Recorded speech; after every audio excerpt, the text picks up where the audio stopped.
Yo, what up, guys? What up? Welcome, welcome, welcome. Welcome to the stream today. We're going to be doing some PC gaming show. I'll probably have to refresh it when it pauses because I'm watching it from behind now. Mature audiences. Oh, shit. Yo, what up, everybody? Welcome. I'm gonna watch this first before I play Mechabellum today. Just because I'm curious if anything will be here that I may or may not, you know, wanna play. We shall see. Hello and welcome. What up, Mogans? What up, Cyphobia? What up, Dr. Dark Knight? My name is Sean Day9 Plot, and once again, I am thrilled to be here with you, showing you the latest game trailers, previews, and world-exclusive first looks at what's ahead in the world of PC gaming. But even more, you're watching this 2-hour-long thing. I'm delighted to be joined again by the I'm curious. With the most, Mika Burton. Thank you, I mean, if I don't like it for a little bit, I could always turn it off. But especially since we're cooking up I do actually kind of want to see if there's anything I care about. As you can see, Sean and I are broadcasting today's show from a crucible of clandestine accoutrement. Oh, that's right. Shit. In our high-tech hardware workshop, we've assembled some of the finest PC gadgetry for some of the world's smoothest secret operatives. You know where all the spies get all their coolest toys? And that's from us. We've made headsets that double as wall-climbing suction cups. We've made keyboards that can turn into cars that turn into boats. We've also built a laptop My man. that's a crossbow that's also a blunderbuss. And I'm afraid to touch it. That's how you know it's good. We made a gamer chair that turns completely invisible thanks to cloaking technology. Sean, the invisible chair never actually made it out of R&D. Well, that's what they want you to think. Regardless, we're in the process of using every ounce of our high-tech, top-secret, burn-after-reading black books engineering at our disposal to build what we call the Rig. Ooh. The Rig is a top-of-the-line AMD-powered gaming PC, and it could be yours. Because after we build it here today, we will be giving it away to one lucky viewer at the end of the show. But that'll happen a bit later. Right now, let's kick off the show the PC Gamer way with three world premieres. Okay, let's see what these games look like. Let's see it, guys. Dahlia, I know you're nervous about going home, but you're going to be fine. You're not used to Danon with a shaved head. The state of the crisis. I feel like I have forgotten what he looks like before now at this point.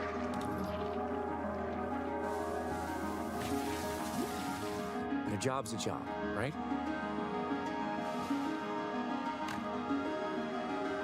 Get in, get out. Don't get sucked back in.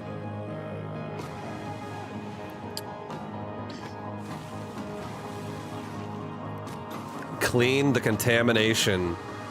Lay the dead to rest. Endure the crisis and research the crisis. Exploit it. Survive it.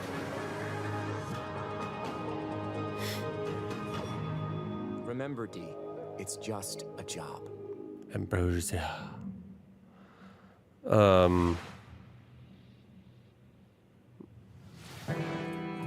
No.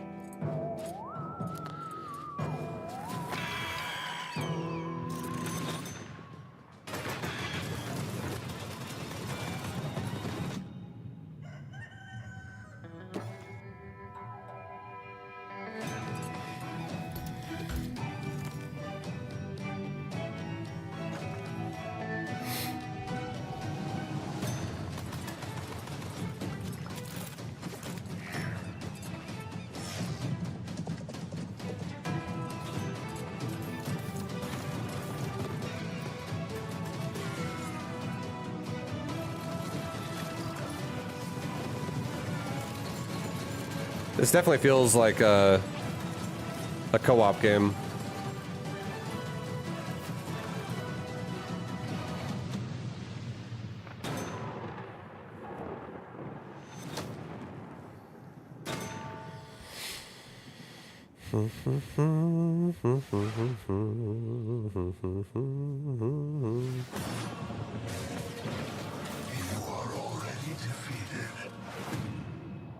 Dungeons and Dragons, a classic re-rolled. The Sword Coast. Neverwinter. All these places will be consumed. I've never Winter Nights. They call you the Shard Bearer, a piece of gifts. I never played any of this. The only one who can help us defeating the King of Shadows. Bring in the accused. Did you really think you could keep such relics of my people?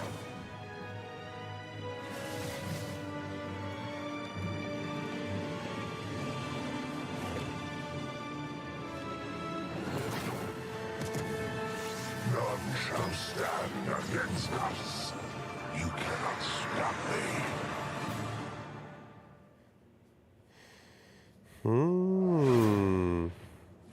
Obsidian's 2006 classic RPG Yeah, it's a remake. is all new and shiny again. Honestly, I'm calling in sick the day it launches. Ooh, me too. I think my excuse will be food poisoning. I was gonna go with regular poisoning. Interesting. Come on. Well, I already have so many sworn enemies and even more unlabeled bottles in my kitchen, so it's entirely believable. You know what? You do you, my guy. In the meantime, let's check in with Frankie and Jacob about the rig. Thanks, Mika. I'm here with PC Gamer's managing editor of hardware, Jacob Ridley, and during today's show, we're going to be building an awesome custom PC. Even better, everyone watching will have a chance to win it for themselves. This PC will be a gaming powerhouse with an AMD Ryzen 9 9950 X3D, a Gigabyte Radeon RX 9070 XT, plus 32 gigabytes of Corsair Dominator Titanium DDR5 RAM. We're also throwing in a Corsair K70 Pro keyboard, Asus ROG Swift OLED monitor, and a Corsair Nightsword RGB mouse, all handpicked by Jacob. We didn't forget a thing. We're even including a mouse pad. That's where your mouse lives, sleeps, and entertains other mice. Let's get to work. Hey there, PC Gaming Show. I don't know. I can't remember Cyphobia. Fresh tracks. The part you're talking I will about. get you. How do you stop that which never ends? In the endless, no two Shit journeys gamers hate unfold rapid the same fire. way. Come, Shit remain by the gamers fire hate. and hear the tale of Norwind's greatest champion. Embark on a musical adventure. Oh man.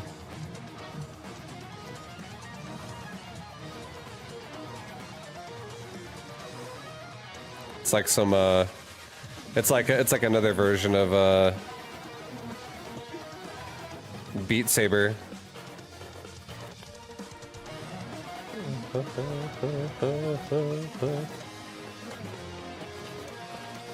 There's no one I would rather die alongside than you, my champion.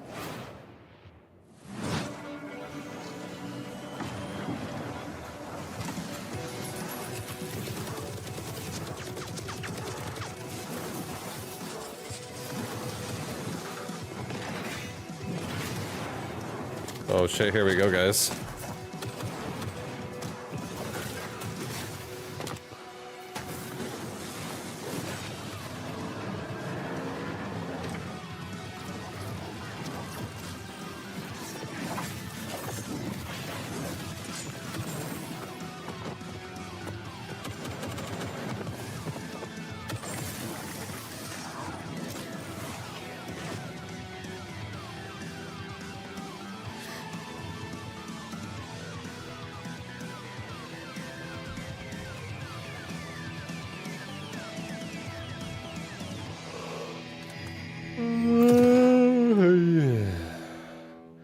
Terminal Brigade. Coming up in the show. I'm curious if there's any like indie games that I might want to play. That looks sick as fuck. Something like Last Spell.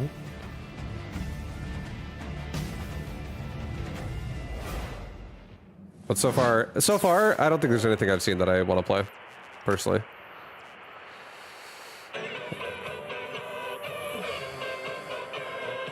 I feel like I should look at more stuff like this just so I can find games like that more often.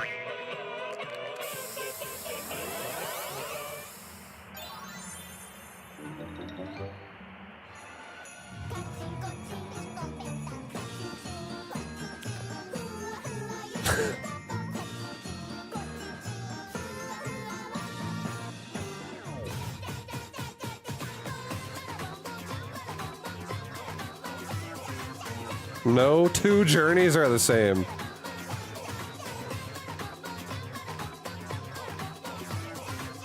This feels very Hades-ish.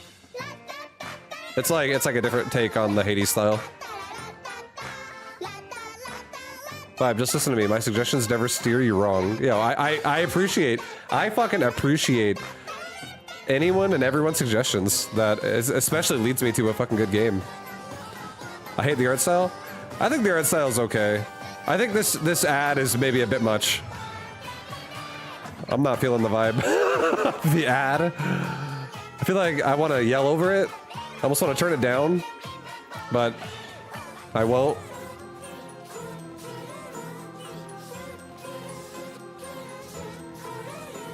But yeah, I feel like I'm watching Hades, but it's like side scroll in a different way. It'd be like if Hades was made on like, you know, PlayStation 1 or something, and it's just like from left to right, side scroll 2D.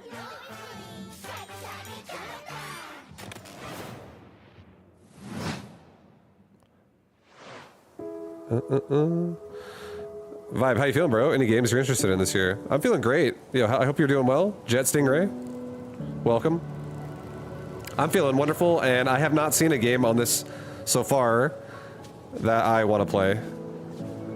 I don't know if I'm going to want to play any of these games, to be honest. I am a pretty picky gamer. I like what I like. But if there's a chance that there might be a game on here that I might want to just send for like a weekend or something like that.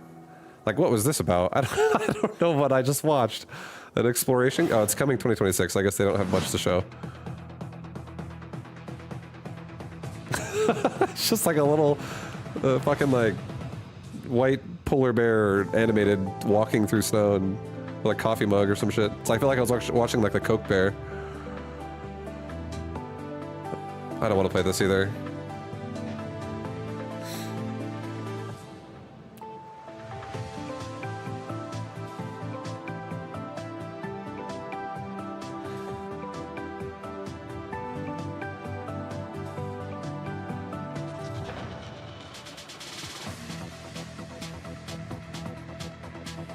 This makes that better. This game just suddenly got cooler. But I never got into like Terraria or like shit like that, so I don't know. Probably would not end up playing that. I just feel like I would never find time to play it.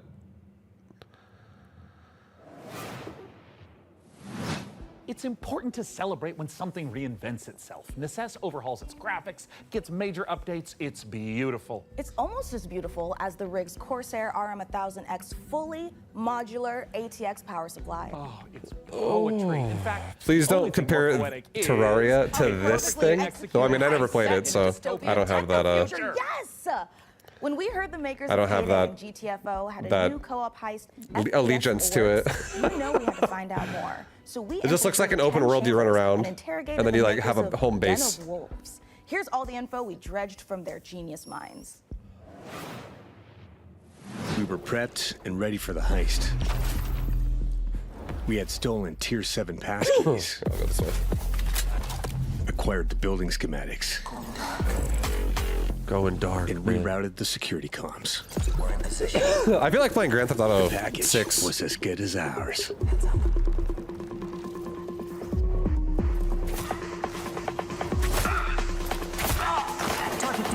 Every variable accounted for, but we fucked it up anyway.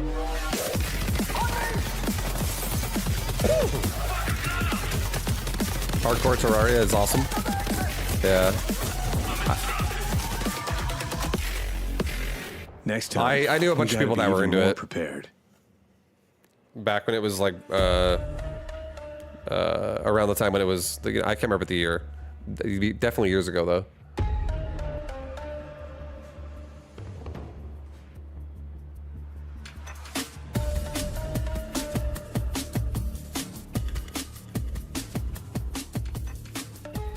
Den of Wolves is a first-person shooter, 4-player co-op heist game taking place in the future.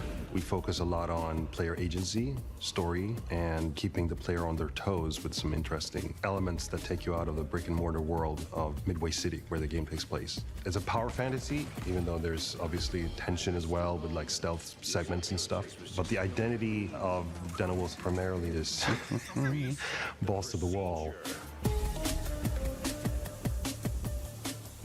Den of Wolves is stepping back into our Payday roots. The big difference is, of course, the sci-fi area, where we can play around a lot with design. The freedom we have with this sci-fi space is a bit terrifying, actually, because you can go nuts, basically. We've actually told ourselves to not try to over-design stuff, but not limit us creativity. So designing the Midway City from the start, we knew we wanted big mega-structure buildings to actually place our levels within and be free of how big levels we want them to be. It's this very large city arising from the sea. You want to look out at the city and see, like, okay, so this is a living, breathing city and it works.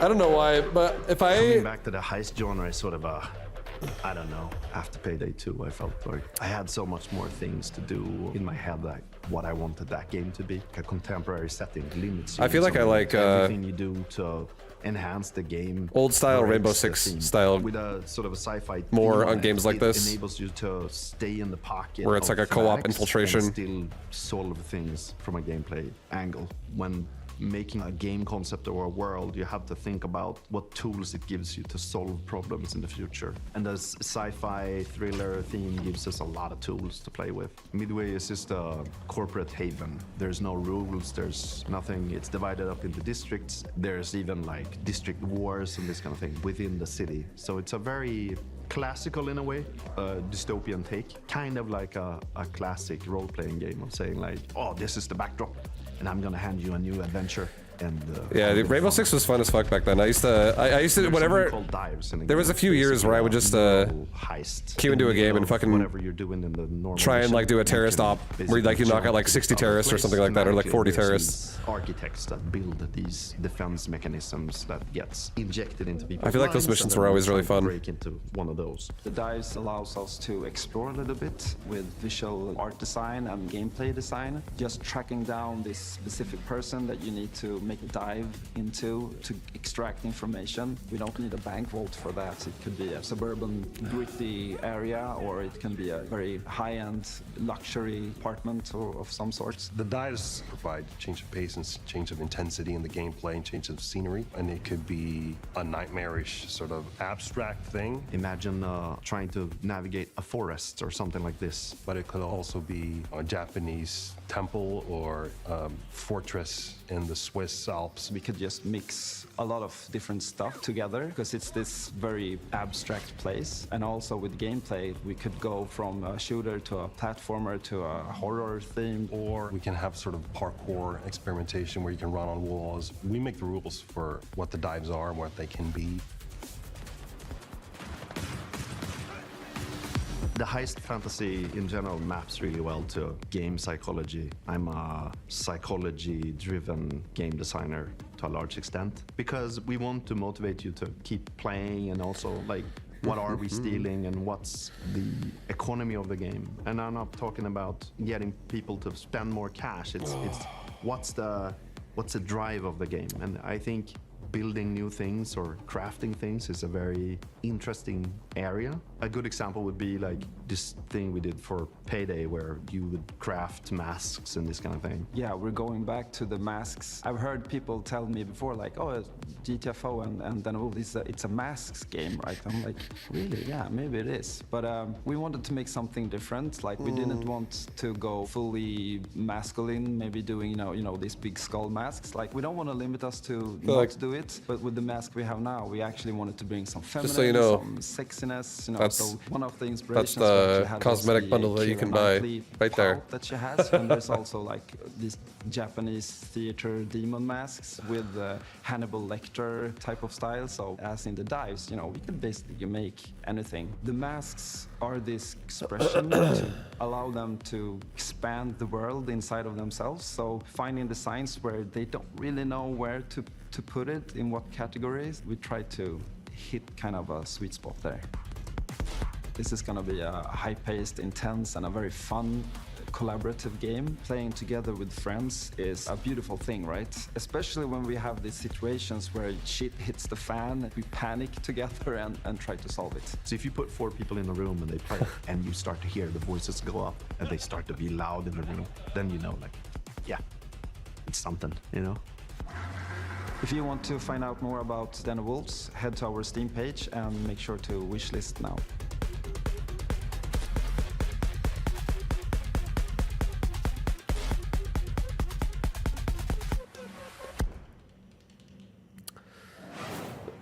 I can see that game being fun, honestly. If you had a... I feel like it's a co-op, though. I feel like it's definitely a co-op. You have to... That game could be fun as an experience if, like, you have a bunch of friends that also want to do it.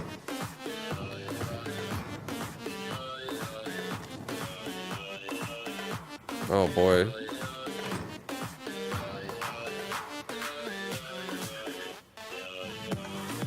What the fuck is this?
Like, that game, honestly, I'm not gonna lie. I feel like that game probably would be the most fun game that I've seen right there, out of the whole list that we just had. At first, I was like, what is happening right here? But then I'm just like, it's literally just like, yeah, it's like a little puzzle game. You gotta get through it. Don't you ever cross me, Ridley. I will destroy you. Also, tea with honey is great for a scratchy throat after a long day on set. Okay. Want to rehearse the next scene? It's that silly one where I'm trying to detangle a bunch of headphone cables and you learn the folly of crossing Frankie Ward. I have powerful friends and a long reach. Or you could tell us about the next part you're going to install. Yep, let's do that, please. Right, the X870E Aorus Master has a few special features to make PC building easier. My favorite is this tool-free SSD slot. Press a button and the heatsink comes away. Then push down on the latch to install your SSD. No screw required, which means no more crawling on the floor looking for said screw when you inevitably drop it.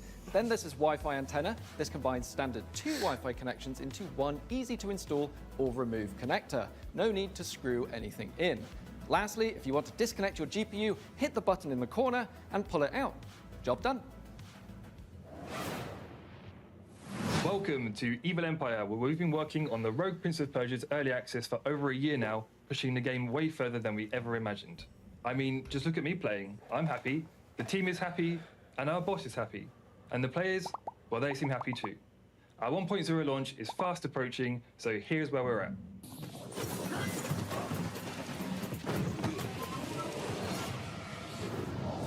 Death shuns you, Prince.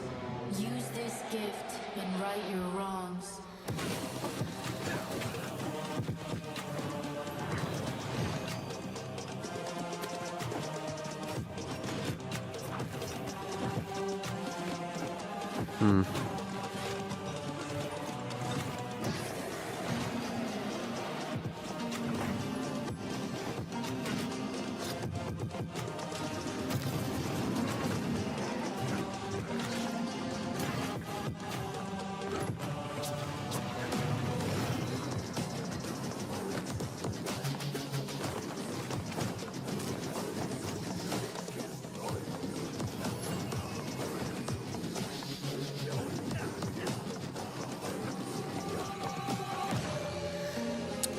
I'm really determining how I feel about what I'm watching right now. Like, watching this does give me nostalgia for, you know, really young gaming days for myself. Just game type. And it's definitely an evolution, it seems like, a little bit, and how fluid the screen looks when he's moving around. Look, it does look nice. As the worthy prince of Persia.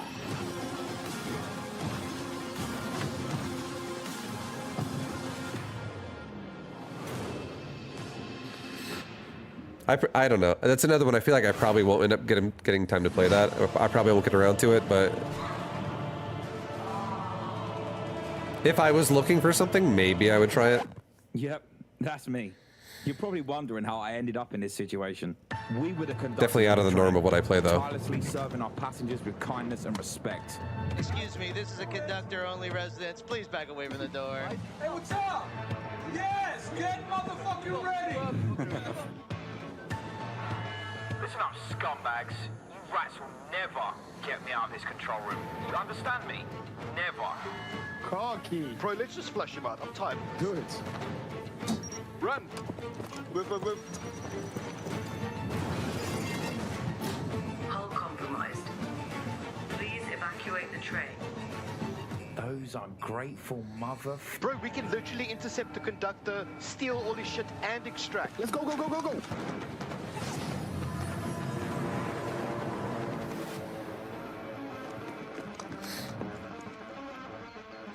I'll take right, you take left. Say go.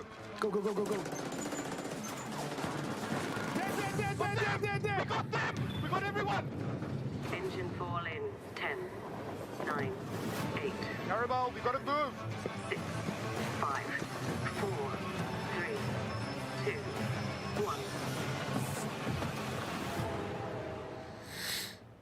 1. Yeah, I don't know. Probably not for me. Again. I want some fucking mega game, dude. eFrontier's Founder As well. Access is the first public step in creating a visionary sci-fi survival experience. You start your journey alone, a tiny blip in a seemingly endless universe. As you struggle to gain a foothold in this hostile world, you can build rudimentary structures, improved ships, components, and more. You'll begin to discover details about the universe and the ancient civilizations whose remnants still roam the skies. Everything requires fuel to operate, and good resource management is crucial to survival. Oh, I fucking love my resource The most management. potent source of fuel, crude, is necessary to build formidable ships, advanced structures, and even stargates, reconnecting the vast universe. Smart structures are highly customizable and open the possibility for emergent gameplay only bound by your creativity. Founders have already created custom tournaments, specialized trading hubs, advanced security systems, and more. Are you ready to lose yourself on the frontier? Honestly, don't have time to lose myself on the frontier. That's too much Wow, I time. knew space was dark, but that was dark. CCP really knows how to make the destruction of the universe look. I don't have that kind of time. I gotta dedicate that time to Mechabellum, dude. Ambushed in the depths of space in Eve Frontier. But if you're like me and the thought of being caught off guard is a no-no, just head over to the PC Gaming Show Steam page and you'll find every single game we're showing today in one convenient spot ready to be wishlisted. So no scary surprises. Absolutely. And now here's a look at some of the great games from puzzle publisher Astrological.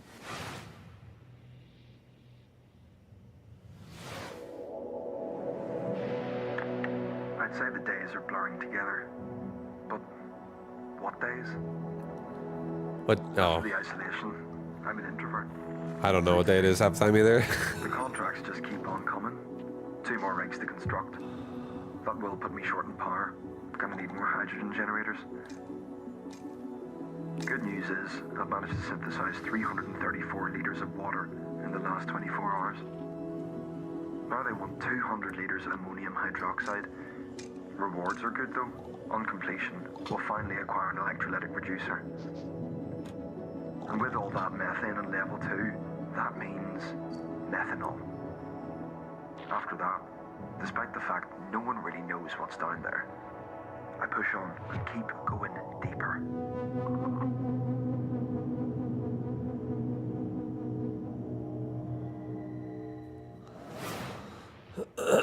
Yeah, a little builder. Manufacturing factory number 1.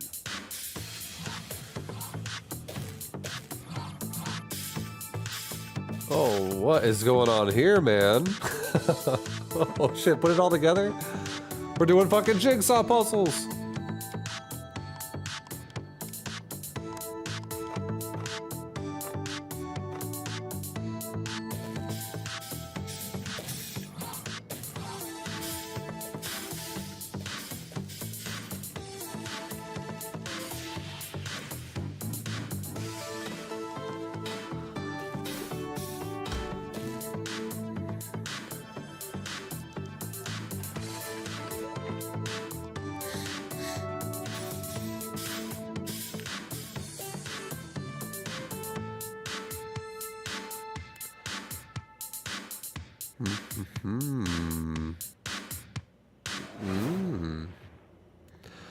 Yeah.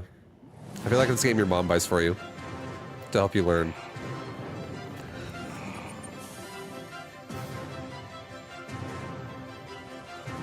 What is this? Yo, Yoda Eater, thank you for the 103. Thank you, man. Happy Sunday. Appreciate you very much, dude. 103 is a fucking humongo number. Yoda Eater, thank you for joining me on my gaming journey, man.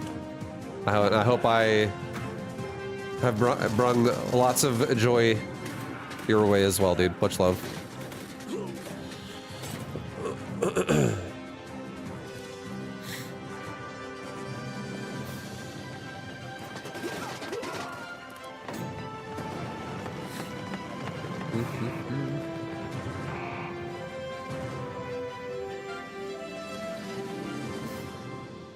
Would you like to feel like you were playing a Super Nintendo game again?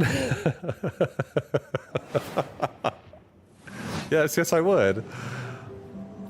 This no, literally. Here, we're producing blue cores. Let's see how we got here. This facility was built out of these 3 modules, which were joined, stamped, and dyed with pigment. Produced here, in our blue pigment refinery, which was constructed from these modules, made by combining these modules, cut from cubes, which were melted from polyrock, extracted here. But why though?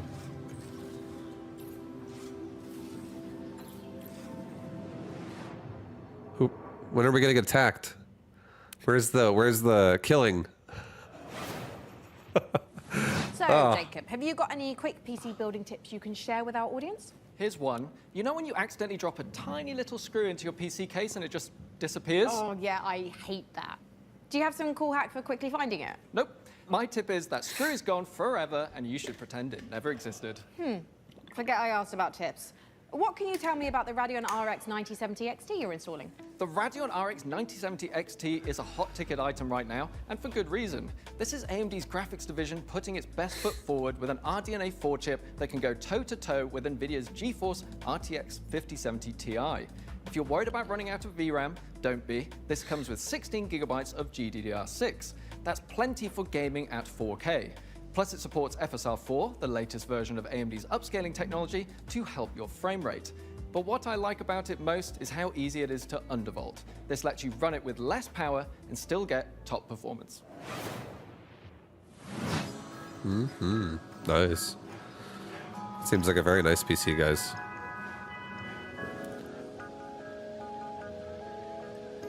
What is this?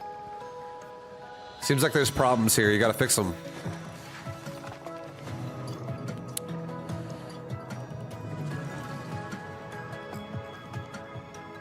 I didn't play any of those games, so I don't know what any of that means.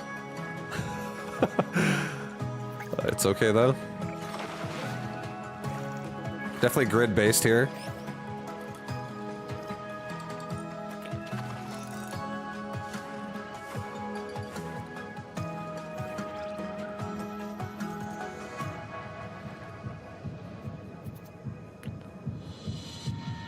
Caught the music, man. Party's over.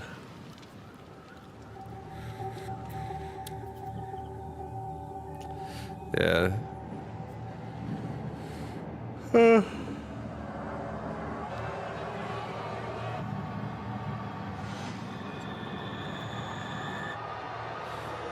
I feel like no, yeah, that's how I feel like that's how it is, Yoda Eater.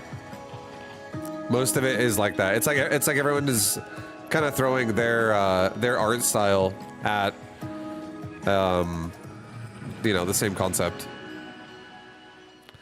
And I love some new ideas as well, to be honest. And I really like I think genres can exist because it's like a broad idea, but I definitely do appreciate it when someone does something new and it also turns out to be fucking like now genre defining. Consider the easy way out. Give me all your love now. 'Cause for all we know, we might be dead by tomorrow.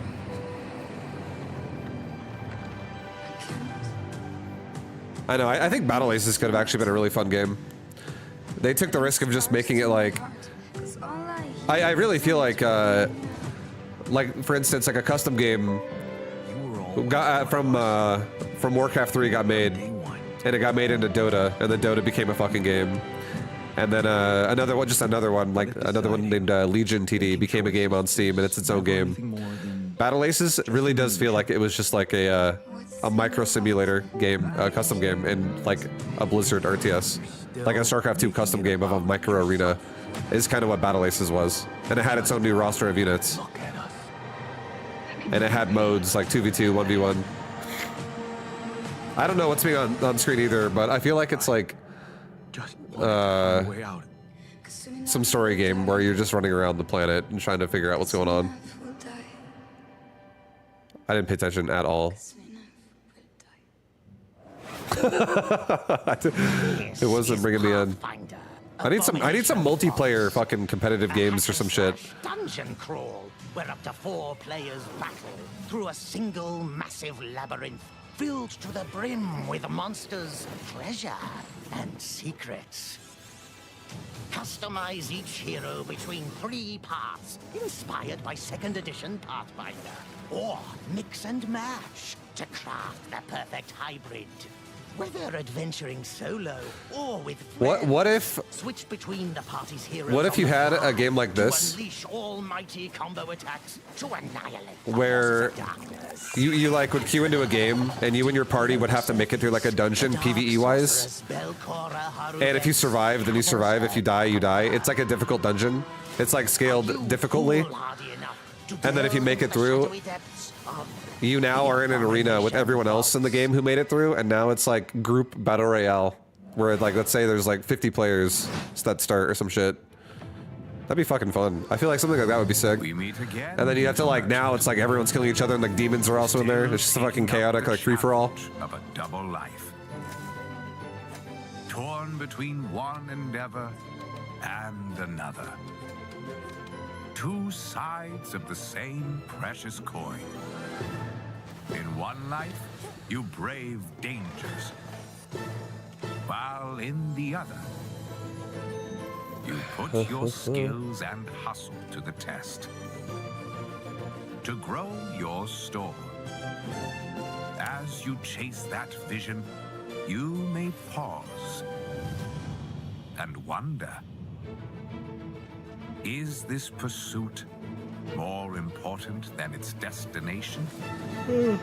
That answer lies within you, little merchant. Computers aren't the only thing we build here at our hardware workshop. While Frankie and Jacob are working It even on looks almost exactly like Bastion. Mika and I have been I never preparing played some Bastion, more but elegant equipment for field work. yeah. Spy gadgets. See here. This might appear to be a standard ATX full tower personal gaming computer. In actuality, every component is also an extremely cool spy gadget. Take, for instance, this CPU fan. In reality, Ninja Star. Huh, that did a real number when we tried it on an intern. Well, moving on, we have our range of hidden tasers. To the untrained eye, a coffee mug. In reality, a taser. Ooh, or how about this? To the untrained derriere, a roll of toilet paper. Day9's looking old But in means I'm looking old. actuality, Means you I'm old guessed as it, well. It's a taser. Yeah, we're all What getting about older for this? sure. Is this like a hidden listening device, USB, or is it maybe a spy camera? That is, of course, also a taser. Don't worry, you know, he'll be fine. I know, I'm Eventually. almost 40 For now, myself. let's check Getting out close. Our next exciting world premiere. Oh. I'm gonna die of cringe. It's okay. Don't cringe. They gotta do something in the segment. You know, I see what they're going for there. No worries.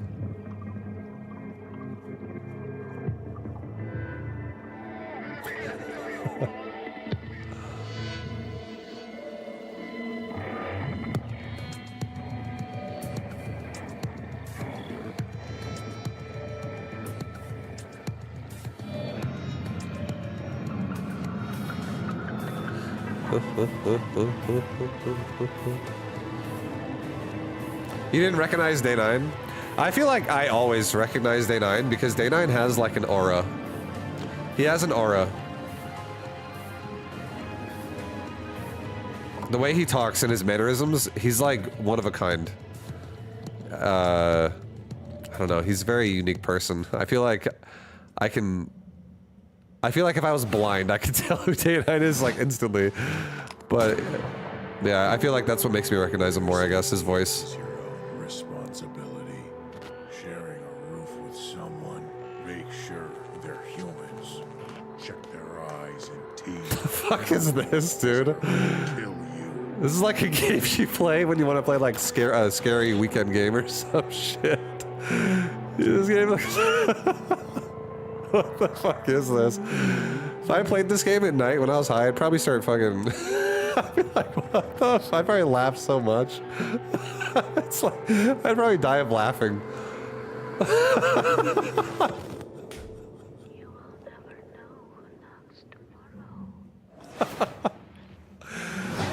way that guy walked up to the window. Hi, I'm Oscar, a solo developer, and this is my game, Botsu. It's an online multiplayer game where you control a ragdoll robot and compete in some very silly physics-based competitions. I started making this game in my spare time, and now you can play the free demo on Steam. You'll start off in a lobby area called Bot Central, where you can meet up with your friends and mess around with the sandbox while they arrive. When you're ready, mind the gap and hop on the matchmaking train to your Botsu tournament. Your team will compete in bonkers boxball matches, steal boxes and drag your team to victory in Stockpile, and try to be the last bot standing in Sumo. It's even got physics-based power-ups, like sticky bombs, balloons that work on anything, and grappling hooks to swing the match in your favor. You can play both online and split screen at the same time, and you can create crazy custom matches in the Steam demo right now. I hope you have fun.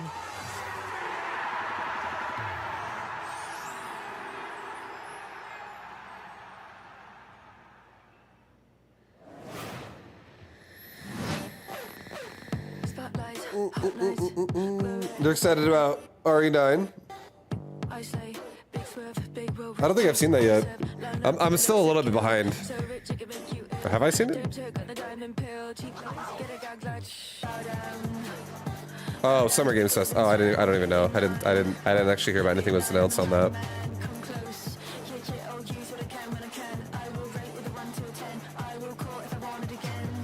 Is it over? It's not over. Coming up in the show,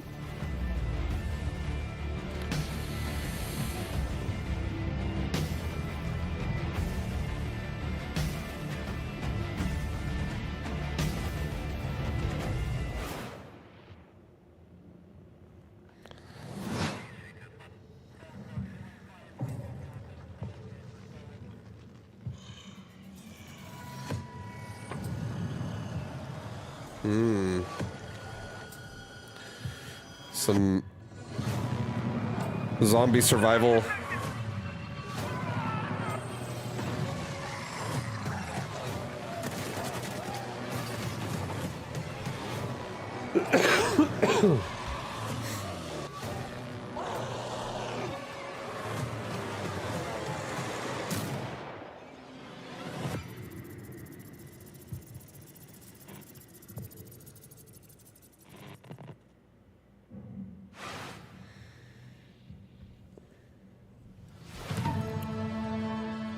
This is draining your will to live. Okay. Yeah, I mean, I haven't seen anything I also want to play myself.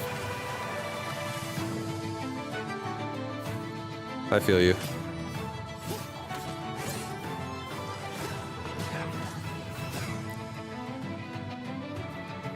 Did I see the new RTS that got announced? You're talking about the Game of Thrones one, I think? I only saw the announcement of it. That's a thing, but I don't actually, I saw zero of it, like any, gameplay, if there already is gameplay that you can watch as well. So I don't know what the game looks like at all.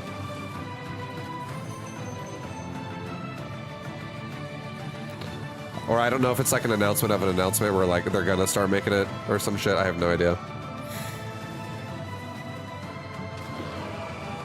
Essentially, I just saw that it's a thing and I didn't really look into it. What an amazing collection of games we've already seen. Mika, we are really turning up the heat this year. We sure are. Mika, what is that? Oh, it's thermal paste.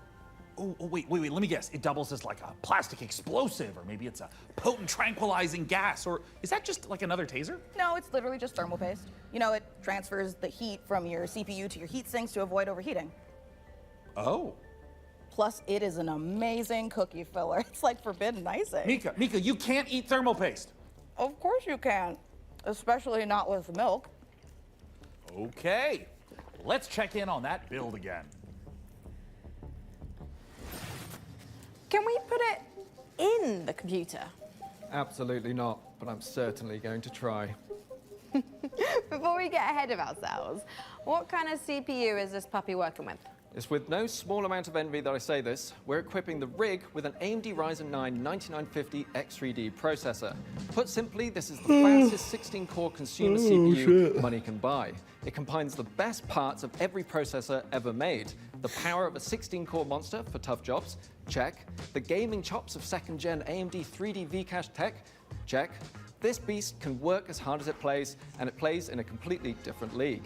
It's the best processor in the world for gamers and creators, for gaming and for everything else.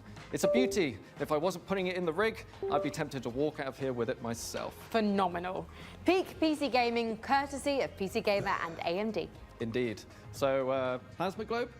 Yep. Plasma Globe. The PC's getting upgraded again, dude. Looks like things are coming along perfectly with the rig. Which is perfect because right now we've got another exciting world premiere to show you from our friends at Fail Better Games. Here, Cyphobia, this is the one. This game? Look at it. You want something new, bro? This is it. The village of Chandley is small, complicated, and everyone's got their own story. For 100 years, the practice of horticulture has been under a curse. You ever played Zelda before? Making even the simplest act of cultivation unpredictable. But you come from a long line of sorcerers steeped in the green and growing arts. Your family's old lodge has been empty for a long Zelda. time, so don't expect airs and graces. Chandley may be small, but it's thick with secrets and set in its ways. Is it ready for the return of a mandrake?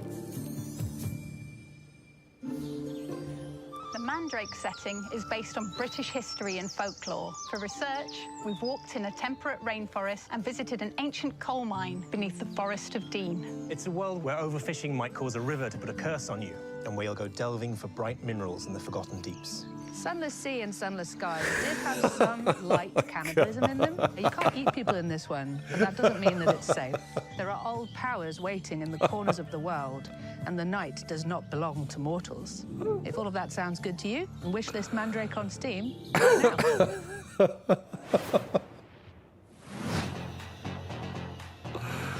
That was hilarious, dude.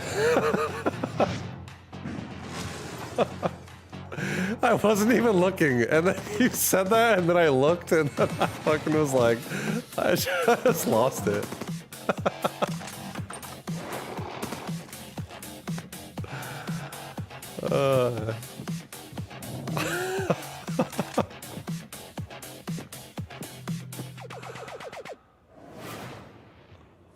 A week in the life of a Pizza, dude. student in under a minute, starting now. Monday, catch up on the news. Get a new Ooh. assignment. Fight some guys using tactics. Ooh, Check tactics, your diary. baby. Tuesday, investigate a spook classroom. Gain a rival. Fight some more guys. Find a dog. Wednesday, romance your friends. Kick an egg. Fight those guys. Thursday, follow some blood. Track down a missing sandwich. Pull a new friend out of nowhere. There's guys. You fight them. Friday, find a cursed dog. Learn a terrible secret. Fight a really big guy. The weekend, sing karaoke. Race Beatles. I feel like the music is making me feel good. I don't know, I like the music. Just relax. That's 1 week down, But- many to go. Wishlist Demon School. I do an not. RPG with tactical battles. I Right do not now. think I'm gonna play Demon School. Sorry, Demon School.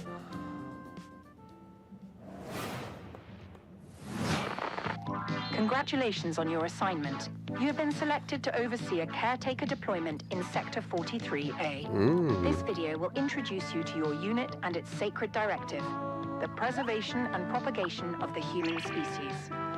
After global hydrosaturation, I feel safer. Earth became uninhabitable. Humanity moved to orbit. Just but kidding. Reproduction in space proved impossible. Moses responded with the Human Seed Program. Cryogenic embryos are grown to maturity in surface-based Lazarus pods, then transferred to orbital colonies for immediate workforce integration. Your caretaker unit manages every step: retrieval, growth, and orbital transfer. Caretakers maintain surface facilities, build autonomous power systems, and adapt to any anomaly, from environmental failure to unauthorized presence. Enjoy the rest of your assignment. And remember, Every seed you plant shapes humanity's future. True. You're the only one who can safeguard the future of humanity in The Last Caretaker. So, you know, no pressure or anything. Hey, Sean, what was that? I am so sorry. I may have eaten a light snack that just didn't really agree with me. Wait a second. Did you get into my thermal paste stash again? I prefer the term computer hummus. No, that's definitely a train, which means we are right on track for our next world premiere. Sean, no! Put it down.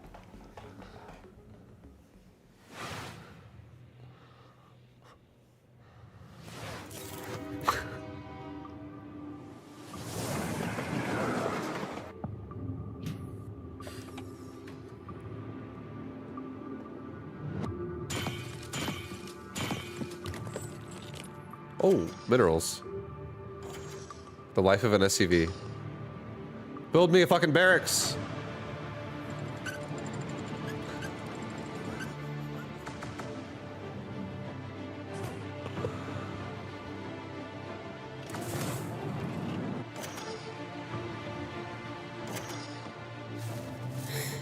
SUV simulator, yep.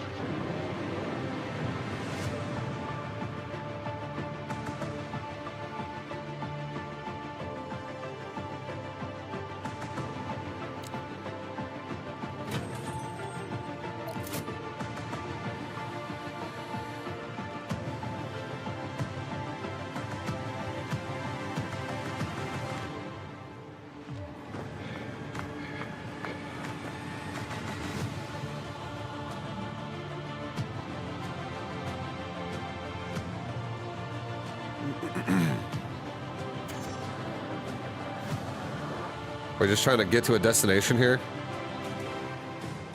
Railborn. Get to where you're going in Railborn. Now.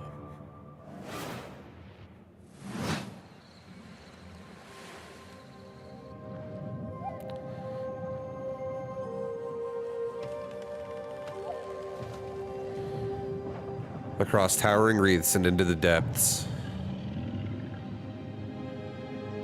The old gods exist. Your voyage begins.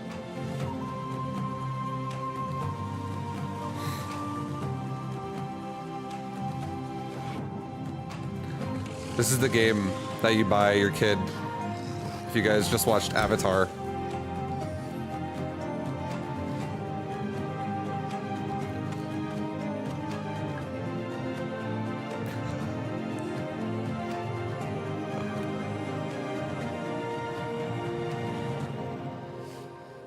Yes. Seems peaceful. Seems like a nice. It seems like a pretty game. Prospector, Norex would like to offer you an opportunity. We have some dirty work we need you to take care of. At your own risk, of course. Keep your mouth shut and you'll be rewarded. You want to hunt monsters? Join Norex.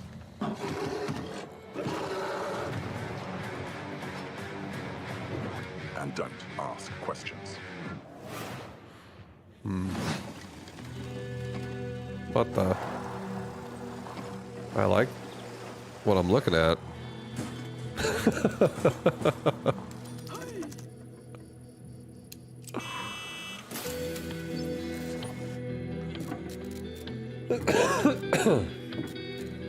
Fix that thing up, man.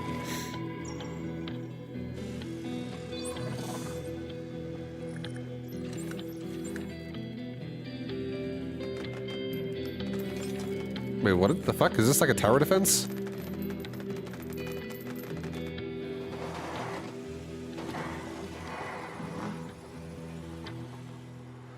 Garbage country. It's like you just bring what you can with you to an area and you set up a tower defense. You're building PCs, but can you build other things? Like a car? No, Frankie. You need another MMO worth like, playing. That's how I feel too. I do think there is a day where my stream might become an MMO stream for a while. Put together Again, there's a possibility of that. Could you at least build a ramp But it would to have to be a really good game. Is that something you want to tell me? I drove your car off a ramp and into a lake. But I only did it to put the fire out. My car was on fire? There is no point in jumping a car off a ramp if it's not on fire. Is there any good news to this story? Yeah. Just check out this ramp. You should install these before you start shopping for a new car. Oh, that's the Corsair Dominator Titanium DDR5. This kit is perfect for building an all AMD Ryzen build at 6,000 mega transfers a second and with low latency. However, we've also stuffed something special here, a light enhancement kit. That's a pair of dummy sticks that look the part but don't actually contain any memory chips. This is a great solution for an AMD build, as it means you can stick to the more reliable slots on the motherboard 2 and 4 while looking the part. It also pairs nicely with our Haven 420 case, which offers thermal optimization through its central GPU airflow that sits within a dual chamber design. That sounds like the perfect hardware combo for anyone looking to frag draw cards, explore endless dungeons, or simply stream with friends. But while you're out there updating your part picker list, why not check out this exciting upcoming game? I'll probably just skip the... I'm a little bit behind, so I think I might just skip the non-game segments. Just towards the end of it here. In the blink of an eye. Because it's probably almost over. The outpost where we hope to find salvation has stopped responding. We found it abandoned, all in ruins. Now we have to find out what happened and rebuild what's left.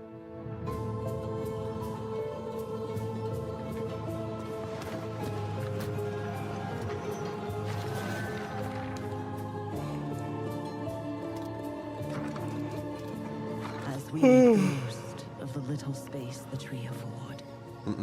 We live under a constant threat from the fog. Not an ordinary mist that we knew before, but one that overwhelms us with the worst kind of fear. And Tree punk. if we want to survive in the new conditions, we must not only fight the fog, I feel like there is something fun about a survival game. Understand Like a survival game of choices. the fate of our people, maybe even the I get it. world, depends on it. But I feel like games like this don't interest me enough And all before if I have something else that is interesting me already. Like over like for instance like Mechabellum. I love the format of Mechabellum. Just fun format and competitive scenario with like rankings and shit. The tree With competitive ladders. I want more things like that for sure. I don't think there's any of that. I'm not gonna expect anything like that in this PC gaming show. I feel like this all, or you could, but none of this shit so far is what I'm looking for. And I already feel like I would want to play this game.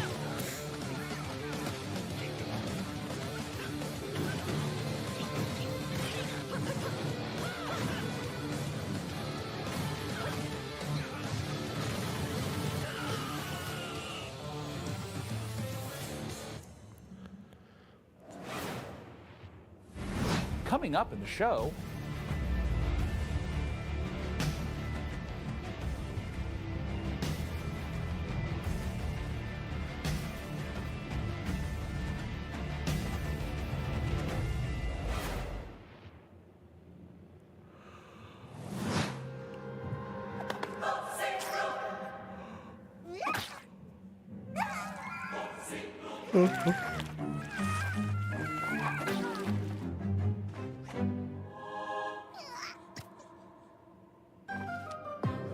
Your cult is waiting for prophets to lead them.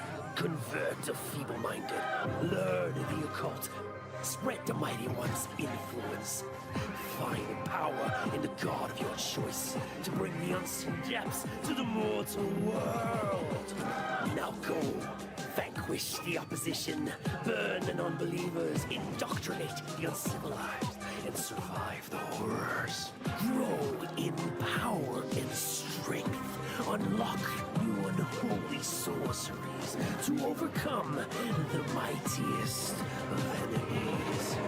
You have what it takes to worship the Eldritch.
After almost a decade, Muse Games is bringing us a follow-up to the airship combat game Guns of Icarus. Now, as with all professions, That's the next one. Copenhagen.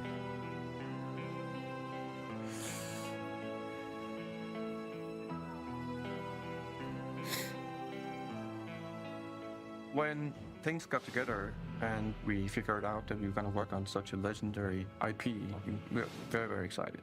It's a huge opportunity, and also the fact that it hasn't been a game for 14 years just adds to the excitement of a comeback of this game in gaming. The colleagues that we have here are phenomenal, and I think taking all of their experience from the sort of agent fantasy that they've been building for all these years and applying it to the Bond franchise has been incredible to see and to be a part of. We're making a standalone James Bond game, but there are characters and locations that I think are going to make the fans of the novels and the fans of the movies and the cinematic history really smile. In any kind of IP where there's some known aspects of the character, you can initially view these as constraints, but really they're strengths because we get to work with all these amazing partners.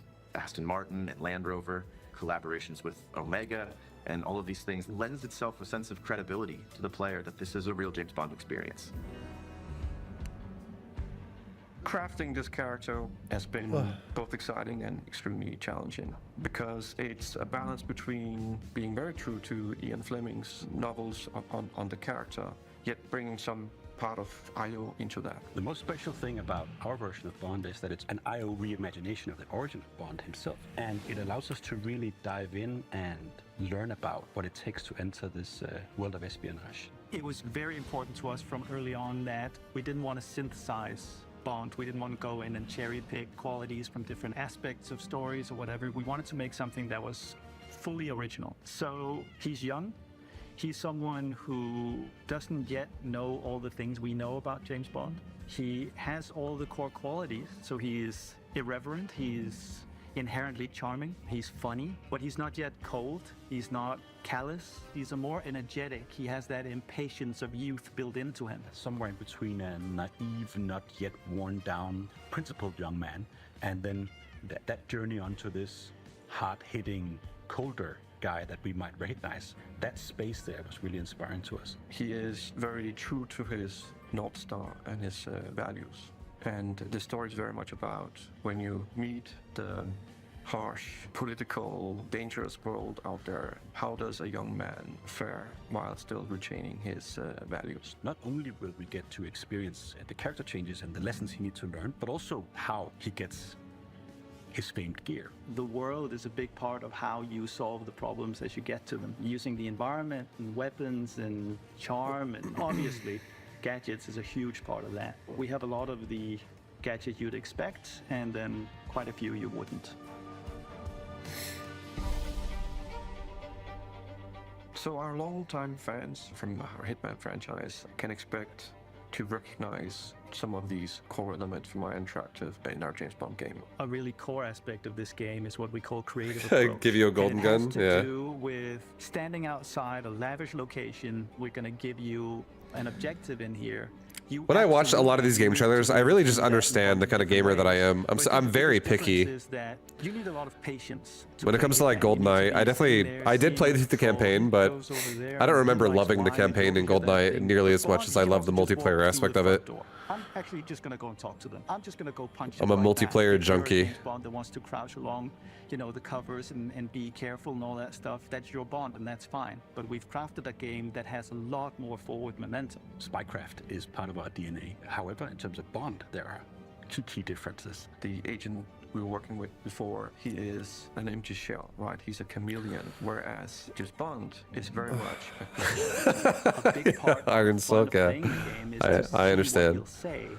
Because he always has something great to say that you wouldn't have thought of. His quick wit and talking your way into and out of trouble is a big part of the core. Fondest memories playing LAN GoldenEye with friends. Dude, I totally understand. Relatable. Yeah. And basically the bad guys. Same thing. I was playing GoldenEye when I was around like 6th grade. We are much more focused on like I was still like elementary school, and friends were all like coming over. We're all playing split screen on one TV. It was super fun. I think it's safe to say that we're dialing the action to 12 on this one.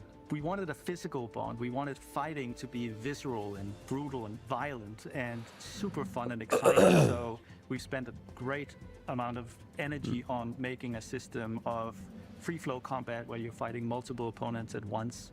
You can grab them and punch them and throw them into each other, use the environment. We really did strides and upping the dynamism, the kinetic feel of the combat, be that the melee combat and the shooting and the seamless in and out between that. It's very, very exciting. We as a studio and as a team have evolved a lot to do top class action, spectacle moments and spectacle situations, all interactive. The situations you get into are absolutely wild. It's because that's the 360 experience that our fans I never actually played Halo, but I knew some people that were super into it.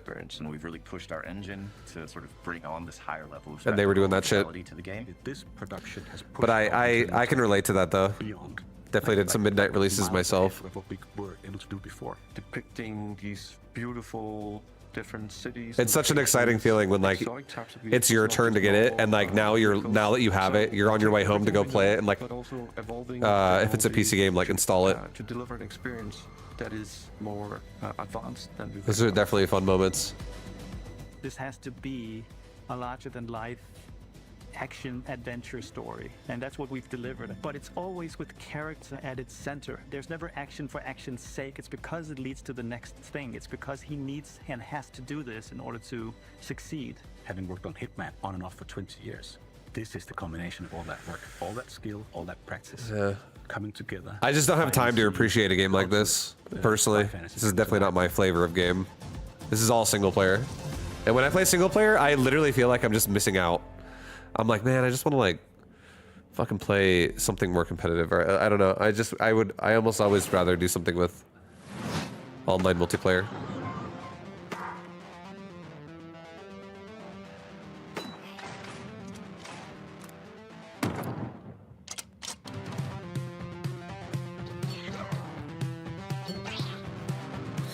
Anything interesting so far? Not really, honestly.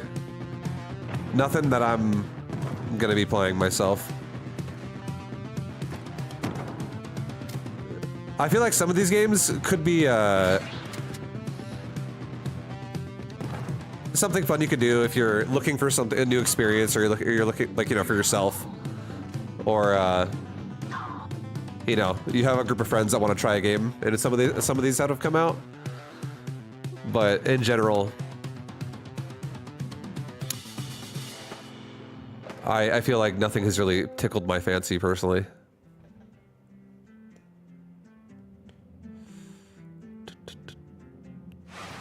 I feel like that was like that. I wasn't really paying attention to that one either. But it seemed like an ode to jump maps in Counter-Strike. I felt like I was watching a green jump map for parts of that. Until you, time traveler, only you can shatter our. But I don't want to say that all these games look bad or anything. Defend our kingdom. I just think right now, me personally, I have an addiction. Rebuild what the enemy And the game is going to have to be exceptional for me to feel like I want to play it over that, the lands of which is Mechabellum for me right now. Secrets, relics of power waiting to be claimed. Like I feel like a game like this would be fun, but I feel like it would be only fun for a couple days, and then I would quit and never play it again, probably. Your advance. Your strength will never cease to grow. Because it's just like once you figure out what you like, you just crush, and then you usually stop playing it. Us free.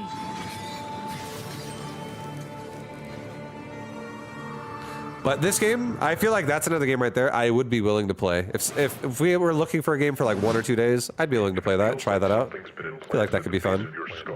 But I don't think it's gonna last very long though.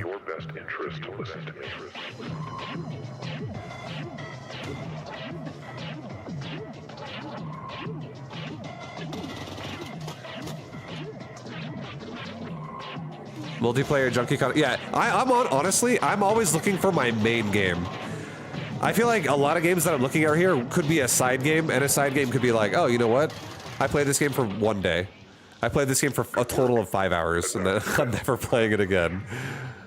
You know, if it seems like a fun experience for that, and for me, it's easier to justify that because I stream, so I could give you guys a different stream experience. As you can see, we are running a fine-tuned engine of gaming goodness. Yeah. Oh, speaking of, okay, they're gonna talk about the computer again for a bit. Let's speed it up. Let's find out. Frankie.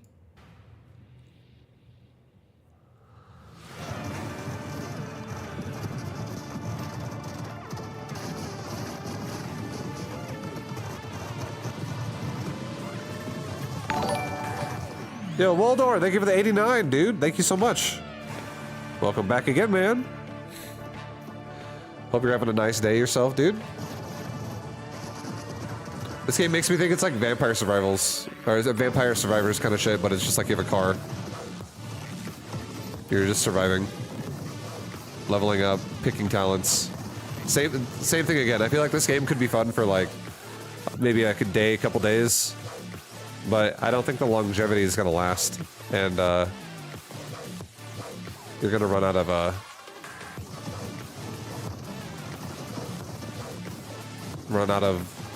I don't know, replayability. Once you get a build that crushes and you just keep doing the same build, it just isn't fun anymore because you don't like actually learn anything. You just you're just going through it again at that point. There's no progress, and it's always by yourself. So I feel like games like that, they definitely, once you beat it, it's just kind of over. Oh, you guys want to see me play some sim style shit? Oh, hell yeah. Slow down, guys. Let's slow down. Live life. Let's slow it down. Let's appreciate. I'm gonna buy a dining table.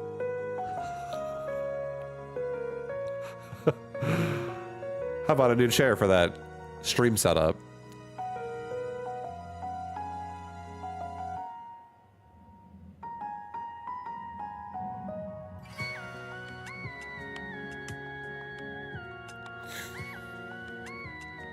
Uh-oh.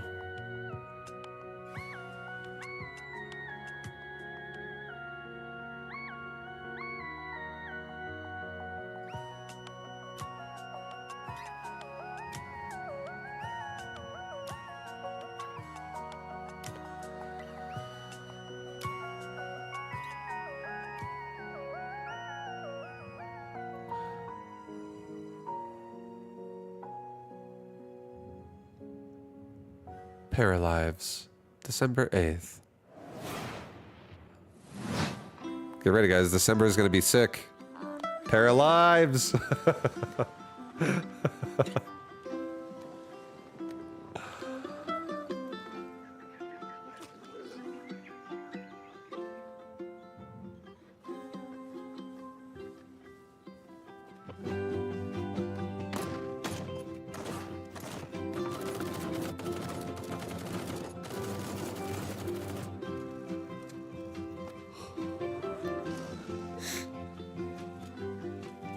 Oh.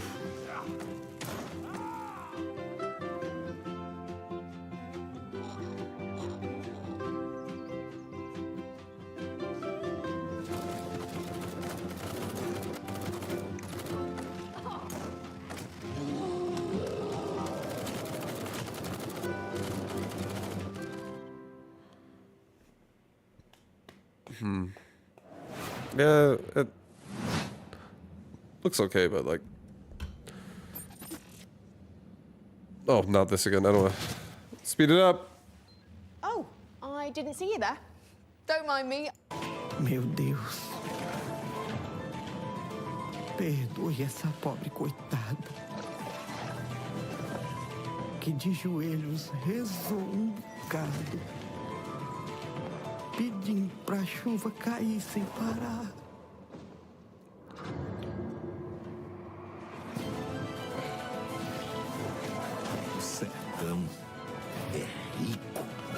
Exile-like game. Another. Yeah.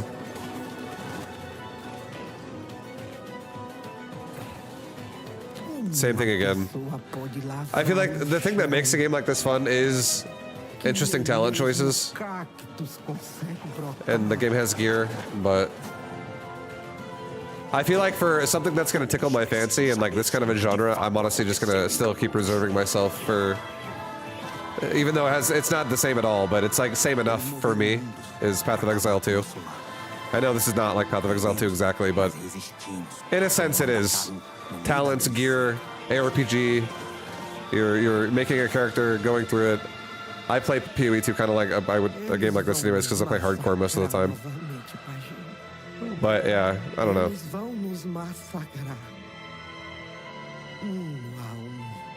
July 22nd, I'll be playing Mechabellum. And I'm actually getting excited and also slightly impatient because I want to play it right now. First, aggravated vandalism. Then theft. And worst of all, you've tried to flee.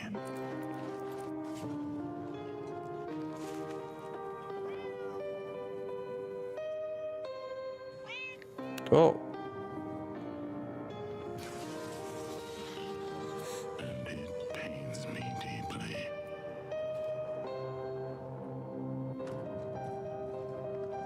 But a lamb that's always lost.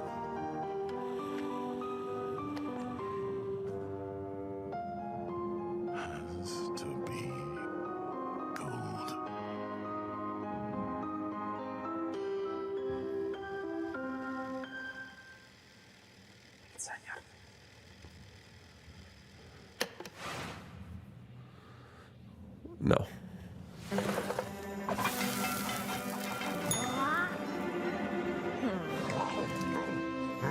Chef, opening your own restaurant may feel like a fairy tale, but it's trickier than it looks. Customers curse you. The hordes line up at the door. Elder gods are summoned. All of this can really burn your biscuits. But you will be forged in the fires of the kitchen. Sharpen your knives and master the magic of food. Guy Fairy. Ancient hunger has awoken. And the path to a demon's heart is through its stomach.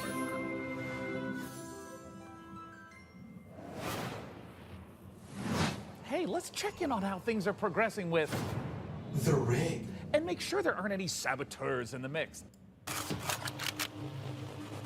Welcome to Gun Touchables. It's not a game, it's a state of mind. It's about having such a cool gun, you're untouchable. That's why they call it Gun Touchables. I like the movement in this game. Collect crates in the wasteland to help you kick more ass. But your enemies are getting upgraded too. I just like the look of it. It looks funny. Heat up. So get ready to blow stuff up. And smack stuff with a shovel. And shred stuff with a bone saw. Yeah. Snipe stuff. Survival is about sticking together. It's about getting badass guns and even more badasser upgrades. It's about killing whatever this thing is. Because here in the apocalypse, you're up against a million Looked like a maniacal penis for a mutants second. that want nothing more than to pound you into hamburger meat. There's only one way to survive, and that's to become Gun Touchable. Coming to early access on June 17th.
I feel like if that game had like, if there was like a challenge community or something like that, a game like that would be worthwhile. Where like, let's say it was like everyone would have like a competition to see who could beat it first or something, and then like the first playthrough is the only time it mattered. But otherwise, nothing really intriguing there. I have appreciation for games like that somewhat too as well, because I played games like that growing up. Like I played Doom and shit growing up, and that feels kind of like, it's just like a, you just beat levels with fucking FPS trials and stuff.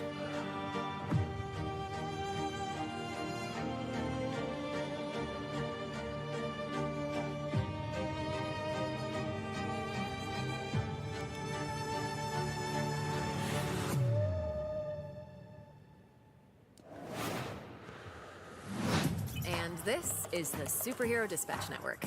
I hope you're ready for your first shift. Wait, we're doing this? Hey team, this is your dispatcher. Someone's robbing the museum. Watch and learn, Sonny. How do I mute you? We're taking bets on when you'll quit. Friday? Today's Friday. I know.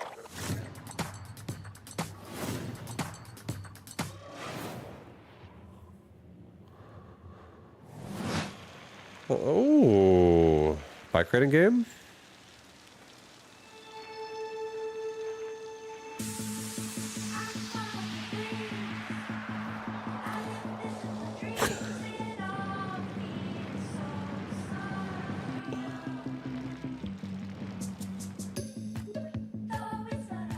What the fuck, the guy laying down?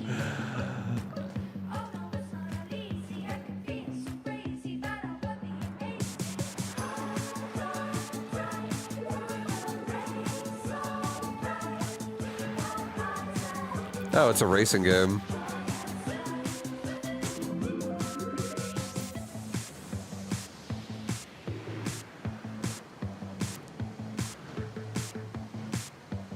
An open world bike adventure. Oh.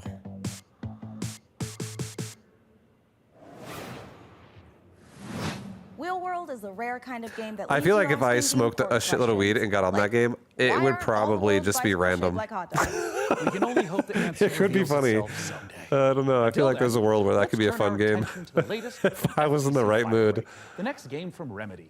And if my tracker is working But it would be a game properly, yeah. it looks like not a Frankie lot met of up with the replayability Bureau. there. You guys want to go to bike ride digitally? Let's go explore.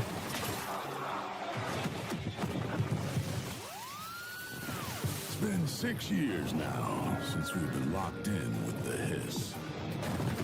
I don't care about your day job if you can hold a gun and use a tool. Firebreak needs you. I'll be frank with you, this ain't an easy shift, but at least you won't be alone. Your fellow firebreakers will have your back. Fighting together, fixing together, and hell, even showering together. If you can stand your ground and stick together, it'll be more than enough to survive. It reminds me of like the Team Fortress rocket jump. Corrupted item loose on site. On my way.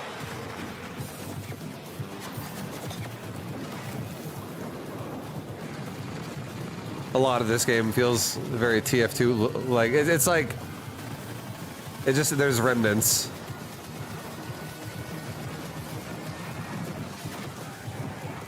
I feel like it could be chaotic though. Again, I feel like the games like this are always like That's the job. Sounds simple enough. games like that would just be fun if you had if you wanted to like play with a bunch of buddies or something.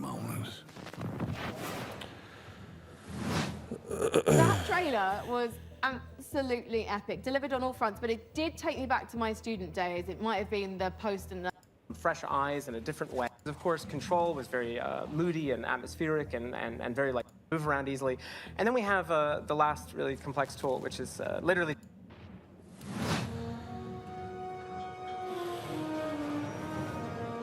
If you want to be immortalized in ornateness, here's a little lesson in greatness. If governing is your vocation, it's all about location, location, location.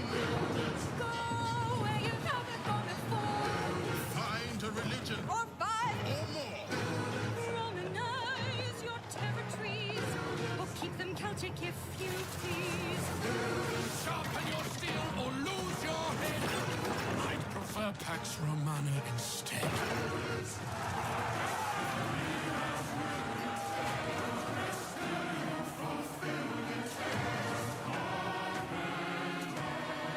Vibe's loving this. Am I? It was a song, a dance, no gameplay. Here we go.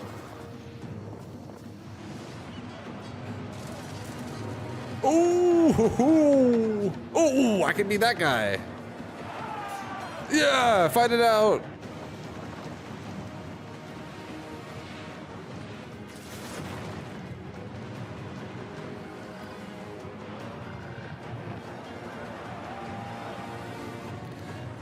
I feel like that game's too grand scale. That game's too grand scale. I don't like grand scale as much, where it's just like After all. Yeah, no, I'm Nate, and you're. not focused enough on the fighting. I told you there's nothing up there. Like, what's up there, though? Nothing. There's a tower. Yeah, that's it. What? When you get to the top of the tower, what's there? It's like a top of a tower.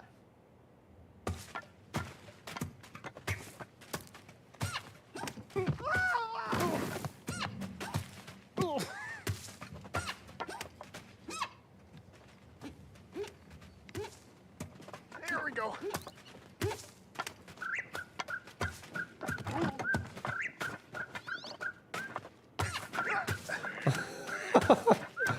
Oh, top of a tower.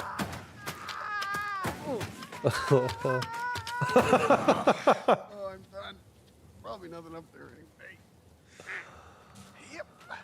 Again, I feel like games like this would always be fun if you had a reason to play it. I could see it being fun if you had a group that wanted to go against each other with this. It has to be purpose, but if you had purpose, it would be fun. But that game would make you laugh.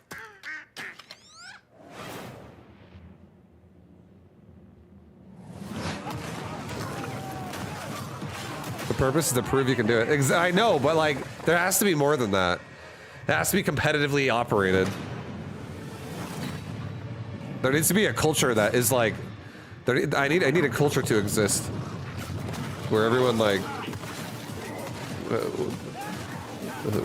it's like a new form of sports.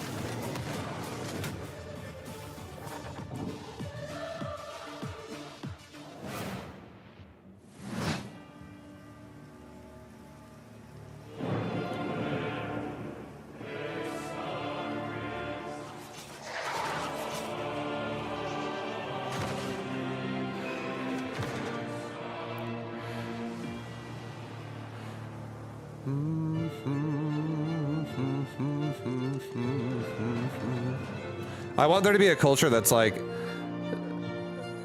everyone. I don't know. I'm also maybe I'm antisocial. I want to be more social, but I'm antisocial. So I'm like, I just don't know where they are.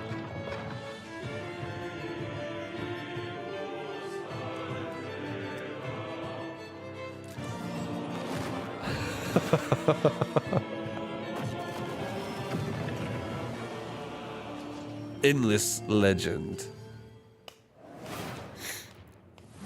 I'm sure you're eager to see more of the rig, and I'm eager to show it. So let's check back in with the build and see where things are at. Oh, hi Mika. We have had a slight hiccup. Hey, I'm Felix Schade. Oh no. I started Morbid Metal a few years ago as a solo dev. And what began as a small passion project has evolved into something far more ambitious. I think this is the Steam Early Access this summer, and I can't wait to show you more. Morbid Metal is a fast-paced, roguelite hack and slash that is built for intense combo-driven combat. You play as an advanced AI, trapped inside a deadly simulation. Your mission? Explore its beautiful and brutal iterations, grow stronger, and prove your worth to your creator. You'll control up to 3 characters. It's a bit like switching weapons in a shooter, except here, you're switching full-on playstyles. Each character has their own unique combat style and active abilities, which are unlocked as you explore the simulation. You can even chain attacks between different characters. Start with Vector to quickly dispatch enemies, switch to Flux for a flurry of hits, and finish your combo with Echo's special attack. Mastering each playstyle will be essential, as you'll face a variety of powerful enemies, each with their own attack patterns and weaknesses. And at the end of every I feel like if biome, this music is in the game, there's a chance. High-stakes encounters designed to be tough but rewarding. I don't know, this music's making me like this clip more. The world. Layouts shift, enemy types change, and you'll have to adapt and make strategic choices to succeed. I feel like if this game is really hard, that could be actually kind of a fun game to play. That change how I don't know.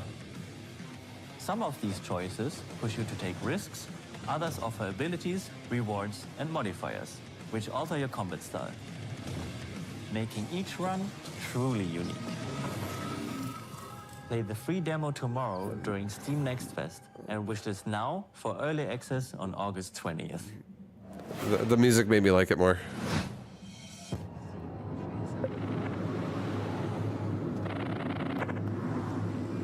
Try to be friendly. First impressions are important. What's that girl doing? Oh, it's one of these.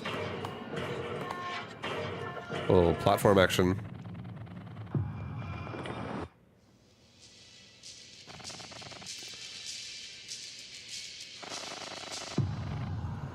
She's creepy and weird. She's not my friend.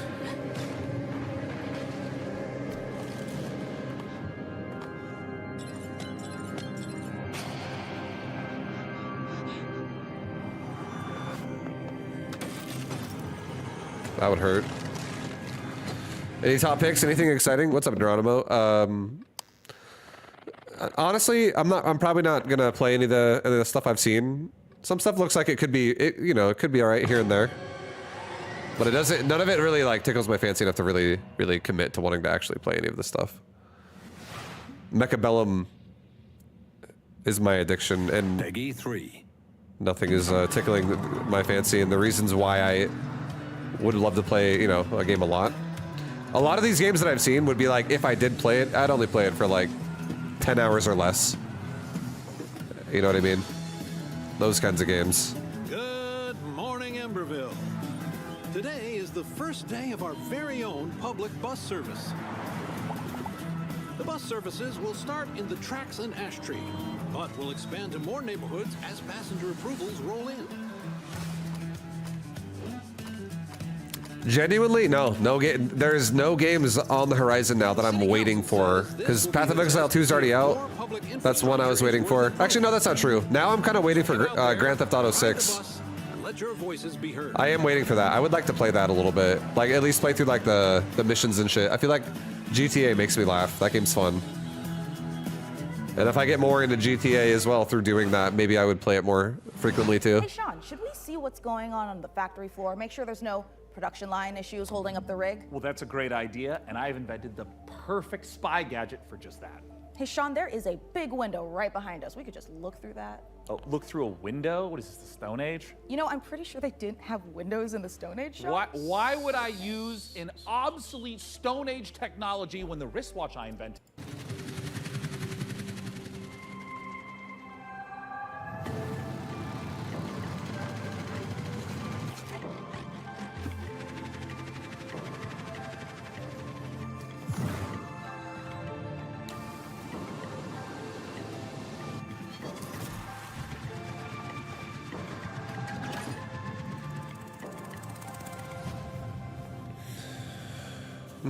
You finally have a computer that can handle current games. It does feel good, right? Atmosphere, Neuronimo, coming 2026. There you go, that's for you.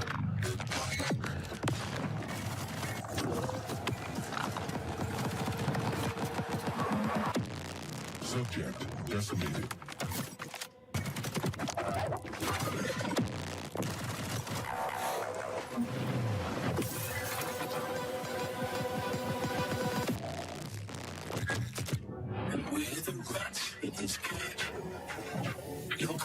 Out of here. We better get to work.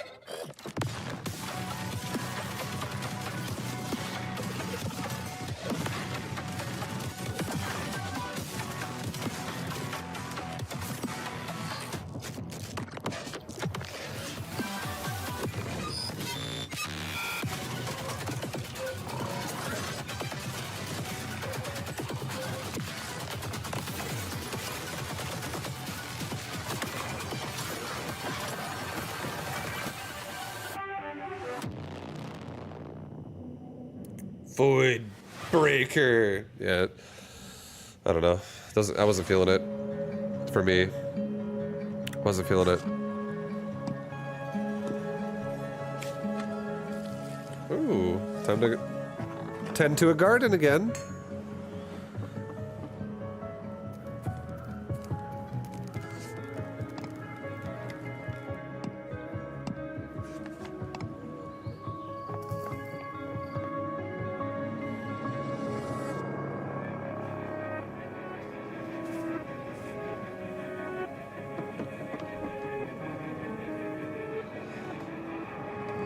People lock their doors for a reason, guys.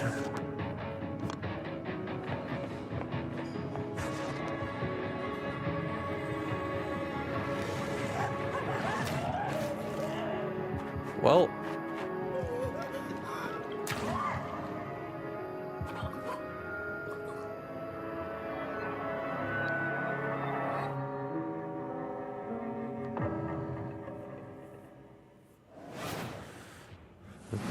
It's about time someone made a cozy life sim filled with supernatural horrors, just like my everyday to day life. And of course, it's from Blumhouse Games. I often felt that the only thing missing from Stardew Valley was the ever-present danger of murder. So this should hopefully scratch an itch. And Grave Seasons isn't the only world premiere horror game we've got for you. Feast your eyes on this, if you dare. Day 9 Lex Luthor. It is a bit of a shock to see him. But everyone changes, right? New friends, I bid you welcome to the club. We've got to get out of here. This will help. I'll keep an eye out for anything dangerous. I'll check for anything on the floor. A terrible curse has drawn you together, but fear threatens to drive you apart. Did you seriously rob me? Is that blood? God! Oh, God! Keep your cards close to your chest. No, this isn't right. For you'll need to decide who you can trust. Is somebody there? Before the rest of my guests arrive.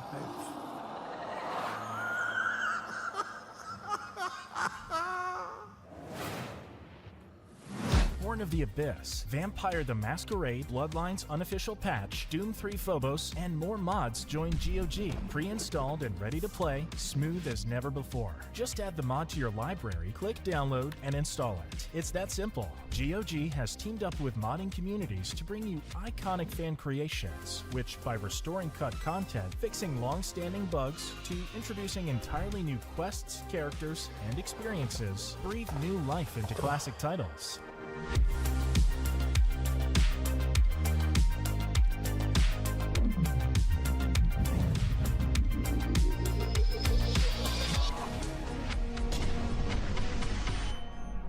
Later this year. Hungry? Yeah! Get some fast food. Velocity noodles. Fast food at its best.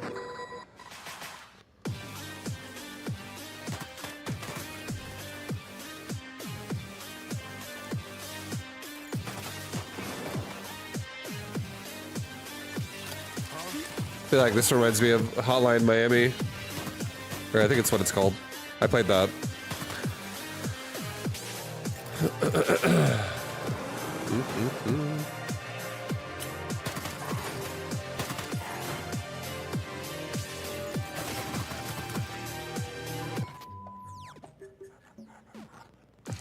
Or is it Hackline?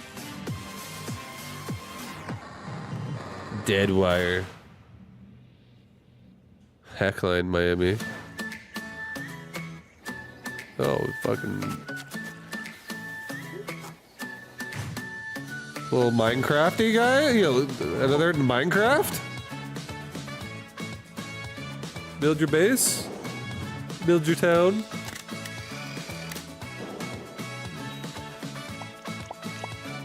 Hotline? Oh, okay. I was like, I feel like it's Hotline, but I could be wrong.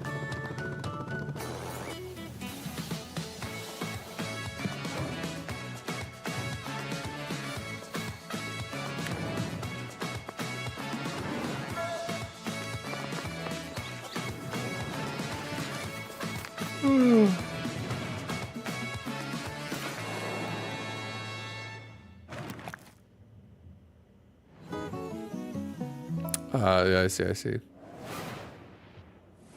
Well, Sean, by using my advanced spy technology of looking out the window, I think the rig is just about ready to boot up. Hey, Frankie, how we doing in there? All right. So let's take a look. This is the we're basically caught up now. I can't skip anymore. This is almost live. May the Lord protect me from the evil within. May the Lord protect me from the evil within. May the Lord protect me from the evil within. May the Lord protect me from the evil within. May the Lord protect me from the evil within. May the Lord protect me from the evil within. May the Lord protect me from the evil within.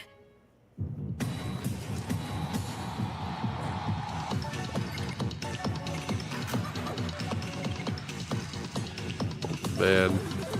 Ah, gambling! Ah! There's casinos everywhere around me.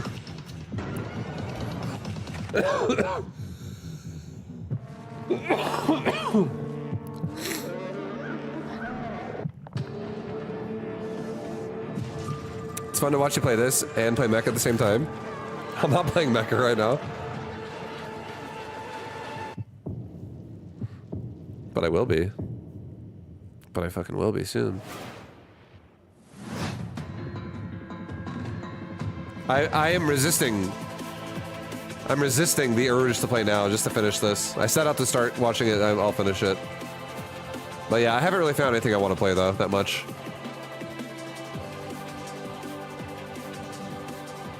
You aren't, but I am. Oh, hell yeah. Oh, you're playing mecha. Yeah, I see. I understand. Sorry, I thought you were assuming I'm watching this and I'm playing mecha at the same time on the other on my other monitor. A studio done playing by AAA rules who still believe games belong to players. Ascendant is an FPS capture the flag reimagining where strategy collides with chaos.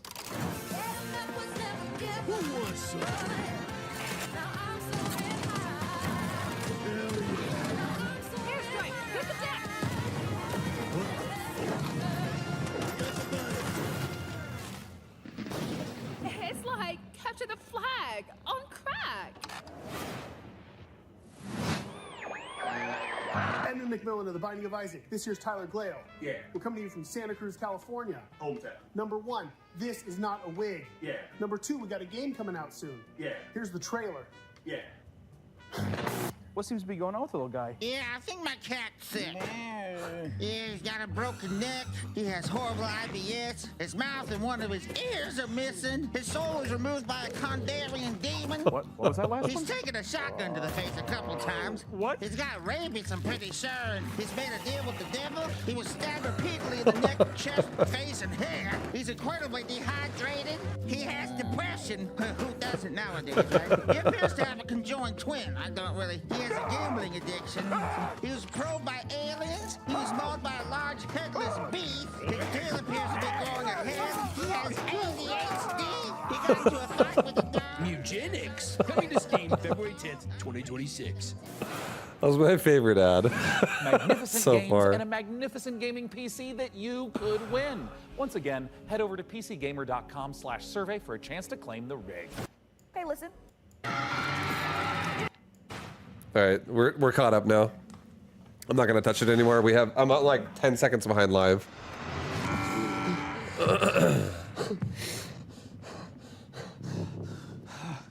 Paul Mason, 34, former surgeon at Westwood Hospital. You've been brought here to perform a surgery. Oof, gross.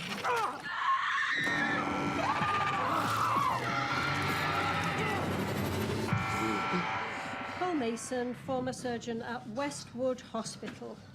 I don't know how, but I think we've done this already. Oh, what is the way out of here?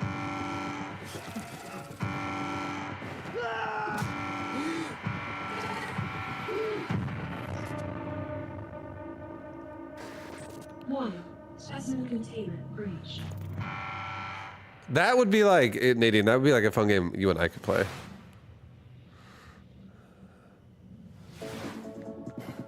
Some shit like that.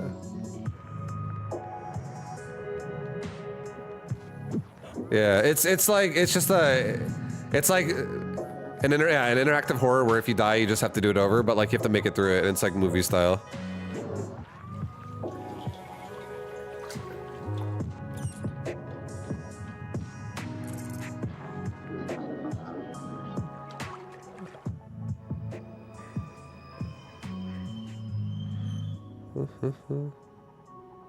Just another day. This feels like VR to me. Like everyone's like a real person on the train. They're all just fucking like waiting to get to where they're going.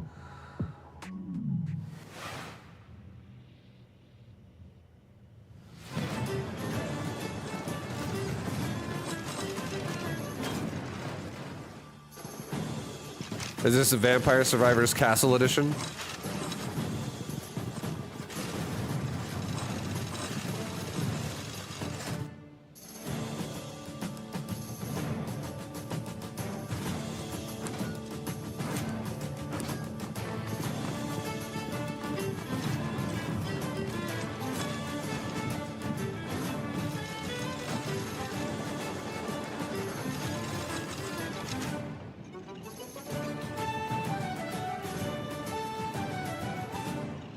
Wanderberg. What a spectacular show that was. The games, the rig, the gadgets, the non-lethal electrocutions, the thermal paste. Oh my god, the thermal paste. And speaking of gadgets, we've got time to show off one last little invention of ours. Oh, goody! Inside this keyboard is a hidden compartment for storing hand-encrypted messages, and I've left a special farewell message for the viewers. We have just got to crack it open.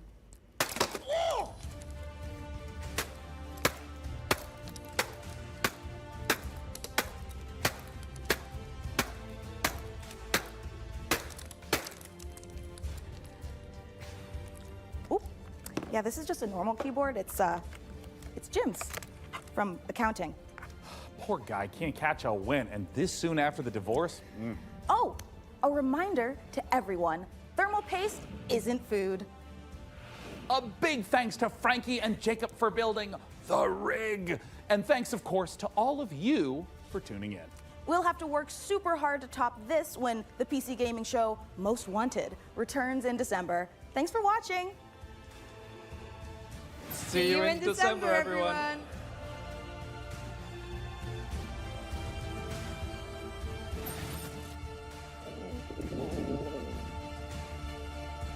K9 just shit his pants. We're going. All right, it's time. Tell me when. Hello, everyone, to the PC Gaming Show Pre-Show. Oh, I thought that was it. Oh, they had a never mind. I'm exhausted from that. Trust me, you do not want to miss it. What? Just what I like to hear. Oh, hi, Mum. I'm currently on set at the moment, building a PC. It's alive! It's over. I'm gonna switch over now to some mecha, guys. It's mecha time. It's Mechabellum time, everybody.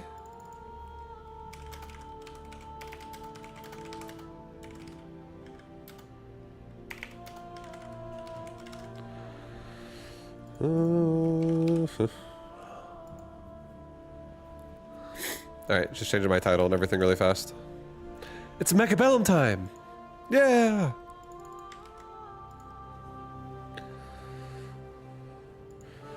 Get your free copy of Borderlands 2 and Hellslave. No. Yeah, I probably won't play. I probably will not play any of those games, but there's always a chance I might end up somehow playing some of them. Somehow. I do think I like the Freeze Free. I don't even know what Hellslave is. Can't remember. That was on the trailer just now, but Borderlands 2, I don't care about that. Time is time, and I'm not wasting my fucking time in Borderlands 2. I'm gonna be spending that time doing some fangs. Getting them running over fire. Dying, trying again. That's what's about to happen.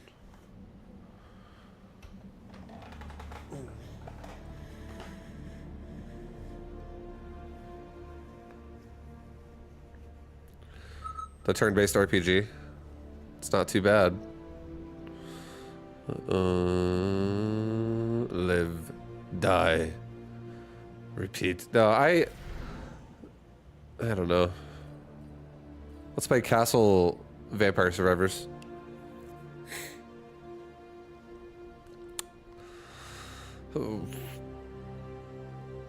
We'll do cost control. I'll do cost control. I'll open up Costies. This is giant spec. That's a little scary. Let's put middle. Let's go middle here with Sledgehammer.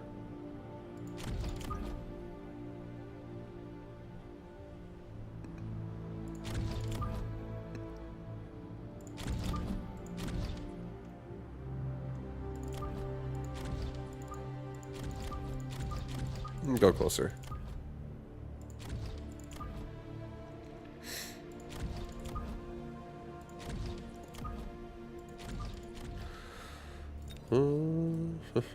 Well, I'm afraid of Stormcaller pretty hard right now, so I have to respect that, I feel like. So I'm just gonna get a couple crawlers just to start round one. So so I feel more protected.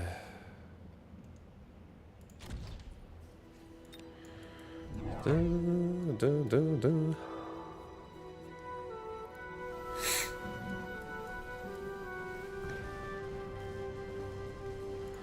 Void Eyes should do pretty decent.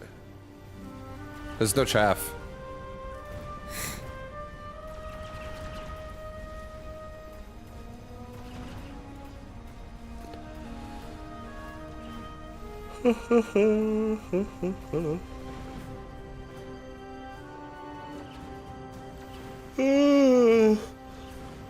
Oh my god.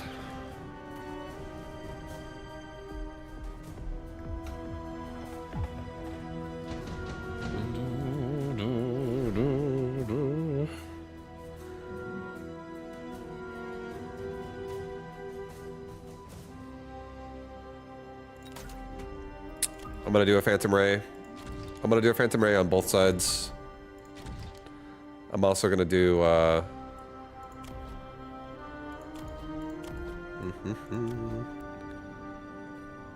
maybe another crawler pack right here, and I feel like giving myself another sledgehammer on the left. Just having some more support going down the side against the Arclight and the Hounds. And now we also have more chaff killing going on for these Phantom Rays in the form of Sledgehammer, which is not too bad.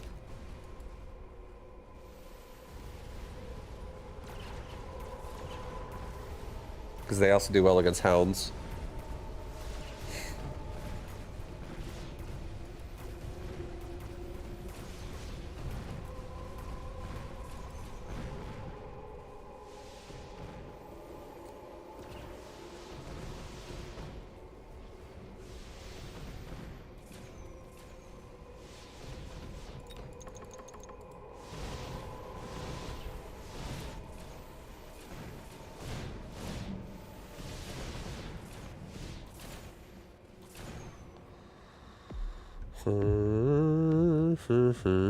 Okay. Right side does need a little bit more help, but we're about to put some more stuff on right side. We should be okay. Quick teleport. I feel like quick teleport could be really annoying, possibly. Redeploy could also be really annoying. I could do 3 sledgehammers right now and just redeploy them out when he freaks out. I'll do that. I'll do it. Get redeploy. Get 3 more sledgehammers right now. Put one right here. Put one right here. Just force uncomfortable reaction out of him a little bit. And then send it.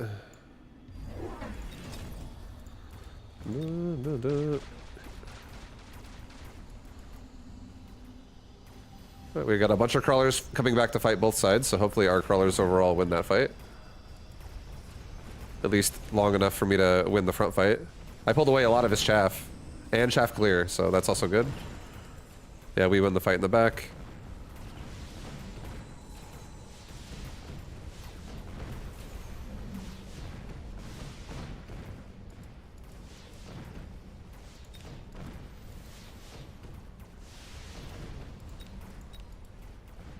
There's a way to know the XP of a unit and its XP value and its cost. Yeah, you click the specific unit you want to look at, and in the middle left here you can see its XP. And if it's lit up all gold like that, it means it has earned the total amount it needs to level.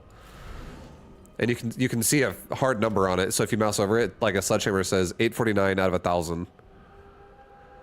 XP given is based on killing blow. And then so there's 2 ways to get XP. There's killing blow and there's contribution XP. Killing blow is the biggest chunk of XP that is going to happen, which is why it's important to make whatever units you want to carry ideally get the killing blows so they can level up. The second part of it is, if the unit stays alive and does not get the killing blow, it shares the experience with everyone else that's contributing damage to it as well as it dies. So and then it also requires the unit to still be alive when the other unit dies. So if I have 2 units that are still alive when I kill his 1 unit, If one of them gets the kill, the other one gets the contribution XP of everyone else that's still alive combined.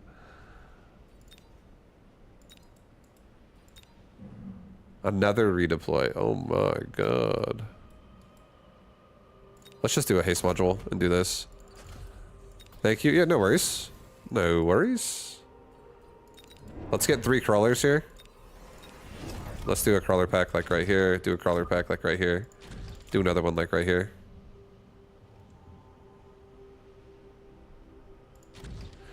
And then give my sledgehammers regen. I think I also want to give my Phantom Ray explosive ammo. Okay, he's got range on Phoenix.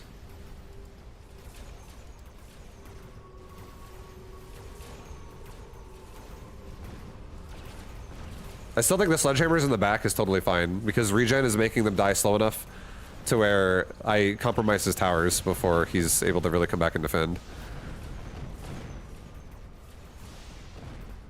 We do need to protect our anti-air a little bit better though.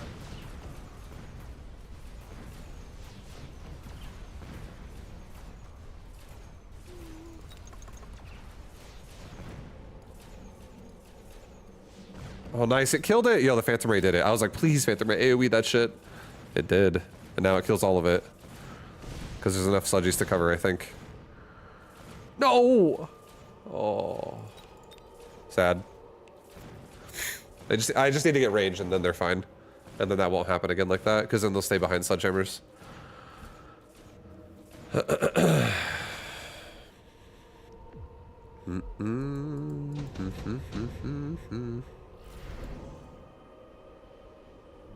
Could also take 2 marksmen just to be safe.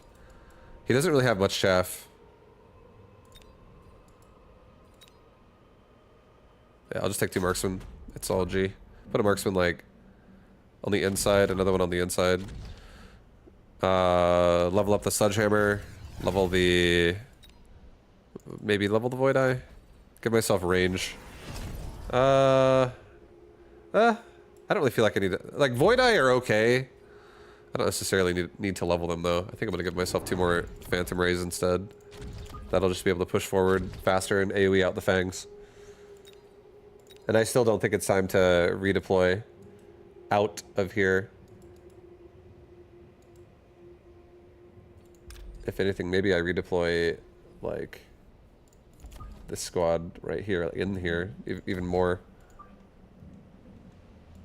Just so the Phoenix are more busy.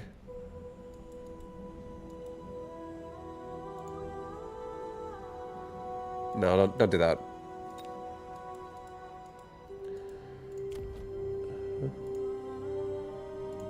Just leave it, send it. Yeah, now he's got Mustangs coming in to die. This is great. I'm cool, like, I'll just keep leaving them there. The longer they stay alive, the more annoying that his towers get pushed. And we really want to increase our mid push, like, more and more. So I can really capitalize on how fast I get there. Getting move speed also would not be a bad idea, since I pull him so far back. But yeah, the Phantom Ray aren't even dying now, really, because they have range, so they're way more protected. So everything's looking good. Nice push. Phantom Ray are doing really well.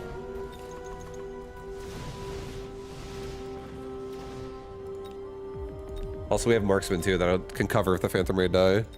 So we're looking pretty solid.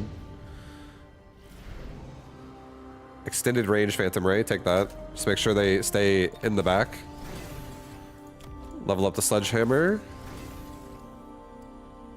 He has charge shot on arc lights now. I think I want to give myself 1 more round of crawlers.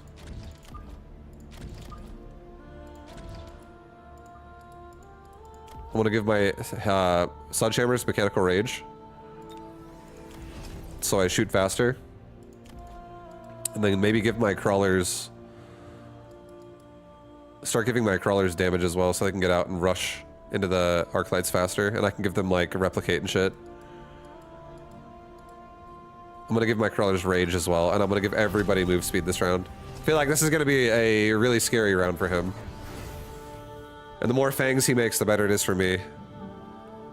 At this point. Because I can just, it's more bodies to replicate off of. He's making more arc lights. That's fine. I think I'll be able to kill them pretty quickly with my sledgehammers, because they're really fast.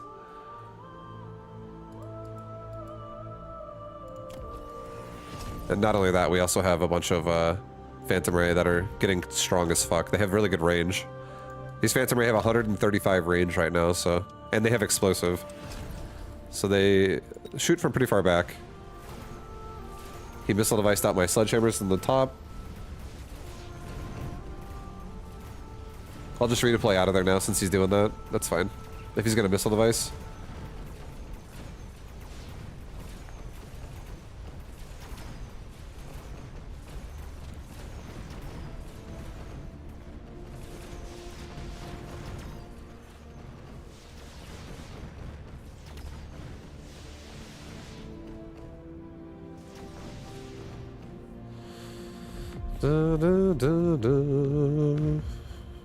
Low key or win rate with anything non-Phoenix is pretty low. No worries. It's all good. You just gotta understand, like, with what you have, like, what, you know, what would work well here, type of shit. And it's usually something as simple as, like, oh, if you just got this one upgrade, you would make your army go from being bad to good. A lot of times, or like your positioning. All right, let's get replicate now on crawlers. Let's level my crawler, and let's give ourselves. I'm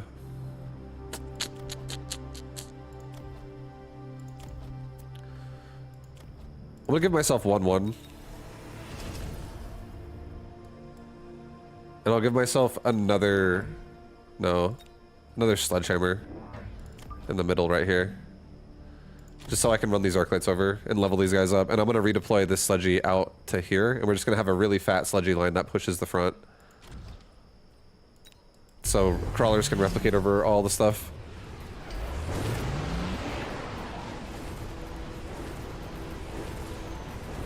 Because the beautiful thing is really the Phantom Ray having explosive shot here. The more developed this board gets, the more the Phantom Ray are gonna do really well. Like even better and better and better. Just gonna clear it out faster. Phoenix are insanely good. Phoenix are like a... I do like Phoenix and how easy they are to just like control. They're safe, so they can deal with things that are like in mass because they just stay back far enough to like not die for a long time. And they just do such good fucking damage at the same time to like kill anything that's actually bigger. The range on Phoenix definitely makes them easier to use. I almost never use Phoenix. I know it's very good. I'm a marksman enjoyer, often going into Assman. Yeah, and I appreciate that too. I would say I'm more similar to you, myself. I also love a good old assault marksman.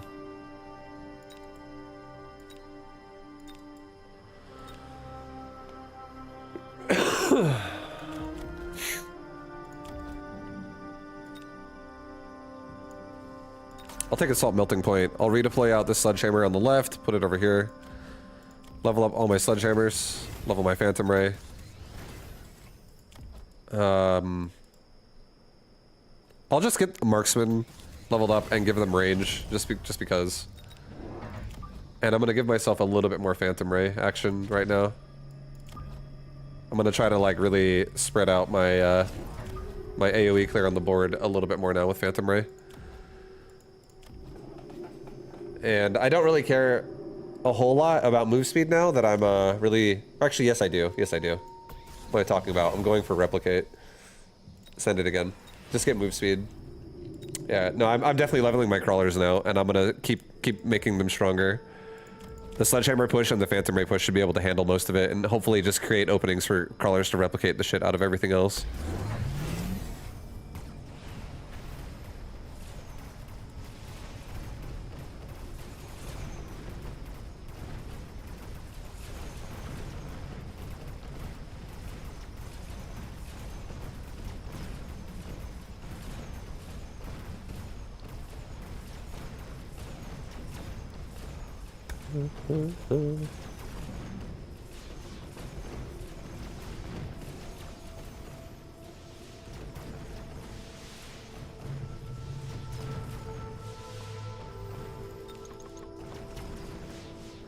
I honestly really need to get that tower faster. Something on the ground needs to really help here, I would say.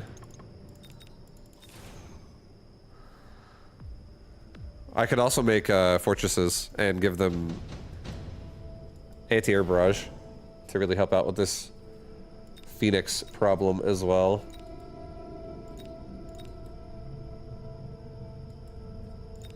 Let's get a ion blast. Let's just ion blast like this.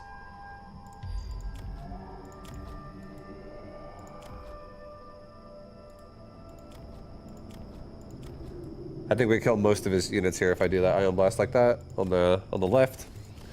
Level up my Phantom Ray.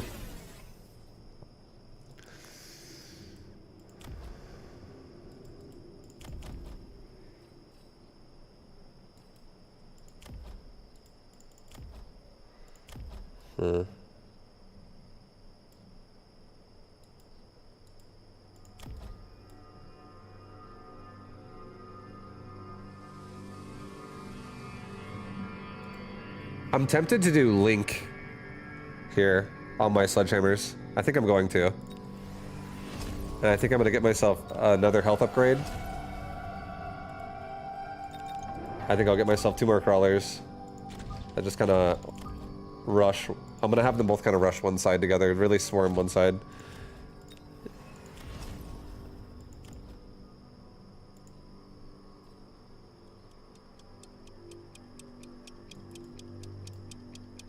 I'm gonna redeploy this Phantom Ray right here to like there. That's fine.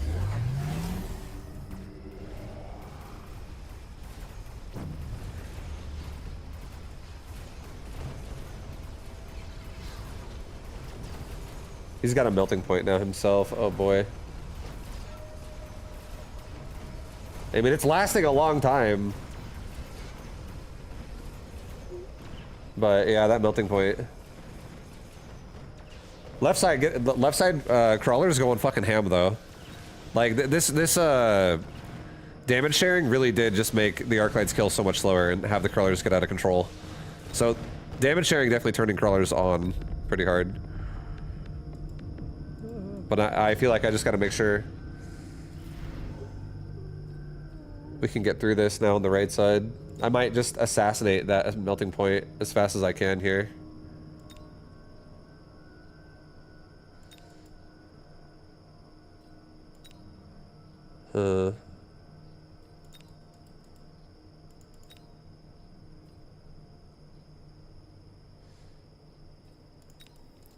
Two level 4 rhinos on the right with just mechanical rage. I really do like that idea. They just kind of mix into the problem.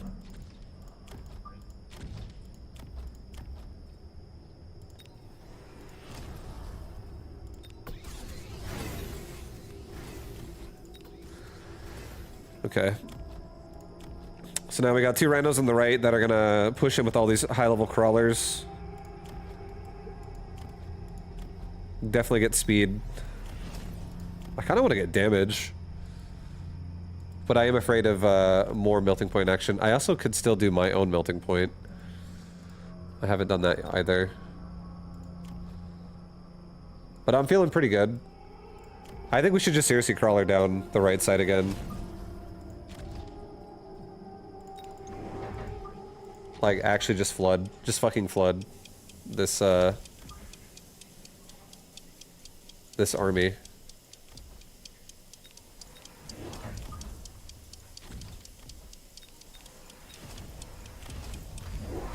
Okay, I'm really pushing the melting points on the right so fucking hard with mass crawlers. See how it feels?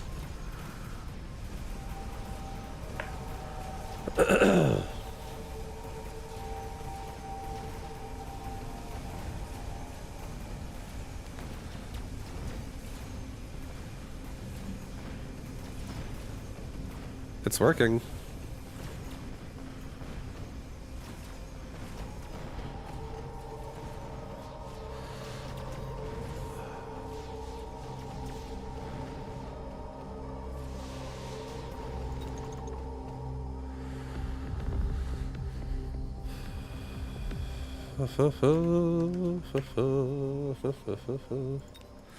Crawlers going ham is such a great feeling. I know, I agree. I feel like it's actually insane because there's so many of them here, but at the same time, a lot of them are going to die before they get connected. But if these guys that are in the back, the higher level ones, if they start actually if most of these die in the trade-off of most of the crawler killing units die at the same time, like all the arc lights are dead, a lot of the hounds are dead, and now I'm suddenly like, these crawlers in the back are actually getting killed way slower and they make connections. It just starts multiplying so fucking hard because you actually get a ton of crawlers when it bursts out of like a giant unit, for instance. I don't even know how many you get, but I think you get something like 16 crawlers for killing like a giant, like a melting point. You get a ton of them. You get like a full squad out of it. And I think it matches the same level as the crawler who killed it. So like if I have a high level crawler, it just starts multiplying itself like a fucking virus everywhere. As long as it latches on and gets killing assistance on the target. Like debuffs them or some shit.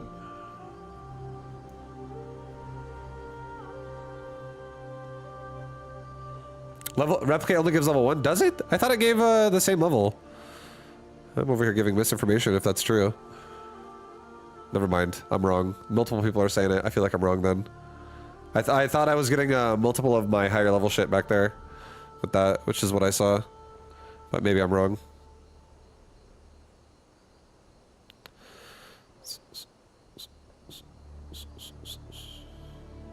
Join me and die. Yep. I mean, it's still insanely good. Replicate is such a nice...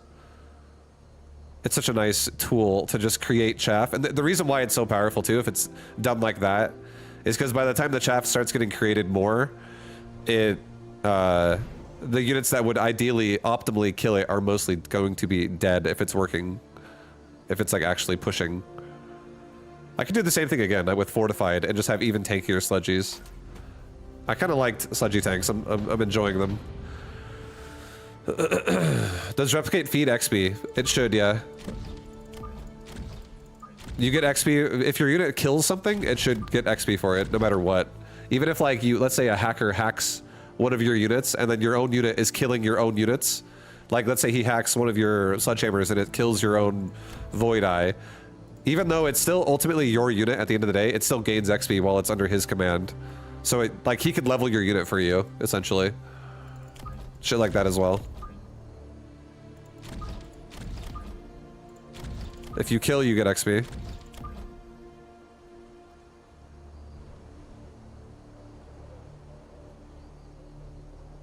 They're saying the crawler gives extra XP if killed. The ones spawned from Replicate. I don't think it gives you extra XP. Like more than normal. I don't think it does that. If that's what you're asking me.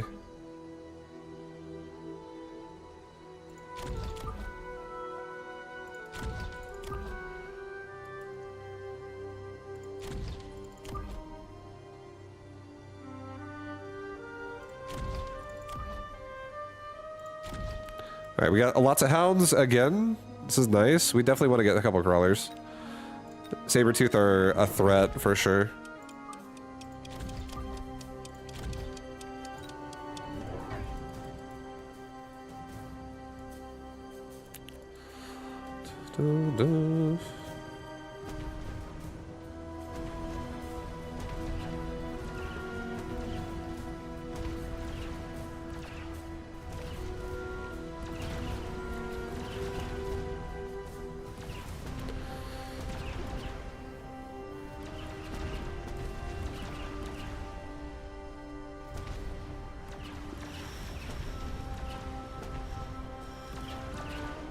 Crawler DPS, baby!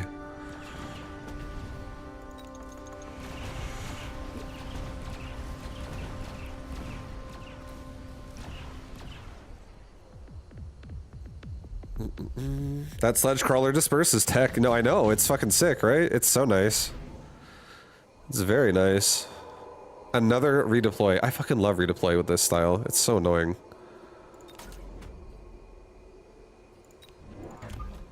Alright, we're gonna put a crawler pack in the front. I'm gonna move this maybe here. He's gonna most likely just missile me with one of these strikes. I'm gonna move this crawler pack, I think, over here. And now I'm gonna avoid getting missiled there a little bit. I don't want to put a barrier down. But maybe I should. Maybe I should just wait on the redeploy. Just send it like this. And just put a barrier right here. Move this one like this. Just put a barrier here on this like vulnerable area so I don't also lose a Void Eye. I feel like he is gonna missile right here. Put a barrier back a little bit so the Sabertooth doesn't instantly kill it. Alright, I'll do that. I'll play safe. And there's also the possibility of Phoenix this round. Phoenix do exist this round, possibly. So I'm gonna just give myself one marksman. That goes like right here. And can ideally deal with that. Alright. We're okay with the left sledgehammer getting hit, because he's gonna kill the hounds anyways before he dies. Oh, there's a bunch of Phoenix up there, I'm just kidding. But I have a marksman, so marksman's gonna be able to help. Let's go. Get rid of those crawlers, guys. Yeah, I think we got it. The marksman was a great choice. We are gonna lose our tower, but hopefully I get rid of most of the Phoenix before the tower is dead. Oh. At least my barrier doesn't die. That matters. He also double missiled me, so that's pretty fucking aggro.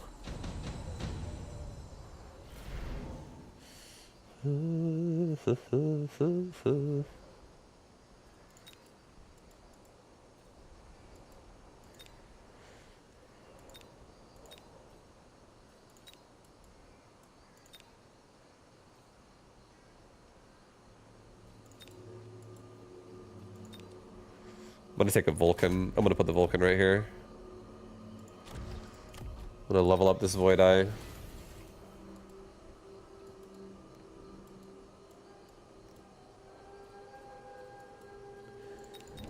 I'll give myself one marksman, one crawler, one sludgy on the right, and we'll just give our right side a bit of an opener here where they can start a fight off.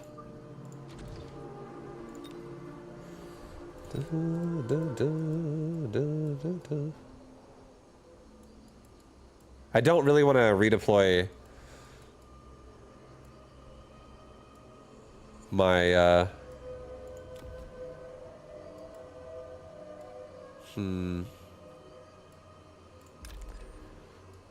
maybe I just redeploy you here for this round and just get rid of the hounds quickly, and I can always redeploy it back. There's not really a lot of plays I feel like I want to make here with redeploy. Every bone in my body wanted to take those arc lights. No, not this time.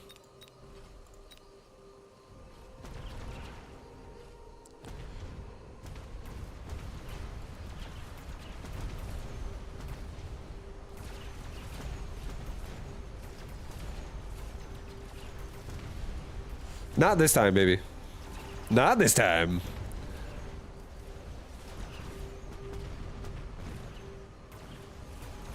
Get the tower! Thank you. Hey Vibio, what up? What up, Blood Red Skies? How you doing?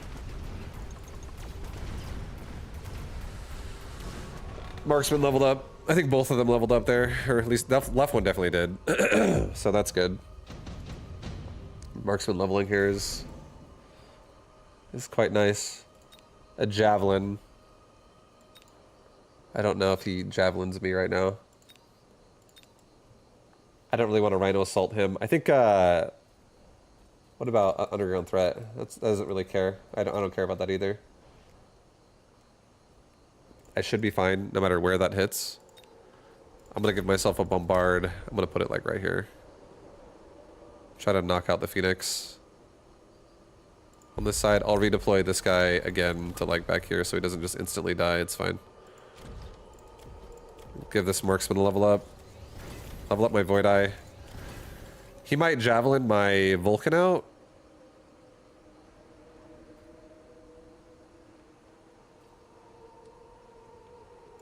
Here, do this, actually. redeploy my Vulcan to right here. Give me a crawler pack, like right here. And I'll redeploy the Vulcan again. If there's no Javelin, then I'll probably redeploy the Void Eye out of there in the future.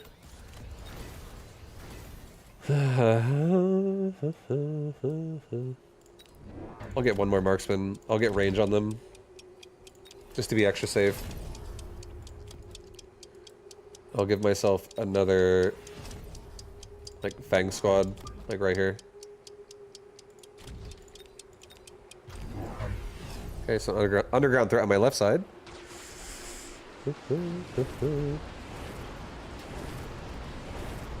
And he's got a, you know, I just have a big ass aerial bombardment, orbital bombard on his left. Looks like we are gonna lose our tower.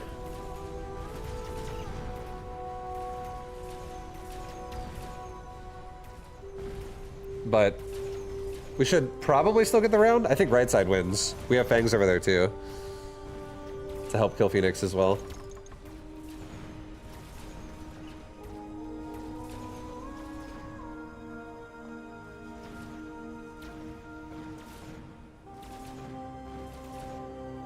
No, we lose.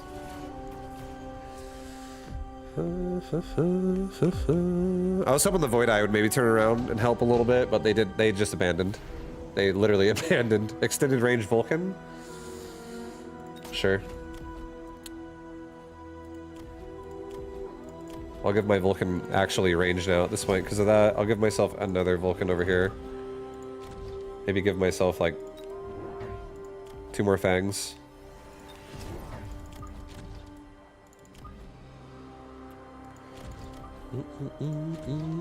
Maybe redeploy this to over here.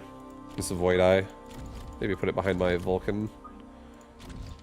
And have this Fang maybe go like here. Have this Fang go like here.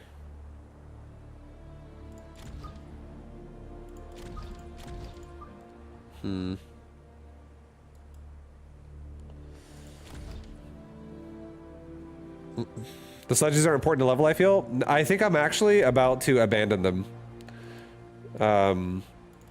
There's a chance I might be abandoning them. And the reason why is his army is mostly big dick killing, Sabretooth and Phoenix.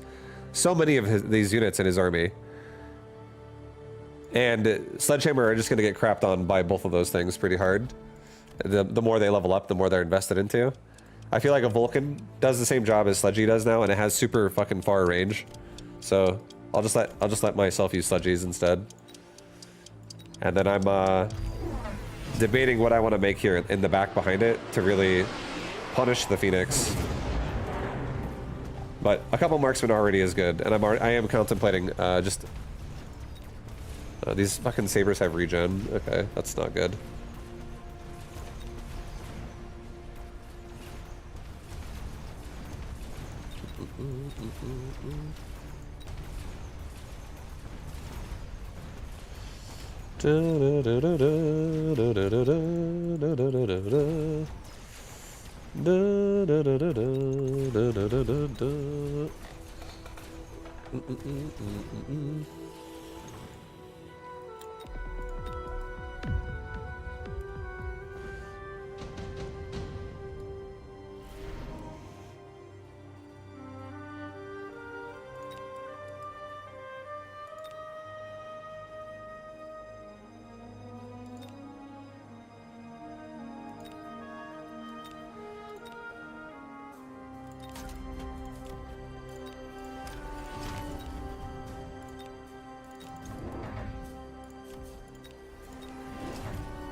Okay, that's what we're doing now, boys. I'm doing fucking hackers.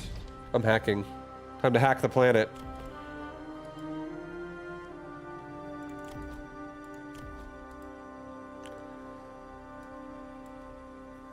Why don't you elite recruit the hackers? Because it's too much money. Because it's 900 instead of 600, and I don't have a lot of money. And I don't think that, I do want to save a little bit, and I, like, for more upgrades of everything, not just hacker, because if I overinvest in a hacker and he puts, like, more shit in the way, and I start having problems with that in a different way, it's gonna be problematic. I feel like the hackers are gonna ruin this round for him regardless.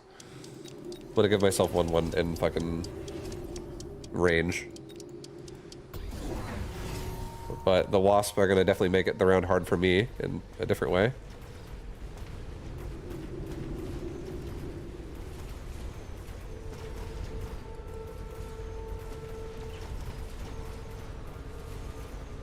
Will I be able to beat the hacks?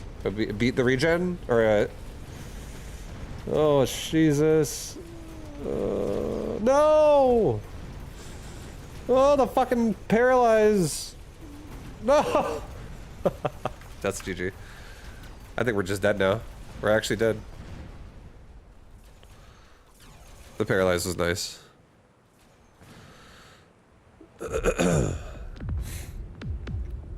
Yeah, this definitely was not a Vulcan game. I feel like I forced Vulcan here pretty hard. But it was early. That's what happens sometimes. You take a nice early Vulcan. You get, it's a little pricey, then it sucks. It becomes a choking hazard. Vibe, can you tell me which mic you're using? That one right there. That mic right there. That didn't look like a game of any kind. Yes, it did. It was a game of Vulcan wasted money, honestly.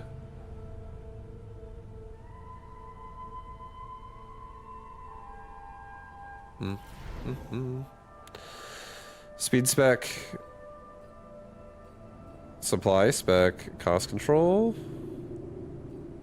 I'll take speed. The game is throwing sludgies at me a lot today. A lot of sledgehammer games, guys. A lot of sledgehammer. This could be an assault mode marksman game. He also has balls too, which is nice. I think I'm gonna play side versus balls.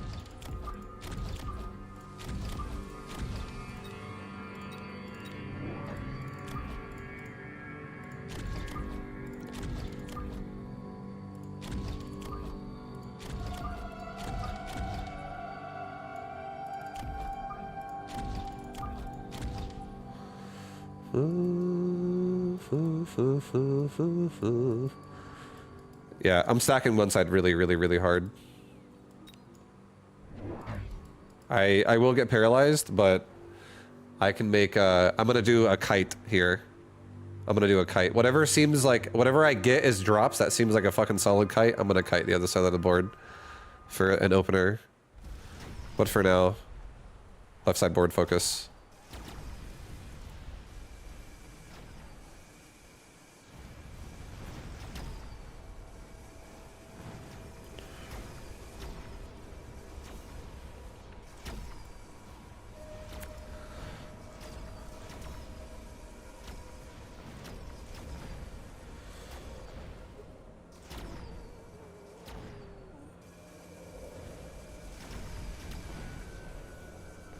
This is the same guy? It is the same guy, yeah. Same player.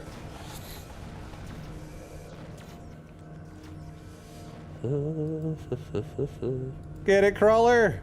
Get it!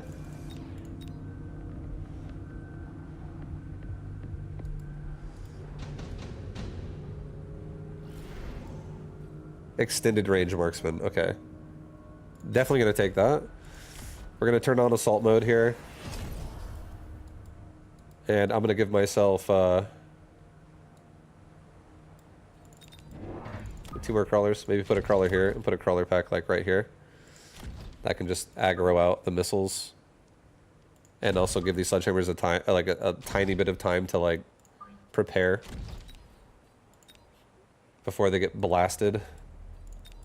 All right, he's going Wasp.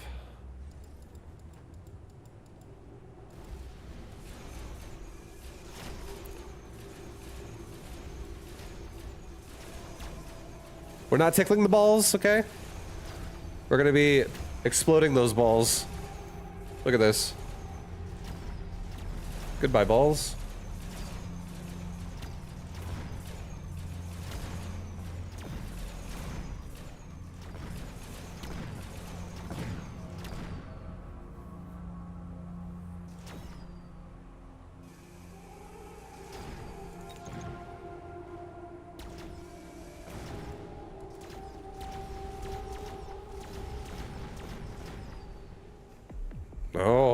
Oh yeah.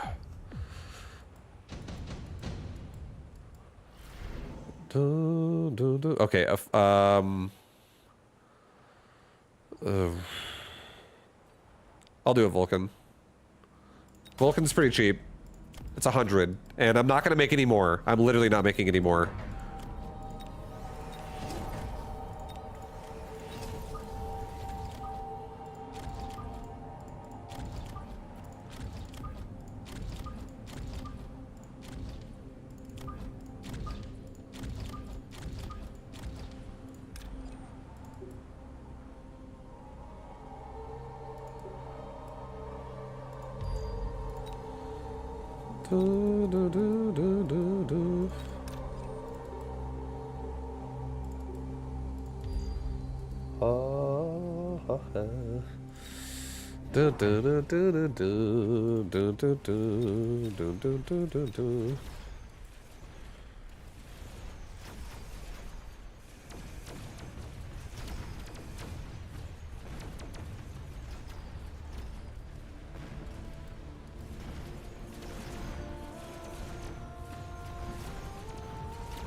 Get him, marksman! That's right! That's fucking right, dude!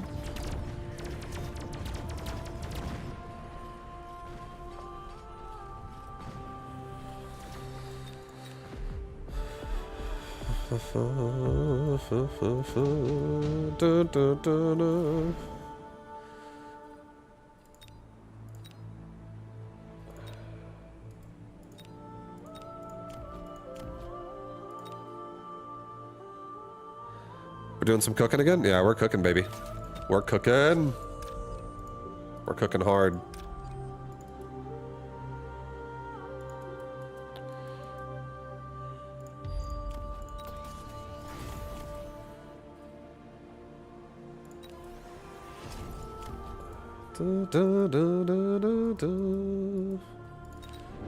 I think we get 2 more marksmen in the back. Just so that, like, flanking is not a chance, a possibility. I do think range is really important on these marksmen. I also do think...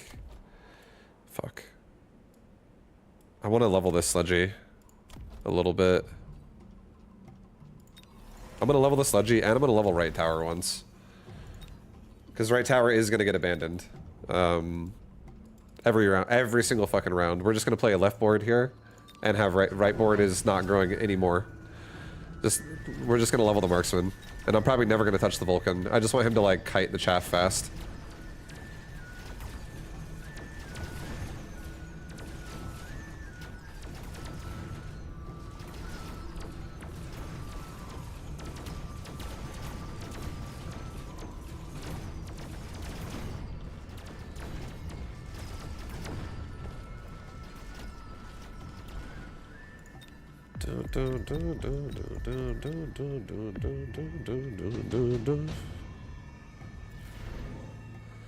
A regen device?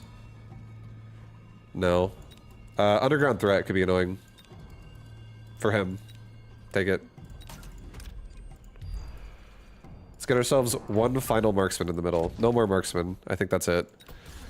Just so I have every quadrant of the board really covered out. So we're not gonna get slapped. Level that sledgehammer. Let's give ourselves like maybe a couple fangs. Put a fang squad like right here. Maybe put a fang squad like right here. Just give these guys some time.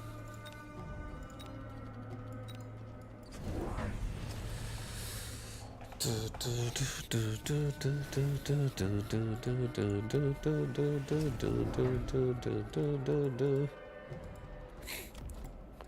also would love to get quick reload as well on marksman with how much chaff is in this game. Another sledgehammer as well on the right side wouldn't be the worst idea to help kill crawlers faster too from different angles.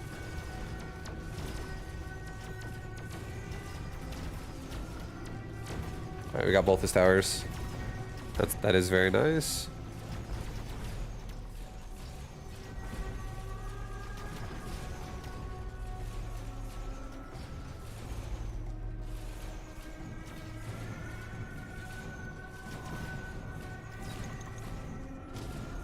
I kind of want a list of the units that can shoot while moving and another ones that can't.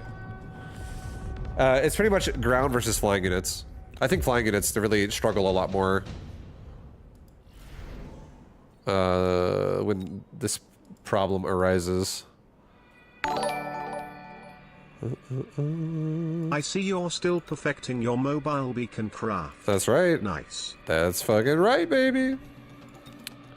I'm gonna do a laser sight. I'm gonna put it on this guy. I'm gonna now, this time, level my tower again. I'm gonna have these guys this time mobile beacon the opposite way. We're gonna go to the right. Maybe down. Level my marksman. I feel like I'm afraid of a javelin hitting me. I could level this guy up so that if a javelin does hit him, he still doesn't die somehow. Because he has more health than the javelin would do, right? So javelin shouldn't be able to kill that. Let's get another sledgy. Maybe get a crawler pack right here. Just so we're like protected again. On this side. Maybe give my sledgehammers regen at this point. And give myself like another Fang squad like right here. Just comes out late.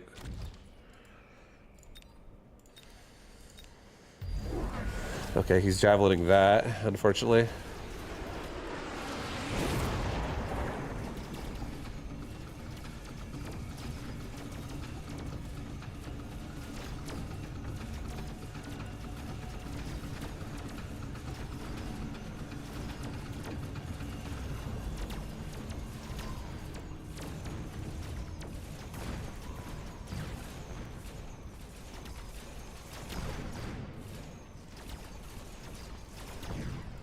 Fuck yeah, the paralyze! Let's get it right side.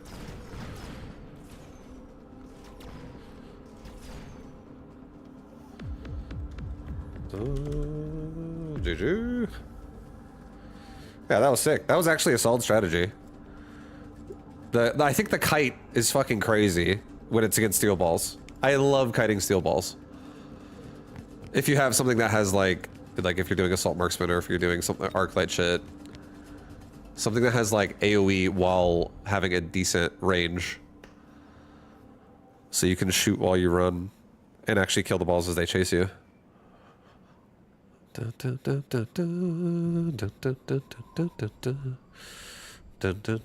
Same guy again. Best of 3, guys. Best of 3. Soul Light Gravity. Dude, very much. Thank you very much for the 2-month resub. I appreciate the love, dude. I feel like the bot talked to me a second ago, but I didn't realize it was a sub notification until like right now. But thank you, dude. I appreciate the love. I'm fucking loving Mobile Beacon right now. It's making me feel good. Fire Badger. Fighter Badger. Ooh. I'll do Fire Badger. Fire Badger. Okay, Stormcaller Arclight. Farseer spec for him.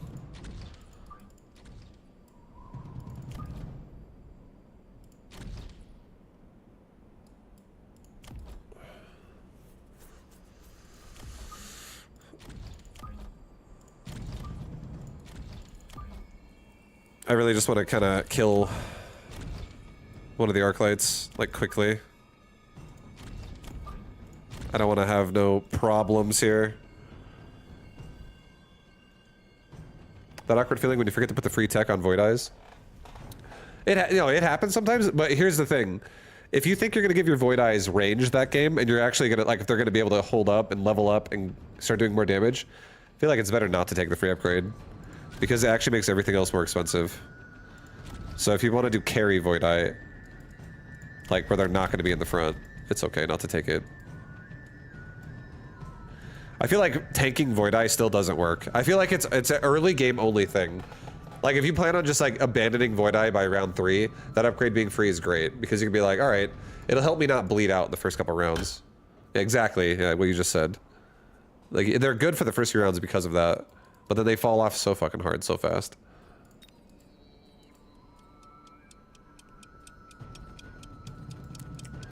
Shit. I'm gonna give myself 2 hounds. I want to have sprinkler systems this game. Like, available. And hounds right now are not the worst.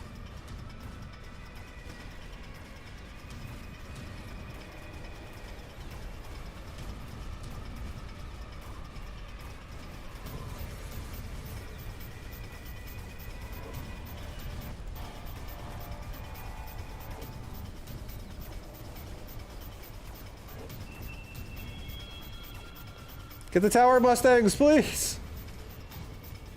Oh, they did.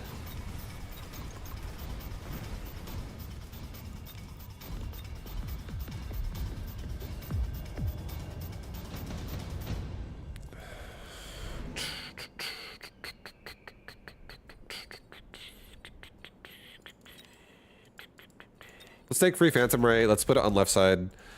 Let's take a crawler pack again. Let's give it a mobile beacon. Let's just actually have these stormcrawlers like stop blowing me up with missiles the entire time.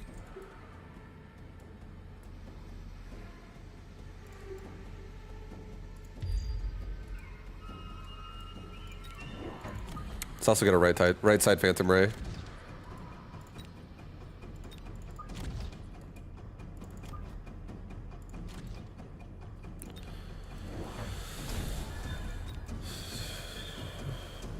Get in there, crawlers! Dodge! Dodge all the Stormcaller missiles! That's right.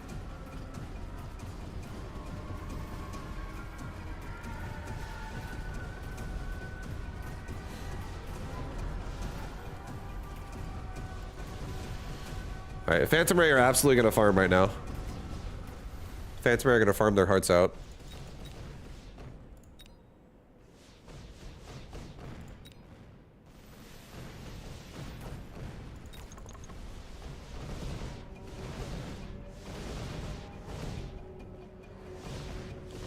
So this can definitely still turn into a Phantom Ray style. You need something heavy here? Well, we'll see what the game gives, but I have choices. I don't have to keep using Mustangs. I don't have to do anything really. I could actually just do a Phantom Ray transition now that I have double level 2s. Nice opener to it. I have chaff coverage with ooh. Ooh. Ooh. Yeah, I'm gonna go intensive training. I'm gonna do a Fire Badger right here. I'm taking Phantom Ray level 3 on left.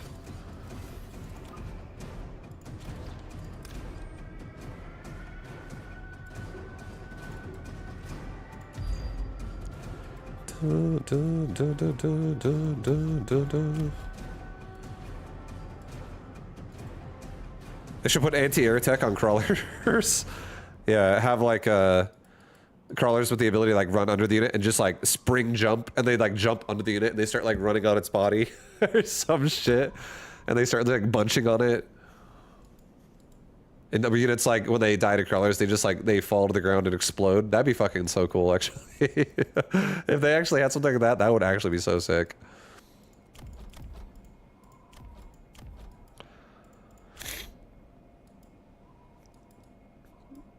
I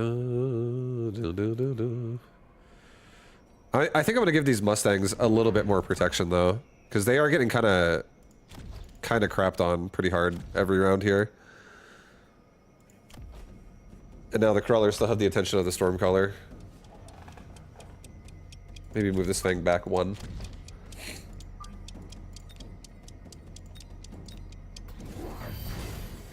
He's got Phoenix.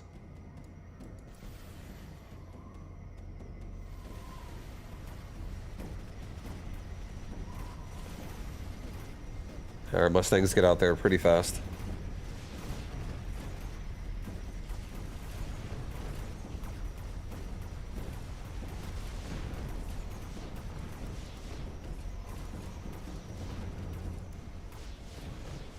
We're gonna get a paralyze. Hopefully the Phantom Ray are able to just finish it off before all of them die, so the Phoenix don't level up.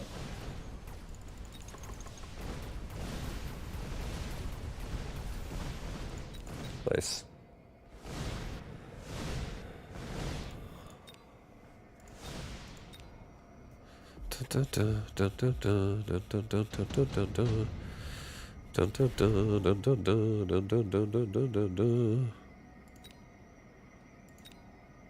HP of all units.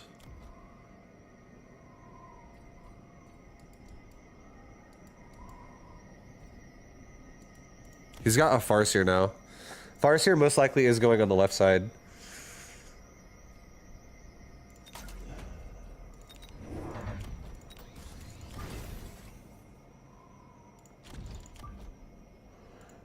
I want to believe that I can actually set something up here that will work.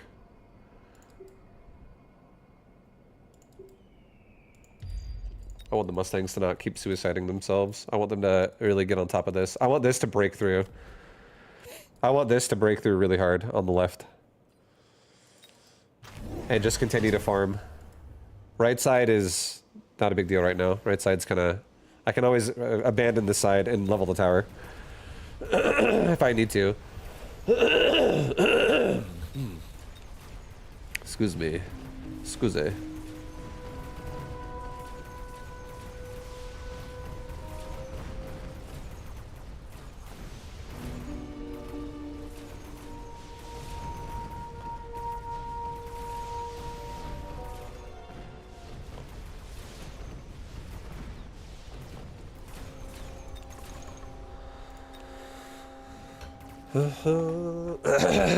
Don't worry, I'm just vibe. Yep. That hits. I can't breathe, man. What do you expect?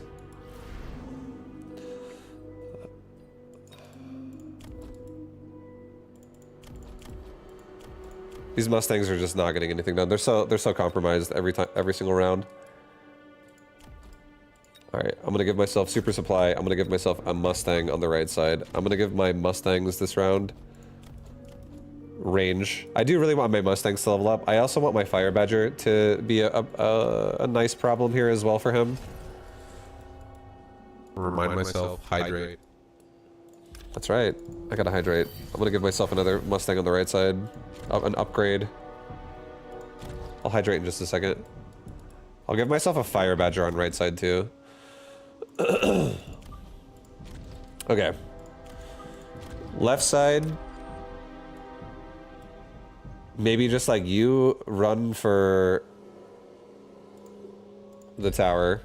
Just run for the tower. Let's break right tower this time and have Phantom Rays able to just kill during paralyze. Next round I might take Fire Badger range as well.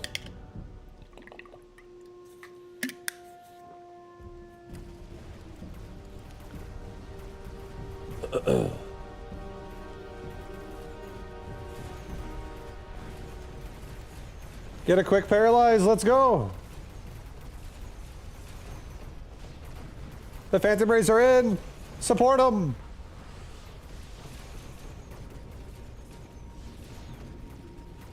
Holy shit, they're all dead. Well, Mustangs are getting levels now, so Mustangs will change the pace of the fight.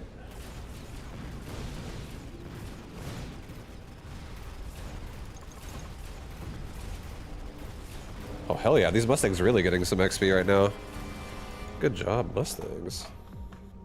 He has 3 colors. Why invest into Badgers? Because they all come out at a certain point in time, and I got a free Badger right here. There's 1 crawler here. He's got nothing but air. If I have a Fire Badger and I just give it range, and then I upgrade my Mustangs more, he's going to need to answer that. It's not like... If he makes a big unit entirely, Phantom Rays can kill it. I already have answers to certain things, I feel like. But having a Fire Badger just gives this side a tank, and it's also something I'm gonna give range, because it has extra range this round. Like, Fire Badgers with Fire Badger spec, I feel like it's nice. I don't think it's bad at all. Let's make this Mustang on the right, level 3 specifically. This thing's a fucking beast.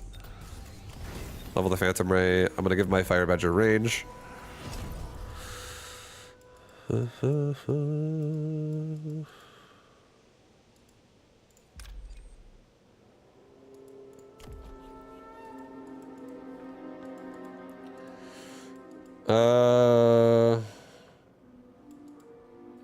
I do think I should give myself a little bit more chaff again.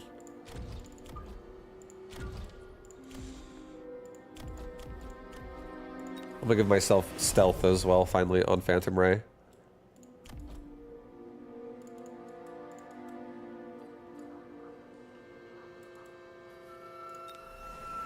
I'm also gonna give myself another Phantom Ray in the middle right now. And then this particular Mustang is gonna run to the side. And then up into the tower.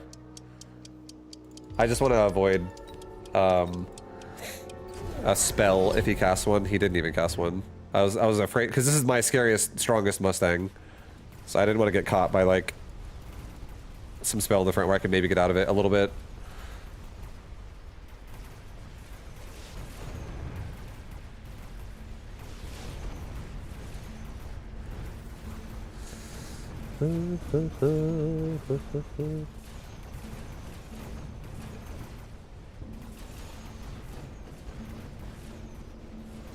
Phantom Ray are still alive on the right. A few Mustangs are alive on the right. That mobile beacon was not necessarily good.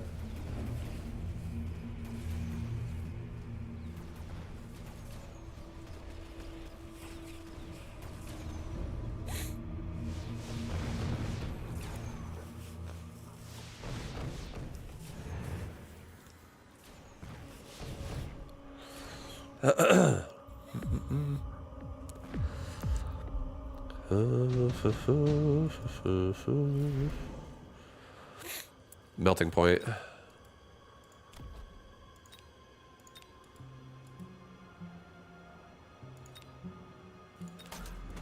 Cheapest option's a melting point, and I want to try mobile beaconing a melting point as well.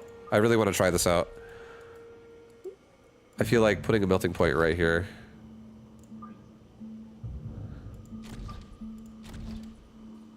And upgrade the Mustang.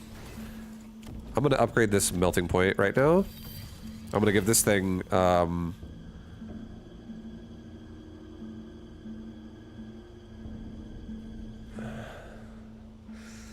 he has multiple sources of EMP, which is fucked.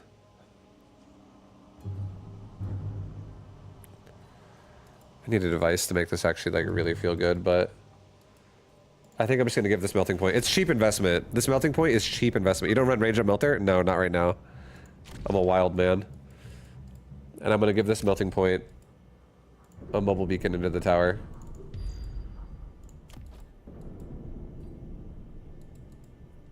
I'm gonna give myself range and speed. Let's give myself maybe one more Mustang, 2 more Phantom Ray.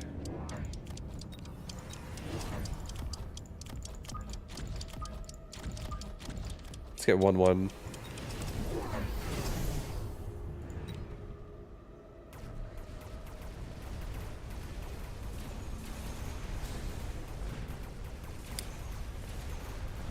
It's very tanky, at the very least. Like, it's genuinely a tank, which is why I have it the way it is. It's not really like a DPS for me, with the way I'm playing. My playstyles right now are all about like supporting small units.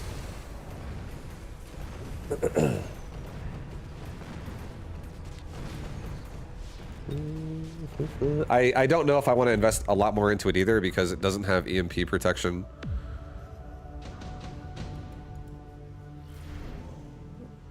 Movement speed of everybody, let's take that.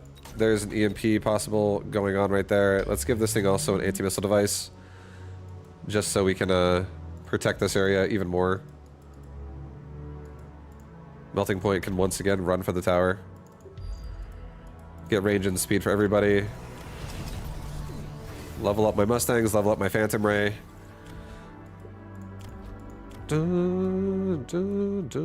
We're also locking on and killing Arclights early in this situation, so let's actually just do... Level up my Crawler again. Give my Crawlers Rage and Replicate. Give me 2 more Crawlers that come out like here. And...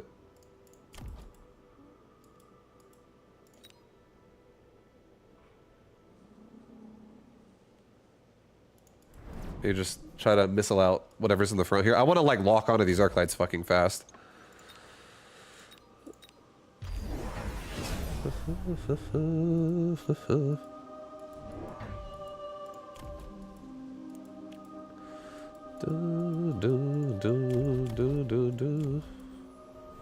And the Mustangs on the right, level 4 Mustangs with the damage device. They're like a subtle threat right now, I'd say. He's going crazy. Missiles everywhere. Right side might struggle a little more now. So many missiles, holy shit.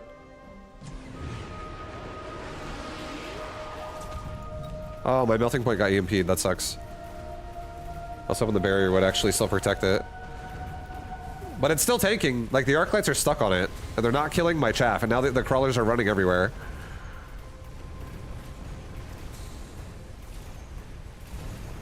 We got the tower. Left side breaks through.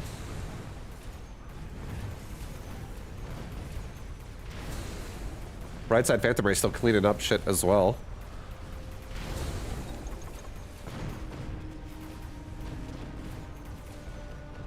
Yeah, this melting point is still tanking. Such a fucking tank.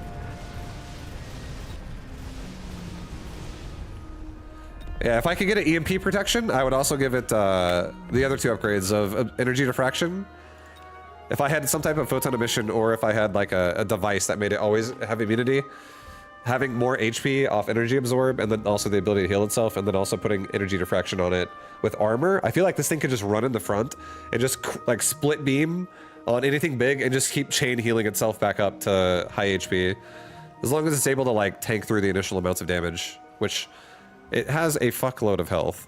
It'll have even more if I give it energy absorb. So that's kind of, I feel like it was a good, I enjoyed using the melting point there. I want to use my giant units more as like support of chaff or support of small.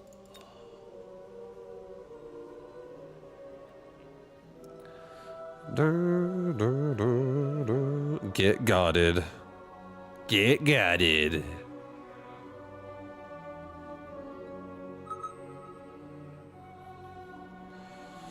The South Falls.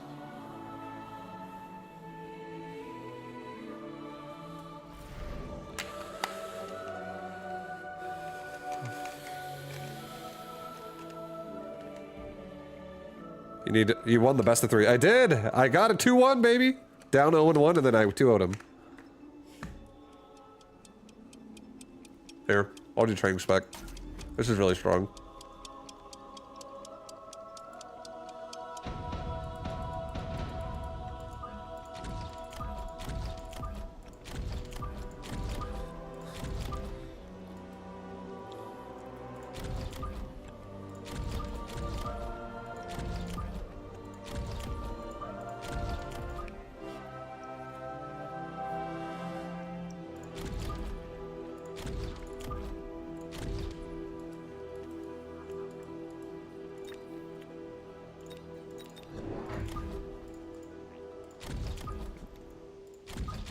Guard the right tower as well. I feel like he might make crawlers with this.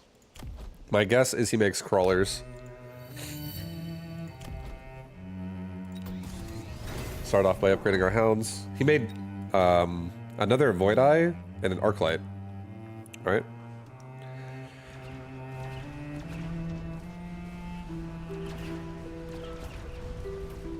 So I feel like the right side of the board is so tempting to do something like Scorpion Kite or something like that, or something that can just really punish as I walk away.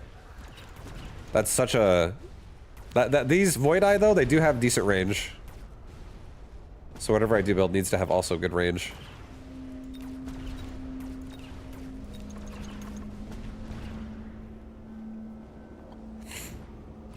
I know fucking words too, Dr. Dark Knight. I know words as well. And I feel you. I got you. Zerg player having a play style around supporting small units. Who'd have thunk it? Mass-produced rhinos? No. Mass-produced melting points? Decreases their range. I don't think it's worth it. I don't think it's worth it to do some mass-produced pointers. So I'm gonna do a skip. Or not a skip, sorry. I'm not gonna take any of that shit. I'm just gonna take underground threat. I'm gonna drop it on his tower. I'm gonna drop myself another crawler pack here. Give me a saber. And I haven't decided yet what I want to put over here, but there is something that I don't have to kite, but part of me does want to do it.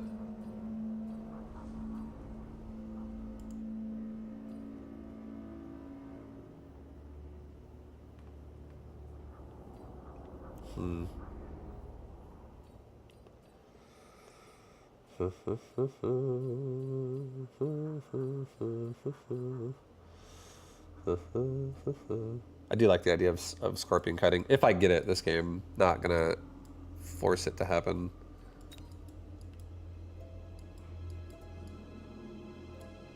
Maybe I do a crawler pack like right here.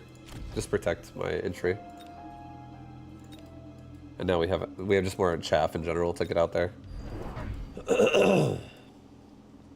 This is nice. We should be able to blow up that missile device on his tower. And it won't happen right away. So I'll be able to win the crawler fight and then blow the missile device up.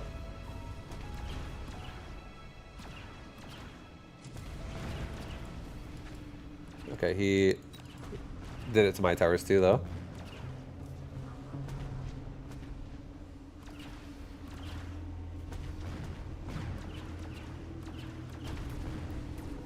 Hold for a sec, guys. Shit, we're gonna lose another tower. Oh.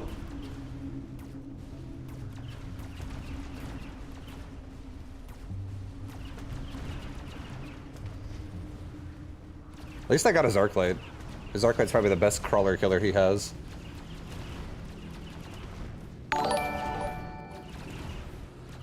What up, Let's Sassy? go. Sassy, thank you for the 64. Sassy. Sassy. Thank you, dude. 2 Phoenix, 4 Marksman, a Melting Point.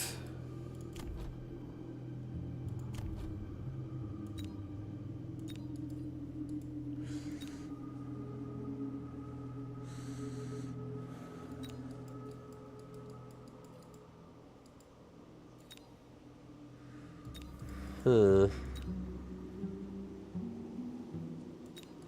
4 Marksman is a lot of Marksman. It is. It really is.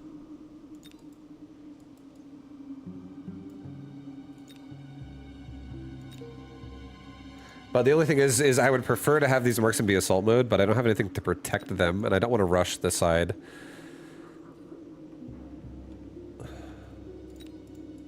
He does have EMP.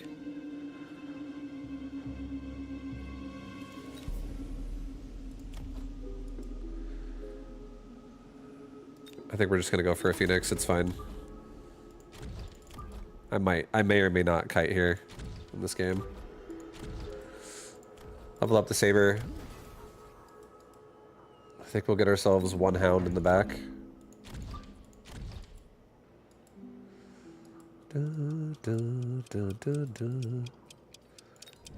Maybe another crawler pack.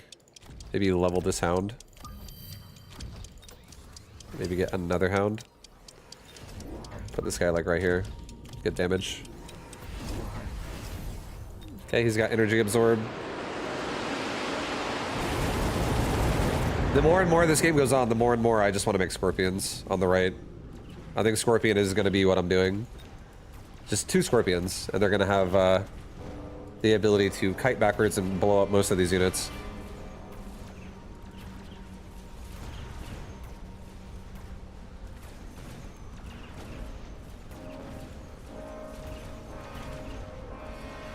When you pick Scorpion, when do you pick Scorpion over Raiden?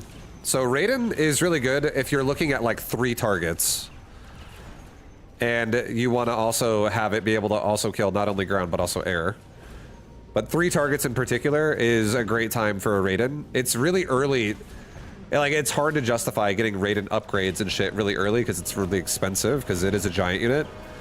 So in general, it's nice to just like get a Raiden if like, oh, I have to deal with this like area where I can knock out some of these like really costly units in this area. I would say a Raiden wouldn't be the greatest situation here, mainly because it's a lot. This, like, it would each time it hits, it's gonna hit pretty hard. But if I have nothing supporting it, really, I would have to put it super deep back to make it work. And then if I put it super deep back, it's gonna get stuck on crawlers instead for a while because it's not gonna get like great shots off. If I put it in the front, it's like fucking slow, and it would be hard to kite with it. Incendiary bomb is tempting. He probably incendiary bombs me. I don't necessarily think I need it though. Let's just get a health mod, it's fine. Let's put a health mod on one of these scorpions. Let's just get 2 scorpions here like this. And just have these guys patrol down.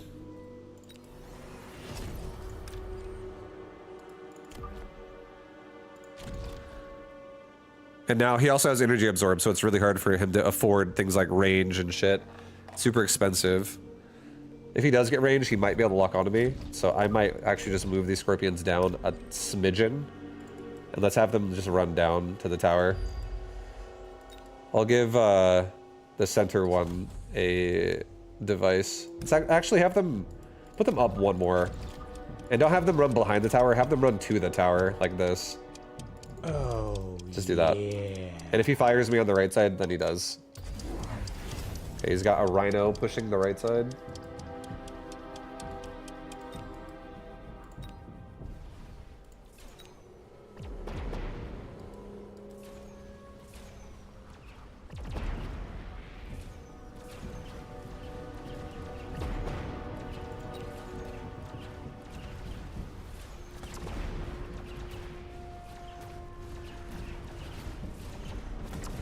These scorpions did amazing. Just killed most of his army.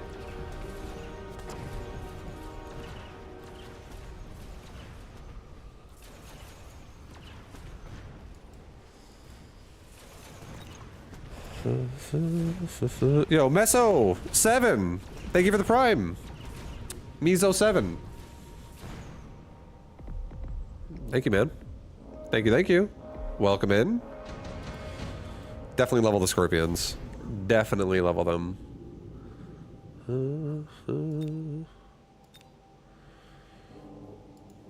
3 tarantulas.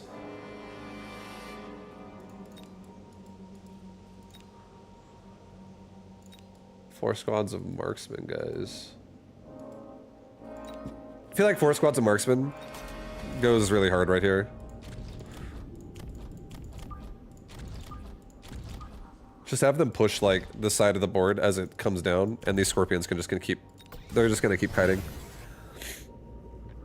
We're gonna give this particular scorpion on the left another level up. I'm gonna go ahead and back it out.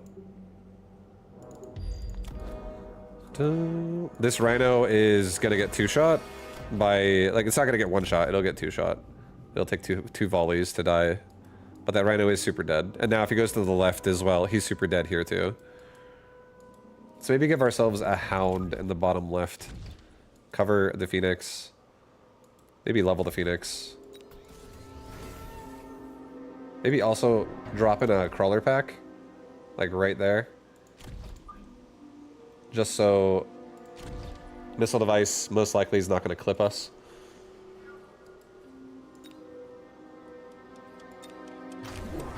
If he were to do one.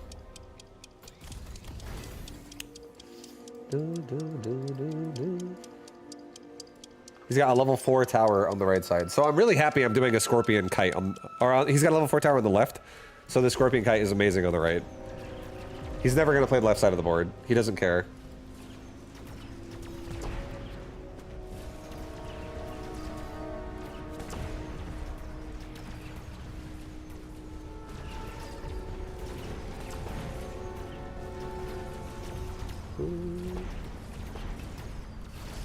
These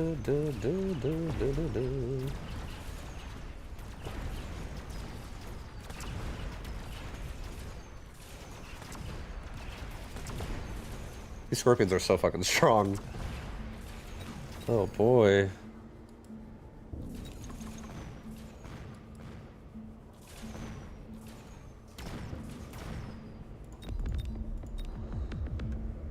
I feel like we could give them regen and then they would just also never die.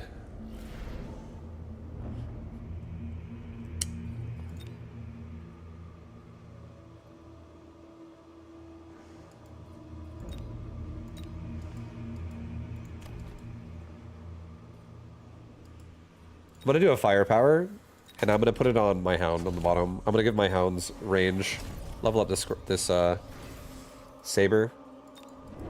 I'll give myself like 2 more hounds over here, so that way I can actually punish things. Let's also give myself 1 more hound. Put it in my kite.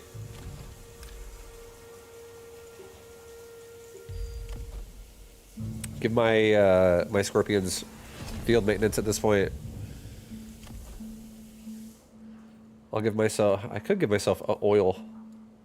A nice oil. I don't really think I necessarily need to though.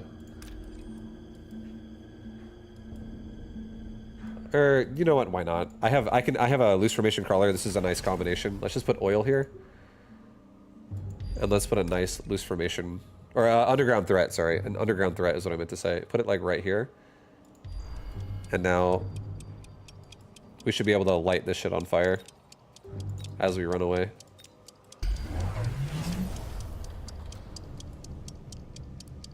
Because we'll use his own Vulcan against him with the push. And he has so much chaff.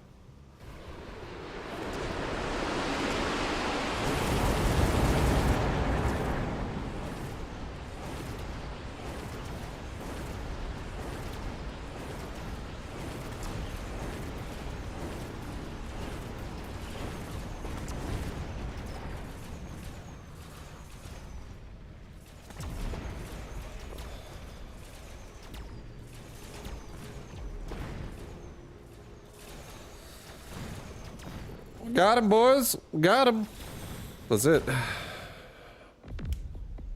Scorpion. Scorpion kite. Hi, Vibe. Yeah, what up? What's up, Prodigy? Hello. See how much firepower that hound did. This hound did 58,000 damage in bottom right. To be fair, this hound didn't have mechanical rage yet. The only reason why I didn't give this scorpion the damage device instead, which could have been huge, is because I already have 2 scorpions in one spot and they're both getting leveled up. So I was just like, I feel like I'm gonna be fucking killing anything big that he makes regardless in this area. Like the scorpions don't necessarily need to be ultra one-shotting like fucking crawler packs.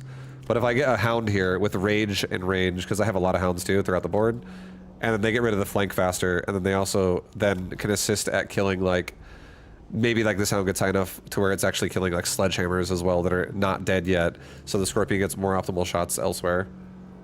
If like things are like, you know, staggered off and mostly dead at that point. So like if a scorpion chunks out an army, the hound finishes it off and it gets to shoot into another chunk instead. Or something like that. Enemy, could you try to use a melting point? Why Vulcan? He has a lot of chaff to cover. Sometimes people make decisions because the game gives it to them as well, and sometimes people make decisions because like they need that for their army, or they think they need it for their army based on whatever they want to do.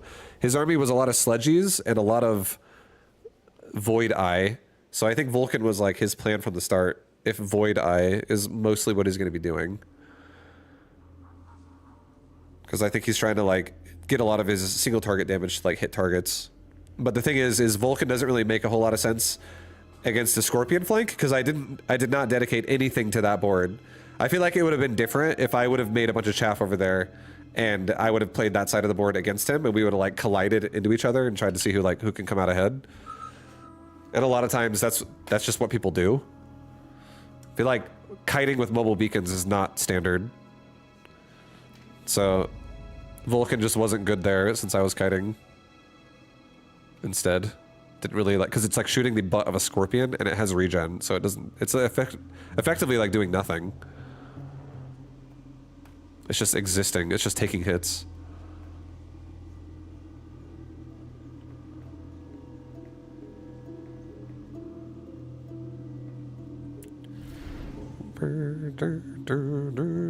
Quick supply.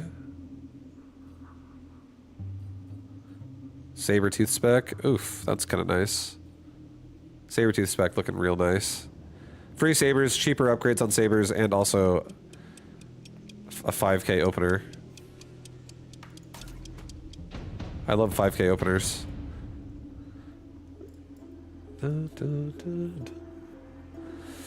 This guy is Arclight Sledgehammer Speed Spec. He has armor on both Arclights and Sledgehammer. Okay, so Mustang is not going to be a focus of this game at all. Mustang can be like a focus of anti-air in this game. Just for the start. Maybe I upgrade, maybe I don't. Definitely not a focus. Hounds. Hounds are going to get kind of rolled here. Hounds definitely going to get slapped. But just for round one, I think I'm going to keep it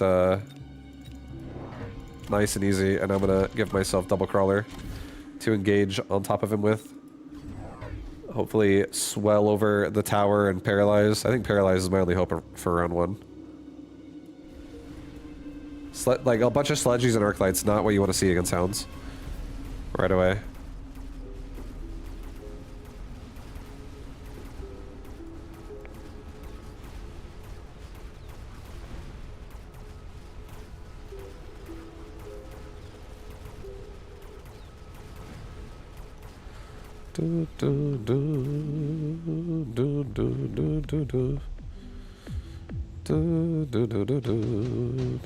Yeah, he has a really nice board versus mine right now, for sure. Photon coating, okay. I could do something with a giant unit with this. Like, I could literally make a melter tank with this. I'm gonna take it. There's a lot of things I can do with photon coating with the way we can play this out. So I do like that. Just for the sake of round one, I'm gonna give myself 2 sabers right here, or this round, to try to keep myself, you know, a little bit safer. I'm gonna give myself something that can tank and also wear out some of these sledgehammer, or some of the sledgehammers. We're a big boy with photon. I could go anything, yeah. There's a lot of things I could do. We'll see what the game provides me, because it's the more optimal way to do it. But I don't really want to commit a device to a saber yet, even though it gives them 30% damage reduction. I think I don't want to commit the device.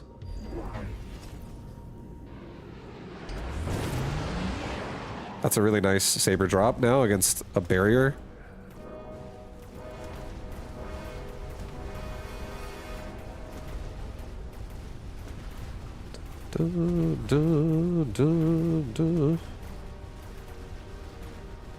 Nice, and the saber also pulled everything to the middle, so the Mustang's got a flank on the tower. It's also very nice.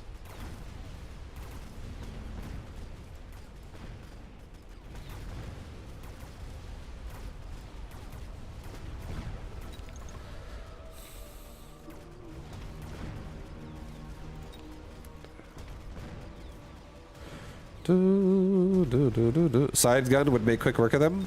I don't have it. I don't run side gun anymore. I took it off. But you're not wrong. A side gun would be pretty strong. Wraith, melting point. So we're definitely putting it on the melting point. We're gonna add another saber on the line, like right here. And now I can also get anti-missile. This melting point is gonna go right here. And I'm gonna give the melting point now the device itself. I think I'm gonna give my melting point armor. I want it to level up. I do. No, I'm gonna give this. I want it to level up, so I'm gonna give it multi attack for the first round here. I want this thing getting XP.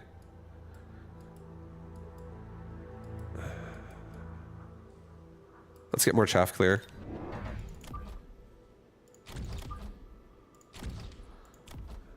And maybe like another crawler pack, like right here. Maybe no, right here. Cover the right side a little bit more.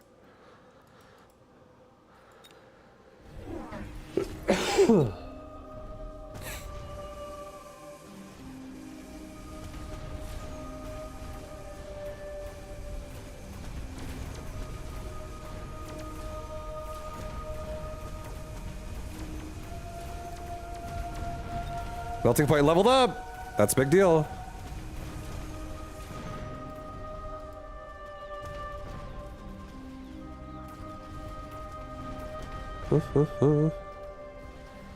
Hope for you, he doesn't get a melter too. I can mobile beacon it though. I'm not afraid. I genuinely don't think I'm afraid because I can run away. I can just run away from the line and I can go somewhere else. I can make this. I can also make it like reinforced with chaff, and I have hounds, so I have push on my side too. I feel like Hound Saber is good push. I feel pretty good about it. Improve War Factory, mobilize battleship. Okay, a mobilized battleship goes really hard on me and him.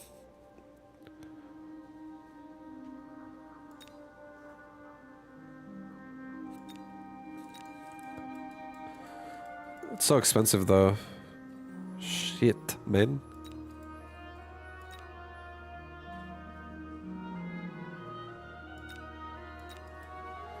Alright, I'm gonna do, honestly, I'm gonna skip. I'm actually gonna focus on the melter. Level it up. I'm gonna get one crawler in the back.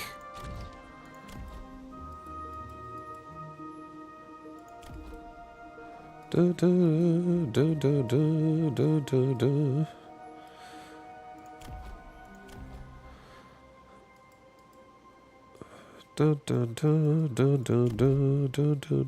It's too expensive to upgrade my melting point further. Let's give myself a mobile beacon and have this melting point though this time just push into the tower going left. Like push in that way.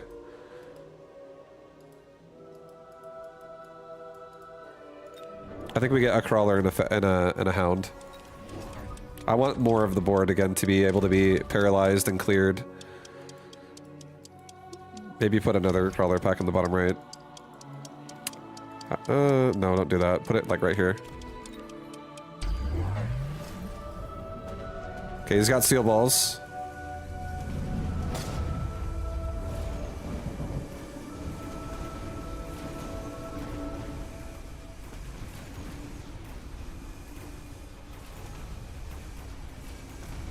So we just got Lightning Storm pretty hard right there. Melting Point's still going.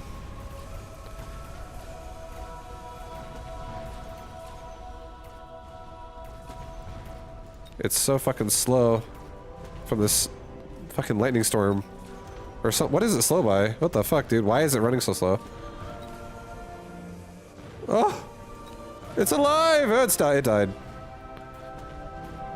I don't know what was snaring it. Because the Phoenix don't even have EMP. So that's a bit confusing. And I wasn't even paralyzed.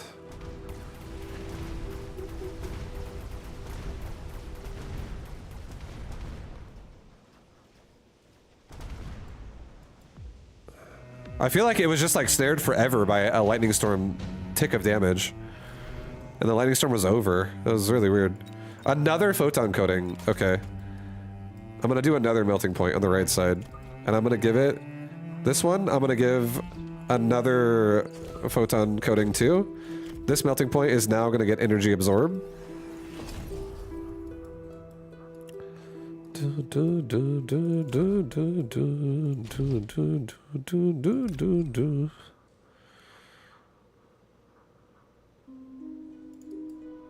gonna try to get rid of the barrier.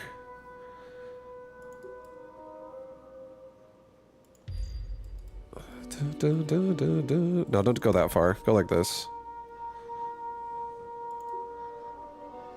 I don't want it to actually leave the area.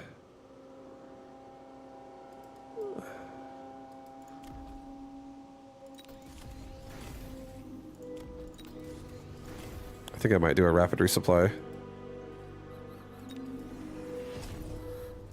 give myself another hound and like another crawler on this side just so I can't be I don't have any whatever they're called here. I don't have any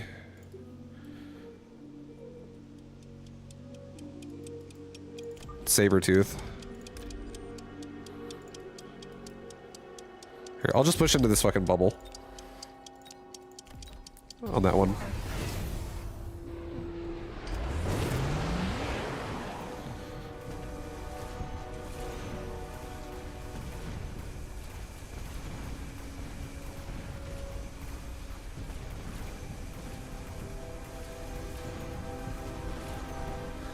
This thing is fucking healing like a champ.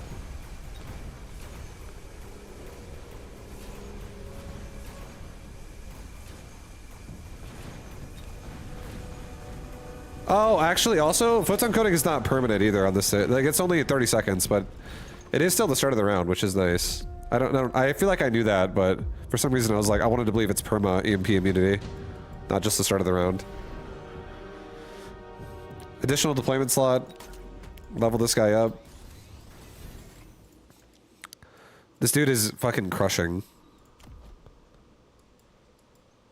Let's give these sledgehammer or the saber-tooth anti-missile tech. Give ourselves maybe like 2 more on this side, just so that neither of these melting points can be missile deviced. Neither can be missile deviced. These steel balls don't really have a chance. Maybe if they get ranged, they'll have a chance. So maybe I just do this round. Maybe I just actually go sideways. And I push it sideways here. Get a crawler pack on this side. And again, this is now a situation, I feel like, again, where I could just actually upgrade my crawlers and just get replicate and mechanical rage. And just start running into them really hard.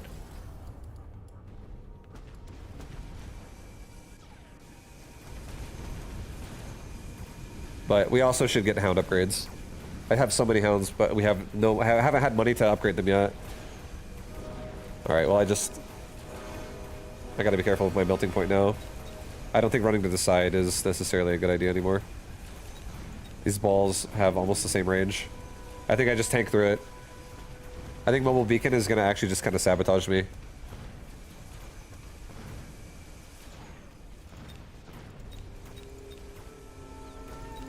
I can also throw out ranged EMP. I just get upgrades and I can get ranged EMP.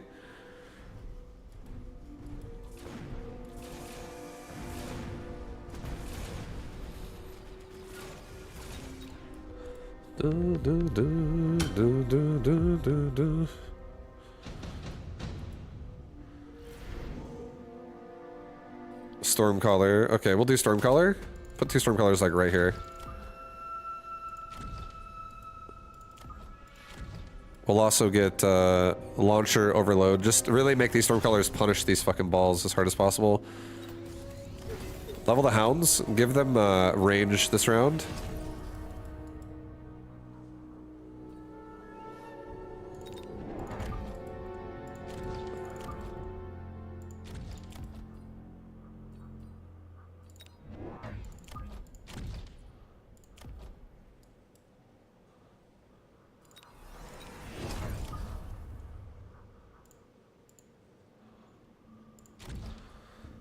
Okay.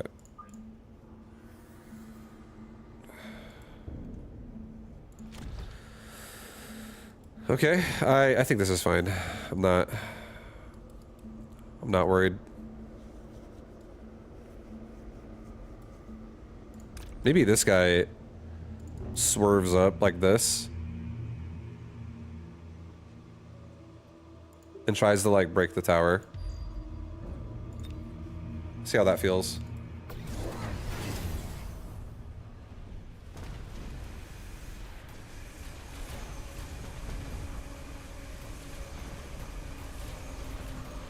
Also, the steel balls do...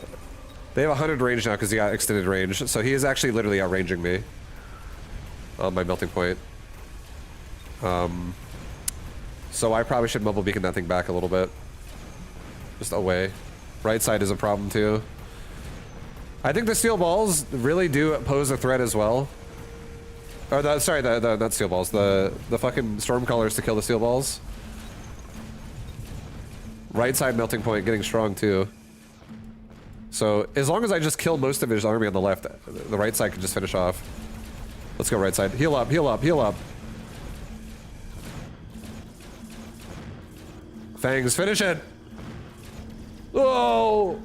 Yeah, mobile beacon. Why armor instead of range up melting point? Because it's a tank. I'm using it as a tank. That is why. Absorb module. He might nuke me. Let's take advanced power system. Let's get mechanical rage on hounds now. Hounds are now actually upgraded. He does have fire badger, so I less like the idea of whatever it's called.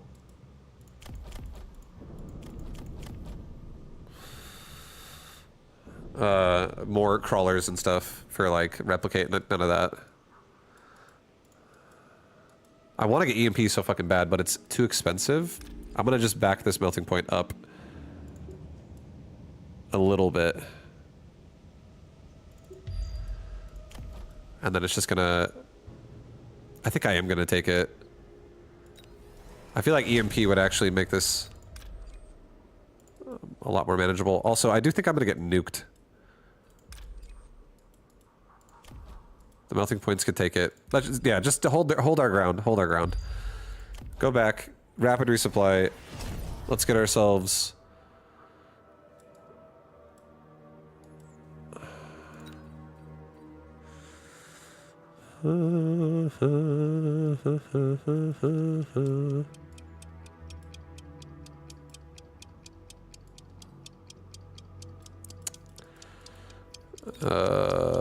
Maybe a barrier. Maybe a hound. Whatever.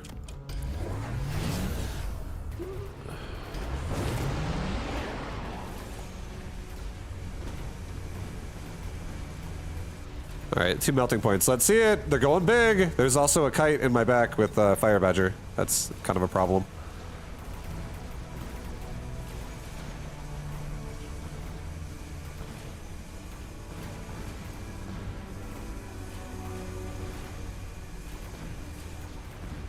That steel ball actually out DPS'd my fucking... my melting point, because it has absorption module.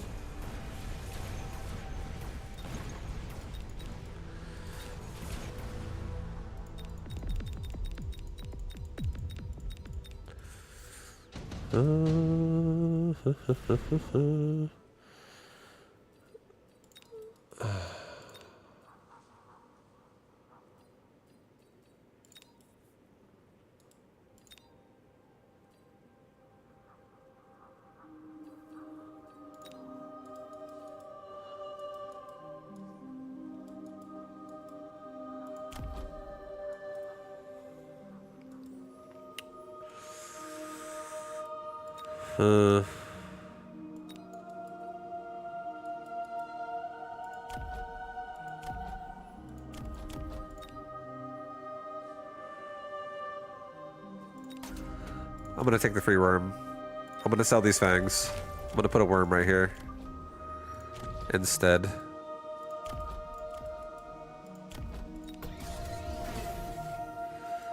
He has no anti-missile. I'm gonna give these hounds incendiary bomb. I feel like this game ends in 1 round, kind of a shit. Like, it's getting to that point. And now my hounds can ideally kill a bunch of the chaff. I think I'm also gonna give myself...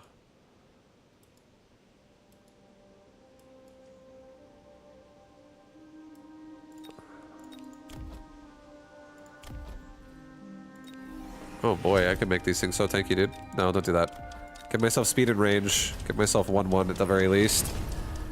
And let's give ourselves, like, another storm.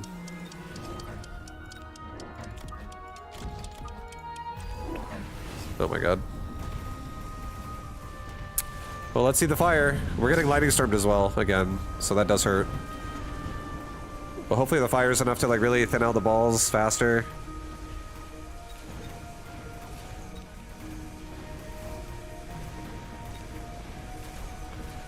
One ball on the right might actually kill my melting point. It's got a fucking device. Oh my god, so close. We still won the round though. Right side wins. Such a weird army. But the fire from Hound's really going hard here.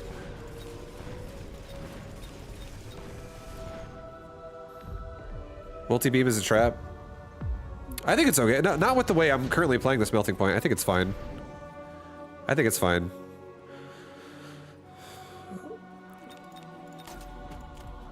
Alright. This melting point again. This is gonna just back the fuck out. Level the Hounds. The Hounds are honestly doing amazing. This worm is fine. I don't need to invest into it, I don't think. He's got division on balls now. So another part of me wants to get EMP on Stormcaller. Get like 2 more again. Maybe sell off the Stormcaller in the back that was like horribly placed. Give myself like a couple barriers. A couple of barriers. Another move speed and range. Let's try and maybe also hit these steel balls that rush up the right side. Like, fuck them, dude.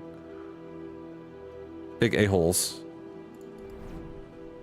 Try to snare them with a missile ourselves. I don't know if he's gonna get any anti-missile right now, but...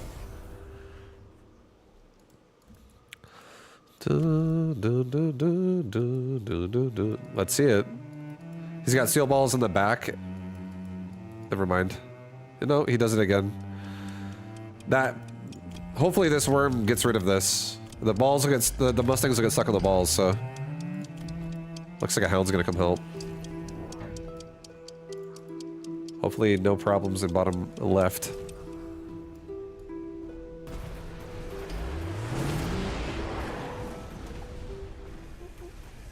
Alright, the bottom left's fine. EMP on Stormcaller really owning as well. Turning off a lot of the steel balls production of extra crawlers. And also his army's just getting snared out the ass into like more Stormcaller AoE clumps.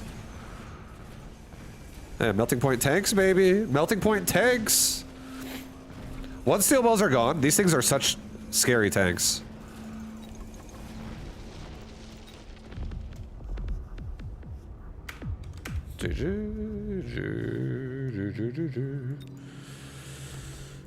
I feel like having a 250,000 health and also immune to EMP and also it fucking heals itself the whole time on 5 targets.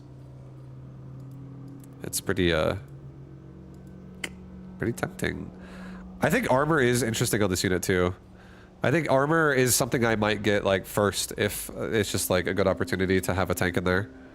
They need range though? I don't think they do. I actually don't think these melting points need range. I don't think they do. Because I'm never gonna make melting points unless I have a device. Like this type of, like it playing this way. I'm not making more than I already have. And the only thing these guys are doing is tanking. Their only job is to be a tank. So that everything that's like Hound, everything that's like Stormcaller, it all just has support to just do what it needs to do to survive. And if this guy adds like what he did here, if he adds a problem where it like it'll kill you, if you're like, oh shit, you know, like he's got his own melting point, he's got so then with more range or something that, or he's got steel balls that are actually locking onto me. I just mobile beacon away, and then I just don't tank with it at the start of the round, and instead it also forces things like this, which is in its own way not bad because now like the Stormcaller transition we just had here of just having launcher overload and EMP is fucking insane.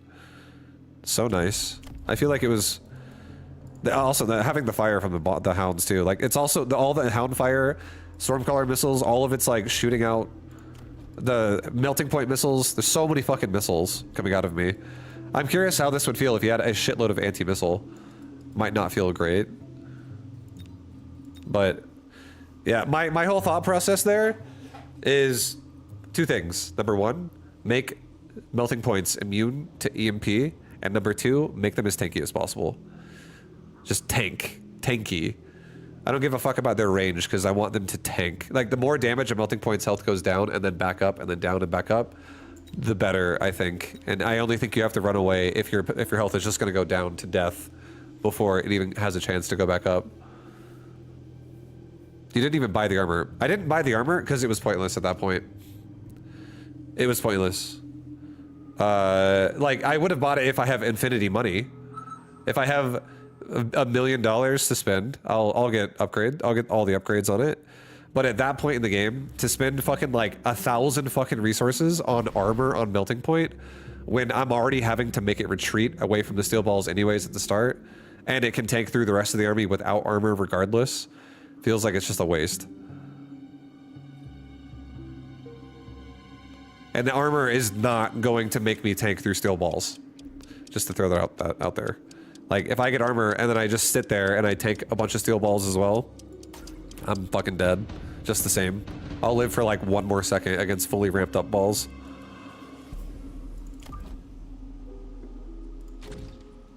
Alright, he's got no armor, guys. No armor!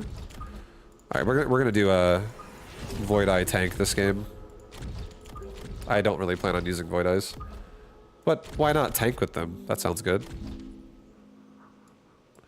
Yeah, another thing too about tech in this game that makes it hard. Vibe, can I send you a replay for commentary? Not right now. I used to do a replay analysis thing, and I might bring that back in the future. But I do really just want to play games myself. Because if I start doing replay analysis for one person, another person's going to want me to do it, and then I feel like another person's going to want me to do it. And I wouldn't mind doing it if I did replay analysis type shit like I used to do. But I don't want to do that right now. So maybe in the future, but right for now, yeah. I just want to play. I want to experiment myself.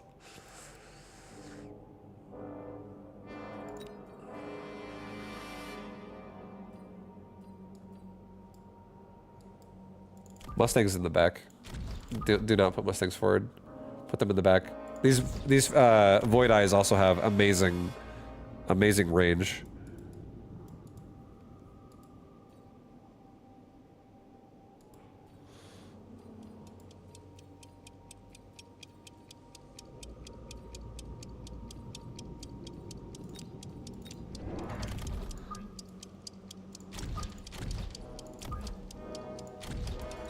Okay. These Void Eyes are very dead.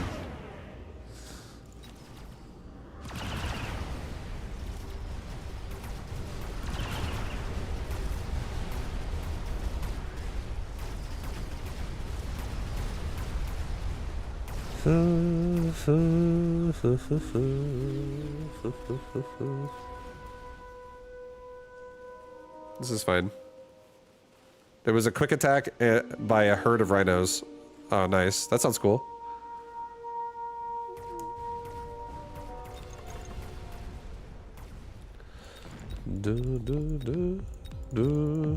I think let's see what I get. I definitely need to get something like an AoE for these Phantom or the Void Eye. A Typhoon. I feel like a Wraith and a Typhoon are both so tempting right now. I'm gonna take a Wraith. And my Abyss does have Wraith technology. I might do like a Wraith Abyss game this game. Something like that.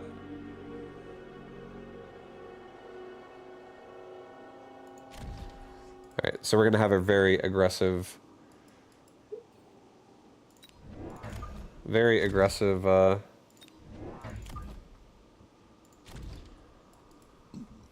on the left. Now we just have crawlers to kind of cover in general. He's going sledgies everywhere. He's got a Farseer here. Farseer is going to make us have to maybe mobile beacon a little bit on this Wraith, so it doesn't die so easy.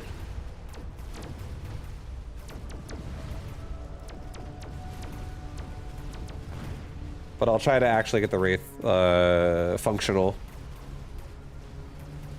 And then I can also play Mustangs this game too. Just to like carry me into the Abyss portion of the game. chaff Wraith Mustang.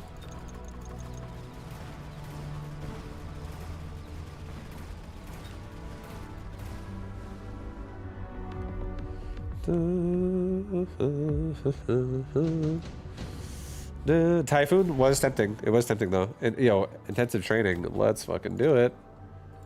Level this up. Give it range.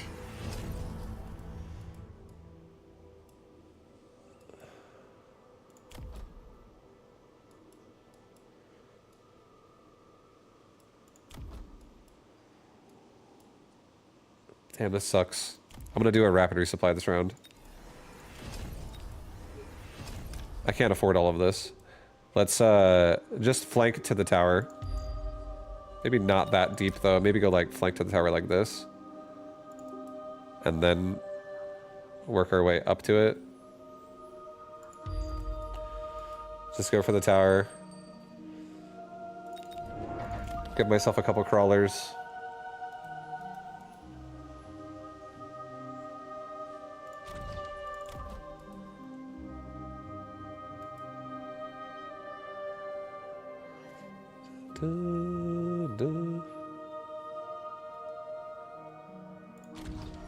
Okay. Go with that.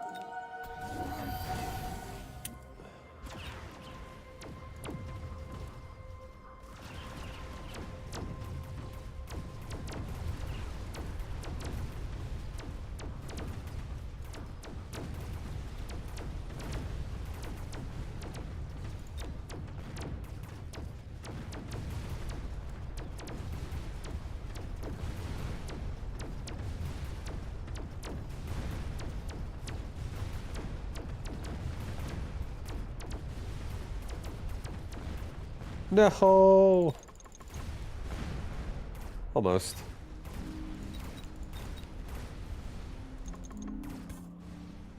Oh.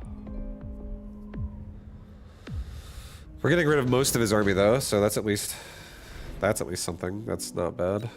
I'll take a super heavy armor, I think. Put it on this Wraith.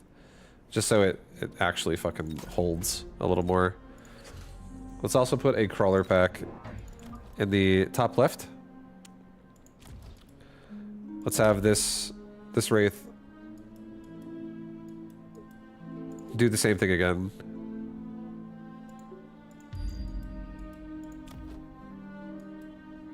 I want to avoid this fucking farce here for a sec if I can.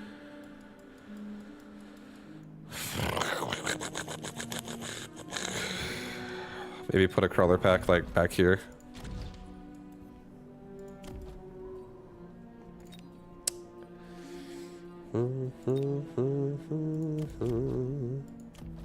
This is a very tanky Wraith. It is a very tanky Wraith. It is indeed. Get a tower upgrade.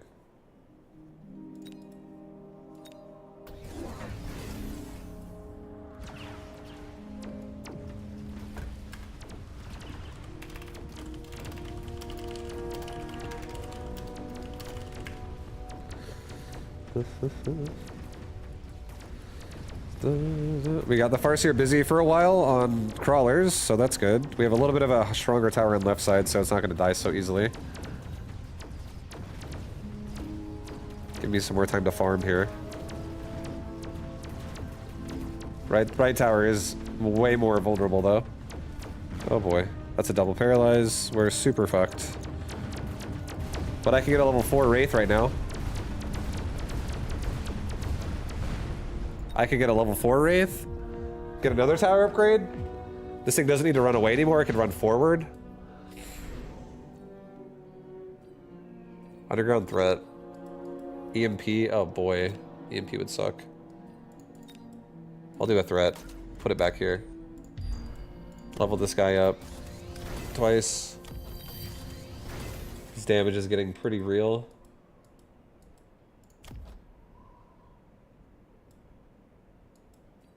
I'm gonna get a second Wraith on this right side.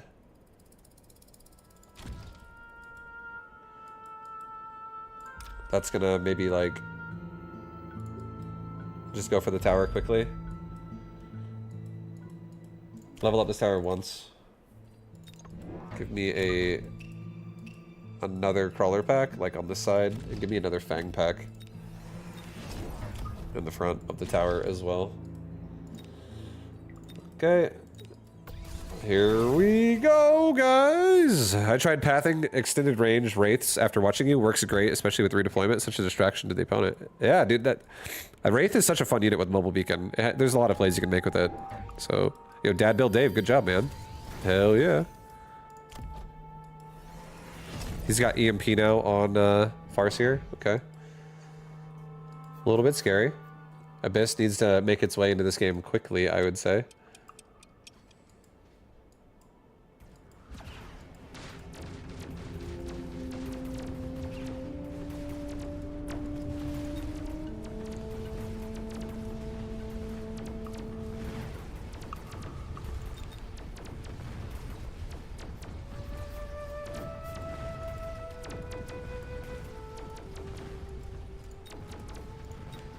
Also, Mustangs just got a bunch of XP too, so Mustangs would not be a bad investment as well behind this, just to really help mow down all of his sludgies.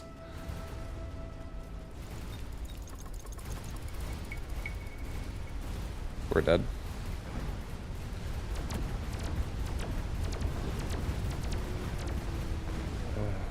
But I'm happy I'm killing at least most of it. Your camera is covering unlocked units. Here you go. Sorry, I forgot to change it after I watched that PC game show. Phantom Ray for free. Phantom Ray for free do feel pretty good. I can sell these. I can put one like right here. I can put one like right here.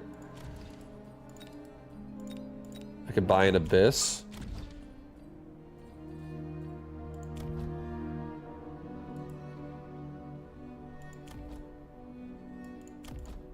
The Abyss could go like here.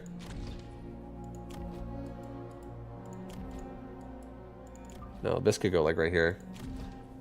And then I could actually get 8-shot and move speed. No, I can't get move speed, but I could get 8-shot.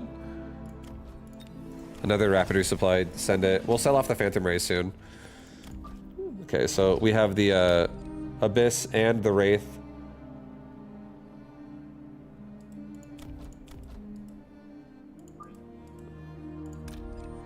Push up into him.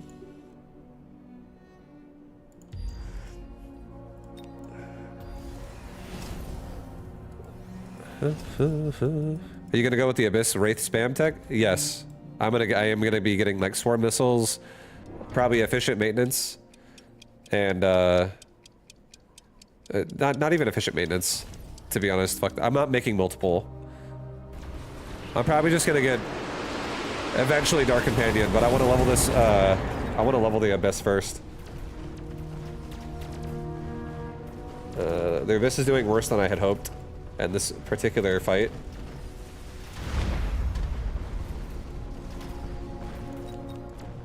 My Wraith is doing amazing. Phantom Rays are doing well.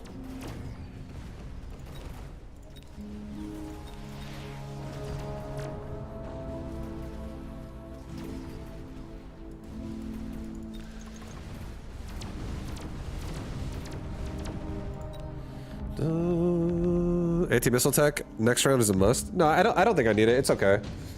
I don't think I need it. Efficient tech research. That'll definitely help a little bit going forward. Range of all units is way too expensive. I'll just take efficient tech. Level up my Wraith on the left. I think we take photon coating and swarm missiles. And then I think we sell our Phantom Ray on the left for just extra cash. I think we add in a little bit of chaff here, like maybe another chaff squad here, another chaff squad like right here, maybe another one like right here.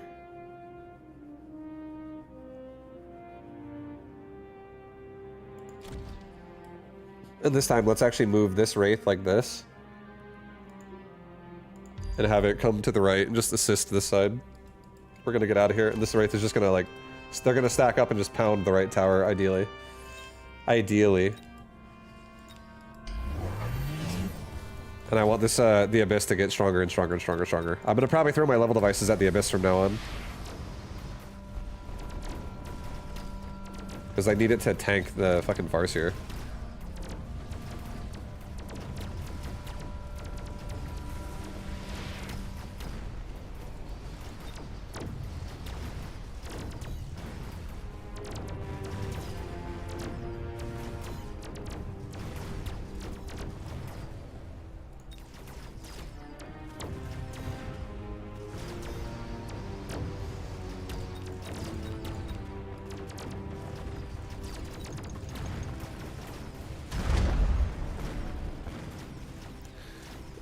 I don't know if the Abyss got leveled right there. I hope it did. Please tell me it did. I didn't actually see. But if it did, this is huge. It did not. It did not. Oh my god. Boys, that sucks.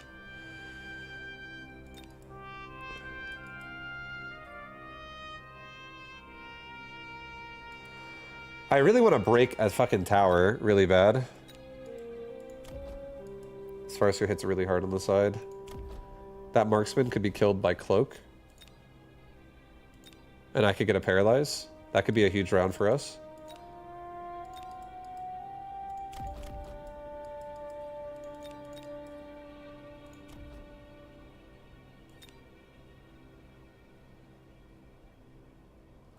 I'll take intensive training. I'll actually do a little bit of a sneaky, cheeky play. I'll level up this Phantom Ray twice. I'll give it stealth. And now, this is guaranteed, unless he puts chaff here, this is a guaranteed 1 round. I'm gonna break his tower. So we're hoping to God that that really does a good job at that. I think I'm gonna give this Abyss Wreckage Recycling this round. I'm gonna give myself another tower upgrade on both of my towers. I'm gonna give myself a move speed upgrade. I'm gonna sell off one of these Void Eyes, give myself range.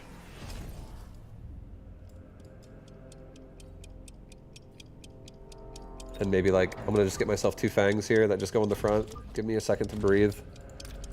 And this Wraith can come through again and just try to push the tower.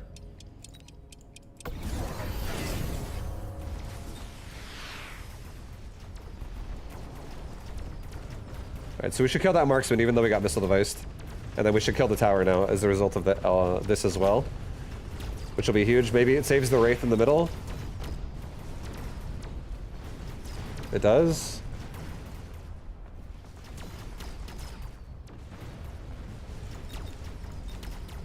Alright, I'm not gonna... What's it called? Mobile beacon to the right anymore. I'm gonna push the left tower. I'm gonna try and do something to the left side to like slow down the Farseer.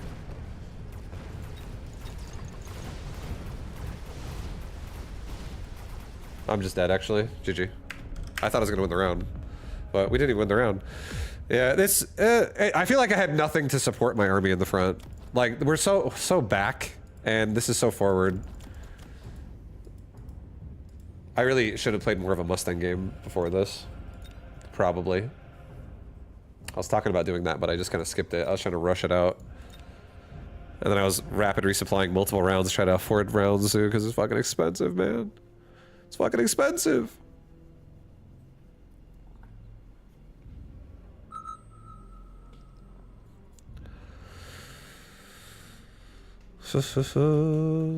Squirt Mobile could be kind of good again versus Sludgies.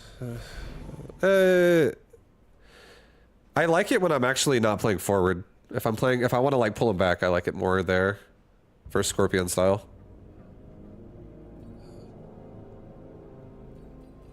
Ooh, Farseer. Yeah, I could go Farseer Fang. Saber. We could do it, baby. I don't think that sounds bad at all.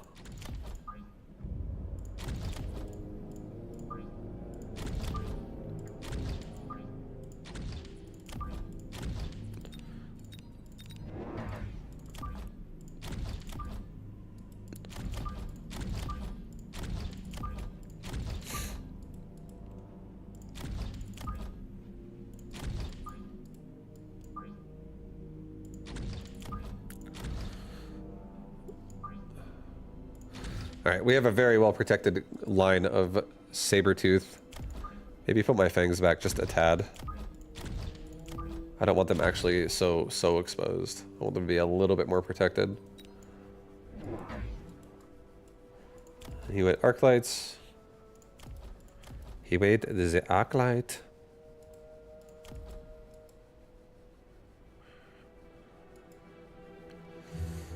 He made the arc light.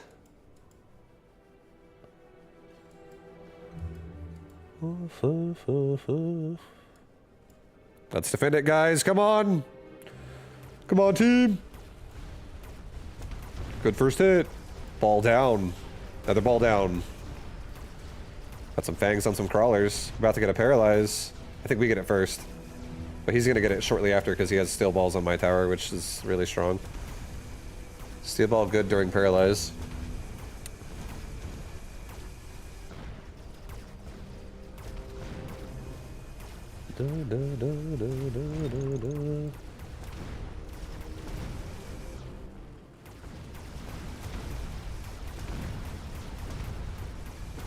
Oh! Oh! It's a lot of damage, guys. It hurt. It fucking hurt. Extended range marksman. Are you fucking serious right now, man? Oh. Okay. Well, now I'm just gonna do. I feel like this is just too good. It's like one of my favorite cards right now with the current set I'm running. Extended range marksman allows me to now play a marksman game, and I can also mobile beacon balls on the right side. Elite Mustangs. Elite Mustangs is really good, but he does have armor on balls. So, although elite recruiting a level 3 Mustang, not now because I couldn't even afford it unless I did a rapid resupply. That shit cost 400, and then 50 to buy it. I only have 400 now, so it's a trap, I think, for now. My opponent would see I have it too before I make it. It's not really a trap, but I don't want it. I am gonna do marksman. I don't think we're gonna do marksman just yet, though.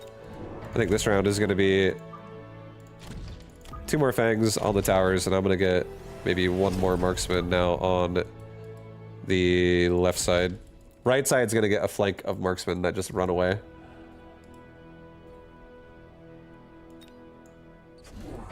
Or a kite of marksmen. If I could also get like a fire badger, oh boy, that would be so sick. Or a free Vulcan. Like a cheap Vulcan would be really nice too.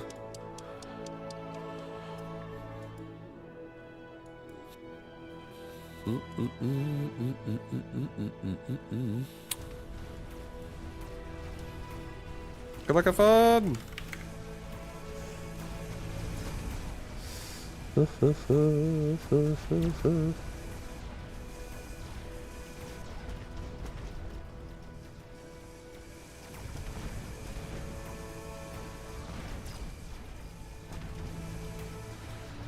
Do, do, do, do, do, do, do.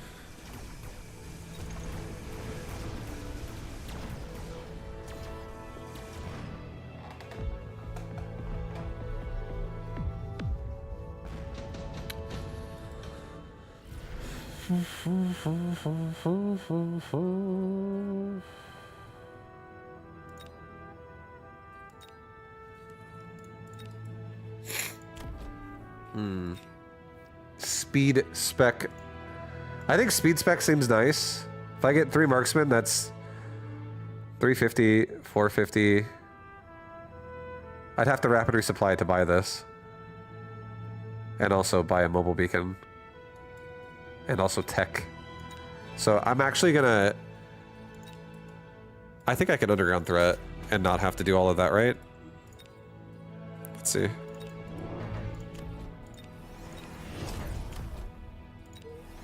Alright, we'll just do it like this.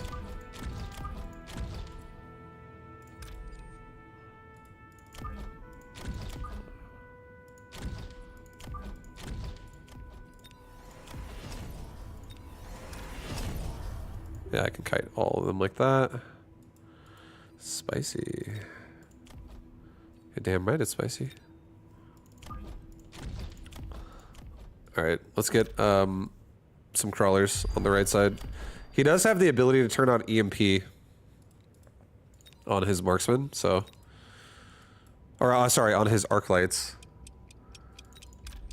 So we gotta be careful of that. I'm not gonna missile. Da, da, da, da, da, da.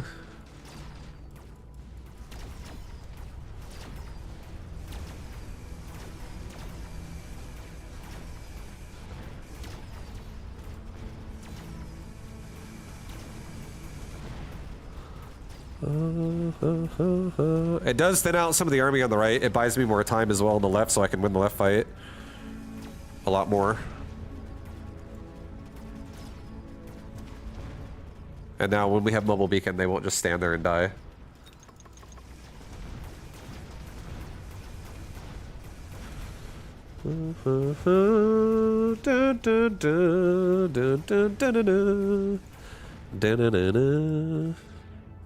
You guys ready for this, dude? Mobile beacon round? Let's do it. Nice mobile beacon round, dude. Stormcrawlers with mobile beacon. Fire badgers with mobile beacon. Yes, please. Yes.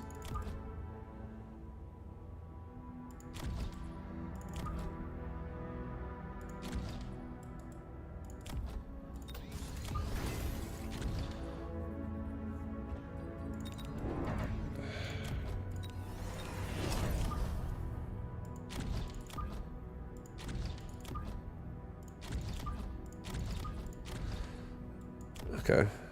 Right side, mobile beacon. Give these guys some kiting action down here. Go to the right. Go all the way down. I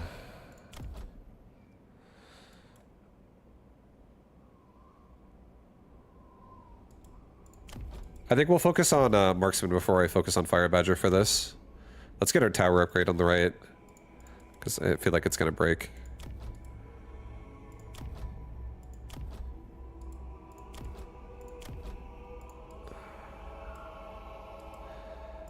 And then I think we actually just save our money. I don't think I need to get damage here. I think I want to make sure I get things like range, like ASAP. Okay, so he's got a level 2 Phoenix pushing my flank. My kite.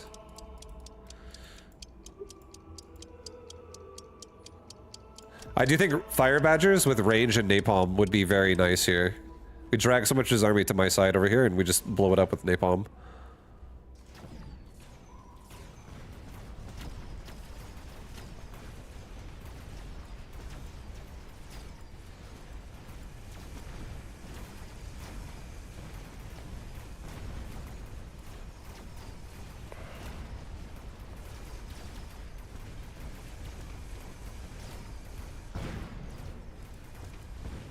Getting range on marksman will help a lot. Getting range on everything will just make this so much stronger. Okay, now our left side can clean up.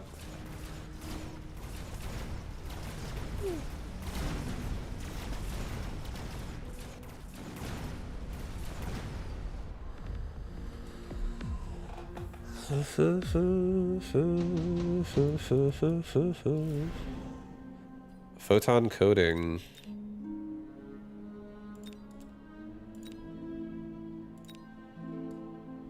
I don't think I need that. I think it's unnecessary.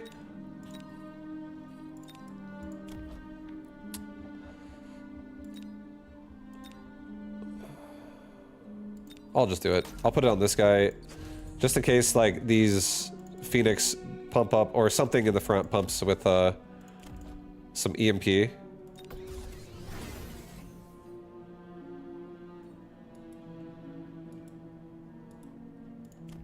Alright, we leveled our marksman. Let's give this marksman range this round. Let's maybe move our dudes up to the right a little bit and then down to the right. Try to like pick off the Wraith. Or the Phoenix. That's too high though. We don't want to go too high. Going too high is how we're gonna die.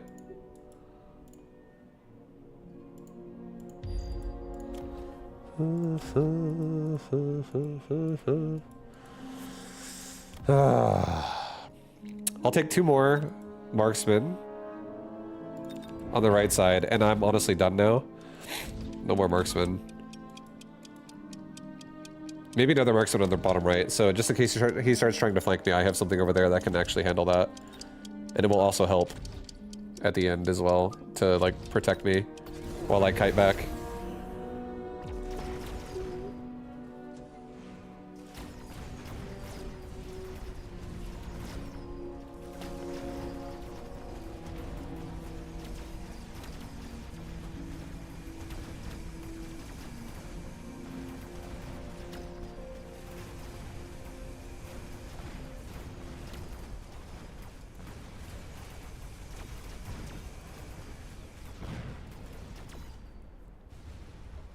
Need some things in front of the mobile group.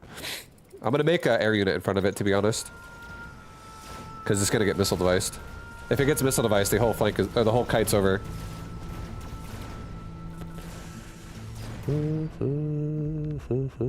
But I know there's a scorpion there. The scorpion is definitely a threat.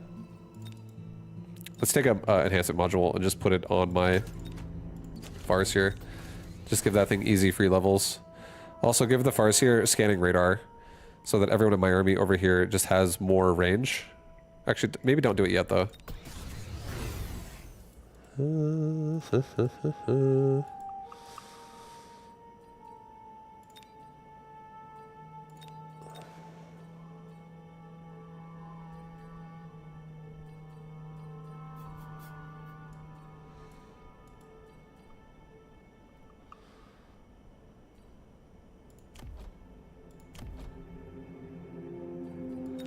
Alright, I'm gonna get, I think I am just gonna get a wasp.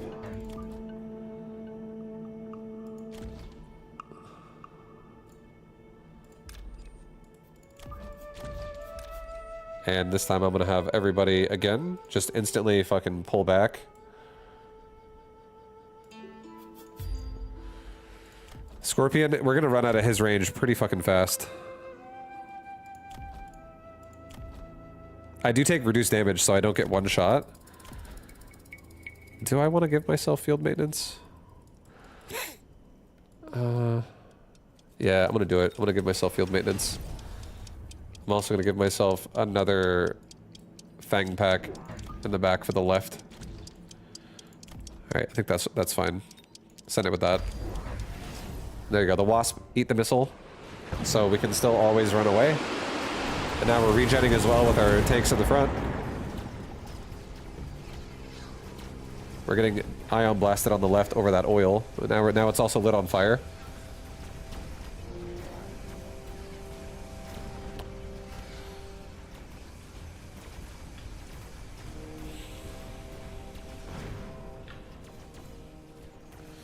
So that was oil and ion blast round. That's pretty devastating.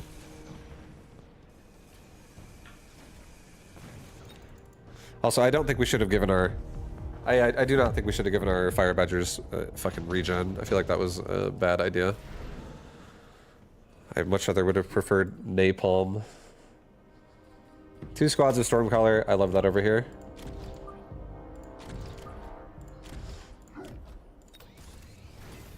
Give these marksmen quick reload at this point.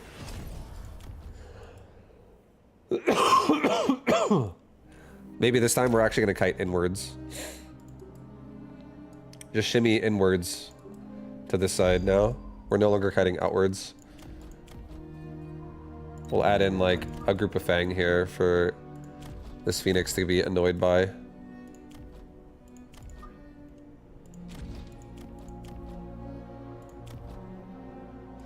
Da, da, da, da, da, da, da.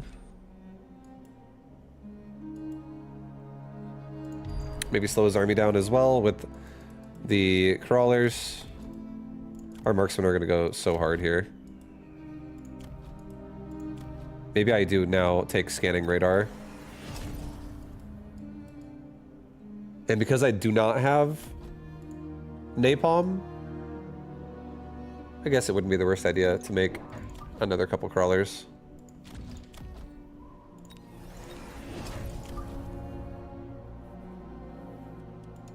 Just have some extra support continuously come out and help the left side push. Alright, so hopefully we can kill those steel balls really fucking fast. He's going straight for my tower. We're cutting him off. We can kill the balls really quickly with what we have, too. These are nice marksmen, but those balls are also very well upgraded.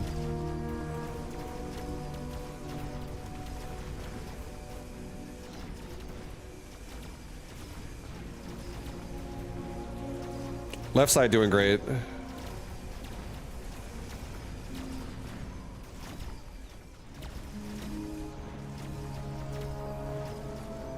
And he also took the storm color, so we probably should take anti-missile on my shit.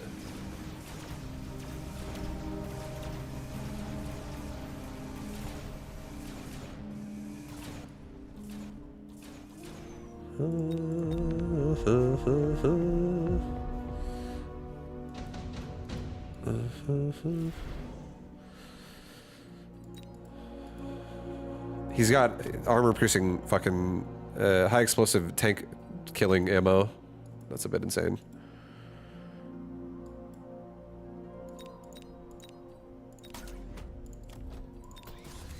Okay, I'm gonna get an amp core. I'm gonna put it on this guy. I'm gonna have these guys all come down. Work their way around the tower. I am gonna get anti-missile on Saber.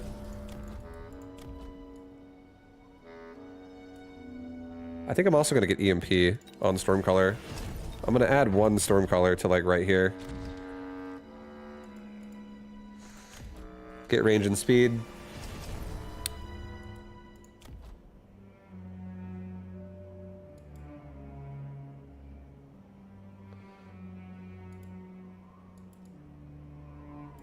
Maybe get an AM device as well, like right here, just to be extra safe in case our sabers die.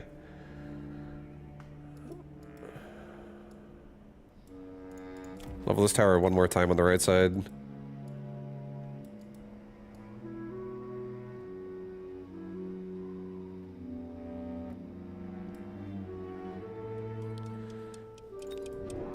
Maybe get another Fang squad for like right here, just to like help give these guys a little bit of cover while they're running away. Take a damage.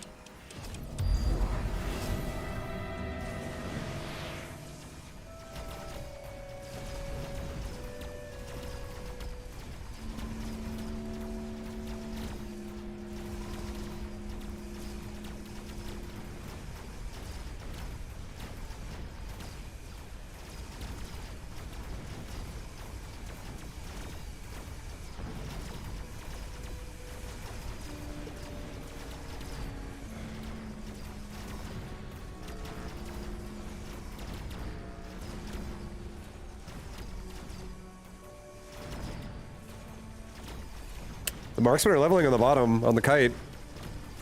That's good.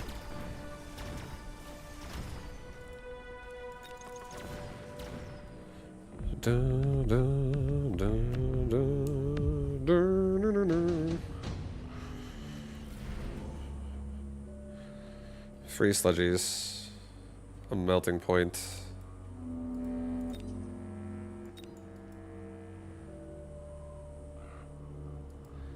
I feel like adding free sludgies in the front, on the left. Just to like extra cover these sabers. Makes me feel good. These guys have so much AM. Alright, our sabers leveled up. Our sludgies are now guarding the front. We have anti-missile. We should be fine. Let's get another anti-missile here. Let's just be extra safe about it. Make sure these guys back the fuck up again.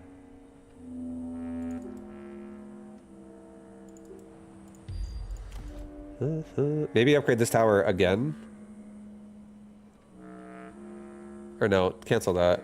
Let's get an oil spill. Drop that shit like right here.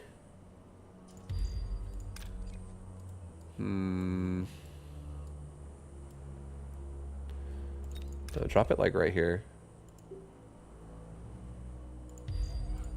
We'll kite this time a little bit in and out.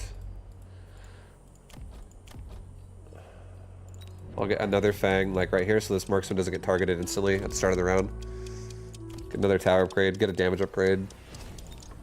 Get a range speed upgrade. Maybe get a barrier on left side.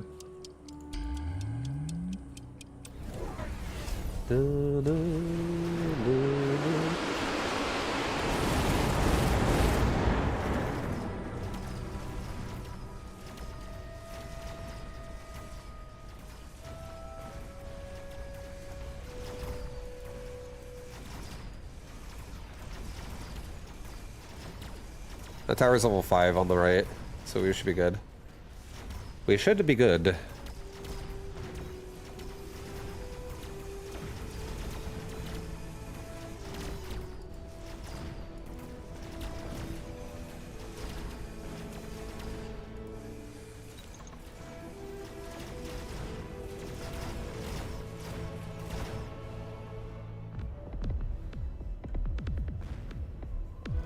GG.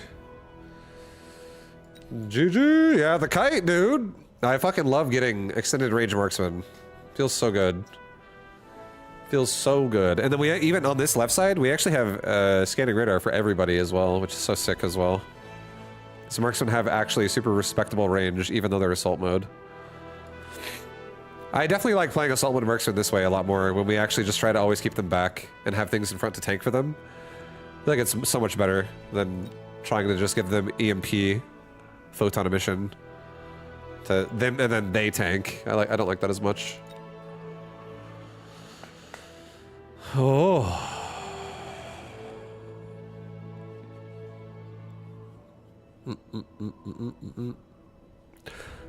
Sometimes I do like the idea of missiling in the front if they're all grouped up, but then other times I do honestly just want to like leech, or like not leech, but consume all the units that would be missiled out with, if I'm confident that I can kill it with my, you know, my army. I definitely like making sure my kills go to the right places if I can. And in that game, I want my kills to all go to my marksman, pretty much. Like, anything anyone else gets is fine, but marksmen really want to eat all that fucking XP. The more money I spend on leveling marksmen, the better.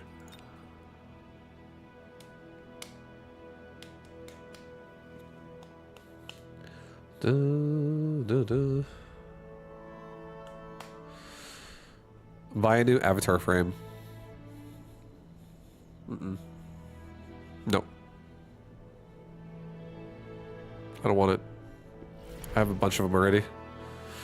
Trading spec is pretty good. Typhoon spec. Oh, we could do armor arclight with typhoons. I could do armor arclight, armor sludgy with typhoons.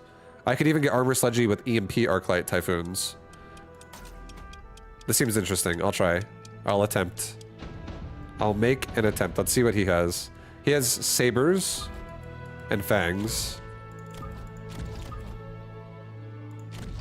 So I'm definitely gonna put these tanks really fucking aggressive. I'm gonna put arclights pretty aggressive with them. Everything is pretty forward.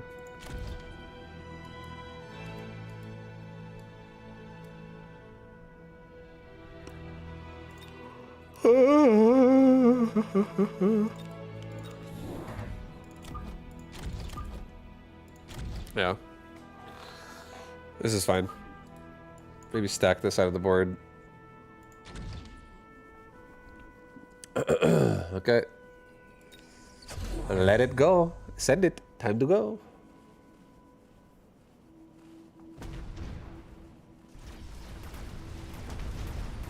Pretty nice engage. This engage is not bad. This engage is brought to you by Vibu.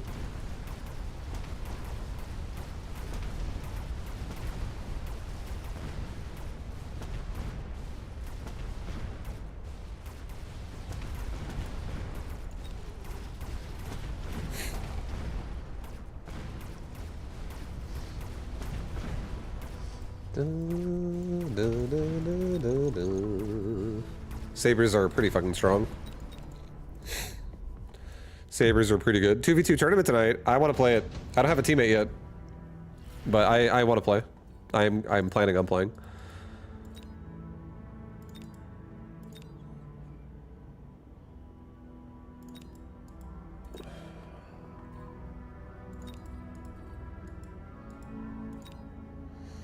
I'll take a Phoenix. I'll put a Phoenix right here. He might do the same thing. I'll put a Phoenix right here. I'll do a crawler pack. Maybe a crawler pack. And now I'm a little bit more protected on my entry into that push.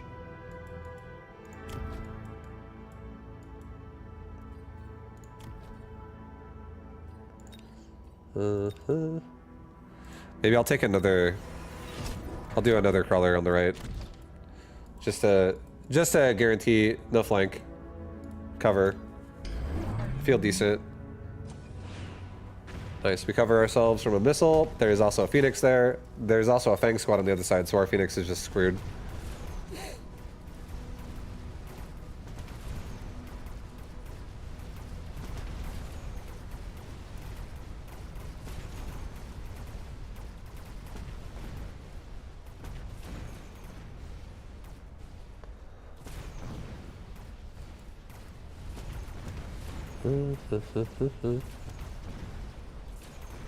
He needs Red Scare to carry or Grey Twerp.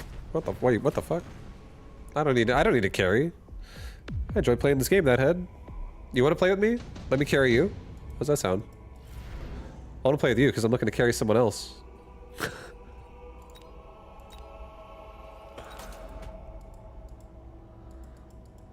These days I'm winning mostly. I have like 2 to 4 sabers or ranged spiders for the first 3 to 5 rounds. They clean ground so good, and then you can see what you do further. Yeah, that's solid. Those units, like sabers and tarantulas, definitely have a lot of early momentum for sure. They're good. They're a good unit.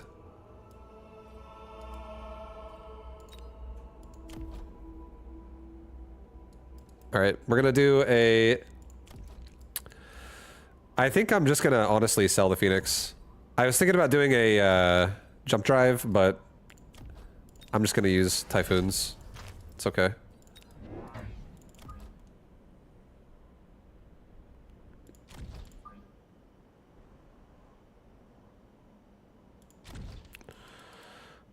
Give this Typhoon a mod.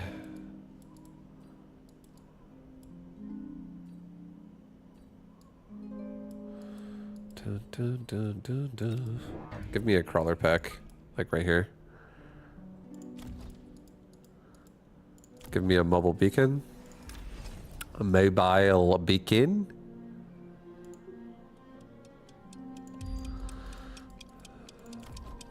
Give me another crawler pack, like right here.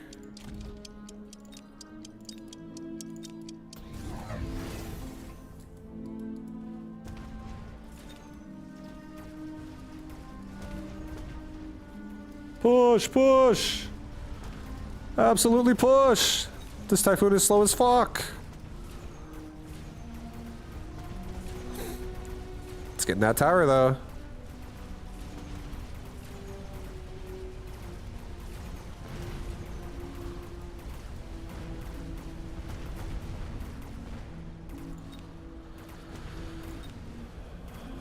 Let's get that level 2 Saber kill, please. Level up to level 2 Typhoon. I would love it.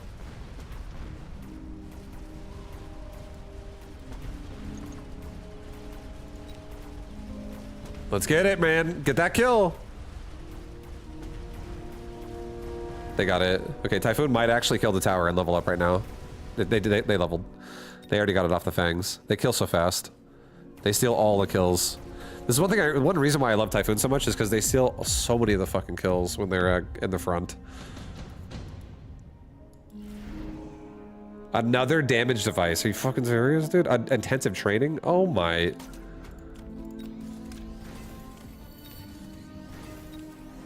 Alright, level 3 Typhoon pushing very aggressively right here.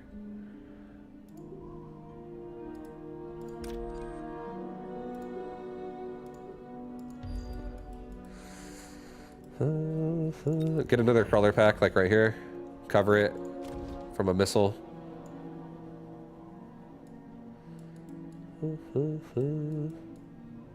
Let's also get a crawler pack, like over here. Because this tower is so vulnerable. This tower, if there was like a Stormcaller made or some shit, I would instantly get paralyzed.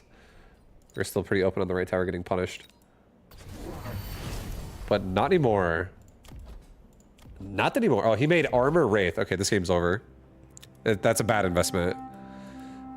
Armor Wraith cannot beat high-level damage device Typhoon, so that Wraith is going to fall over and die so fast.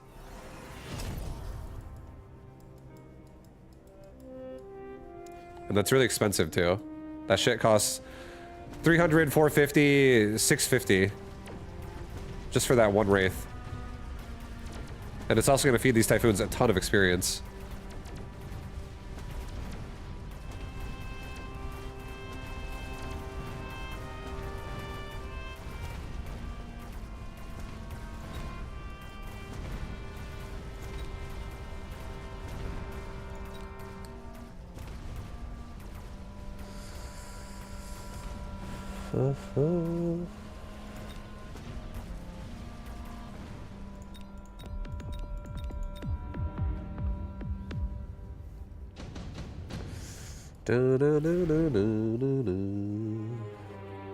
Orbital Bombard.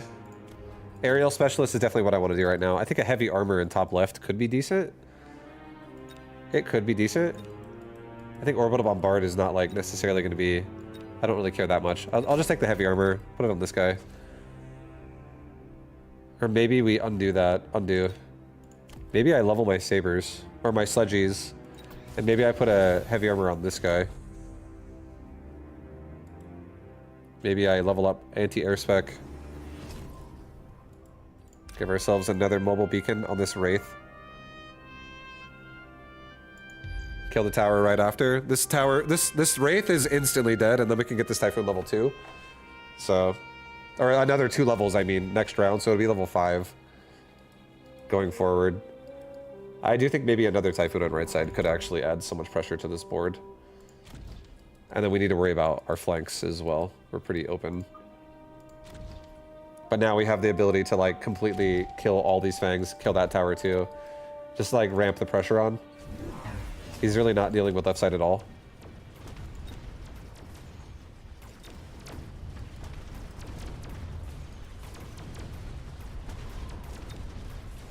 That's a level 5 Typhoon now, as of next round.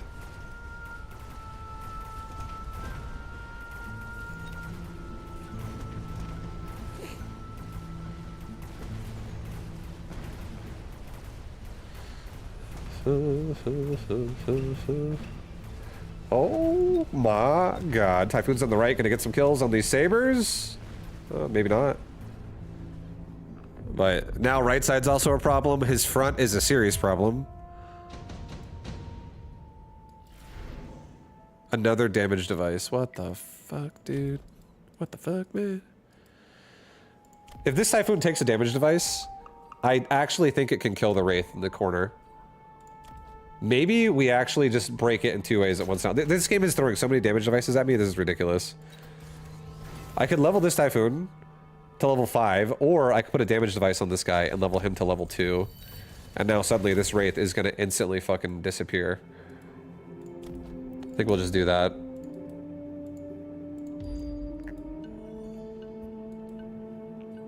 Get another crawler pack in the middle here. That keeps the Saber busy for a long time.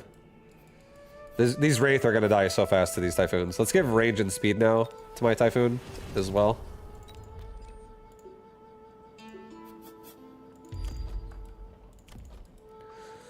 And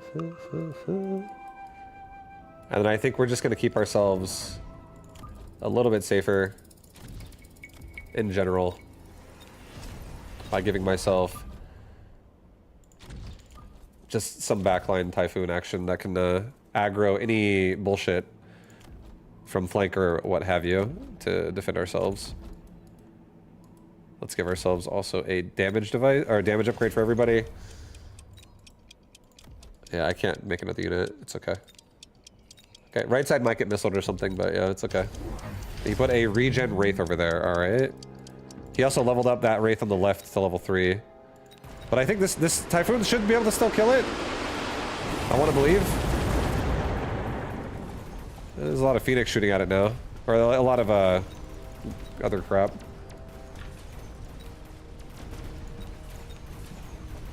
Almost. The oil's gonna be annoying.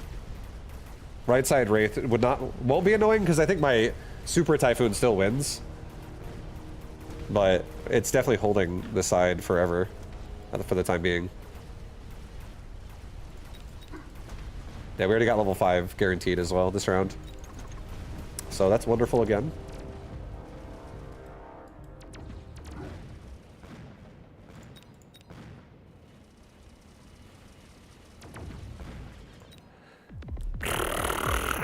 Just super rapid fire. We take a worm. I think that's easy. Easy choice. Let's just take a worm. And let's have this worm kind of just tank for a little bit against that, the Wraith. Maybe actually sell...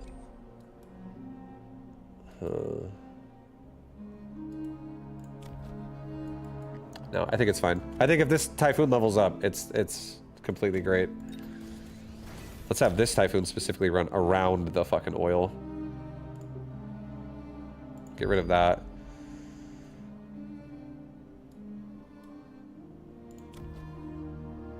And maybe now, maybe we actually also do this. Or wait, I need to deal with the right side too. Hold on.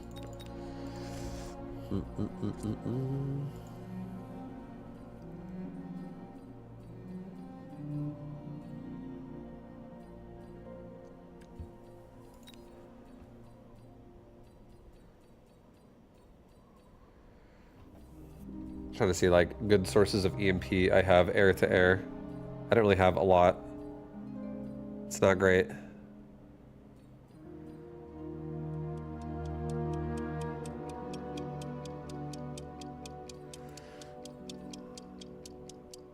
Ugh. Just gonna get this tower a couple upgrades.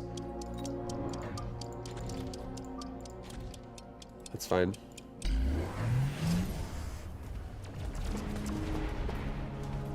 I want right side, or left side to properly flank here. I want to get this Typhoon to level 3, or to level 4 by killing that Wraith. It's so close. Do it, man! Do it! Holy shit! You didn't do it. It's all good. Our Typhoon here, no. Without oil, it could be level 7. So we can rush the tower once again, all the same. This level 7 Typhoon is actually it's getting too strong. It's running away with the game pretty hard. I think, at least. Okay, guys. Advanced power systems, yes. Level up, yes. Level up again, yes. Let's take something for this right side for real now this time. Let's just take a melting point, kill it. Make this no longer a problem.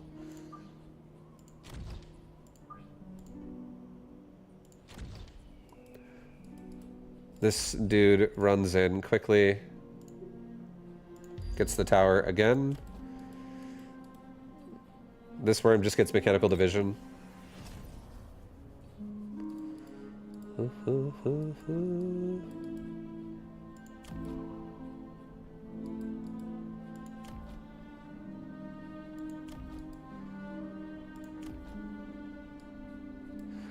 I want to give my crawlers like a bunch of fucking upgrades right now and give them like replicate and stuff. I think I'm going to. Upgrade crawler. Give them mechanical rage and replicate.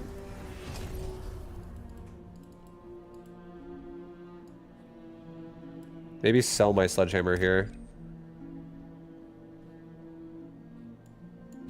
Give this heavy armor to the worm. Give myself a few more crawlers. Give myself range and speed.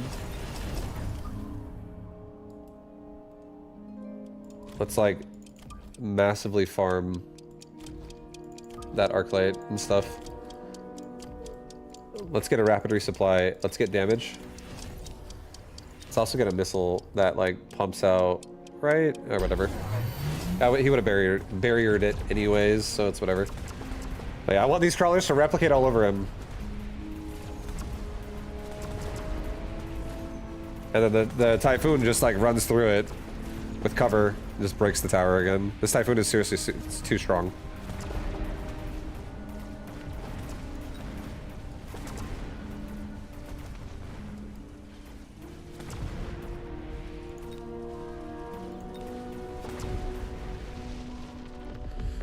GG.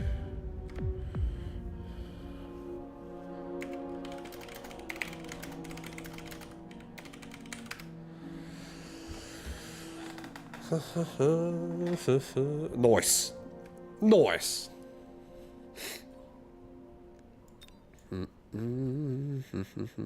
I think low damage rapid shooting unit like Mustang or Typhoon is best damage boost and level carrier because it kills shit much faster without overkill. Yeah, no, it gets insane. Typhoon gets fucking nuts. That unit is like, it has insanely good anti-air. It has insanely good anti-ground. But the best thing about a Typhoon, genuinely, in my opinion, it has built-in splash damage. It has built-in splash, which is why it's so fucking good versus like crawlers and fangs.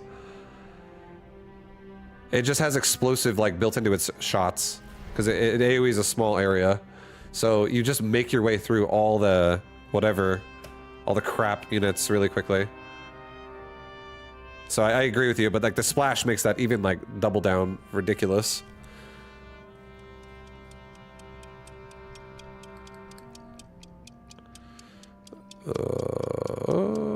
I'll do fortified. Fortified. This guy's Void Eye Sledgy Training Specialist.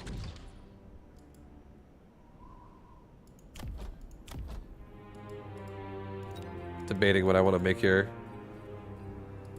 I can make my own Void Eye. I could actually make my own Void Eye, and that wouldn't be bad. For round 1.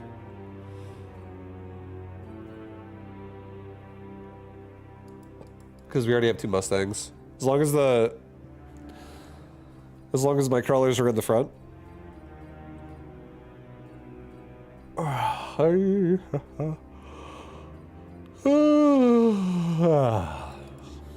Yeah, I'm gonna do Void Eye. I'm gonna give them the upgrade as well.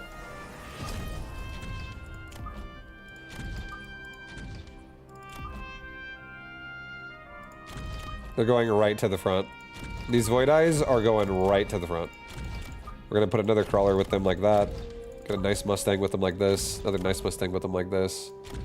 Another crawler pack, like maybe on the tower. Maybe move the Mustang over like that a little bit more, and like right here. Maybe give these Mustangs on the right a little bit more cover on the right side to go in like this.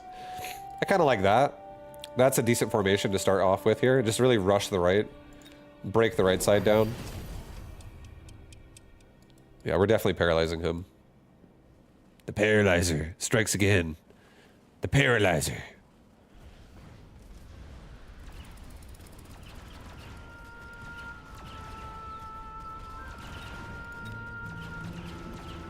And these sledgehammers do not have armor, so again, that's important. I feel like that's really my answer. A lot of times when I get a Mustang opener, I look at my opponent's units, and if they have starting armor, I would prefer to spread my Mustangs out. But if they do not have armor, a lot of times I prefer to stack them up. That way I can actually just like run the game over with Mustangs instead and create like a little bit of like a weird negative shove that he has to deal with at the start now.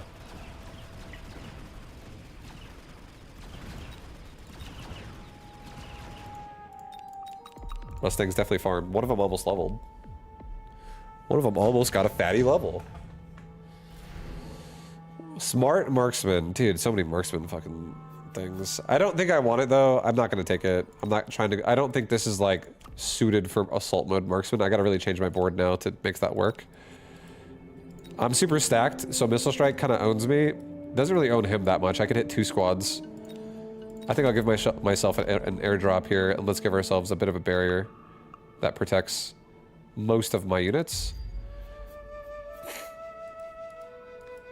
I like that I also can have it forward, so it like protects them also as we run out of our base.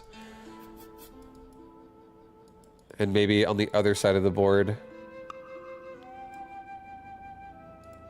Maybe we get ourselves ready for like giant units. Just put a Mustang like back here. Put another crawler pack like right here. A little bit more well-rounded protection on my towers now. In general. He's going hounds, okay. He also has his own fucking barrier.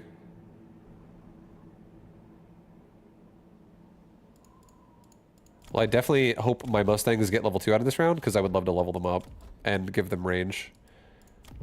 Or no, his hounds do have armor. Okay, his hounds have armor. So that's a maybe. That's a maybe.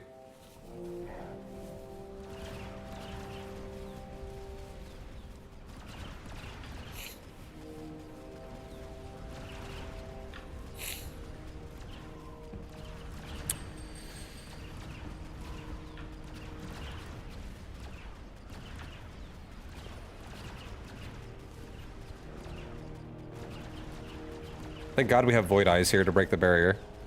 Because otherwise, this would not break. Please kill it. It's so close to not breaking. Please kill. Thank you. I'll take it. Killing a barrier? Yo, I'll fucking take it.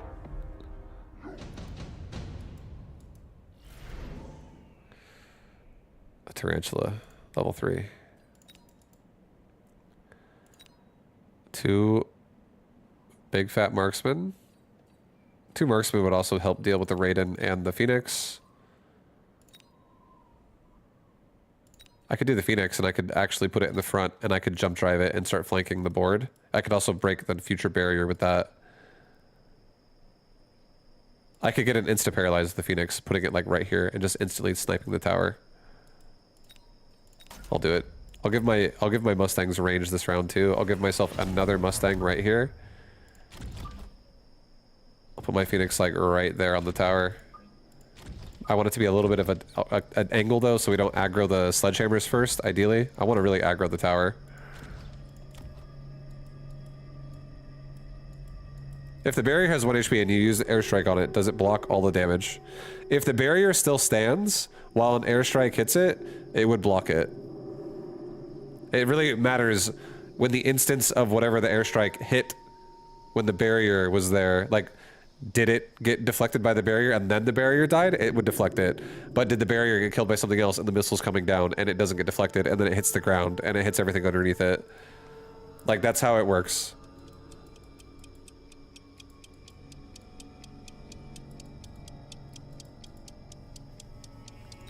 Get a Fang for the right side in the back. I don't have any defense right there yet.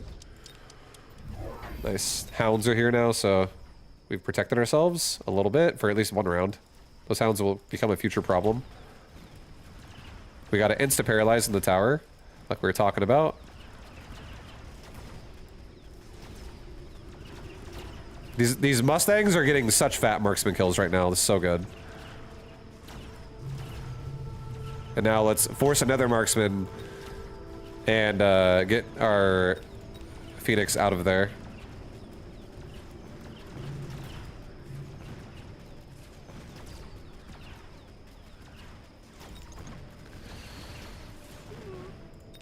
Hell yeah. Mustang power! Mustang power!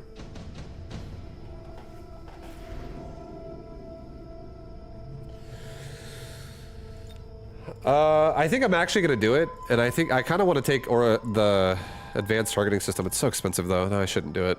I shouldn't do it.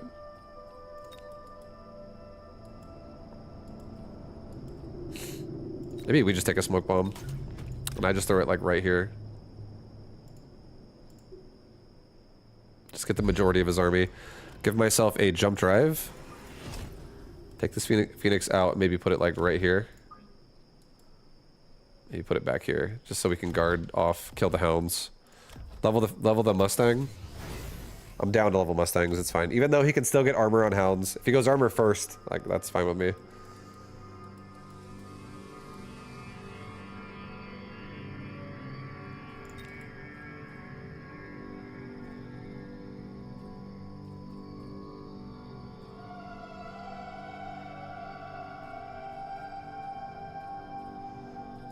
I feel like this could be a good War Factory game.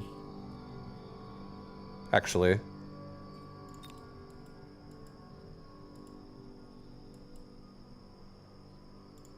Maybe don't use the Phoenix back there. Maybe use the Phoenix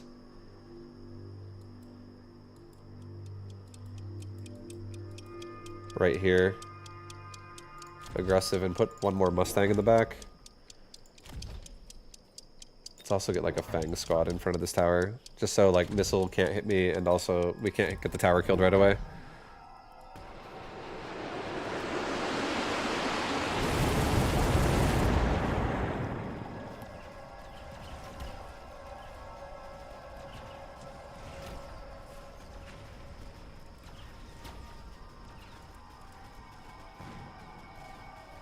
Yeah, that smoke bomb, really nice.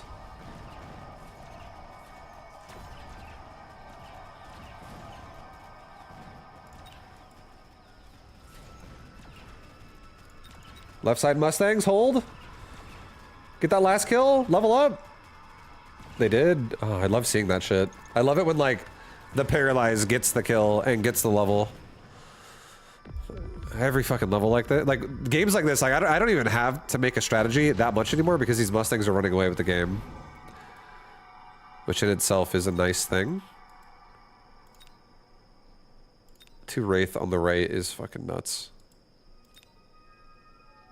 And they're free.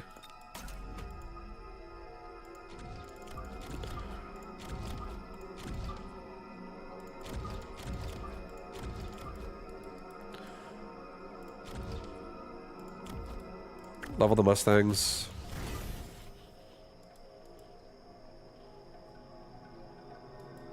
This time I think we put the Phoenix like directly on a collision course to the center. Give ourselves like a crawler pack.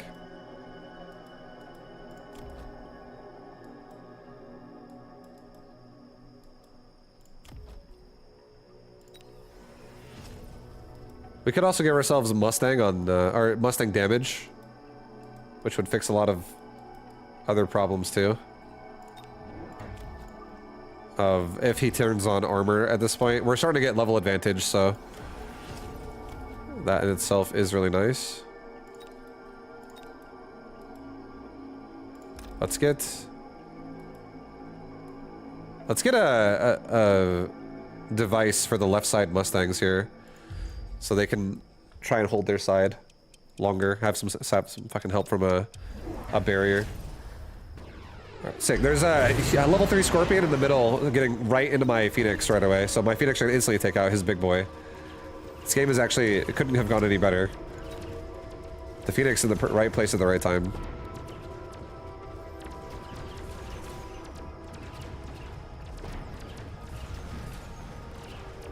And now Mustangs on the left also protected by a barrier while they just farm the other side.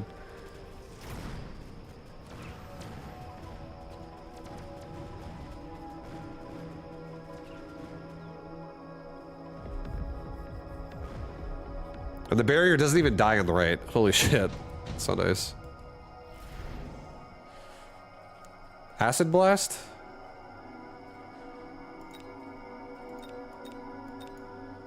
I'm gonna do Acid Blast. I'm gonna put it like right here.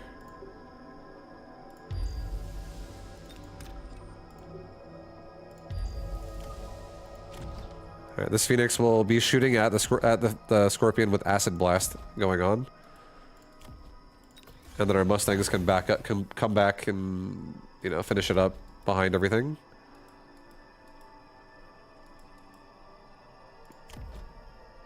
Even if he takes armor now, it doesn't do anything. He could elite recruit out, make hounds, get armor on them, and we would still be fine. We still have enough Mustangs spread out to... some of them are almost level 3. Some of them are already level 3. I think we're good on that. Let's give ourselves another damage. Just so if he somehow does do that, we can at least still hit him a little bit, because we have over 120 damage. I think armor is the only thing I'm really that scared of right now. And the Scorpion that has armor is the one that actually is scary, is getting fucking railed by my Phoenix. Let's give ourselves another round of chaff here that can come forward and help the Phoenix. Get range for everybody.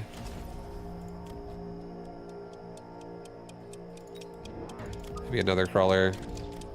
And like another crawler back here. Maybe throw a missile device there. Maybe I hit the... No, I'm gonna hit a barrier probably. He sold the Scorpion. Okay. But the Mustangs, again, I think they're just too strong at this point. I think the Mustangs got it. And we also got a lot of that poison off, so a lot of his sledges in the middle just instantly die.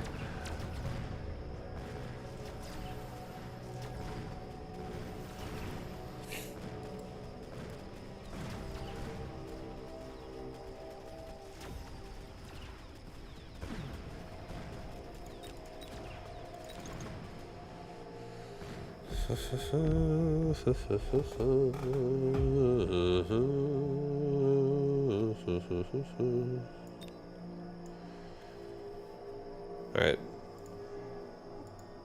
Nice, guys. Nice. Nice, dude. Back up to 17. Oh, wait, hold on. When's the tournament? When is it? 40 minutes. 40 minutes until tournament. Are we playing that shit? Who's playing? Any takers? Any vibu takers?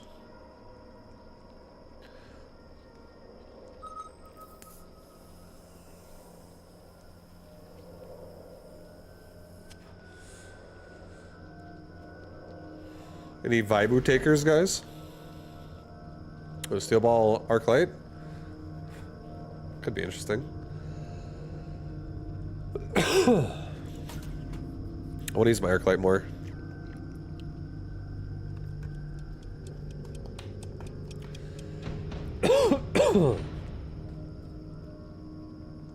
I would, but I don't even have the game vibe.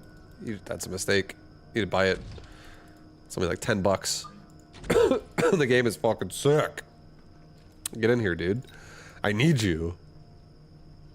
Okay, he's marksman spec. He is sledgehammer. He is assault mode marksman build himself, but doesn't have to necessarily.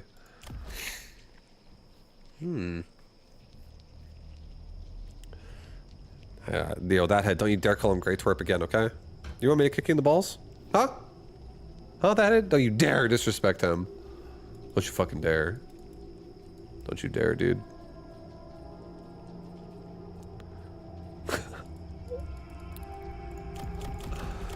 Okay, well he has... I feel like I do want crawlers here a little bit. Crawlers definitely will support the balls. I'm gonna go like this.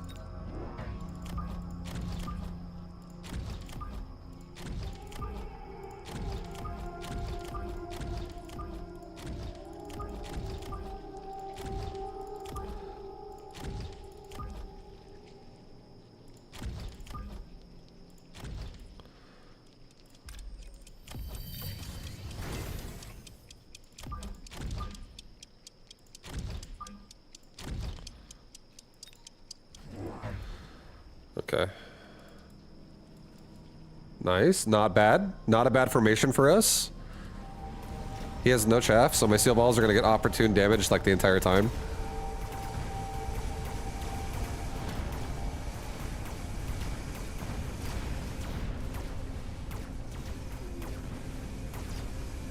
I feel like you need your level equivalent for a tournament.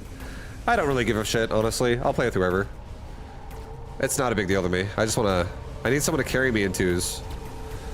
If I have someone that that I play against on ladder or like is in the stream often, you know, I'd be down to play.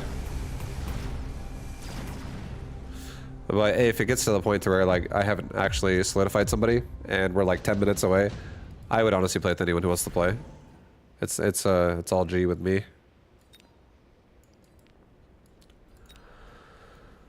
Unlocking Wasp tech is really nice. I could just get jump drive on it and I could rotate it around and be annoying and make plays with that. It's also just tech that I don't have to unlock. It's cost 50, which is also nice. I'm not sure what I want to do with arc lights. Maybe I do arc light Fang here. Maybe we actually just go arc light tanks with Fangs behind it. And have some hounds that like sprinkler system. I actually kind of like that, to be honest. I feel like I'm going to try that this game.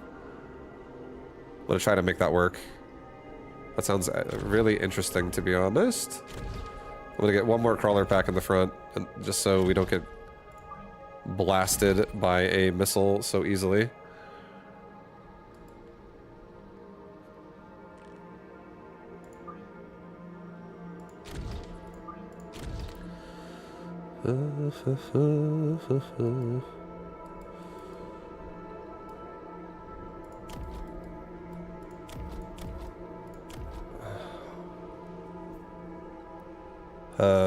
Arclight tank is going to be hard to justify though. Like I could get charge shot, but I can't buy anything then if I do that. So we're gonna chill out on the idea of a Fang transition like too fast, or we're just gonna die. Actually, undo one. Buy a Fang. Put a Fang there. Put a crawler like right there. Okay. So now in case he went for air, which he did, I can now kill it with, I'll have my Fang just kill it. I'll have Fangs ignite it down. In time. Not right now, obviously. Unless I get like a Phoenix or some shit.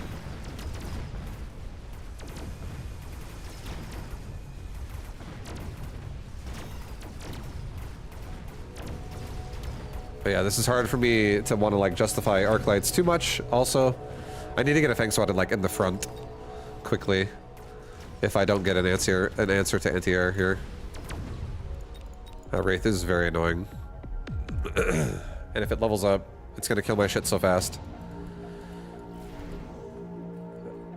Okay, hold on. This is an option.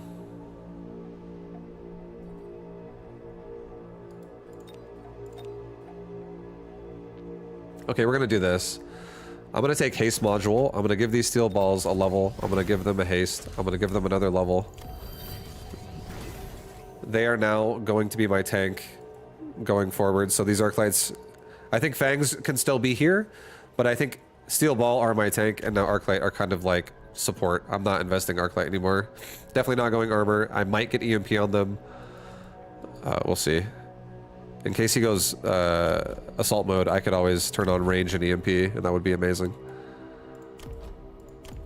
Alright, so give them heal. He has no chaff on the right. Let's give ourselves a ball on the right now that can like try to make something happen over there. Now that it has the ability to heal itself. And we'll support it more as time goes on. I'm not dealing with the Wraith still, but it's okay. I think if I just get seriously, if I get control of the ground and my ground units just like crush towers and paralyze, I can just get Fang ignite and just kill it. And if I have to, I can get Fang range and then ignite and then kill it. I think I'm still on the Fang train for killing the Wraith eventually.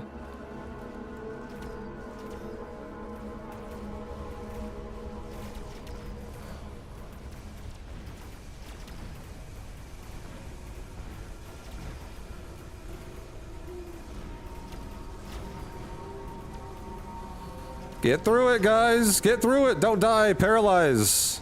Heal yourself! Heal up! Paralyze is coming. This one steel ball is going to heal itself a ton during this time. And hopefully we can get onto that big marksman before it's dead. Nice. The right steel ball definitely just got to level up right there. So we have a really nice amount of steel ball pressure right here. So maybe we need to prepare ourselves with some arc lights on the right, or maybe we just need to get Fangs and chaff on the right. Yeah, I guess the Wraith is still not level 2. It would be nice if I could deal with it now. Attack of all units, that's so expensive. Subsidized arc light. Heavy armor. Oh, I could put a heavy armor on this guy. Super tanky, and he's also got super tanky talent. So he's got 20,000 health now. He's got more health than the level 3 steel ball. Oh, shit. So that's pretty good. I think Fangs do not need Ignite yet, because he doesn't have armor, so we're not going to freak out too hard. I think we're just going to actually make some Fangs and just give them range right now. And we're going to put a Fang in the back. We're going to put a Fang in... this one already has one in the back. Let's put a Fang up front, kind of. And another Fang kind of up front as well. And now this Wraith is going to just get just fucking run over. So, here we go, guys. He's got armor-piercing bullets on Sledgehammer. So I feel like this is now a good time to get range and EMP on Arclight. And we could just turn off the Sledgehammers, except for that one particular pack. And it would also help get rid of the crawlers faster if we had range on these Arclights too. Which allows our steel balls to get to the actual target faster.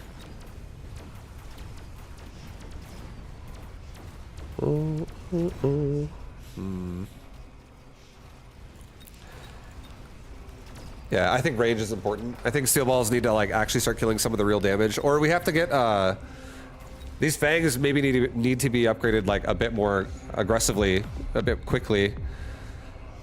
We need something to actually start punishing the fucking front line. And I guess if we make a lot of fangs, a Vulcan. Do I really want to make a Vulcan here? I mean, I would love a Vulcan. It would be insanely strong, but I could also give myself like. I think turning off these tanks just makes this situation also not bad for us. It's so expensive for him to continue to upgrade them. And if I could get these steel balls to level up, that'd be kind of huge. I think I'm going to take another...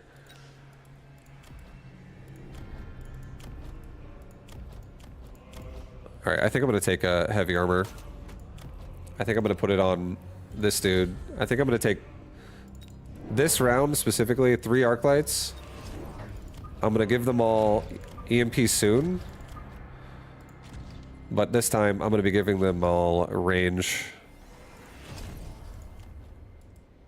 And then I think I want to level up. Man, that marksman's so scary right there. This guy's, that's why he's getting just like owned so hard. Maybe I'll level up this steel ball right here. I'll do a mobile beacon for him. And I'll send him like over here to that tower. And I'll give everybody HP.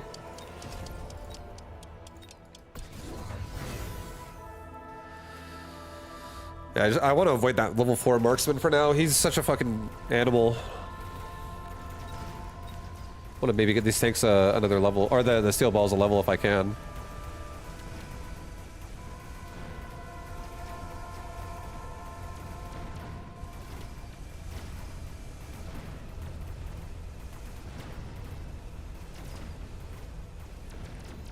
I could also just get charge shot and just kill these fucking tanks. I think I'm gonna do that, honestly. And then if I really, really, really need to, I can get EMP. But I think charge shot makes me feel even better at the start here. But we need a big round because we're actually almost fucking dead. So I am trying to make fangs work. Fangs are like my overall answer. But, and I don't even have enough hounds right now to support them if fire comes into play. Oh boy, that's so scary. Farseer on one side. He does have EMP. I could make these things super tanky now and just give them a bunch of armor and just give myself immunity through emission. Alright, so I'm gonna give Arclight's charge shot first. I feel like that's like a huge upgrade right now. Gets rid of these tanks so much faster. And then I think I'm gonna give myself, honestly, more fangs.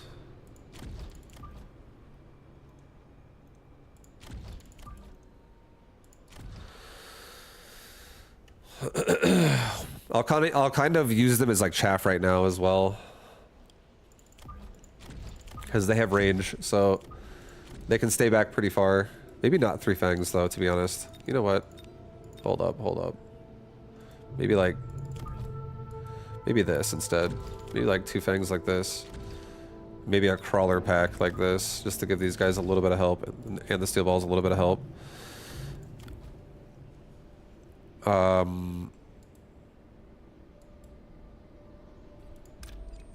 Maybe have this Farseer. No, don't do anything with the Farseer, it's fine. Maybe have these steel balls specifically just like run there. Try to aggro the Wraith or something, and or I don't know. We'll see how that goes. I avoid the marksman a little bit that way.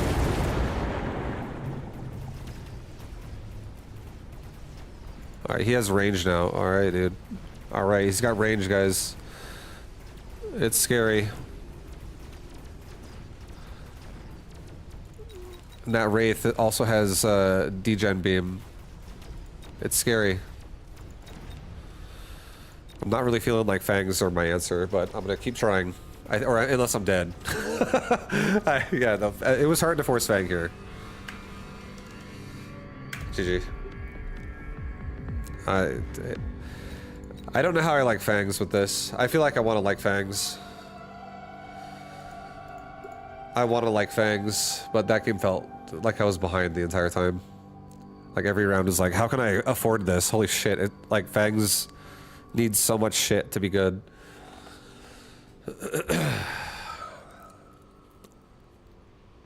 And they don't have my fangs also don't run barrier. They're full damage fangs. I'm trying to make carry fangs a thing.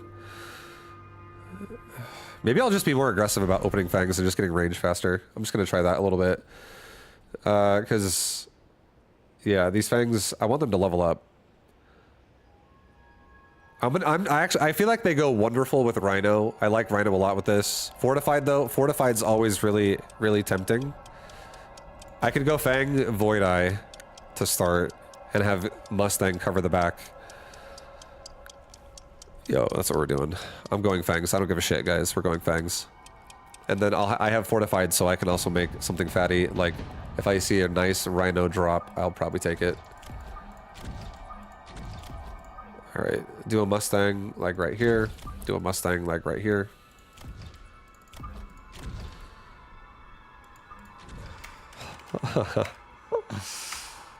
No worries.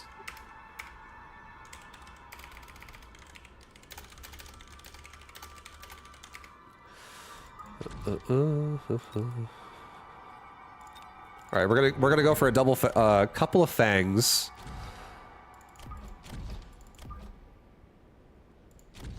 We're gonna get a few Void Eye. I'm gonna have them pretty forward, honestly. Maybe a little bit more spread out than that, just slightly. Yeah, that's fine. And then fangs are gonna be like fucking here, dude. They're here. They're ready to play. Okay, let's see it. Oh, I didn't get the fucking upgrade. No, I forgot. Oh, no, this is bad. That's not what I meant to do. Oh, boys, we're gonna die. This is actually really bad. Because now they can't even heal themselves, and they're just even squishier.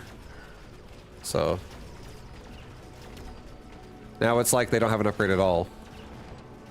It's still going okay, but it could have gone way better if we had that upgrade turned on. I could maybe like heal through the tarantula shot a little bit longer and save some of the Mustangs, for instance.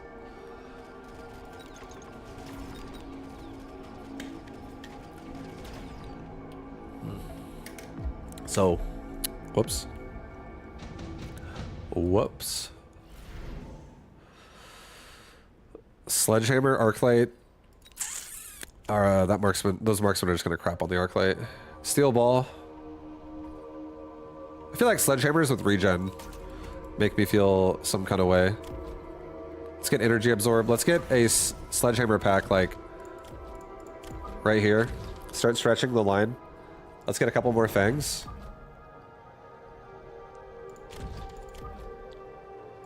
And I want to have a little bit of room for like anti-missile, because if I don't want to be too close, but I also don't want to be like, hold on, maybe I do this. Oops. Take a crawler and a fang, and now we have more protection on those two squads, because if he drops a missile anywhere here, this crawler just eats both in the front, and it runs fast, so it runs the missile away. Yeah, I like that. That's fine. Now we're starting to get more cover on this side too, and really starting to push. I want to like push as strongly as I can, but so I can fit in more things as I go too. I want Fangs pretty stacked though, I think, in this. Because I want to have like a lot of pressure from Fangs this game. I think I'm actually going to rely on the Fang genuine damage this game. Not wait for an ignite opportunity.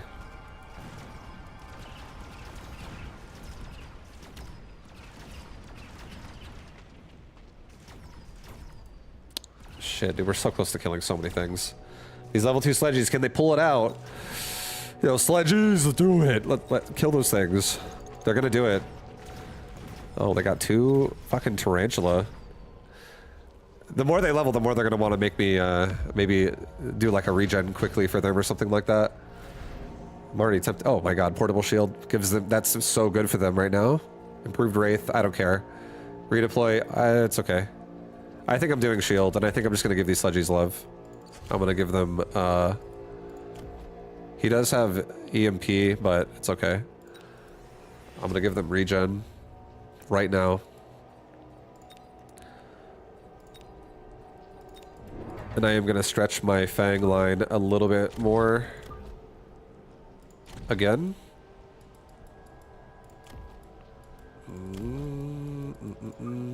Maybe here. Maybe in the middle. I like that better, actually. I do also want this tower defended. So... maybe I'll get a crawler pack. Just, I know it's gonna be like really far up if I do this. I'll support the Mustang with it, it's fine. Just, here you go. Here you go, Mustang. Something now guards the tower from the front. It also guards the Mustangs from a missile. It also helps them push into the arc light, break the tower. So, nice answer, I feel like. We maybe put them back a little bit further. It still does the same thing now, but not now we get more support for the Mustangs to kill the arc light for time.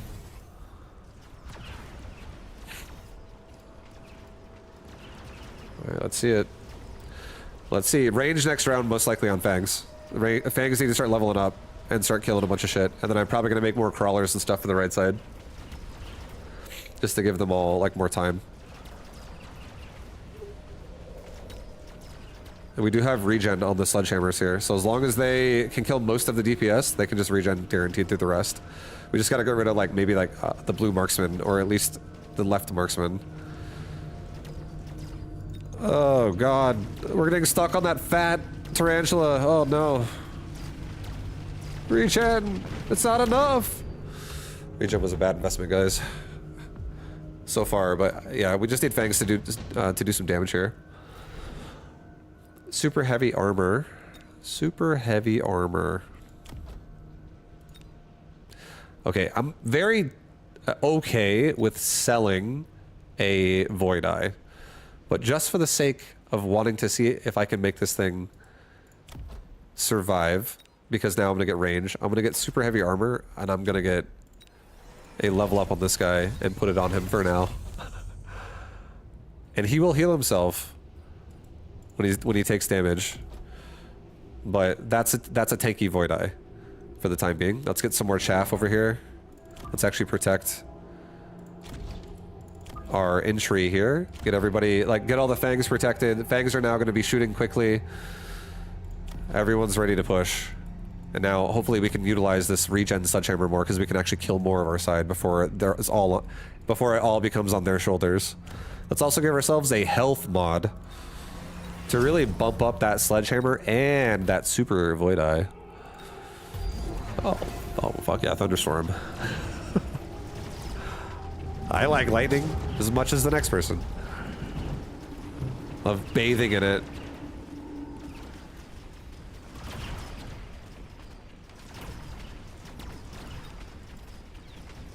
Well, range Fangs kind of going to town a little bit, getting rid of a tarantula now. Hopefully push through. If they kill that marksman and they level up, that's amazing. I think they're going to, because these Fangs in the middle are going to hold the tower. So I think we get a marksman kill, we level these guys up, and then we actually give Fangs, like, the ability to fuck, dude. They're gonna fuck. Look at this level. They just got it. That we took a lightning storm there. He doesn't respect fangs that are in a lightning storm. If we see a fucking spell, let's get a barrier, okay? You have to really get barriers with fangs. These things are fragile. They're made of glass. Okay, there's nothing too scary here. I think for us, I kind of like the idea of... I love the idea of getting rid of the chaff faster, and I love the idea of also having Stormcallers do it. Because if he takes Typhoons, I love that I'm going to kill that. I do think the Fangs can kill Raiden and Wraith. I'm going to believe that they can. I'm going to believe. Okay, so we have... No, put it like here. Put this one here, so we can hit both squads. Put this one like here, so we hit both squads. And we have so much range on these things. Let's give these Stormcallers this round overload. Level up my tanks, level up my fangs. We have so much damage now with these Stormcallers. I think it's okay to take a chill pill on the fangs for a second. And I think we actually we just make another Stormcaller and just have it kind of like on the far right. Just so it really pounds into this right Tarantula faster. I think we take another Crawler and like another Crawler. Yeah, we just got to be really, really careful of spells.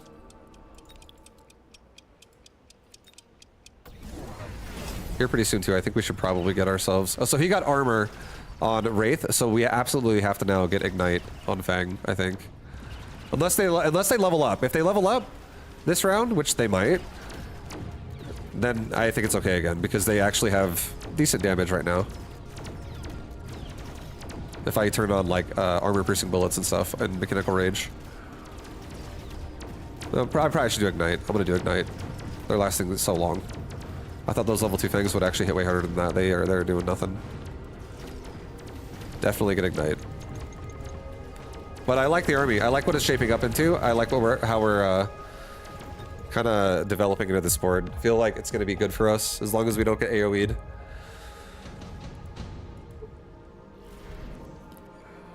Alright, Ion Blast, Orbital Bombard. All that shit's fucking scary.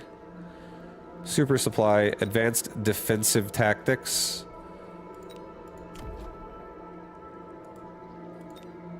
Let's try to ramp up. Let's just see if we can make it work. I'll get Advanced Defensive Tactics.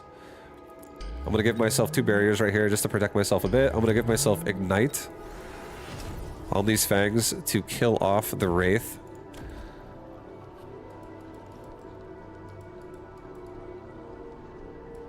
And then I think I'm gonna give myself 3 more fangs right now on the left side that are just gonna kind of like spread out and push. And I'm gonna get something in front of them soon that can actually like allow me to start compromising this tower. But all these fangs have Ignite, so they might even kill the Arclight, just because each one of them is gonna proc and Ignite.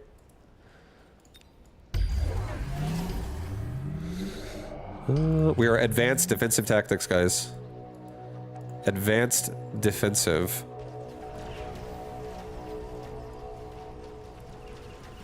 This Ion Blast is going to hurt pretty badly. Oh boy. Ow, it fucking hurts. It hurts so bad, dude. Everyone's dying out here. Fangs on the left, not getting it done. Fangs in the middle. Yo, you got this, guys. We got sledgies in the front.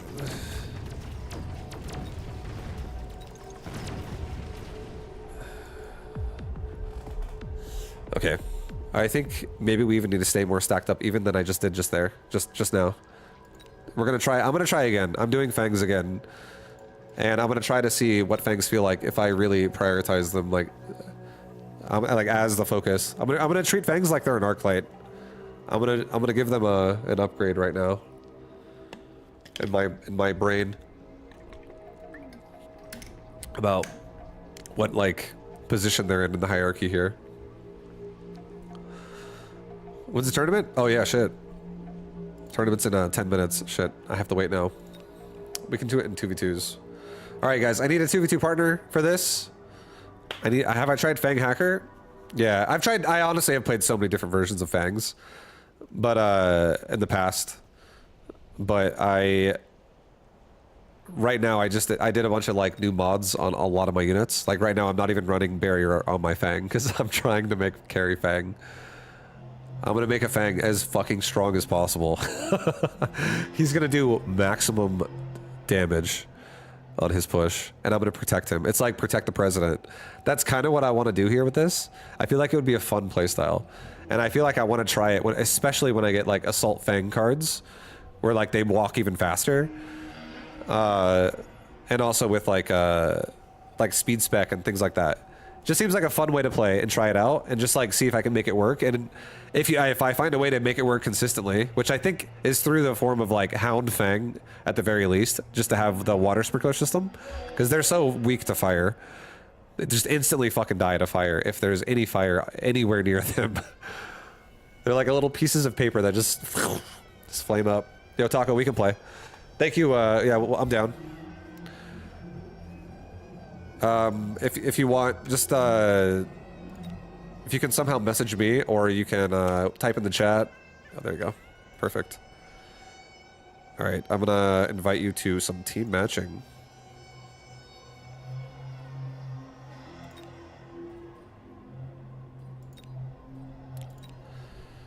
All right, let's do it, bro.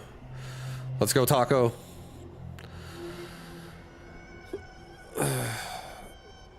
Yeah, thanks for playing, man.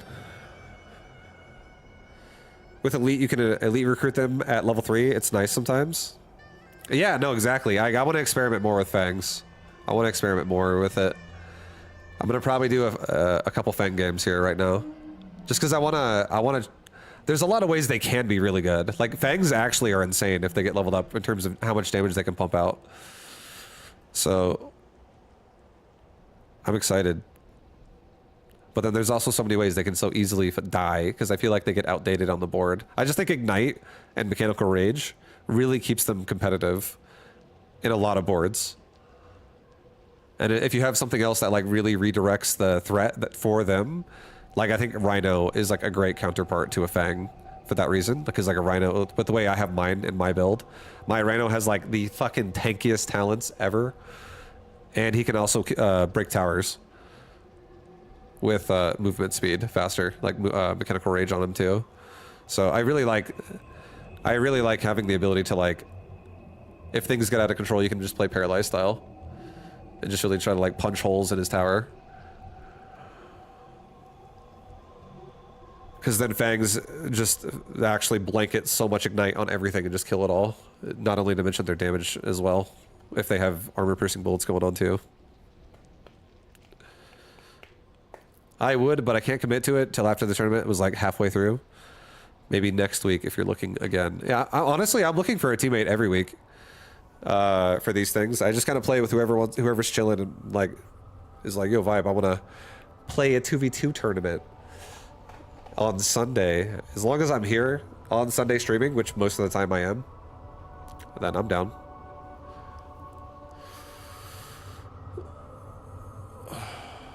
I just, I don't really, I'm not too picky. But if a friend of mine or something wants to play as well, then I'll probably end up prioritizing them sometimes too.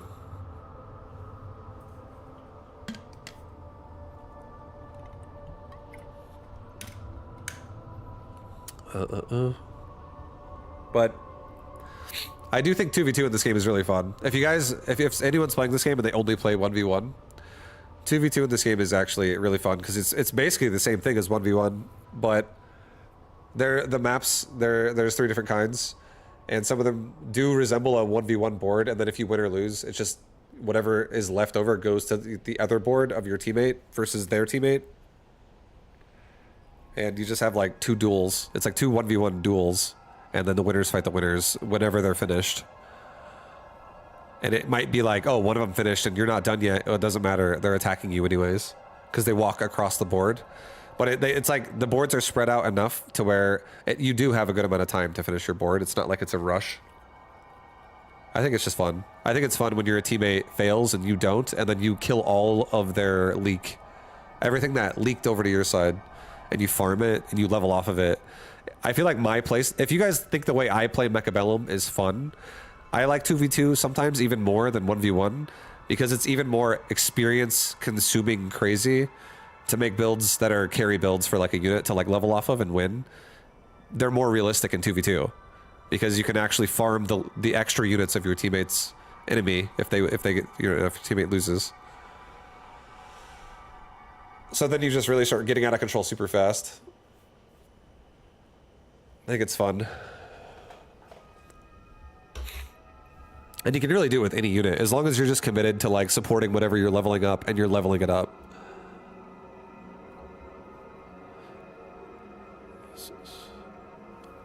Only thing I hate about 2v2 is the stupid nuke card. One guy usually gets the entire board wiped by 2 nukes.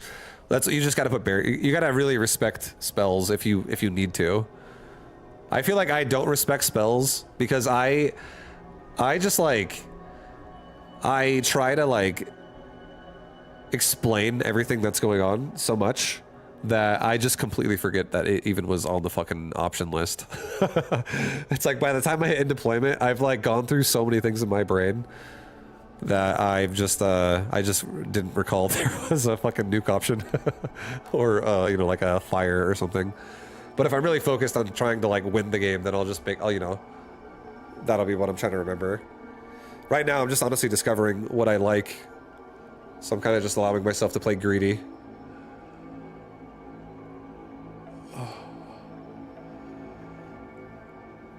Spells usually favor the defensive player. Agreed. 100% agreed. And I feel like the reason why I would say that's true for anyone who's wondering, like, okay, how come? It's because you cannot place a barrier off of your side of the board, and if you're not aggressive, they have to run to your side of the board. So you can like increase the percent chance of a spell landing on your opponent to 100% because they have to run through it. If it's like you can blanket fire right in front of the barriers where they physically can't place one, and then all their units run into the fire on the, even though like it's on your side of the board, it's like at the edge of yours, and they just run through it to get to you. Shit like that is really devastating for aggressive play.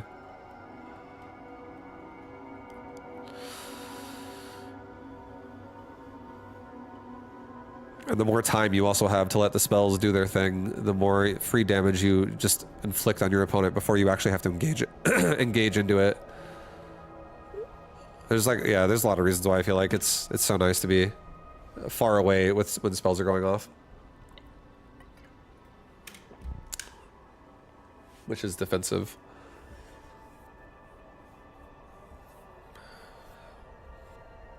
I think personal shield like Fang can also block a nuke. Yes, it can. Yeah, portable shield and barrier work the exact same way in terms of how, if anything, whatever fatally killed the shield. So if the shield takes its last hit of damage and it's a fatal hit to the shield, no matter how much damage it is, it blocks it.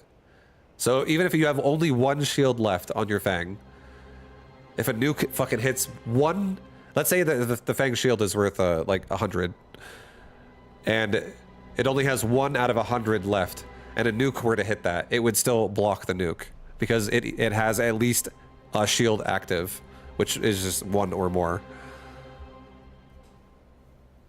And it blocks the entire instance of damage, whatever it was. And a barrier does the same thing. Even if your barrier is like about to break and shatter, and it's like on its last little sliver of health, it would still block a nuke for full damage. It would block the entire nuke out from ground units that are underneath it.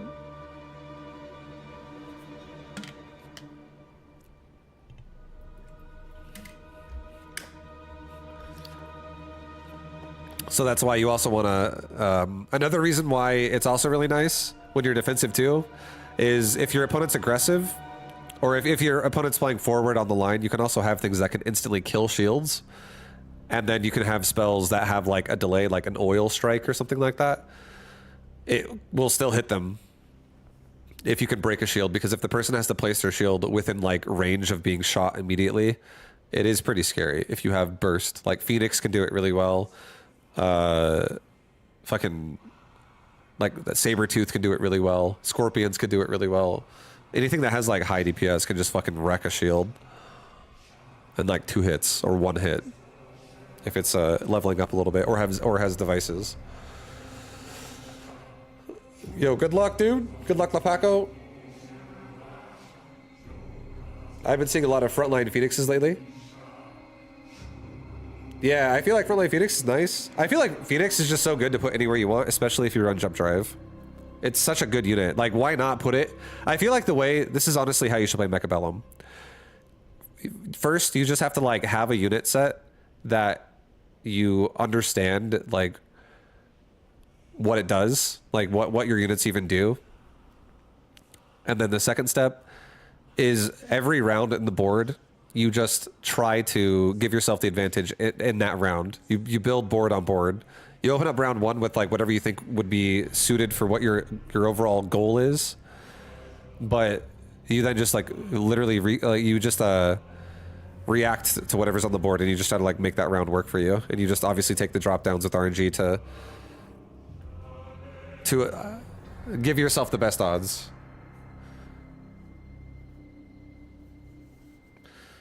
But yeah,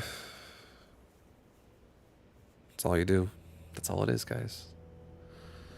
I don't know what else, where else I was going with that. I was like, yep, that's it. All right, Taco, we got this, man. I believe. Let him cook. Yeah, I'm cooking hard right now. What you're saying is the reason I'm seeing a lot of frontline Phoenixes is because of the way I play.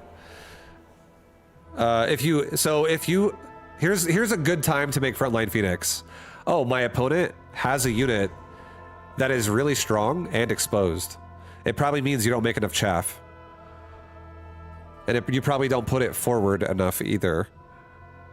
Like, it means you probably need to make more fangs or some shit in the front more often in front of your units that are exposed. Because nobody wants to put frontline Phoenix against fangs.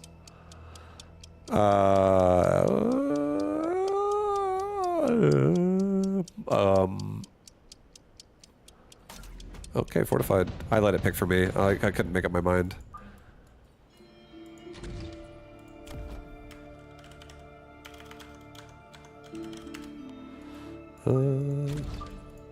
Huh. Oh boy. He's got arc lights, they have EMP.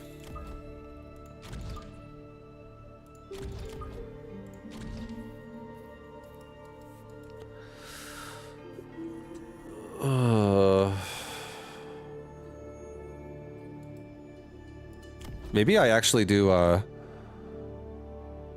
like mechanical rage and armor tarantulas, and I just ram him with those and high explosive.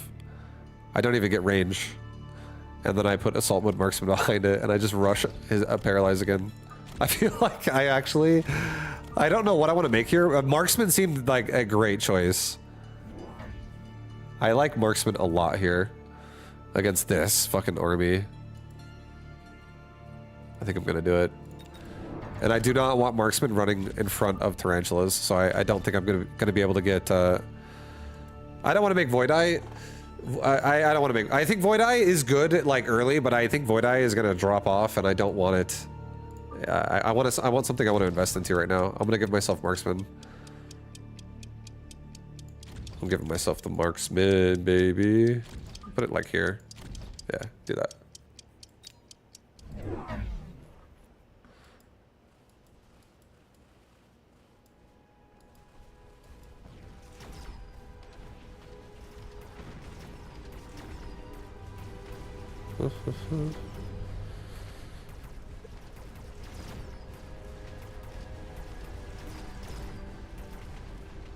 Like, crawlers are also fine versus Phoenix. You don't have to make fangs versus frontline Phoenix. You just have to make sure if someone makes frontline Phoenix against you, it's probably because they're gonna kill something that shouldn't be getting killed that fast. So you just need something in the front to like block the hits to make the Phoenix feel like, oh shit, why am I here? I'm shooting at crawlers, and it starts like turning around, and then it gets shot in the back and killed by a group of fangs or something, or a Mustang or whatever. Because it's like so overcommitted. But if your board's really defensive and you have like really exposed frontline strong units, and the Phoenix are not going to get punished for killing something in the front, and then they can stay there and kill more of your shit in the front, it means your board is like too like defensive. Mass-produced Phoenix. Mass-produced Overlord. Oh, Jesus. Okay, maybe we do that. I'll do mass-produced Overlord. I have an idea. I actually have an idea. Here's my idea. I'm gonna play an assault mode marksman game on the left side of the board, and then I'm gonna turn it into a Overlord all-in on the right side of the board, and then I'm gonna get jump drive and have it all go on the left side of the board at once. So I'm not gonna block much of the front anymore. The front is now reserved for boats to all in with like round 10 or something if we get there.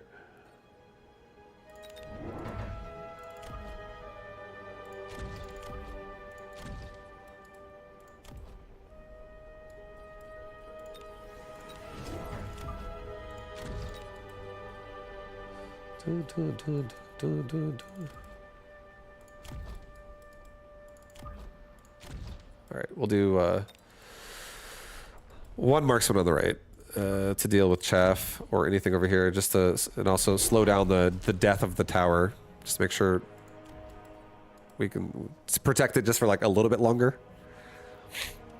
I will be giving this guy assault mode eventually though, so he is going to transition into an assault marksman. I just don't know how early I want to do that, because he does have ranged EMP arc lights, so that's scary. We might also just leave it with just actual marksmen.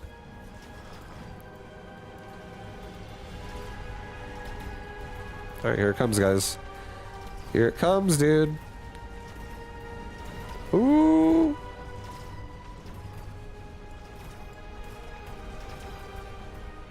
Yeah, right side does die, but we actually held for so much longer.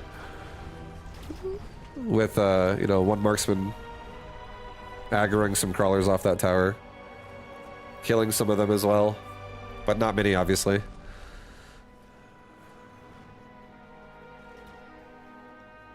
But I also like the idea that he can also now defend any flank that exists, ground or air, when I turn assault mode on for something small.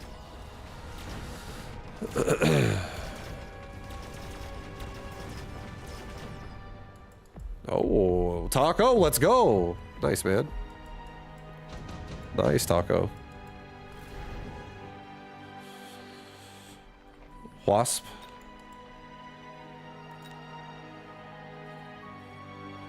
A Typhoon.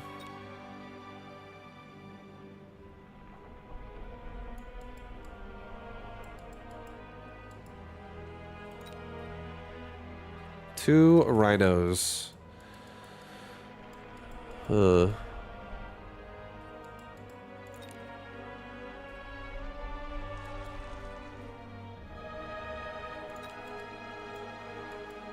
I think I'm just gonna get a Phantom Ray. I'm gonna put it on the left. I think my Phantom Ray are fucking sick, actually. I like them a lot. My build on Phantom Ray right now. So I don't know if I'm gonna commit to it necessarily, but I like that they're here, and now they're gonna go into the push at the late game with mass-produced Overlord. So I'm down with that. That's cool with me.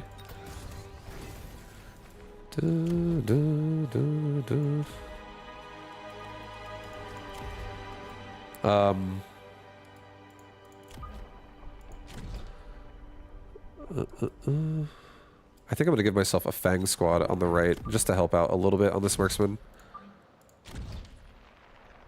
I'm also gonna give left side. I don't want to turn on assault mode yet. I'm really afraid to do that.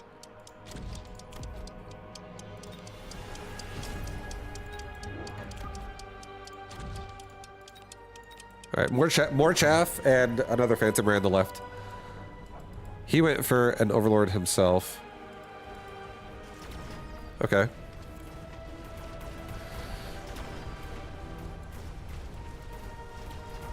And he has Wasp on the right.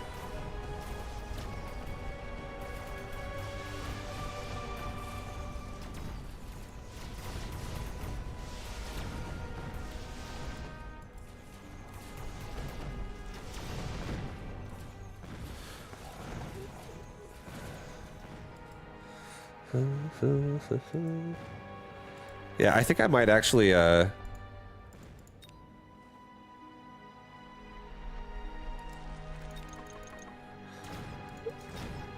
don't know. We'll see. I am tempted to just do Phantom right here, but I want to see what he runs on his Overlord again before I really commit to that. I could be really afraid of the Overlord if I'm not careful here, as I don't actually run anti-air marksman really. They're just kind of standard. They have range at best.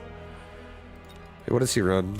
He's got range, overload, explosive. That's a scary Overlord for sure. That's a carry Overlord right there. So he can have 150 range. I'll never be able to compete with that. So if I do anything here, it should be stealth.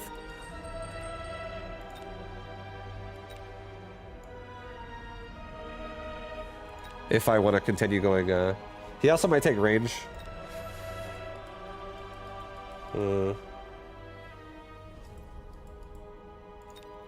I think I take laser sight. I think I level up this dude. And I think I give him laser sight. Level up my marksman. I think this tarantula is actually fucking owning. He'll just be able to kill the chaff more. I do want to obviously get rid of the... or deal with the boat situation going on here. I think I have enough chaff to be okay with going assault mode marksman right now. What do I want right side? Would this marksman be able to do it? I think he might. No, he's gonna die 100%. I'm not going assault mode. I feel like it's stupid. I'm gonna get 2 Phantom Rays. That's fine. I'm gonna do this. And I'm gonna get them all stealth. I want to believe. He might javelin me.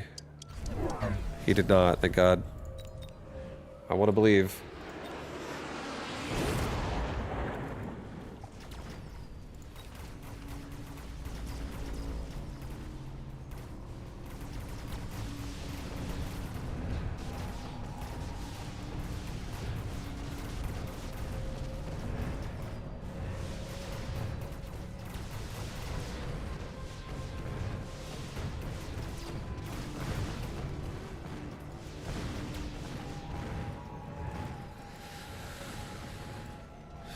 I gotta get anti-missile next round or we're gonna die.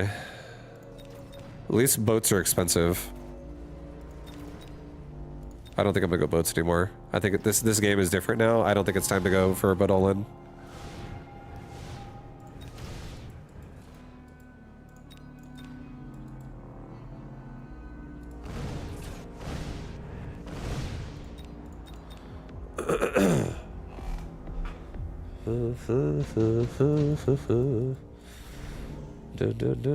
Advanced power systems.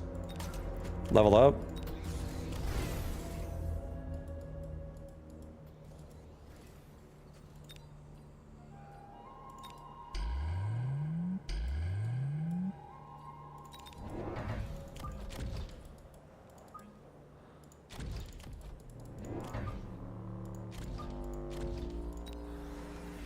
I'm gonna get anti-missile Mustangs.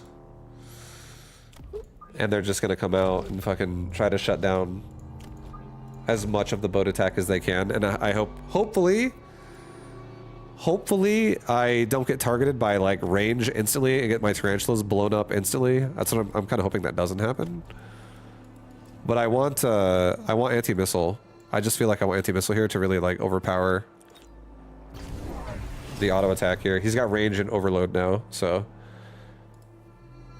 that's threatening.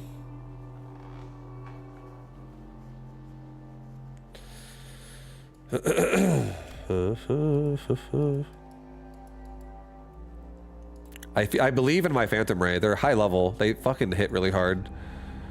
If these Phantom Rays connect to boats, the boats are so dead.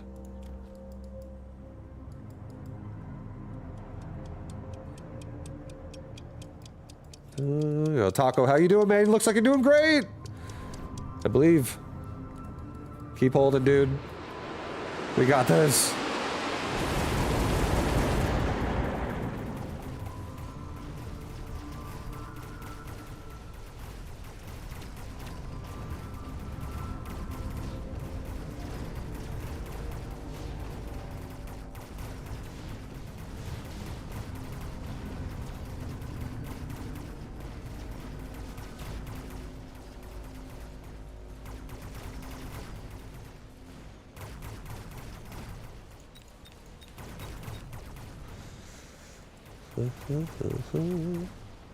I think this is fine.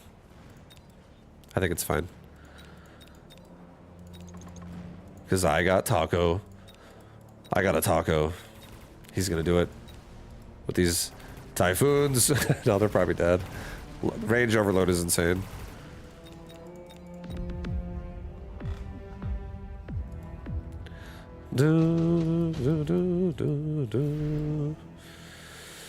All right, amp core.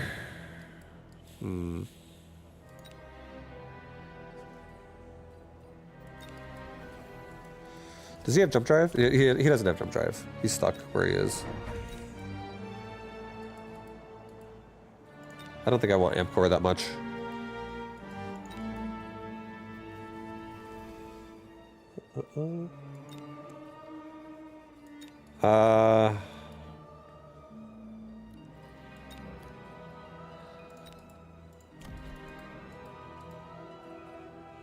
I kind of want to give my Phantom Rays explosive like a little bit. I do.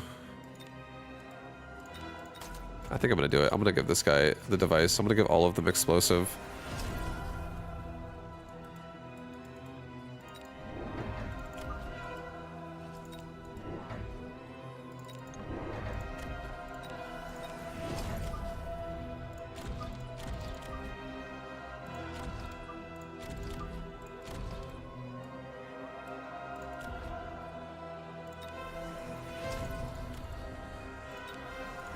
Alright, I got move speed and I got damage upgrade.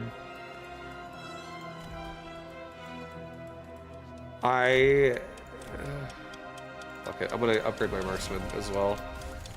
I'll give myself range as well. I'll send it. I'll be safe. I'll try to be safe.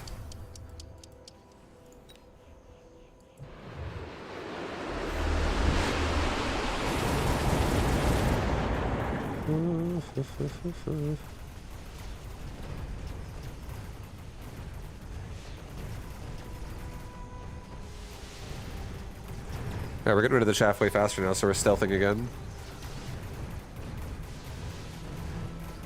Oh, let's go. Get on those boats.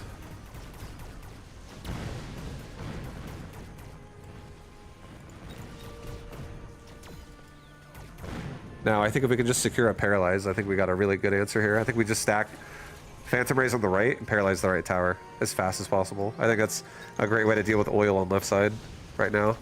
Because his left side actually just broke right there.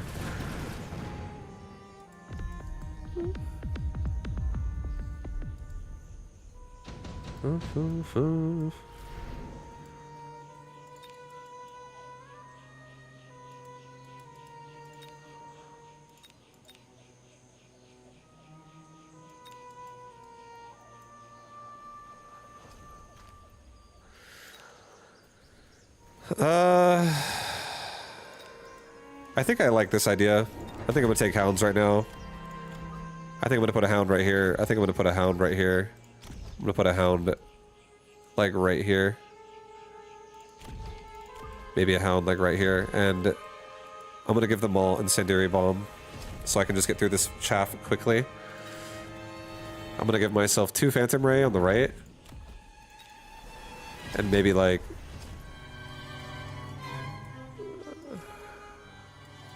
a crawler pack as well on the left here.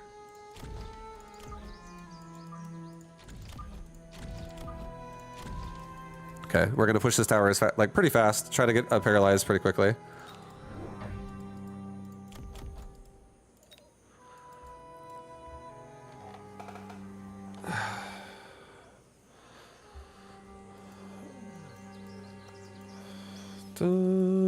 do, do, do, do, do, do, do.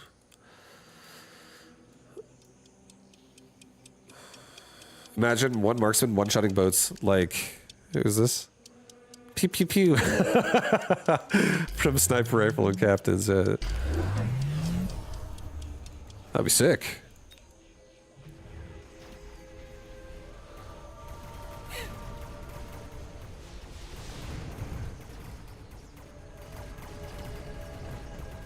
Wait, did I just also burn all my own shaft too? I mean, there's an oil on me, so obviously that sucks. But I'm curious how my hounds. You put a badger over there. Yeah, okay. Yeah, the overlords really shining through.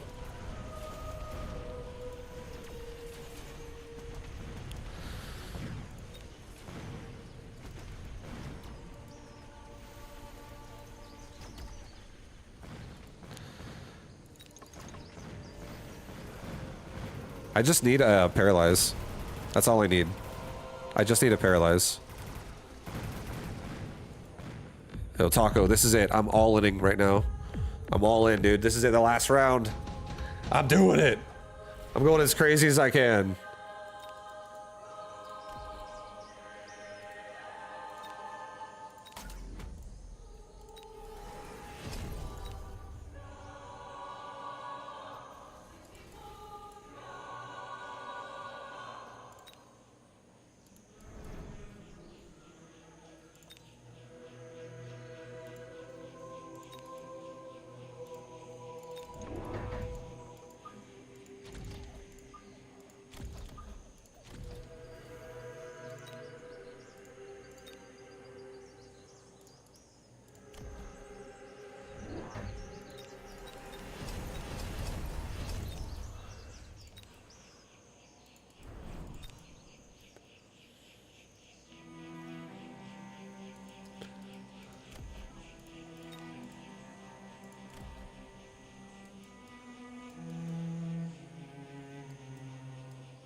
Okay, just do that.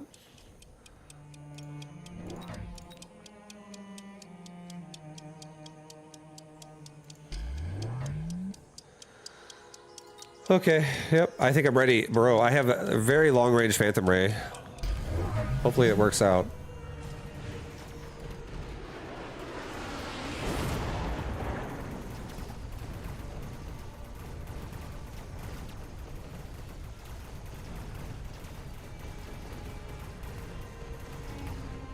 Get the fucking tower! We're doing it, kinda, honestly.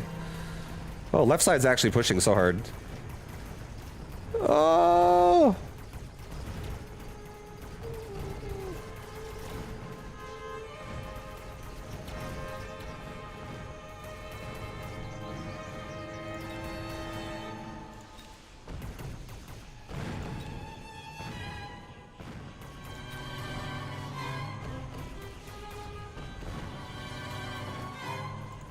Oh shit. We're super dead. Taco, no! That was pretty cool though. That was starting to work. That was starting to work for a second. GG.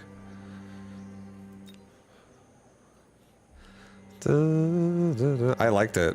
Extended range Phantom Ray, man. I like it. Maybe I changed one other thing on it. Where are you? Oops, not you. Get out of here, Void Eye.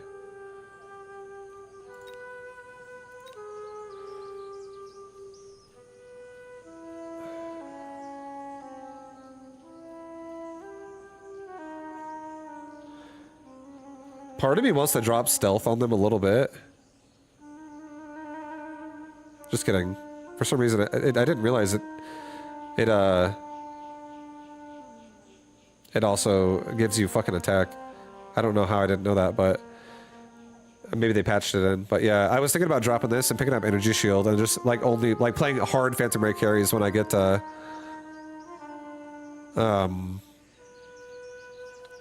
like extended range, so they can be in the back. I love extended range with this, with high explosive ammo and just range again. It's actually really fucking good. It's super good. But I think I'm gonna keep it the way it is. I also really like burst ammo because you actually can just instantly fucking blow up units, even if they have anti-missile. So, I don't know.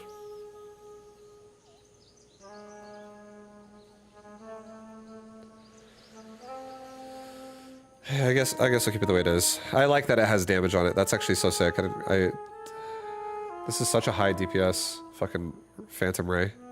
And stealth is amazing at making it not die as well. It's so protected with that because it keeps resetting the aggro whenever it moves around. Yeah, I think that the Phantom Ray I have, I changed my mind. I like it the way it is.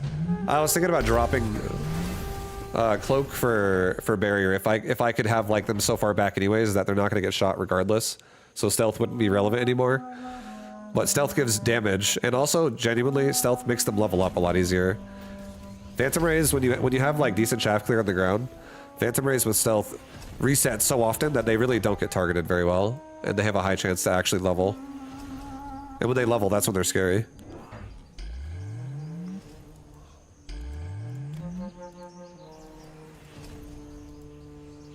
You only cloak when not attacking. I love cloak when attacking. I think you cloak when there's no chaff. That's when you cloak. And if your board is good at eliminating chaff, cloak is amazing.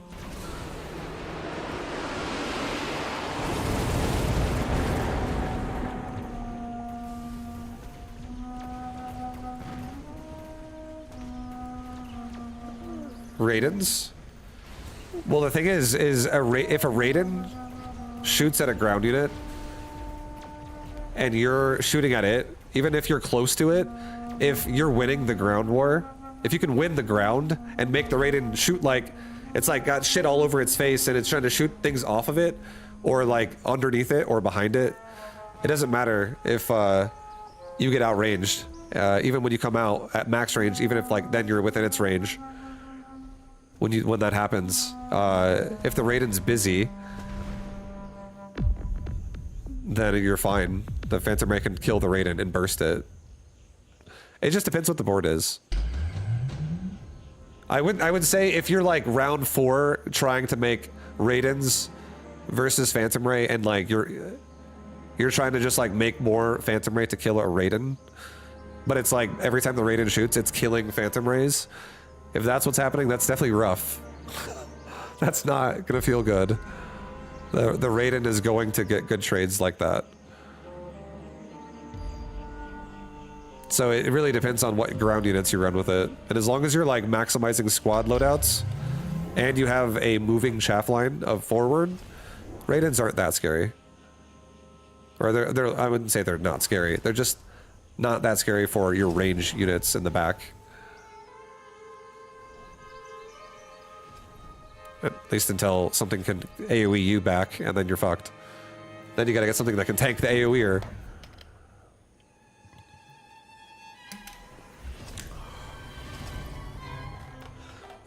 Raidens are pricey though, and the guy has hackers.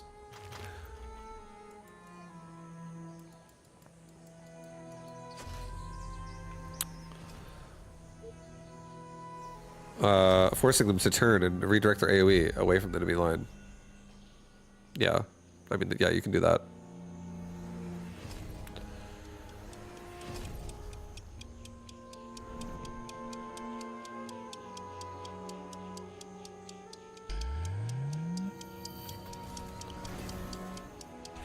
Oh, here come the Abyss.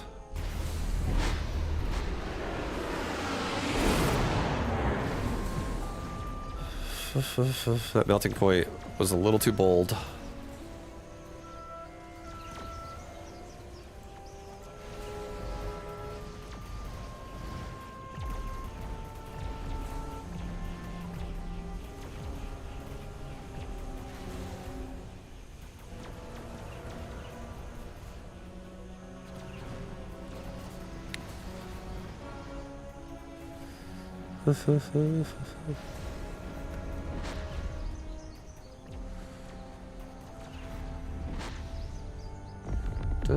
That's a lot of orbitals.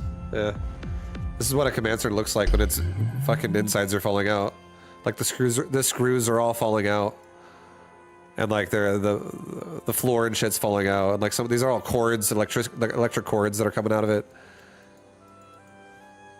For the adjutant inside, you know. SCV production. That's exactly what it is. All right, yo, Taco, we got this. That was a tough round one. Artorias is, he's huge.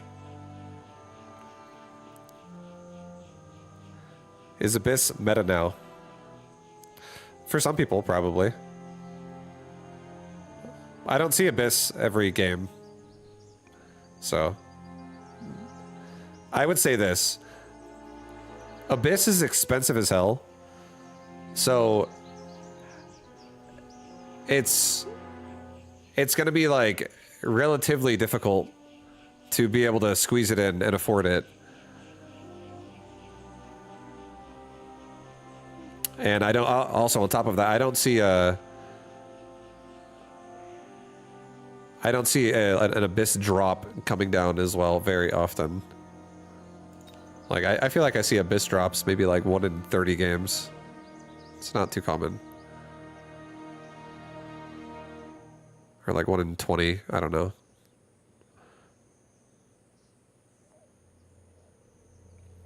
People have learned to use it now. Like swarm missiles. You just fucking AoE the chaff. You level that bad boy up.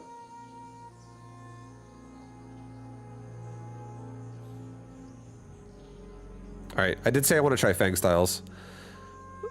Fang style coming up right now. Yo, Taco, you're getting Vibu Fang right now. Taco, you're getting Vibu Fang. I hope you're ready for it.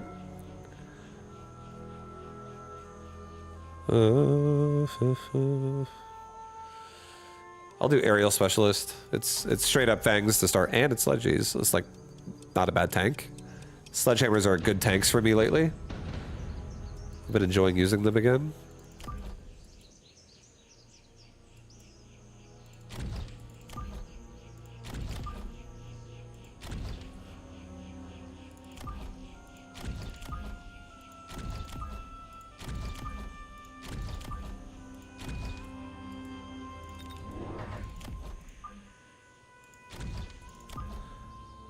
Okay, we are like so many fucking fangs, dude.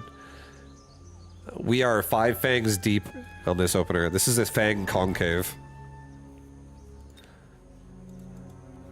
And then after this, I'll just start supporting around this. I think I might be done making fangs, other than maybe like 3 in the back, like for the flanks and the weird round stuff that can happen.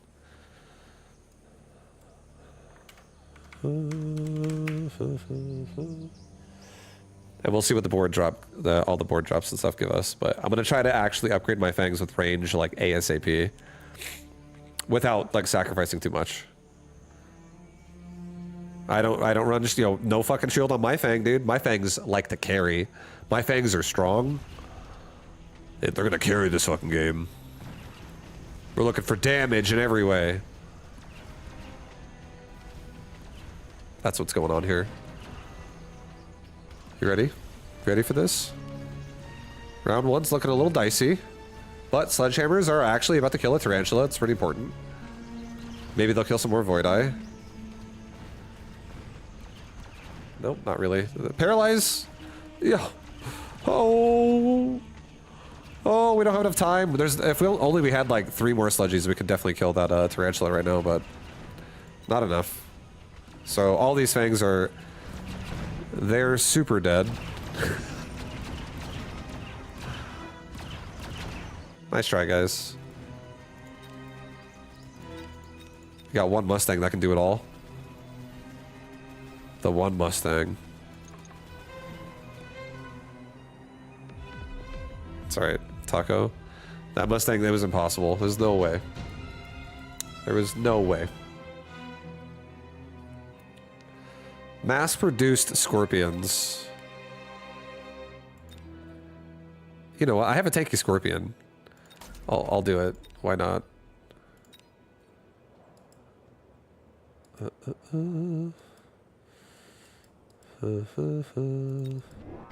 I'll get a scorpion on the right side. I'll get a crawler pack. Maybe like right here. Protect the sledgies a little bit. And now we'll just turn this into like Scorpion Fang. And scorpions are not going to be getting range. They don't even have range. Yeah, scorpions are a frontliner now.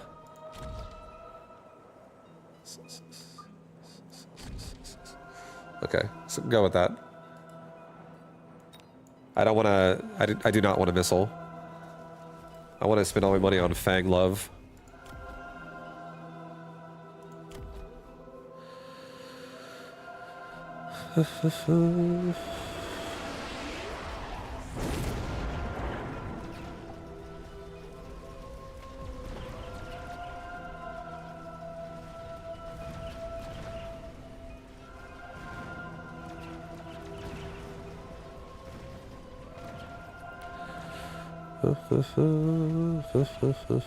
Yeah, if we get range on Fang, it does not make us win this fight. So I have to get more scorpions, I think, right now first.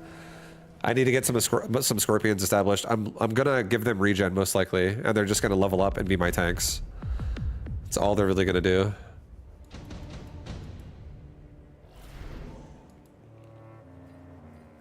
Extended range Phantom Ray. I love how often I see this card, but I'm not taking it. Let's actually sell our sledgehammer.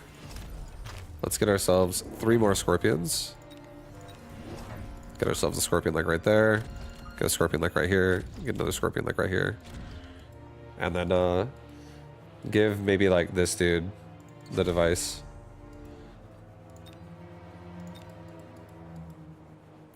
Yeah, aerial spec side. Yeah, he better respect the fact that I can make air whenever I want. He better respect that. Yeah, you know what? Next round, I'm going fucking Phoenix. Maybe. Who knows? Fangs need range, though. They also need mechanical range. And I also kind of want to give them armor-piercing bullets. But if I'm going to do that, I may as well give them Ignite. Let's just give them everything.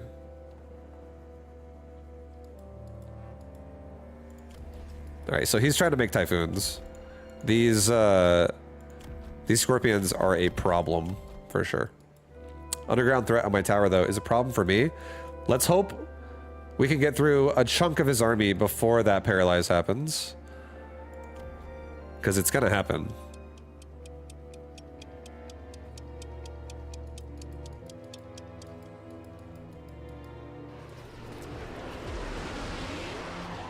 Yeah, we're going to kill the 2 Typhoon on the left, which is nice. I really want to get these scorpions leveled up. Everyone's dying. This is perfect.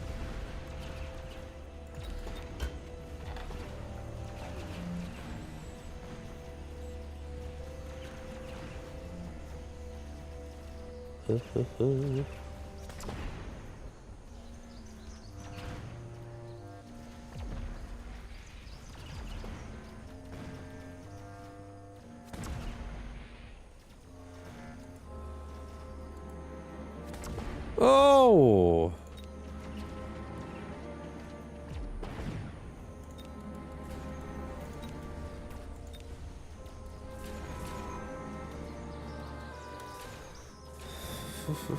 Aerial spec and didn't take Phantom Rays? It's okay, yeah. No, I'm doing I've already committed to Mastery to Scorpions now, so I don't want to go Scorpion and Phantom Ray. That's just crazy. It's too expensive in every way. I'll have no chaff.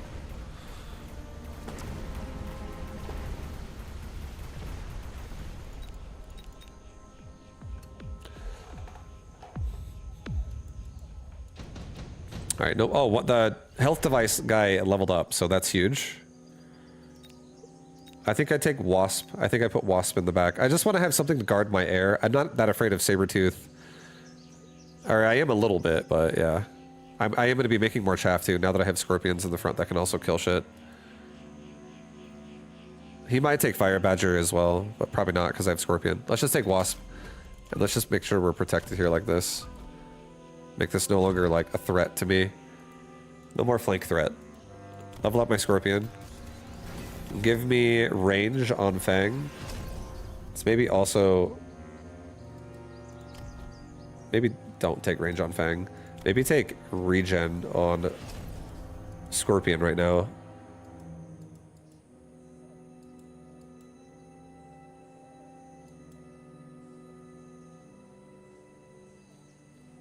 And maybe I give myself just 2 more Fangs, actually.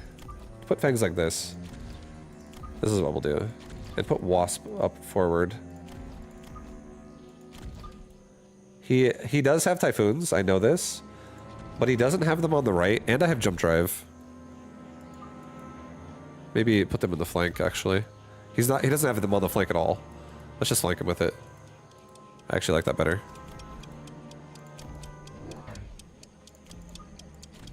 Let's give ourselves HP on everybody for the Scorpion regen.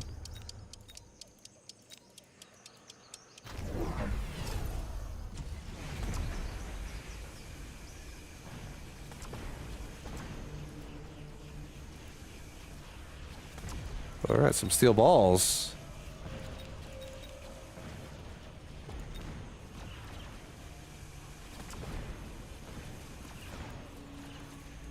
Also, my wasps are going to the other board. They're going to run into a missile on Taco's board.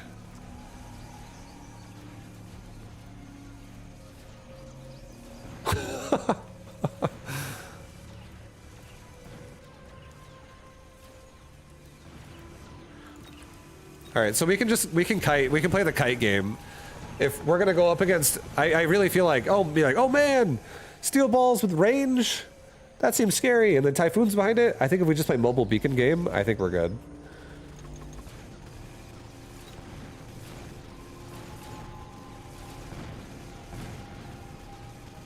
Hell yeah, dude, you got so much farm in there on those Mustangs.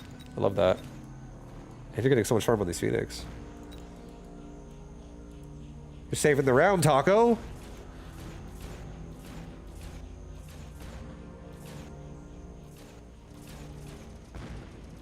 Oh, dude, 0 damage and a 2v2 both ways. Holy god. Good job, dude. What a boss. Okay, Assault Vulcan. We're taking an Assault Vulcan. We're putting 1 Vulcan on that side, on that back end here. And, we're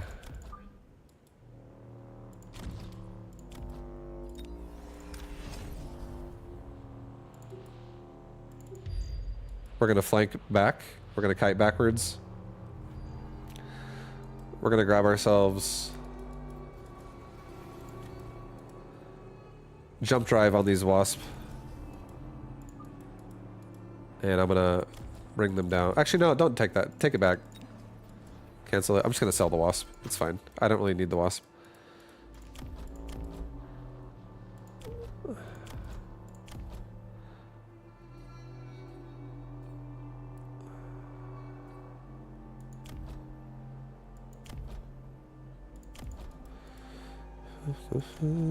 Take an oil drop.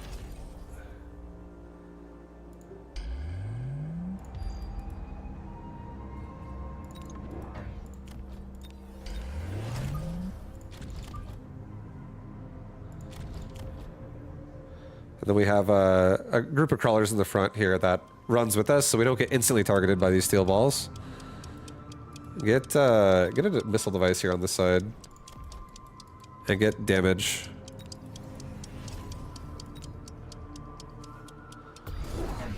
Yeah,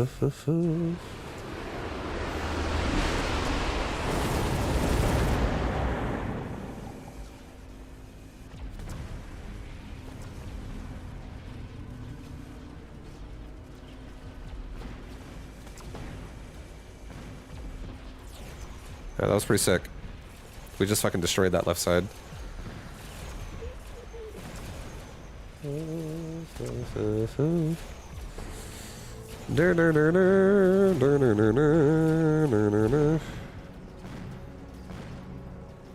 Mass balls will just melt everything. I don't think so.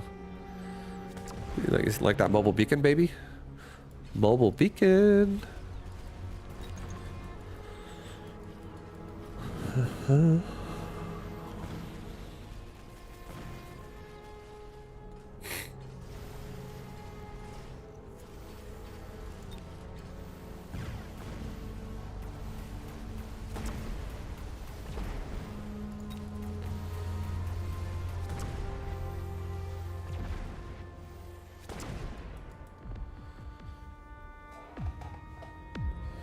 I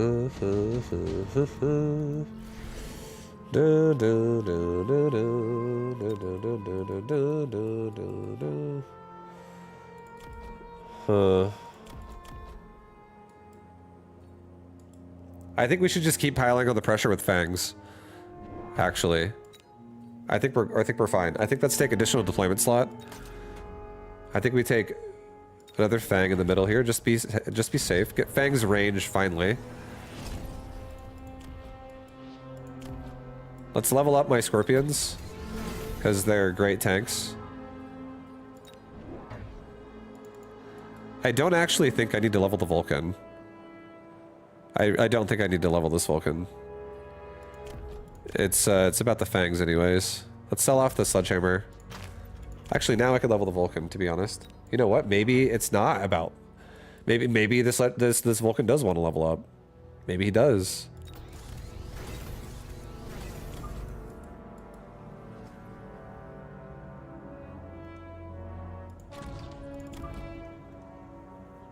Alright, let's get some crawlers out there. We have a lot of fangs kind of everywhere. These fangs are going to be getting upgraded. They are going to be getting upgraded.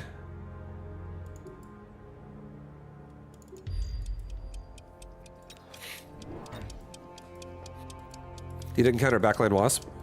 Or I didn't sell it? I did not sell it. Yeah, it's okay. It might actually kill the tower again, to be honest. He might missile it, though. No, it's definitely dead. Missile, I'll sell it next round. It's whatever. I sold sledgehammer.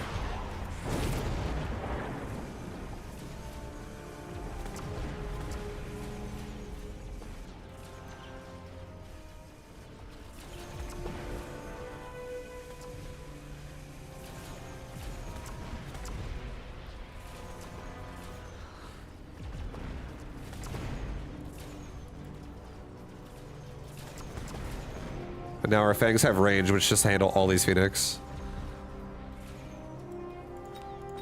And we can upgrade the fangs too.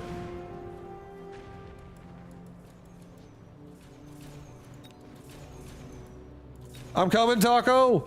Taco, I'm coming, bro! I'm coming, man!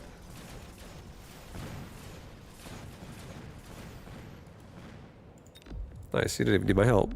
Your phoenix are too good. Taco, we're owning. We're going to a nice 1-1 after this. I can feel it.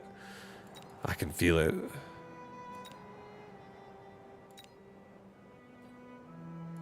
Since he is trying to now turn off my regen, let's just grab a Farseer. Put it like right here. Grab another Farseer, put it like right here. And then this Farseer can...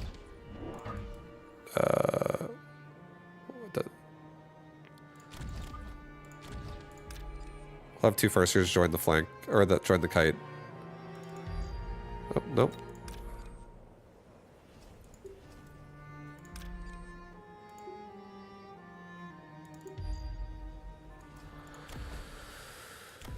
Let's give him a mission.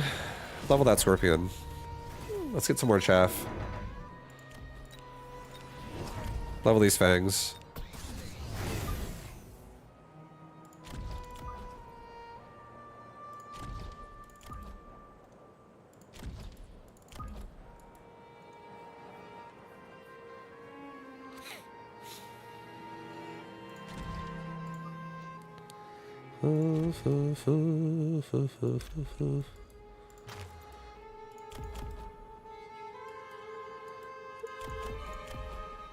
Okay, let's also get armor-piercing bullets on fangs now.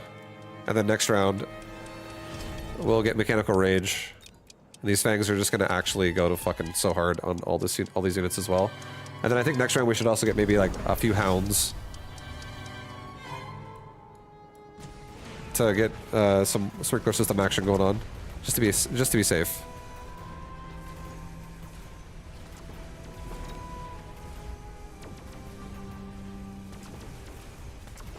The fangs are actually killing the wraith, and the mobile beacon right there.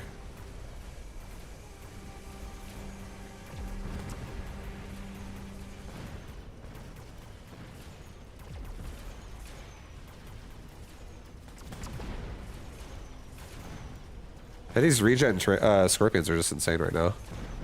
Doing so good.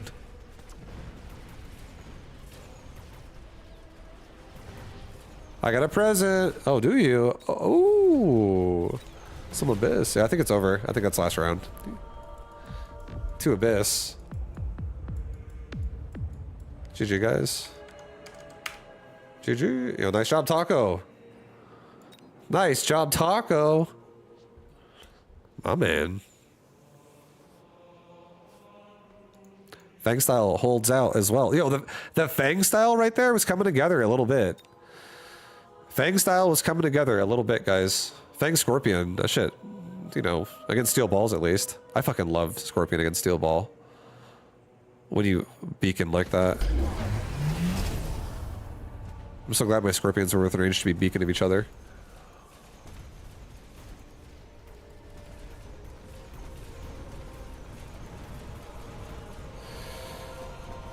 Regen Scorp with levels is so gross. Yeah, I think so too. I feel like it's a really nice tank. And I feel like now that I also had Photon Emission there with Farseers, I also could have got armor on Scorpions too to make them not only just have like, you know, you shut down Mustangs and Typhoons, whatever. He had a few Typhoons. But you also just increase the HP, the max HP that gets regened off of. And they're now super tanky.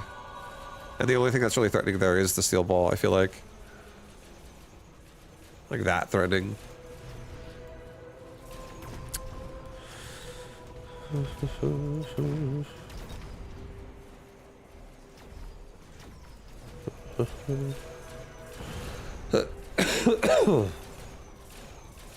I'm gonna be right back really fast, guys. I'm gonna get myself a muffin and a yogurt, because why not? I'm hungry. I also gotta refill my water. I'll be right back. I'll turn this auto camera on for a second. BRB.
I'm back.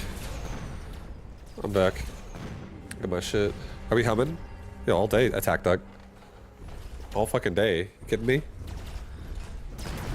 Every second I can hum, I do it. You know why? Because I'm a human being.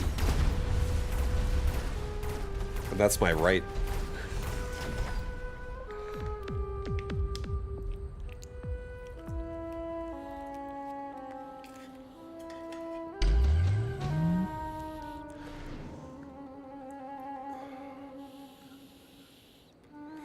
Trying to also eat my food before it expires.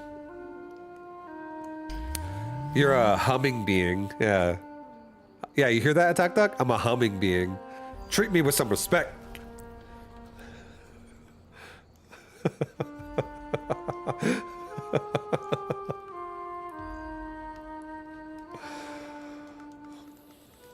Yo, that damn wizard.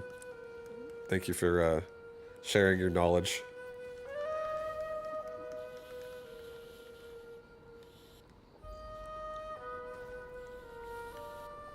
Oh, it's Dr. Hyge.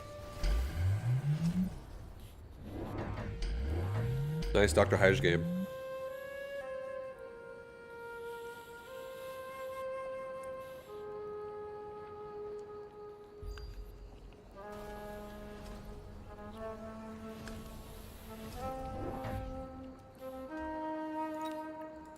Hacker board. Hacker versus a bunch of Stormcaller and Fortress.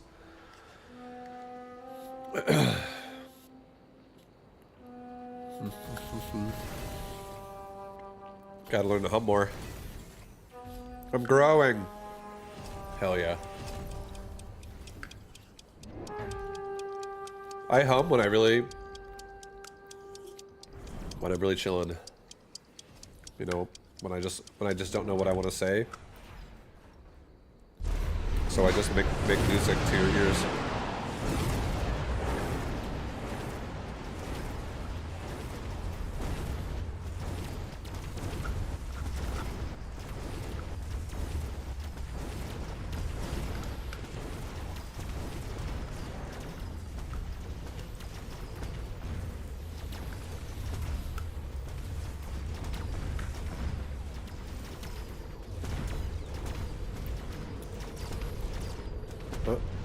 Oh, I just devoured that Noosa, guys. I'm eating another one right now.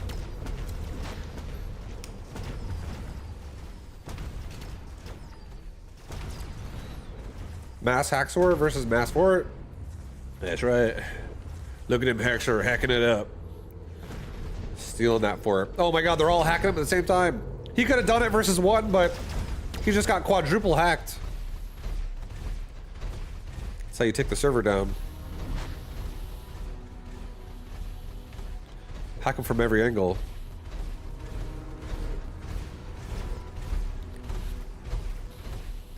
That fortress got hacked in every orifice.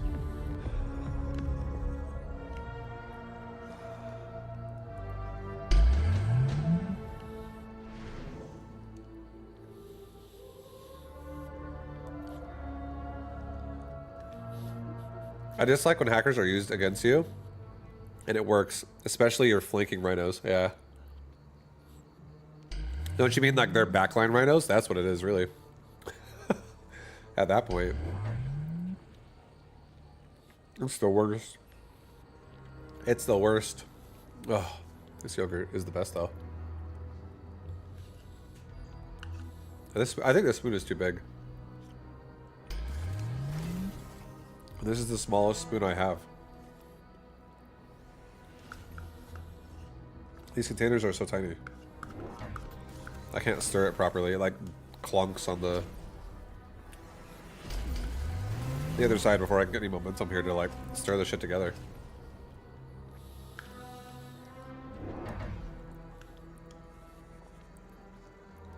Without making a fucking mess, I feel like.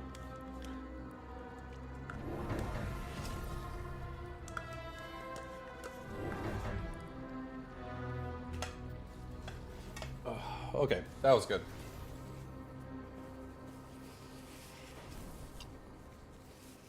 Fucking hungry, guys. And now I'm gonna eat a poppy seed muffin with a spoon. The same spoon.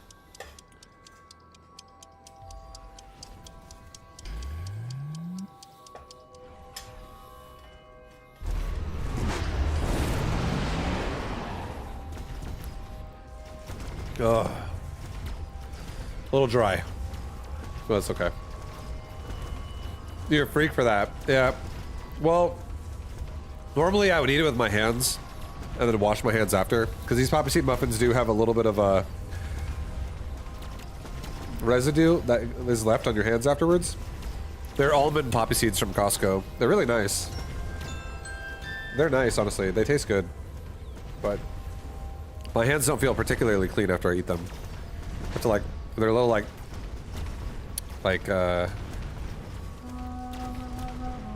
I don't know, oily, slightly oily.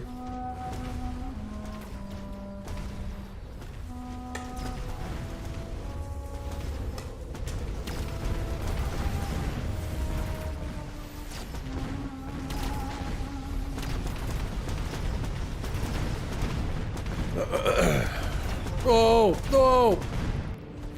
Damn, that fort's so big.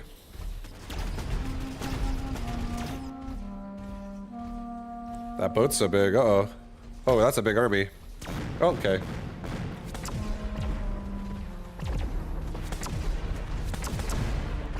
That fort's pretty big, dude. That regen device going so hard.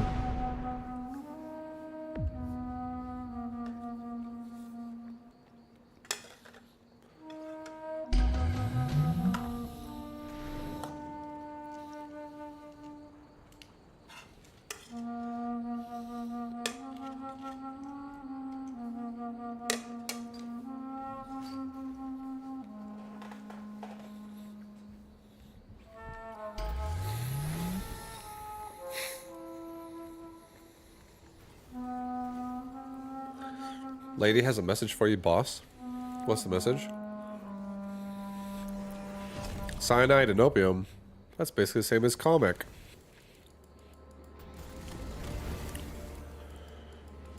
I don't know, you tell us. What? I don't know what you guys are talking about. I feel like I'm losing the plot. I don't know what you're... I have no idea what the fuck you're talking about.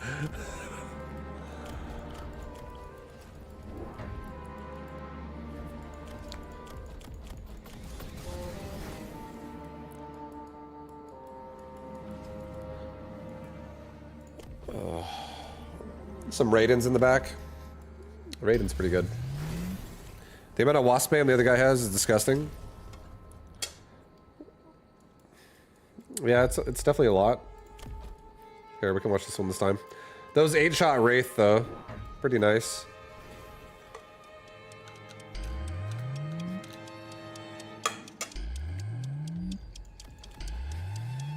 I'm surprised that the Wasp player has not gotten Aerial Specialist.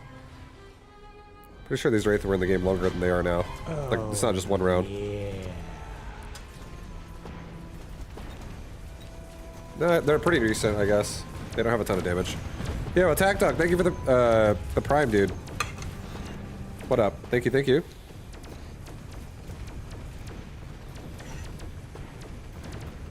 Holy shit.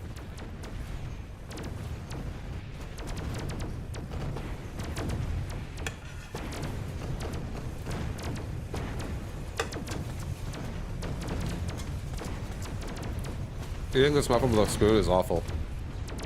It's crumbling everywhere. They gotta have a plate. Like a large plate. I've spent enough time in this channel to throw a freebie. Yeah, I appreciate that. Thank you, dude.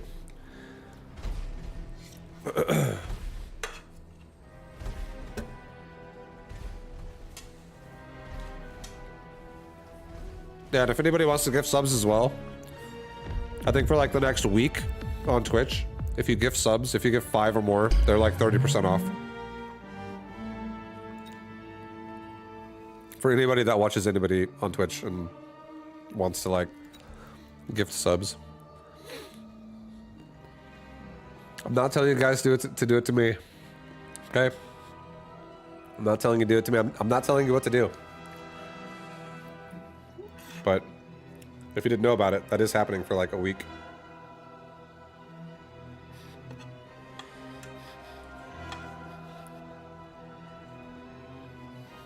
I'm just over here playing 2v2 tournament in Macmillan with Taco. Me and Taco. We're chilling.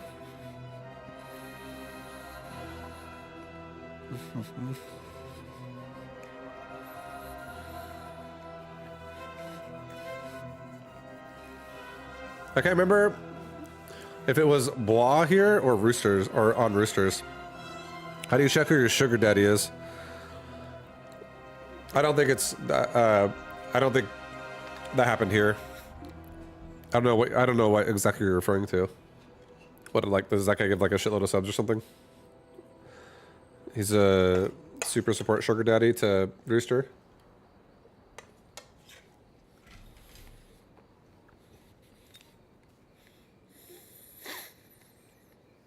Oh, you got gifted a sub. Oh, yeah, I see. That might have happened here. it might have happened here. But a lot of times, or that way it goes is gifted subs always expire anyways after a month, and if it does, I wouldn't be able to tell, at least easily.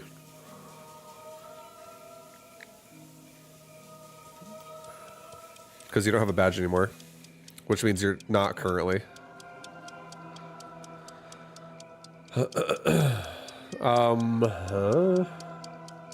Amplify.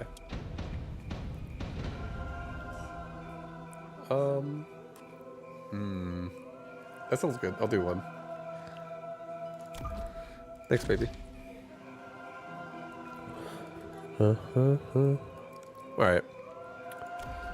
Stormcaller and Fang.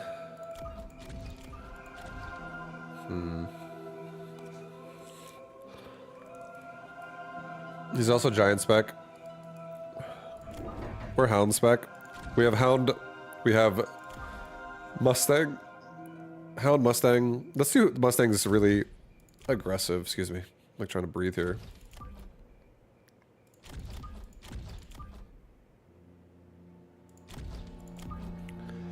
Do really aggressive Mustangs.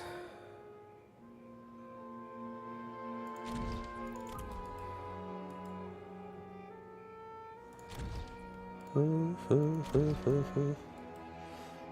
then I think I'm gonna just get myself 2 crawlers.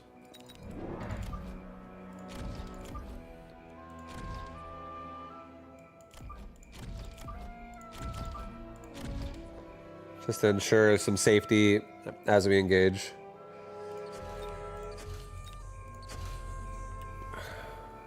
All right, we'll start with that.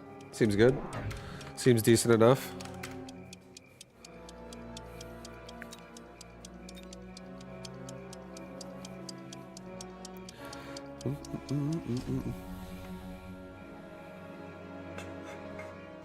We are all trolls chatting, aren't we? I don't know. Maybe. Maybe.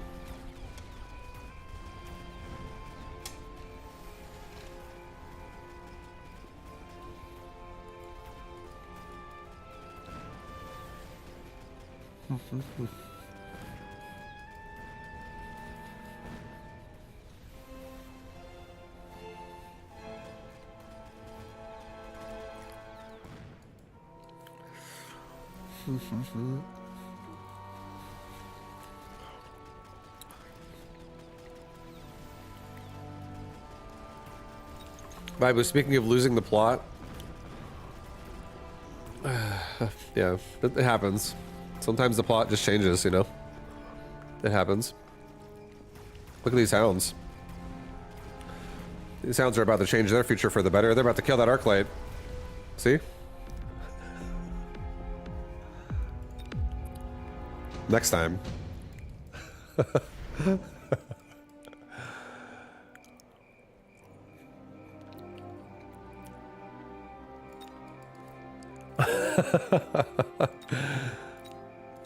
Hey, I'm not even that old, guys. I'm almost 40, okay? That's like pretty young. Okay? I'm as young as can be. Fire Badger seems pretty decent. Steel Ball. No. Yes, not bad either. None of this, I don't really want to go for an Assault Marksman here. I'm not really feeling Assault Marksman right now. I think we're just going to take a Farseer. And I think this Farseer is going to be... maybe like left side Rhino shoving. Yeah, that might be what we do. With the Farseer. Let's give ourselves... you know what? Actually, let's do a Farseer right here. I'm gonna do a Farseer aggressively on the right. And I'm gonna put... Yo, if you want, Taco, bro, if you want, you could get some photon emission from me. Actually, I'm gonna put it here, sorry. I'm not gonna do that. I'm gonna get a wide spread here. I'm just gonna try to crack the tower.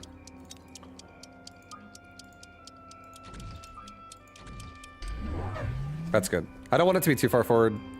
Rhinos can go a lot further up, and it will be fine. I should probably make like 2 fangs here on the right side, just to make sure rhinos don't get stuck. But I think I am gonna take Mustangs in a second.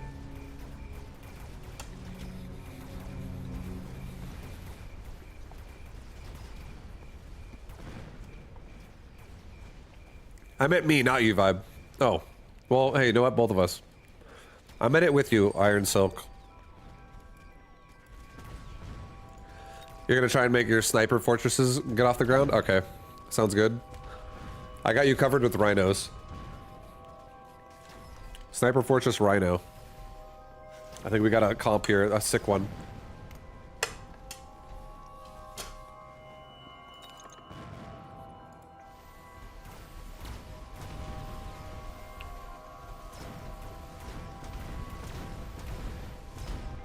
Look at that fortress go. He leveled up.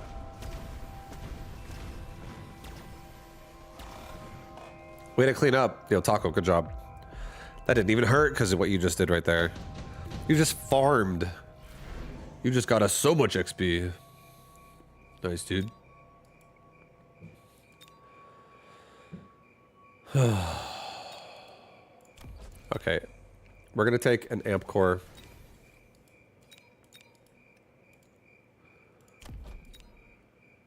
I'm just kidding. We're going to take a damage device. We're going to buy a Mustang. We're going to put it right here. We're going to buy a crawler pack. We're going to put it right here. We're going to give this Mustang range.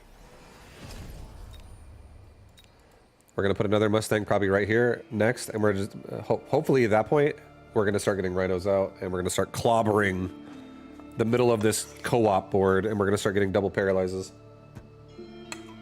That's my goal. That's what I want to do to help my fortress teammate, Taco.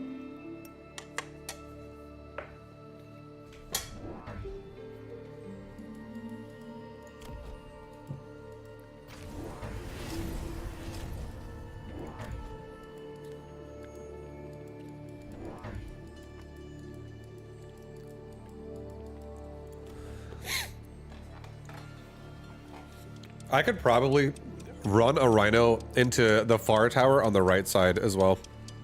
Thank you so much, baby. Can I trade you? Thank you. Thank you. Fuck yeah. Now I got dumplings. Nadine is amazing, guys. Love her very much. Shout out to Nadine. Alright, how's my board going here? How's my Mustangs doing with damage? Please level up. Please just get enough kills to level up. You didn't do it. It's okay. We're not even getting close to killing the barrier on the left side, so that also kind of sucks. I feel like I'm cost control. It's all for the glory of the fortress.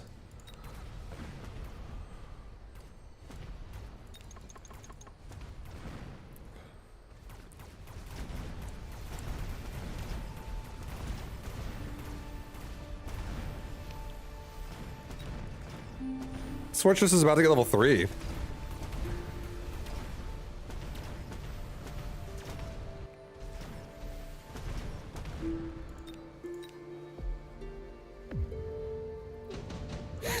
Nice.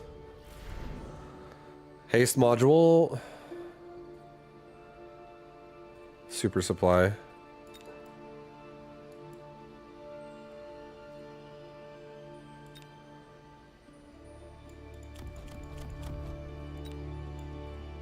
I'm gonna take a haste module. I'm gonna buy a rhino right now. I'm gonna put a haste module on him. I'm gonna buy him also a mobile beacon. He's gonna run up and directly into that tower.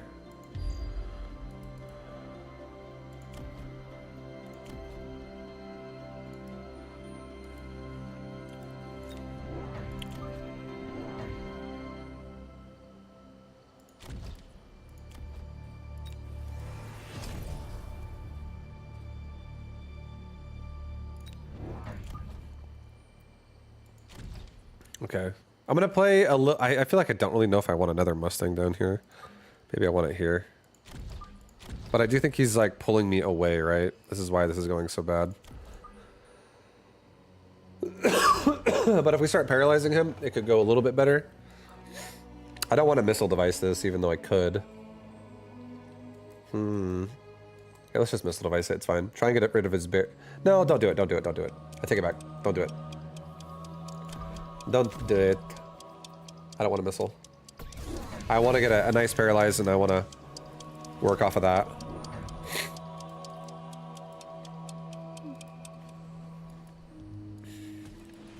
Oh, he didn't even mobile beacon it. Sick. Okay, perfect.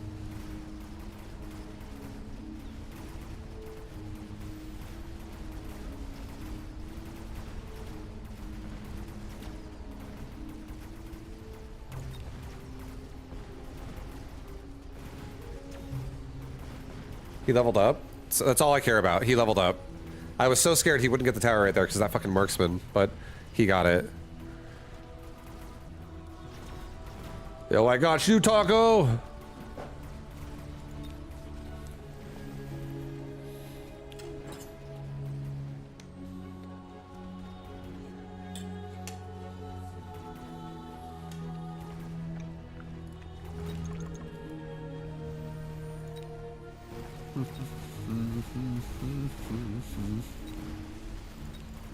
Yeah, this fortress is not even gonna be close. Gonna just destroy. You're already level 3 now? Oh my god. I'm gonna keep trying to get you paralyzes as well, Taco. I'm gonna keep trying to like rush their tower for you. So you're and I'll just like assassinate melting points or something if they exist on my side.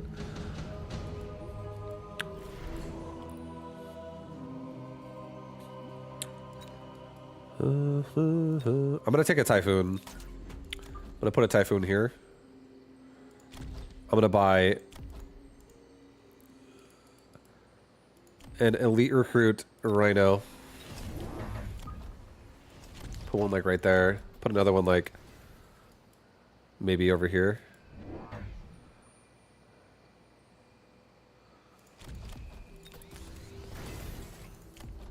Maybe undo that actually.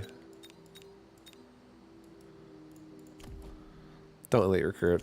Get this one Rhino. Get him mechanical rage. And have him do it again. Have him just like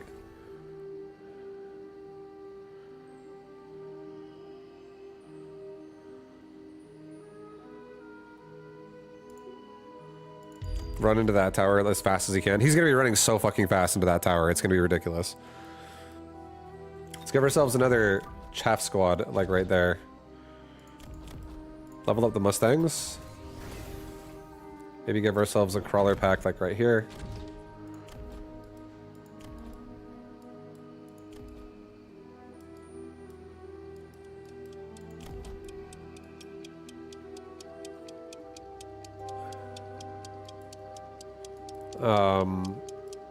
Maybe I'll give myself a Rhino down here. That just kind of catches the backline chaff, and then we'll come up and also help over here.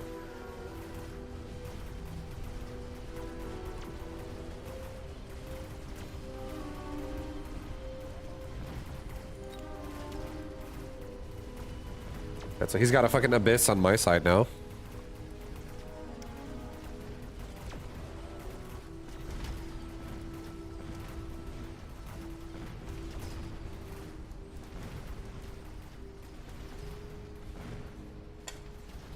I'll just run to the left tower.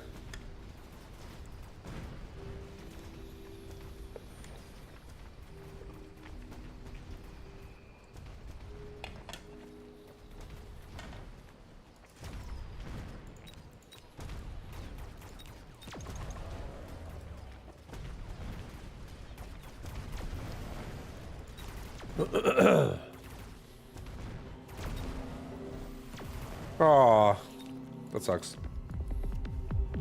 The fortress almost killed. Something to get another level there. He's so close. Okay. I'm gonna take additional deployment slot. Additional deployment slot. I am gonna do an elite recruit, I think. This time for real. Level my Mustangs. Elite recruit. 2 rhinos. Hold on. Cancel that. Don't do that.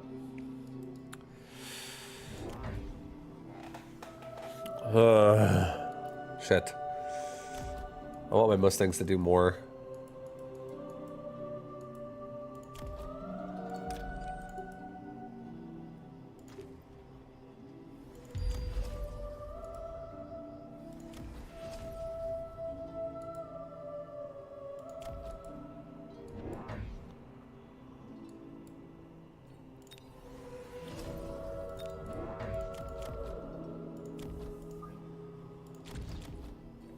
Screw it. I'm gonna sell my Typhoon.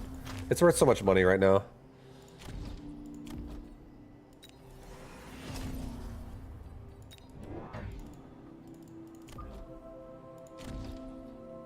Alright, so we have 3 rhinos coming up the middle now to really break into the tower as well, again, that are all covered in photon emission. And we have 1 rhino running out the left with this fucking super quick haste module. That's gonna try and break the left tower. Alright, let's see if this works out. I want to get the attention of the Abyss as well.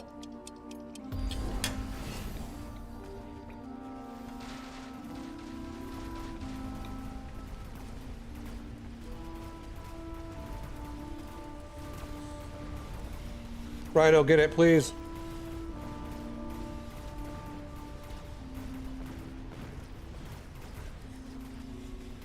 Well, that's not good.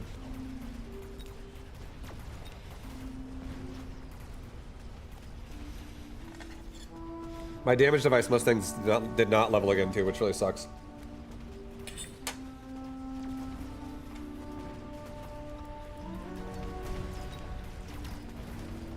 My rhinos aren't working.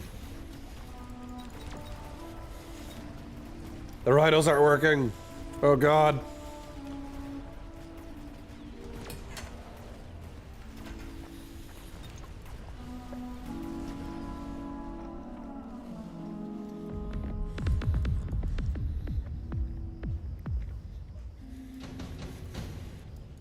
I want to believe my Mustangs can do this.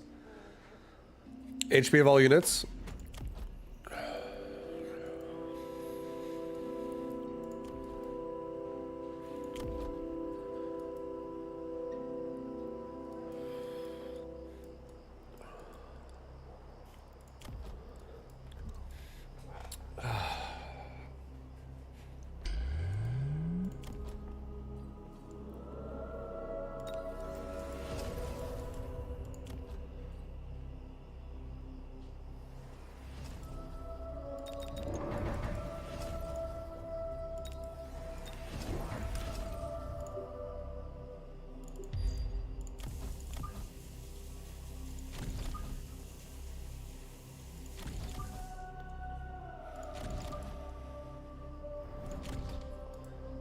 I'm gonna get mechanical rage on my hounds.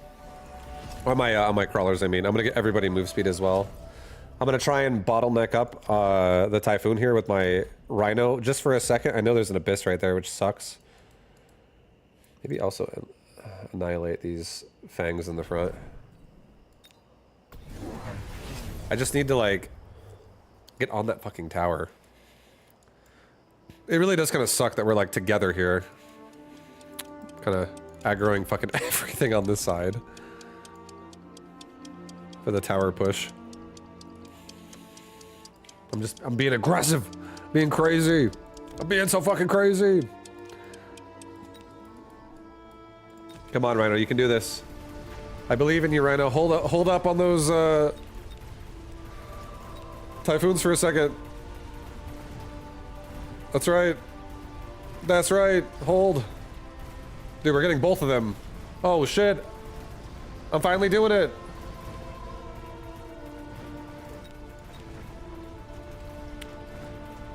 We did it. Taco, we did it.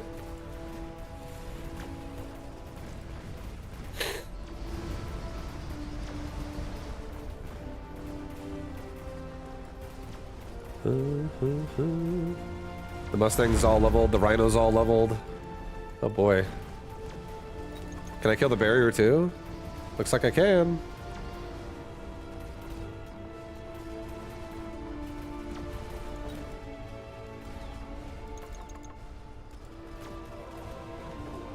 Yeah, our rhinos are...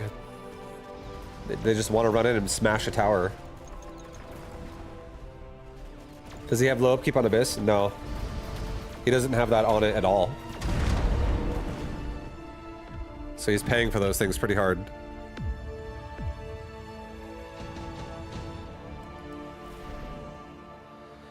That's, Phantom Ray.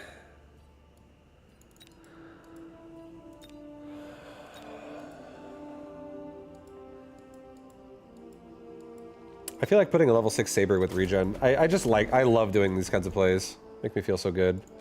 Just give this thing fucking regen. And then it just is gonna tank so much of the left side. Maybe put it away from the Stormcallers. And put it towards the Abyss. Level up my rhinos. Once again, I think I'm gonna send this rhino directly into those Typhoons. Cover as many of my hounds as we can. Level the Mustang.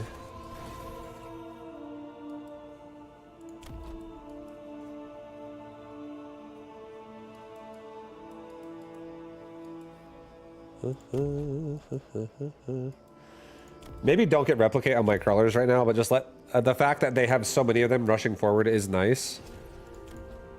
Maybe I do this actually. Maybe I get myself targeted by as many of these Arclights as I can as fast as possible.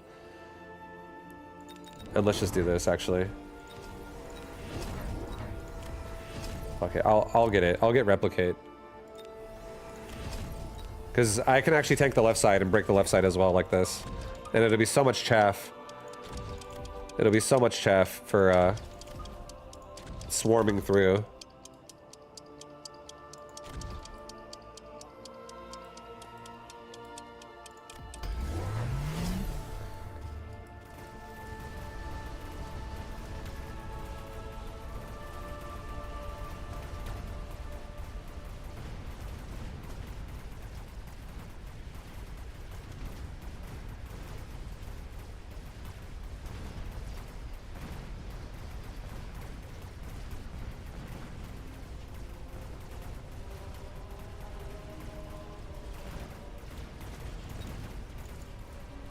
Ugh, I just got kind of crushed. Our Mustangs on the right just aren't able to support like at all properly. There's just too much. It's too much like fucking too much at both towers. The Fire Badger's really fucking me over. Fucking Fire Badger bitches. Yeah, Taco, get him. This man has a level 4 and some high powered marksman. Oh my god.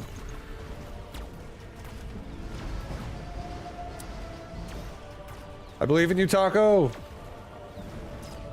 I believe.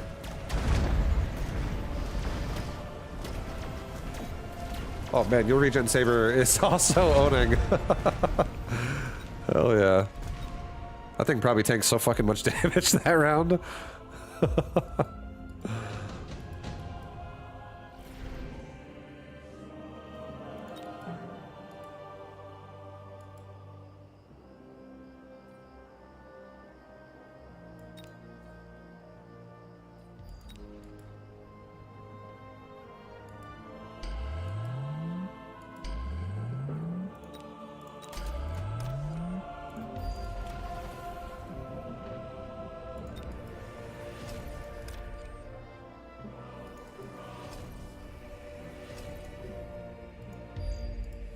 Get to that tower as fast as possible. Stop fucking around.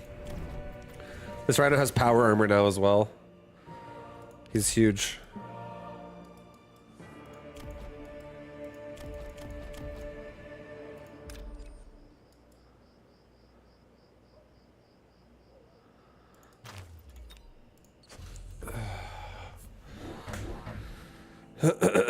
Yeah, lightning storm definitely could be annoying for sure.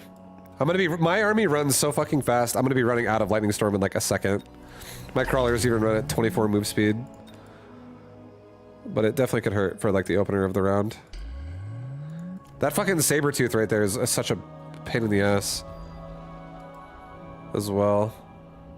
Yeah, that's also why this is so fucking scary.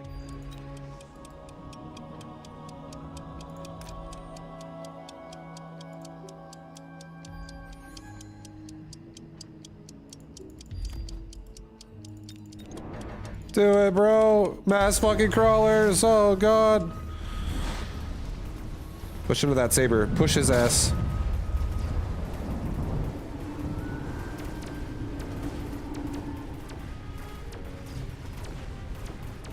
I almost killed it, but I did not kill it. And it just killed all my rhinos. Yeah, that saber is a fucking animal.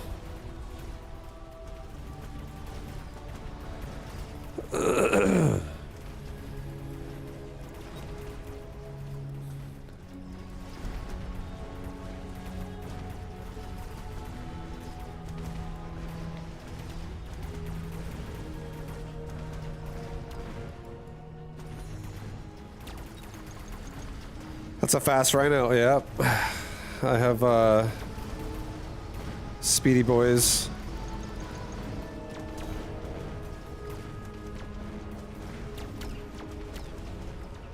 Need to run away from the saber. I know, the thing that sucks though is I only have one mobile beacon, and all my rhinos are committed to that side. And even if I paralyze the other tower, I still lose the rhinos on the right.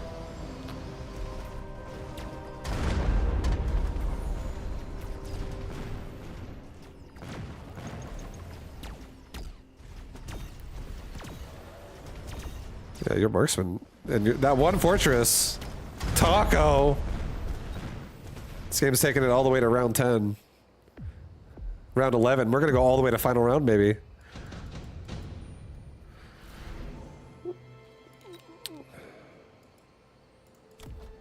I wish this fucking rhino leveled. It's so sad. Such a sad day.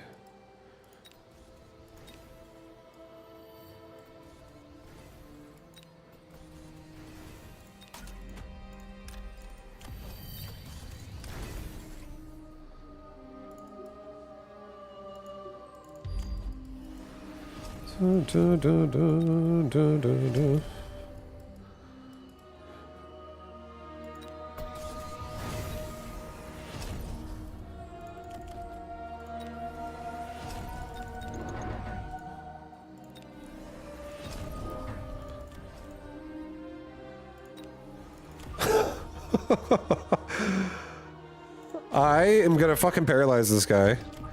And I'm gonna replicate his whole army, guys.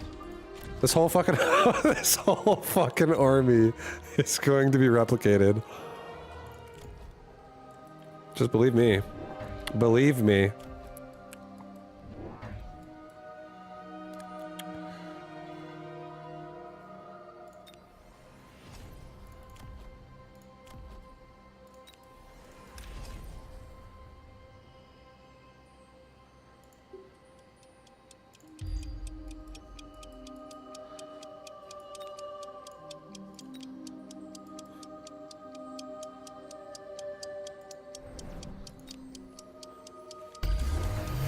All right, here we go.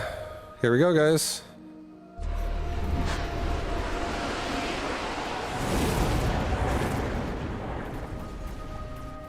Get him, Rhino! Get in there!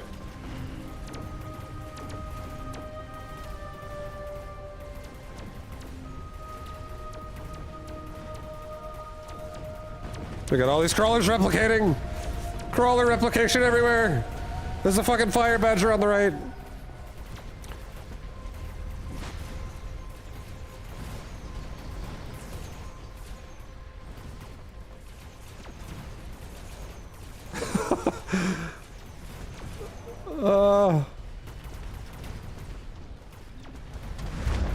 I'm getting some of the abyss are going down on my side too, so that's nice.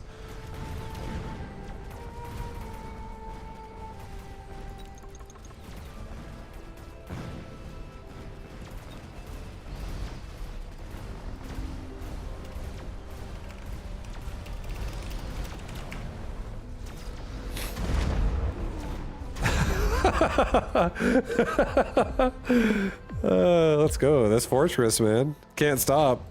He can't be stopped.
Okay. Let's actually do a rapid resupply. Let's sell off one crawler here, and let's get another health mod.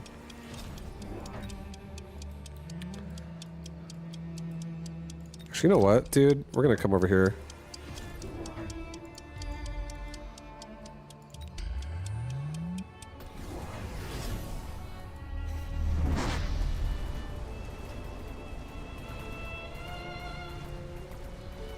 Oh my god.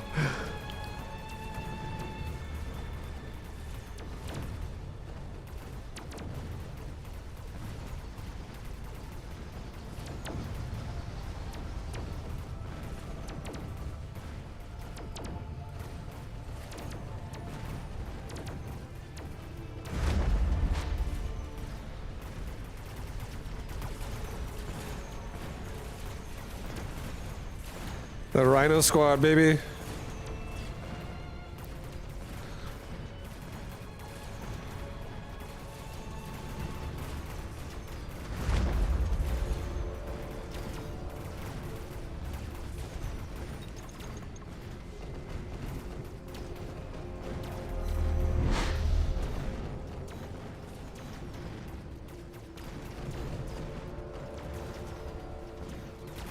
Yo, Taco! Let's fucking go, dude! Taco! Taco!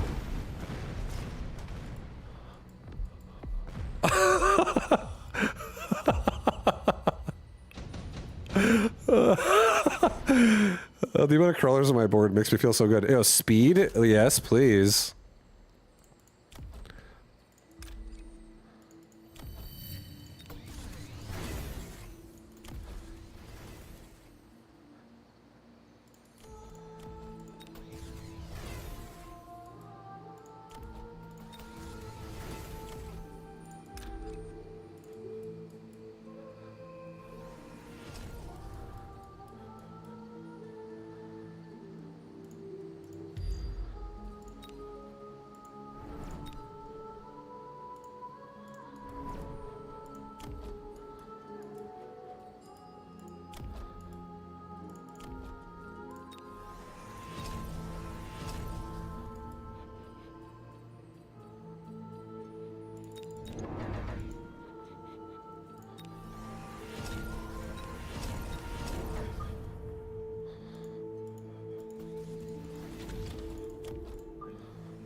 Alright guys, this is a pretty full board.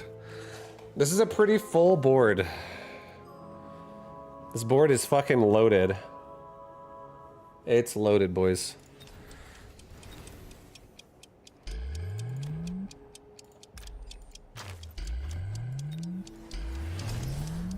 Alright, here we go. Let's fucking see it. Time to send it back to hell.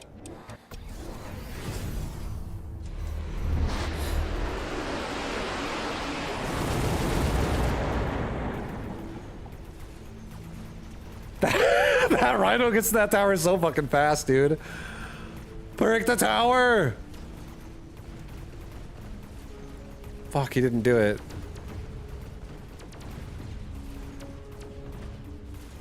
Something get it. Holy shit, thank you.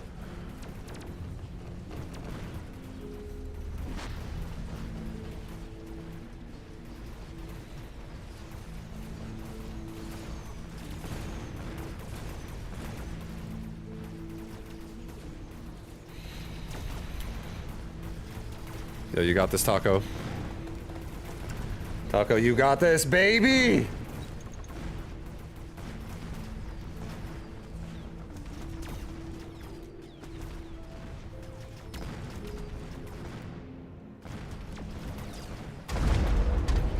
This fortress is level 8, bro. It's like got 790k. Oh no, the missiles. Oh, thank God they all went for that.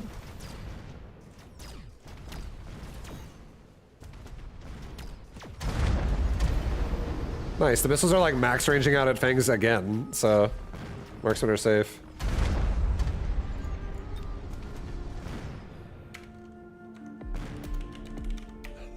Dog.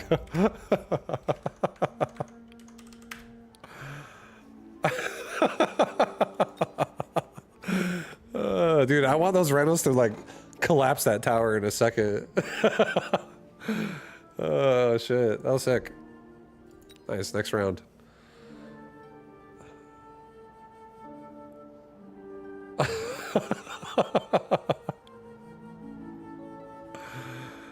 That's your sniper for it. Yeah, hell yeah. Just held out, super strong.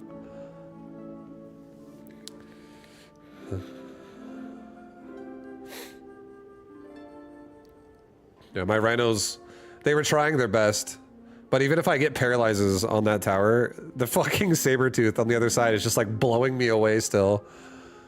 And that really kind of compromised my fucking middle push. It's pretty rough.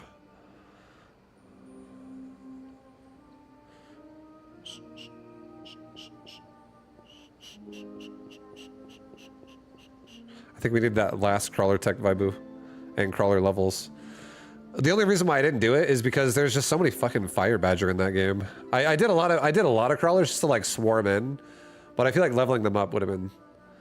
It's a lot of money. There's so I did make so many. I felt like memeing a little bit with it. It was pretty nice. Do you know what minor points are in tournaments? Yeah. Do I know what they are? They're the combination of all your opponent's wins. So whoever you played against, all of their wins get combined, and that's what that is. And if you have a tiebreaker score, higher minor point is the tiebreaker. And Taco did not have Fortress anti-air. He had snipers for his anti-air. He had range and aerial spec marksman.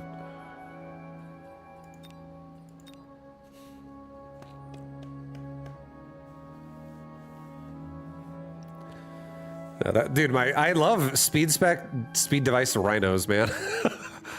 They're ridiculous. The fastest one I've ever had is like 30 move speed. Because I had a speed spec as well. I want to have a speed spec and then another speed spec and then a speed device and then a mechanical rage speed upgraded temporary for the round rhino.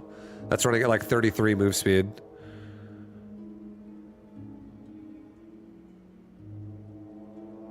Yeah, I feel like I'm playing like just like a dive right there. That was fun. But I feel like fire is so scary against that. Like napalm fire badger, yeah, would be the worst shit ever against that. Just get stuck running through patches of fire all day.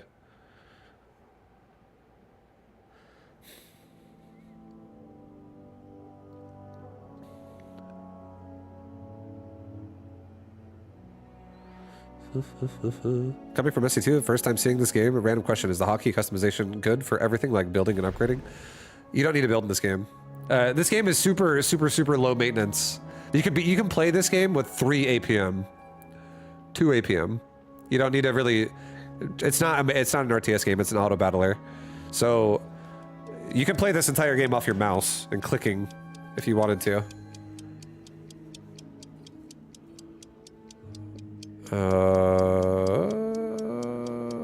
I'll do elite spec fangs. I will attempt elite specialist fangs, guys. There's gonna be an attempt here.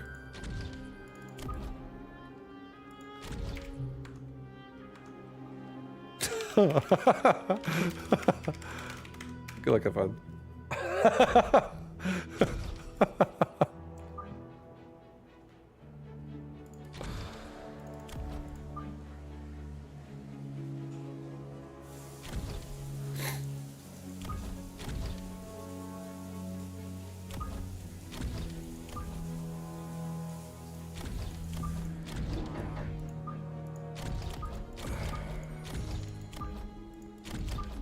Okay. Try it. What up? What up, Vibu? How's your days? Yo, my day is going good. How's your day going? Yourself, try it. Maybe Hound's back a tad more.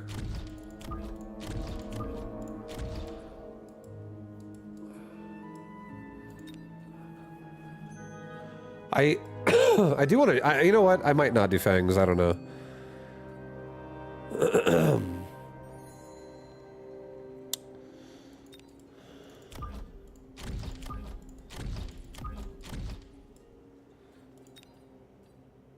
Screw it. I'm gonna do crawlers. I might actually try to get like a replicate going early this game, like elite spec crawler. Just fucking, just get in there.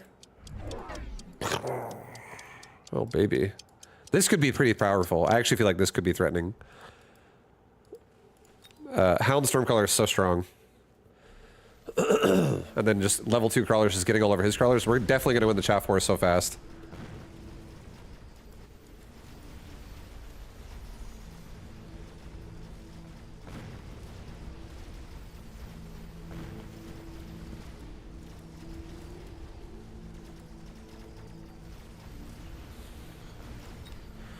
Do, do, do, do, do, do, do, do, do.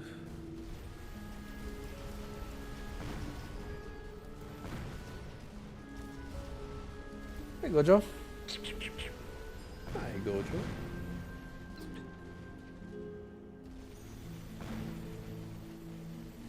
Yeah. So cute.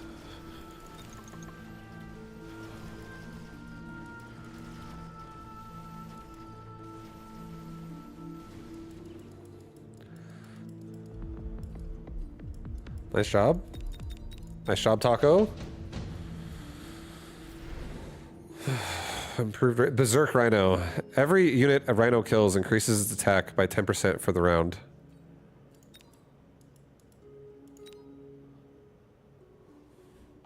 That's crazy.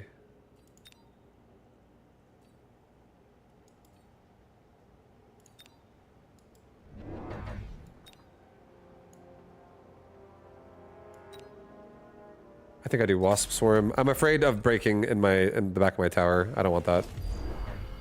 I don't want it. Let's get another crawler pack over here. Kind of protect my front push here a little bit.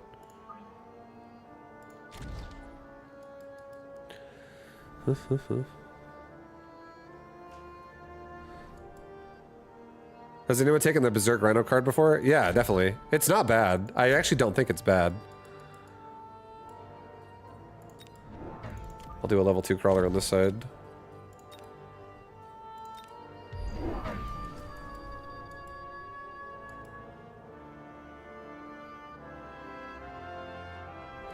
I just think that I think the Berserk Rhino card, I really like that. Personally, if I ran something like Whirlwind and Wreckage Recycling, some shit like that, where it can like get through the crap quicker, and then you can actually like hit things that are bigger, harder. Like if you Whirlwind a bunch of units and your damage goes up and multiplies a bunch because you just killed a bunch of units individually, I feel like that's definitely not bad.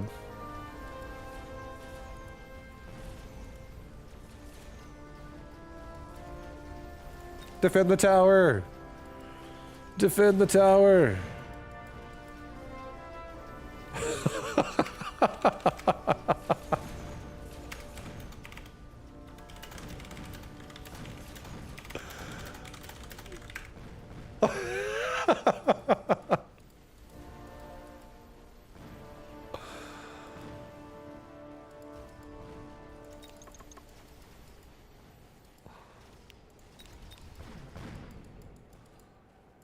Okay, the other guy won. Maybe I can get the cleanup here. We'll see.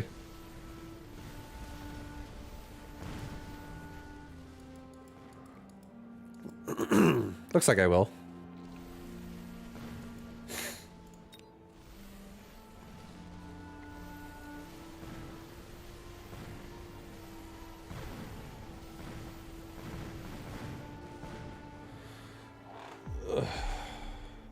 You're playing against Mumbo, yeah, yep.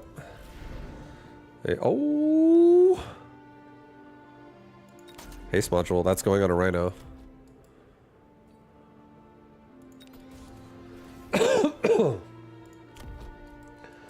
Or what if I put the haste module on a crawler pack? No, I should put it on a Rhino. It should definitely go on a Rhino.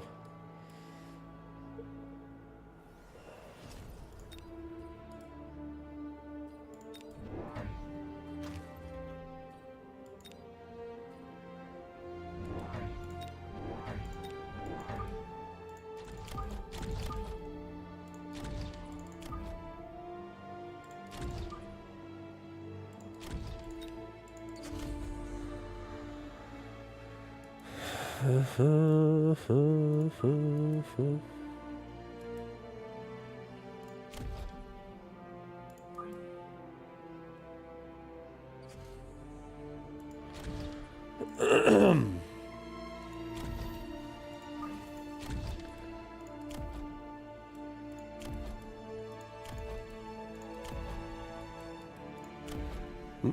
you elite recruit, does it come out at level 3? It does. It does.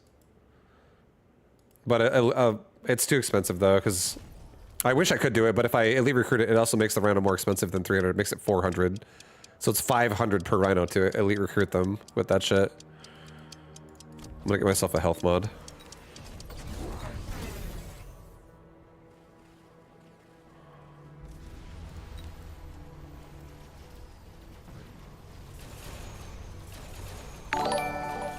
Am I gonna play the Game of Thrones RTS? Yo, fuck are yeah. you gonna play the GOT RTs? Yeah, dude. I'm gonna play fucking the White Walkers. No, I have no. I haven't even looked at it. I haven't seen the gameplay of it at all. So maybe. I don't know what to really expect. We absolutely need some anti-air.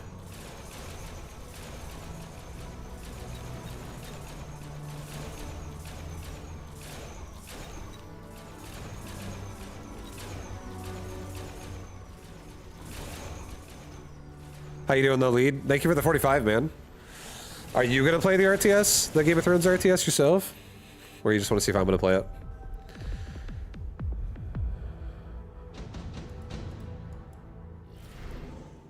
Okay, Phoenix. Phoenix help a little bit right now. A Typhoon really helps as well, to be honest. I'll do a Typhoon. I'll have to get a Typhoon out there. Let's get this Rhino on a beacon. Let's also get this guy Mechanical Rage at this point.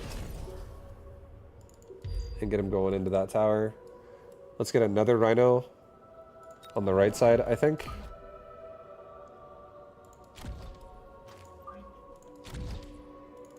Maybe get this Typhoon a little closer.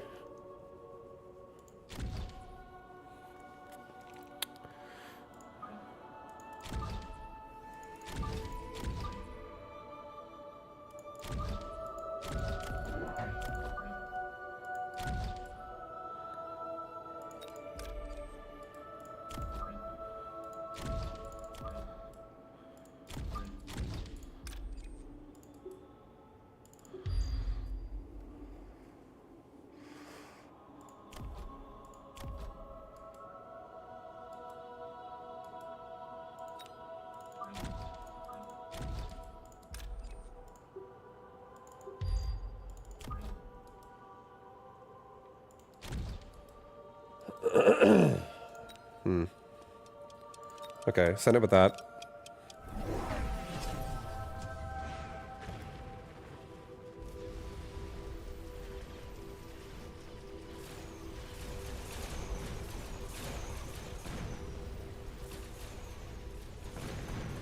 If we get more taking talents and Mechanical Rage on the Typhoon,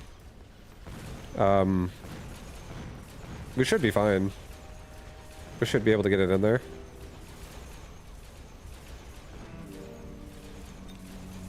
Those tanks have regen.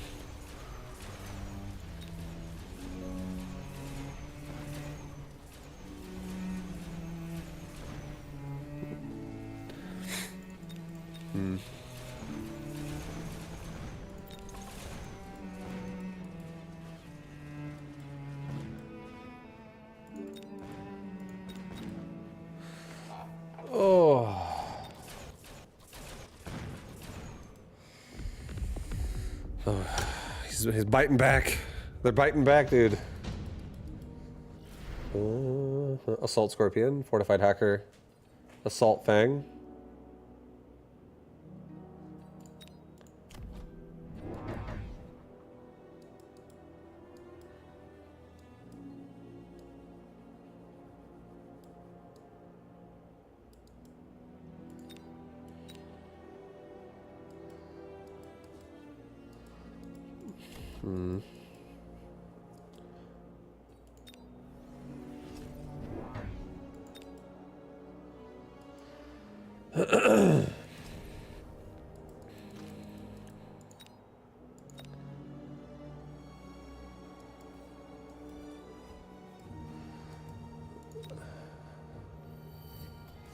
I think I'm gonna take Assault Fang.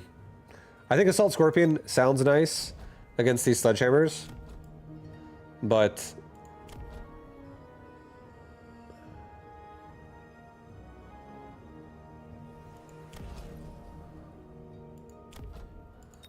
yeah, I'm gonna take Assault Fang, it's fine. I'm gonna try this. I'm gonna sell the Stormcaller. I'm gonna give this Rhino this round armor. I'm gonna buy a couple Fangs. Maybe I'll put the Fangs this round on this side, to be honest.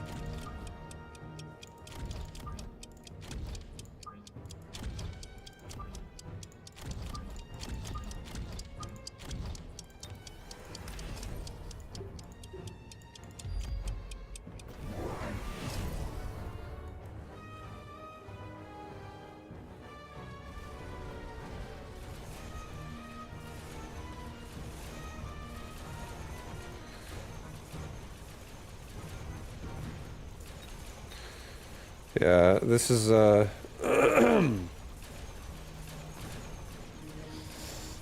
gonna get a paralyzed, thank God, from the right side. The Fang squad over there really helped out. The Sledgehammer definitely in the most annoying location ever. For this fucking Rhino. I feel like I'm definitely being wasteful with my left Rhino with a haste device.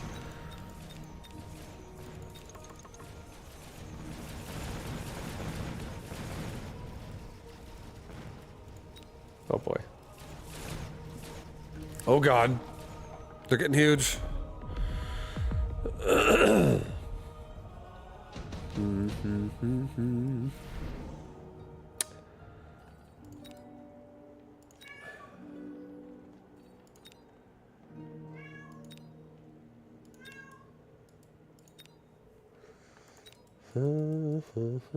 I think a Farseer again just makes me feel good. Because I can give myself a mission.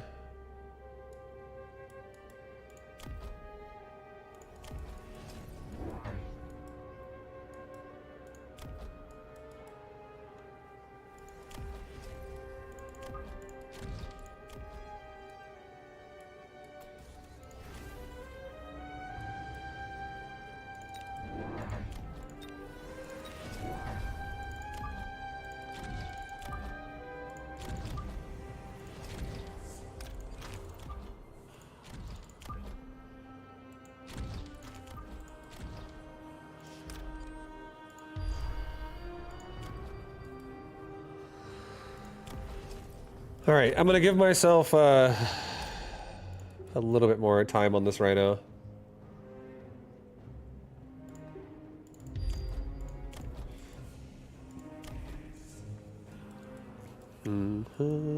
I really want him to fucking level up. Yeah, do this.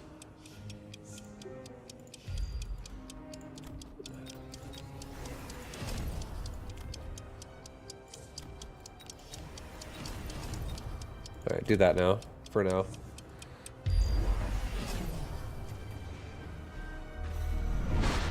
Alright, right side's definitely dead.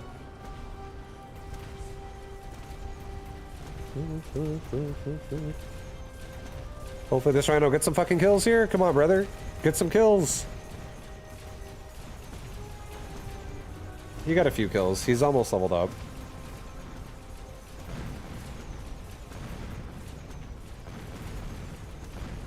Typhoons are so slow without mechanical rage as well. Holy god, it's atrocious.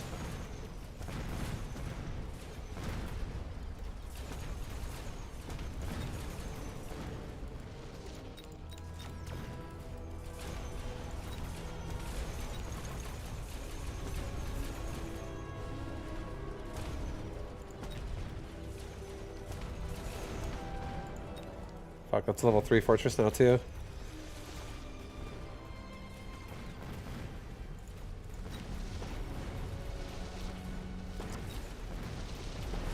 I feel like Fang's having armor-piercing bullets might actually not have been the play here, but we can still try. I'm still gonna attempt.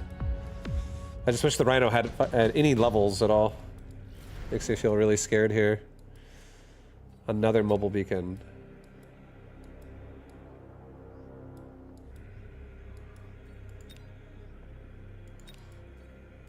I'm gonna take super supply. I'm greedy. Level the fangs. I'm gonna sell off this farce here. I'm gonna buy.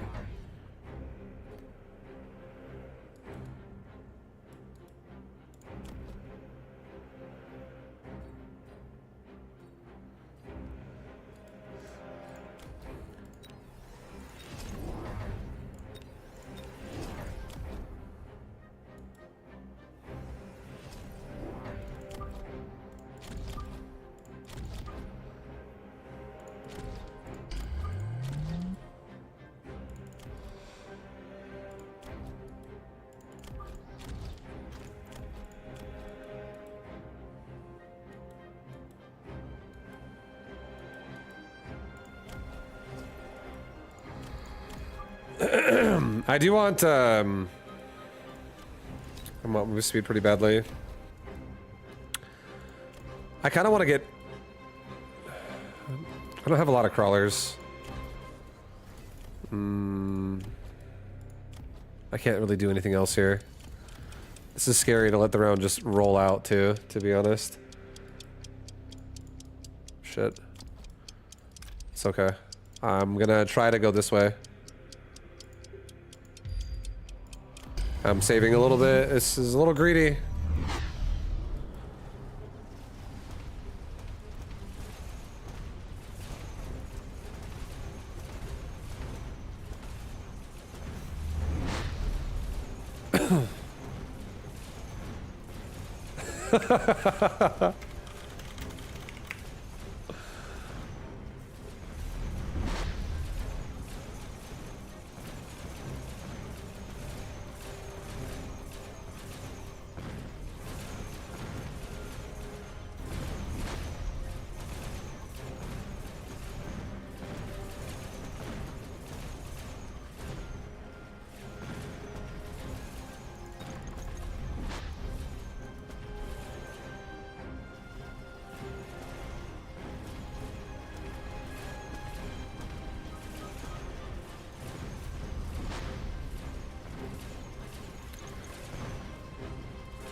Uh-oh.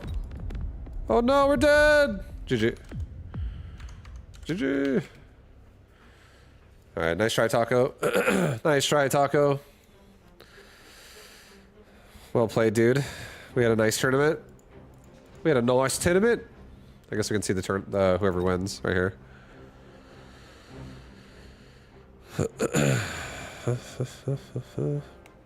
Yeah, no worries, dude. Thanks for playing. I appreciate you, joining me on the 2v2 tourney. Those are fun games. I'm gonna definitely... I'm not done streaming yet, by the way, guys. I'm gonna do some more.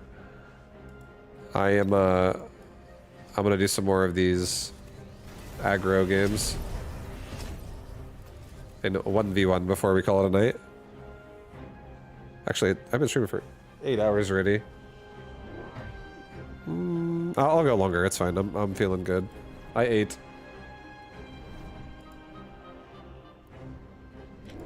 So I feel great. Let's get ourselves ready. Let's fuel up.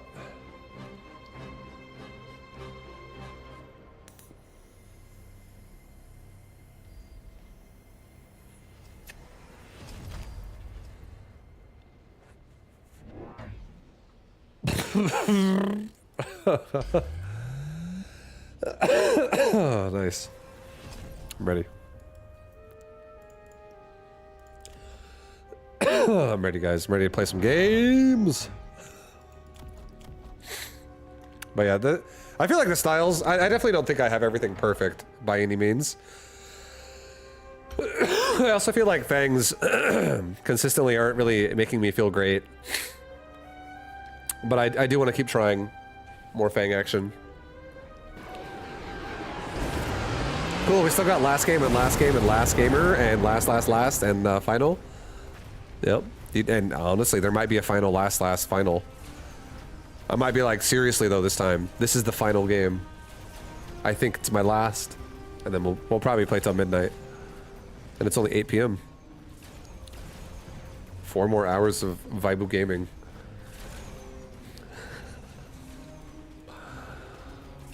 But today's Sunday, you know, maybe we'll make a special exception. Let's go a little longer. I do want to play more. I don't actually want to end my stream after this tournament's over. Maybe not till midnight, but there will be a few more last games. Probably. Probably.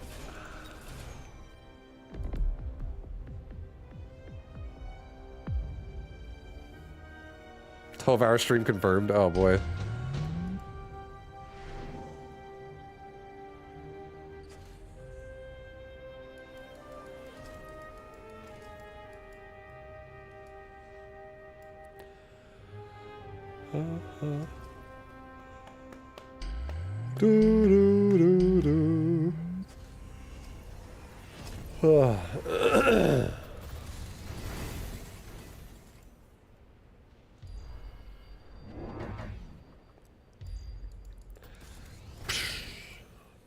That rhino's gonna collapse on those hounds, man. It's gonna be sad.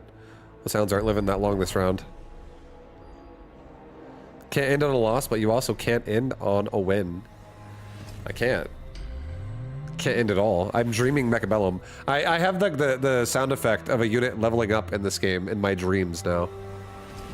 I'm getting audio hallucinations. I have dreams of just like things leveling up and I'm like, oh my god. Wow. What a dream. It's a nice day to be alive, guys. Things are leveling. Feels good. Something about it.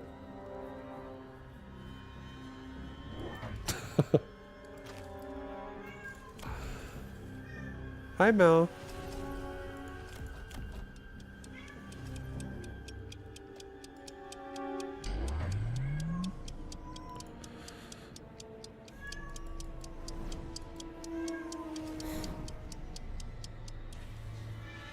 Bye.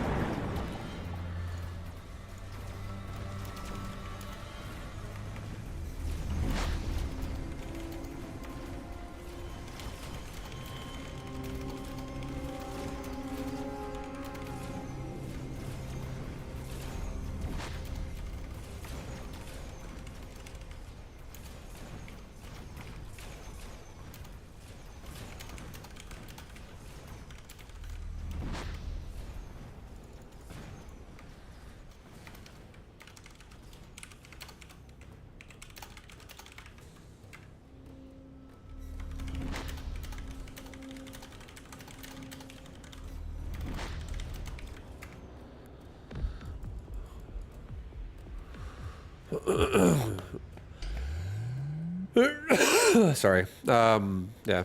Arctorius wins! Arctorius and blood. Some Phoenix, some Hounds. Yeah, that's Phoenix Hounds is really nice. I respect the amount of sledgehammers I see right now. I respect it.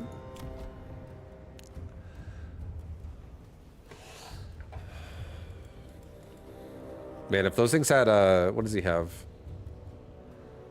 He has advanced targeting system, so he does have some form of additional range. I'm like, man, if these things have just like really good range here,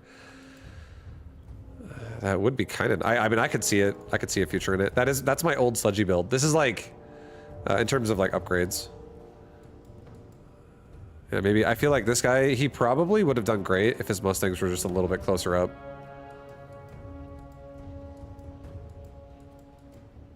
But he's really far back. And Mustangs being close, it does make them also killable. So it's hard to like really justify that early game. I just feel like those crawlers probably so annoying for the sledgies for such a long time. But he does have so many as well at the same time. He's got a fucking bajillion of them.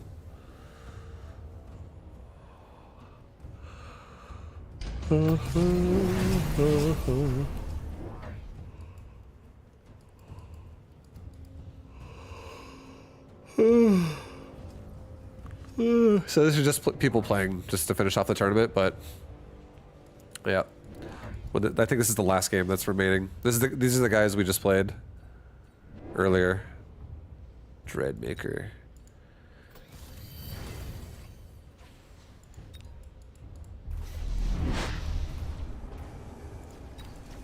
Let's see this word. Got some melting points. Got some Vulcans.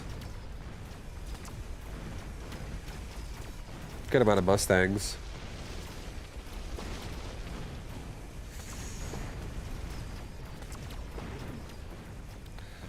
I don't know. I'm kind of...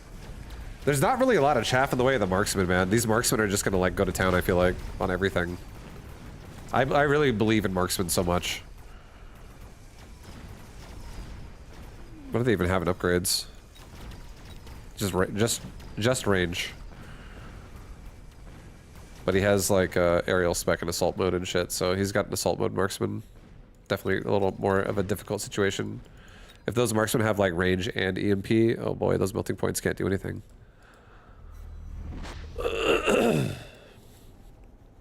Assault marksman just seems like it's like on the menu for more people nowadays, which is cool. I feel like it's so fun. I think I liked marksman before, but I preferred Arclight because I felt like Arclight was just more fun. But now that assault marksman exists, I actually kind of prefer assault marksman over Arclight overall as like a carry. And I like doing it, especially when it gets fucking extended range marksman. That shit is insane. Assault marksmen with like extended range are nuts. They're so easy to protect.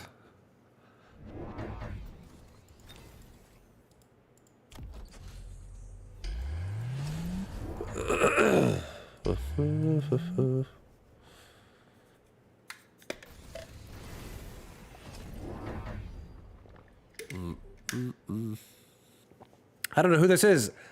I don't know who this vibe is. How can he do this to Arclights? I mean, I'll come back to Arclight. I definitely have Arclight builds. I think Arclight. So I'm gonna play this game. In my opinion, this is how I'm gonna play Mechabellum. Right now, I'm discovering my super like aggressive set of whatever I think I prefer with upgrades, and I'm gonna just run that. And if I feel like playing aggressive on ladder, I'll just run that set. And if I feel like playing defensive, I'm gonna play an entirely different siege set that I'm just gonna make. I'll try to make everything as siege preferred as a way I could see myself using it. And like I think about things like, okay, how could I also mobile beacon with this? So sometimes that might make a difference. But either way, just try to make a siege build, and then have all upgrades that I think like just are great at abusing the fact that I can siege everything together, and then try to make builds work that do that. And I think I'll just have like those two play styles, is like aggressive and siege.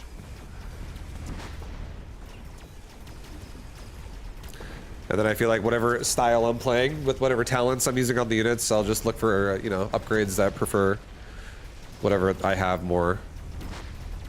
Like sometimes I'll be like, oh, this aggressive like marksman thing with a damage device or some shit like that would be insane. But then sometimes I might like, if I'm a siege player, I might like HP mods more or something like that. Or range mods.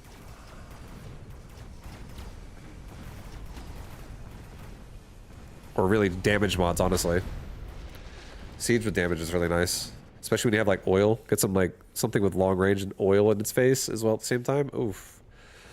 Oof. And you don't light it on fire?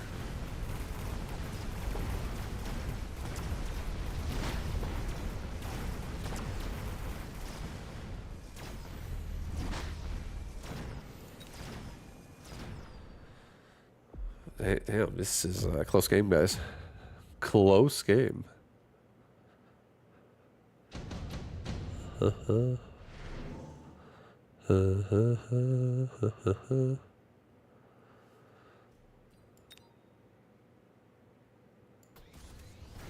Seems like a lot of effort to get discount forts. Dude, they're so sick though. I actually love when I have a line of something that's like tanky. It could be like a tanky in terms of time with chaff, right? Or it could be tanky in terms of like HP. Like if I have like regen units or something that are just like not dying. I just love when, if marksmen are on chaff, they'll get off chaff relatively fast. But if they're not on chaff, they just fucking rip apart units that are of equal level. And then if they're of higher level, like if the marksmen are higher, They just destroy and delete everything so hard. And then it's like, well, now I can also get quick reload. And then they just fucking delete everything so fast. If you have a level scale advantage, I feel like it's such an easy way to just like power spike out and win the game there. It feels so good. I love it. Because it's like attack speed is so fucking respectable at that point with how much damage it does. I do think Assault Marksman is probably my favorite build right now in terms of like how strong it feels when I have the right mods going.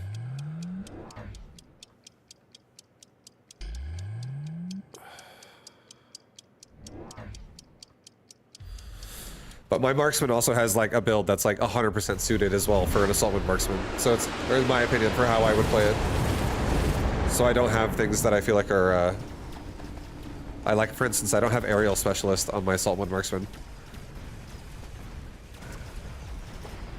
And I feel like aerial spec on marksman's so nice. I do miss having it.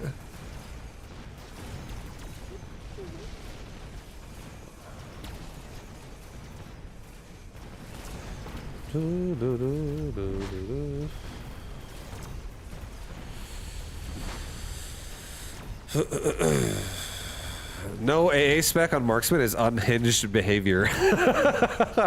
That's what I'm saying, bro. Dude, I have other answers for it. You know, you go Wraith, my marksman's gonna delete you. If, you know, before I have it, I have to just make sure that happens. Well, I just have to make sure my marksman wins anyways, without it. You know, that's all it is. I just gotta prematurely predict his moves. Alright, yo, GG. Yo, Taco, hey, we're 7th place, man. We showed up. We're on the top half of the board here. You know, we're like in the middle of the pack. Everyone's shaking our hands. We're just, you know, we showed up. We gave everyone some competition. Good shit, man. Thank you for playing. And, yeah, dude, fuck yeah. Thank you. I had a good time, man. It was fun. We had a sick tournament, I would say. Those are some really interesting, fun games. Your marksman fortress combo. He held out. It was sick.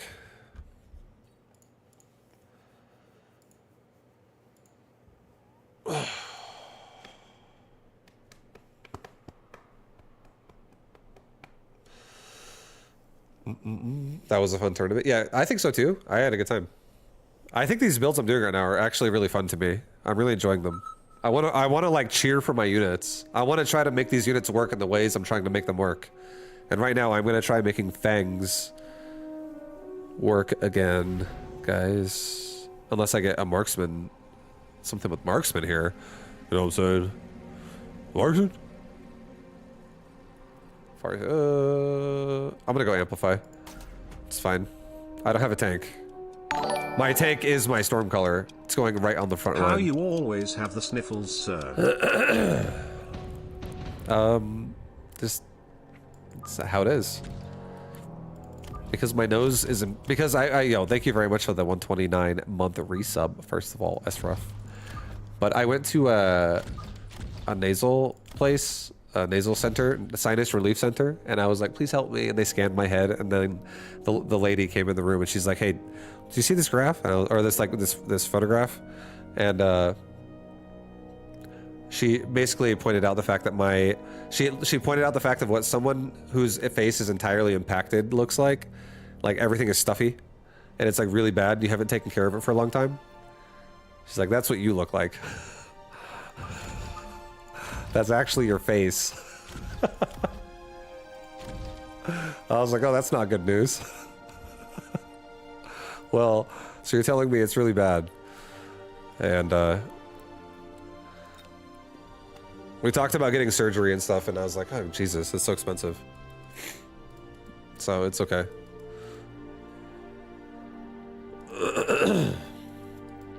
I think if I get a sleep apnea machine, though, I probably could fix it as well. There are things I'm actually trying to do to make it better, but I just have a really stuffy nose like all the time, or a lot of the time. It's just how it is. Okay, we're gonna get We're gonna get destroyed out here, to be honest. Is what we're gonna get. Let's get some devices on these Stormcolors. Yeah, we need some Stormcolor carries right now. Let's go Stormcolors. Get some missiles in. Lock onto that tarantula, please. Please. Okay, we got it. I think we're good.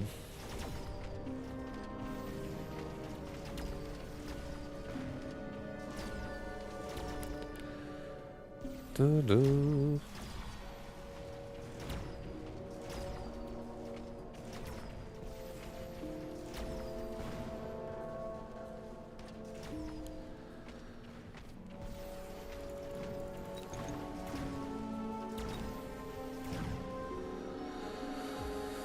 Nice. Lots and lots of very spicy peppers. Oh, Assault Fang! Yeah, let's fucking go, man. Oh, Mass Produced Rhino's pretty sick too. But this is what we're looking for. I wanted to get this too.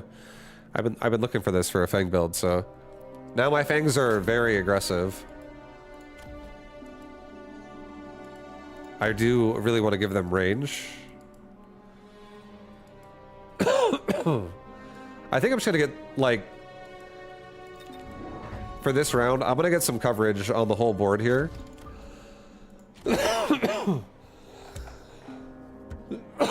Excuse me. And I'm just gonna...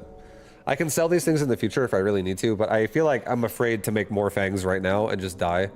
So but I do want to make more Fangs. I want to get more coverage, so I'm gonna make something that can prematurely cover the Fangs now.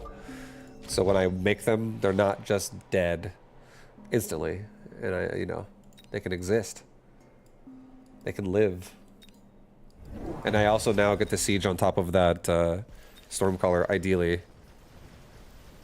Early. Kill it all. Yep, no, siege it. Siege that shit. You might kill it. Maybe.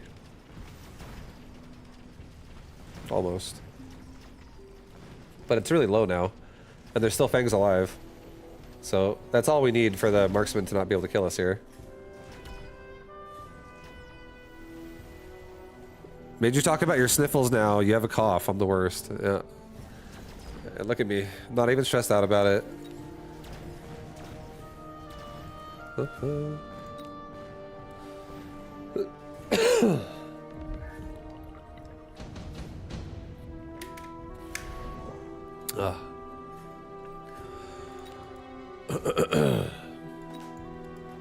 Alright, 2 Phoenix. I think I need 2 Phoenix. I think 2 Phoenix solves my problems right now. They kill all these other units, and also on top of that, they save my flanks right now, so it's not such a such a threat. I think a Scorpion would be decent because I could use a tank here. Oh, hold on. You know what? No, we don't need. We got fucking Fangs. What am I talking about? Sorry, Phoenix. Get the fuck out of here. Yo, hey. Yo, Scorpion. Come here. Oh. We're gonna get 2 Fangs in the corners. We're not gonna level the Stormcaller. I'm going to now also give all my Fangs range. Yeah, I don't want to level the Stormcaller. It's okay. I'm not looking to rapid resupply. That Scorpion's gonna be sick. I bet your snoring is the worst. Does Nadine sleep in another room? No, she happily sleeps in mine. Same room. I don't snore that hard.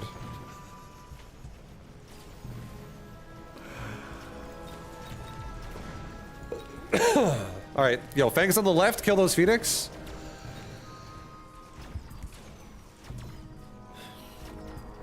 And...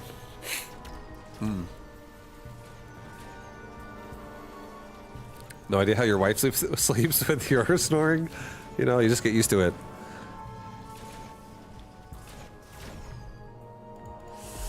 You just learn to live with it.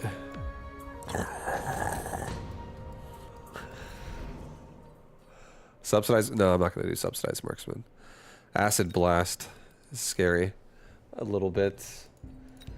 A haste. I'm going to do a haste module. We're going to actually set up. Yo, we're doing a fucking Fang push, guys. Time to set up a Fang assault.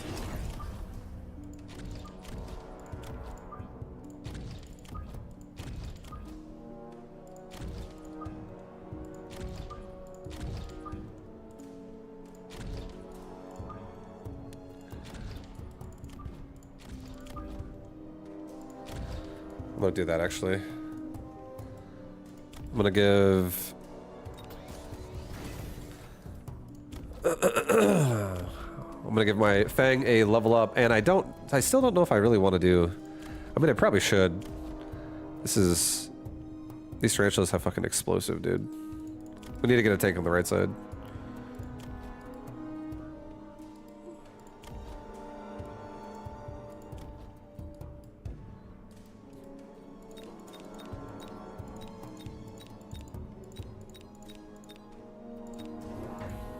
Two Fang push on the left.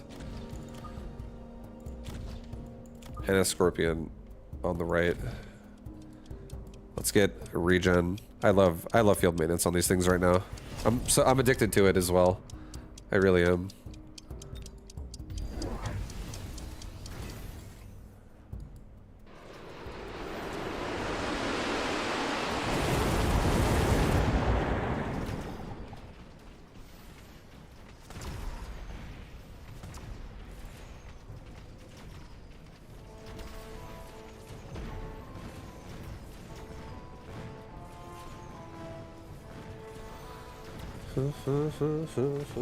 I think when we get the fangs upgraded a little bit more, and when we also get more chaff out there to protect the fangs as well, I think we'll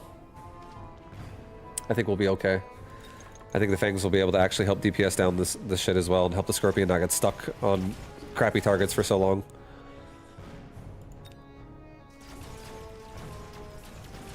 Look at that! The fangs killed 3 tarantulas right there. Are you seeing this? Are we looking at the same game right now, guys?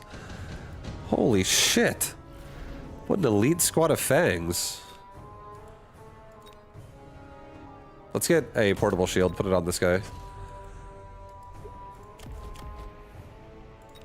Fangs get level up. Let's give ourselves maybe mechanical rage at this point. These fangs are looking to fucking push. And they do have range that is actually the same as a Scorpion. This Assault Fang upgrade actually making this kind of scary. So yeah, we definitely need to get more crawlers pretty badly.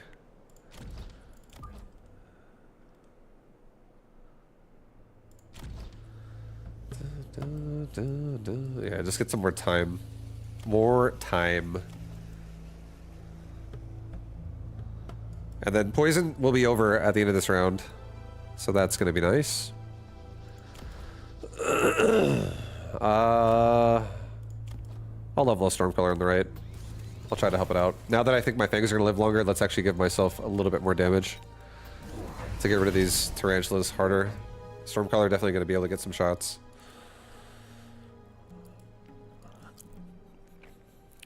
Do people do enjoy white noise? Maybe the snoring is hers. It's possible. If it's rhythmic. If it's not rhythmic, I don't know. I don't know. That'd be hard to compare. Snoring can be so much sometimes.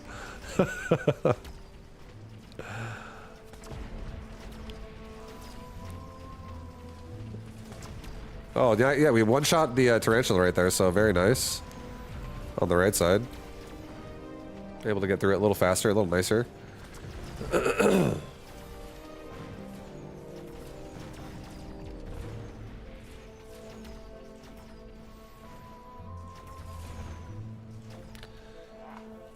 Alright, and poison is over again, so these fangs getting upgraded is going to be huge. I'm definitely going to make more, I'm just going to make more crawlers again. I don't think I want to prioritize...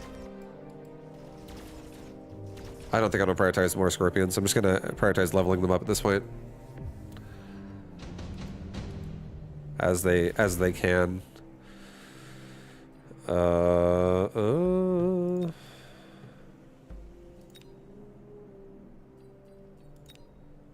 gonna take an armor fortress, honestly, on the left side. Not armor this round, but I'm just gonna take a fortress and put it in the front. I'm gonna get myself a couple of crawler packs, level everything.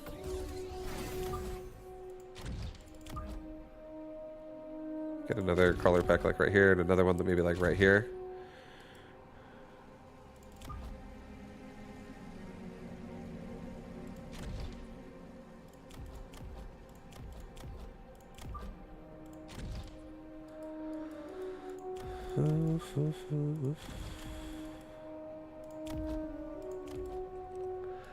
I'm debating giving myself... No, I'm just going to do fangs. I'm not going to do another Stormcaller upgrade. It's okay.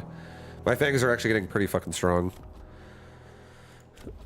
Give them a fat armor-piercing shot now.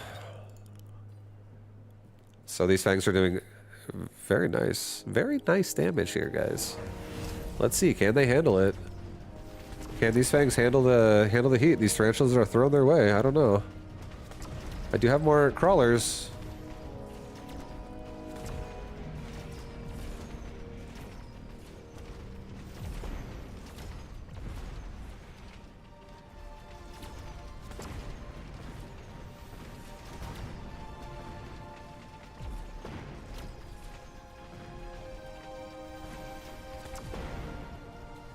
Very nice. The tarantula should live. That regen tarantula on the left. Oh, the regen scorpion on the left, sorry. Doing so good.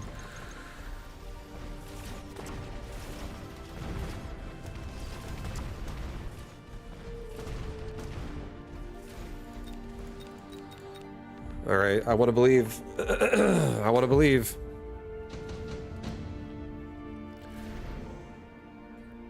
Intensive training.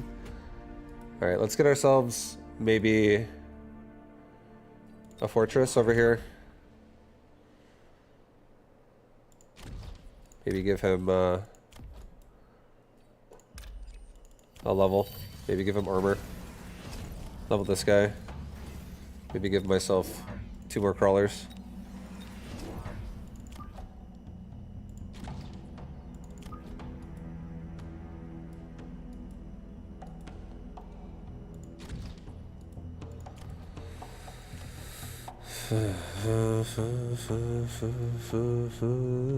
Alright, so my fortresses are super tanky out here.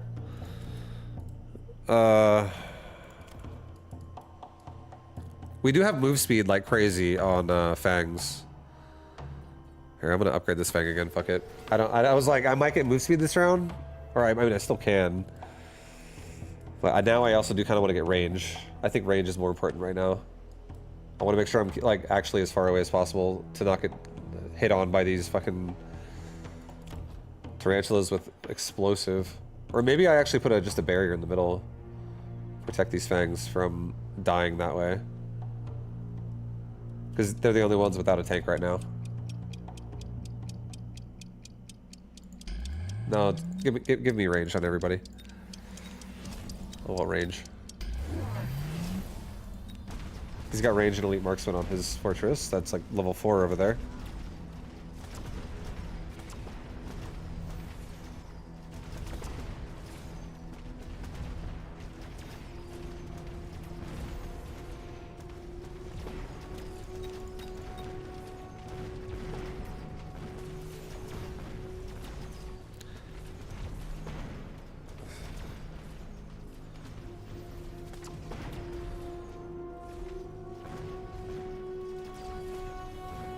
It definitely took forever to get through that fucking crawler line.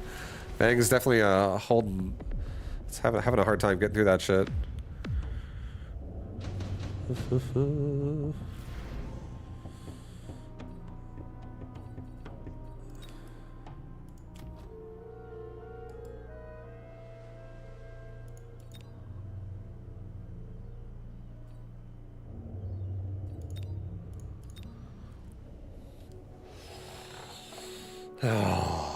Oh.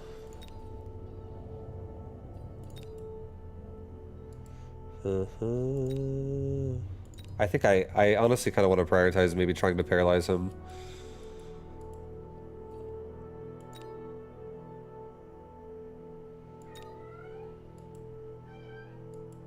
Or no, you know, I'm gonna do 2 randos in the middle. It's okay. I will have them. Hi, Gojo. Hi. Hello.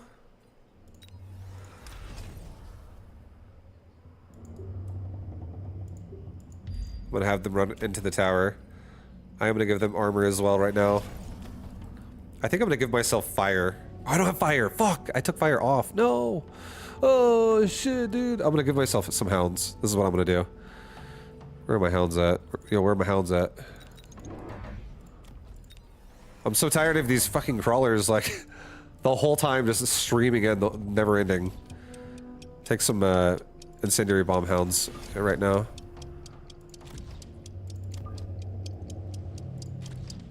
And we'll get range and, get 1-1.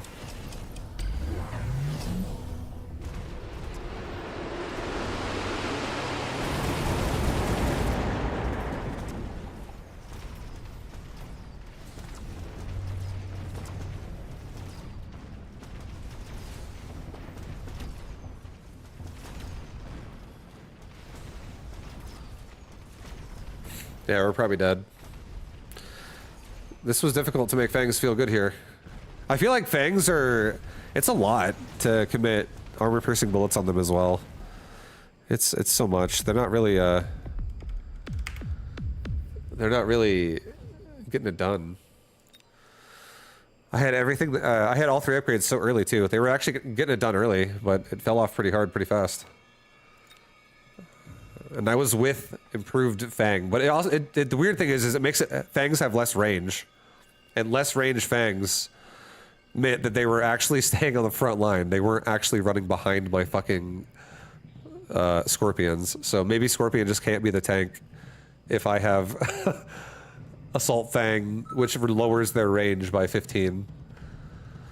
That was just shit. I was like, dude, my Fangs are fucking dead all the time. They weren't doing anything. They felt bad. They felt bad. But I feel like that would be really good, though, behind, like, a Rhino opener if I got something better like that. It's just, I don't think I could have done that. Now I'll probably never do that again, like that. That loaf behind you, yeah. He's right here. He's meowing at me. He wants me to stop streaming.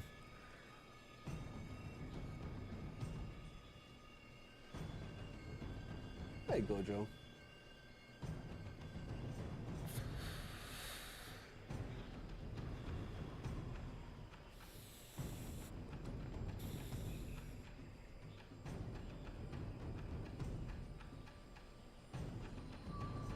The boys are yelling at me too to get off the computer and go to bed.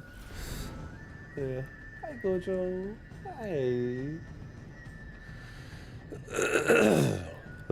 Okay, we're gonna go fortified Fang again. I am gonna try making a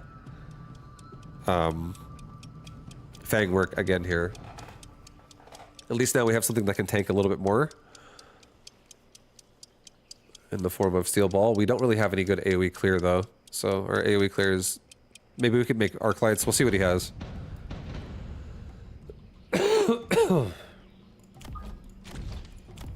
Yeah, this is fine. I'll do Arc Light in the front. With Steel Ball. Like this.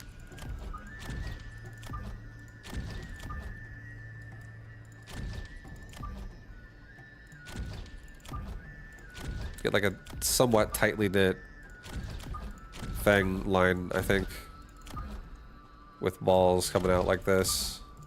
And maybe 2 arc lights like in the front. Kind of like that. I think that's decent. Gives me cover on the side of the board if we start getting weird flank stuff happening. And I also have plenty of room to chaff the front to protect this.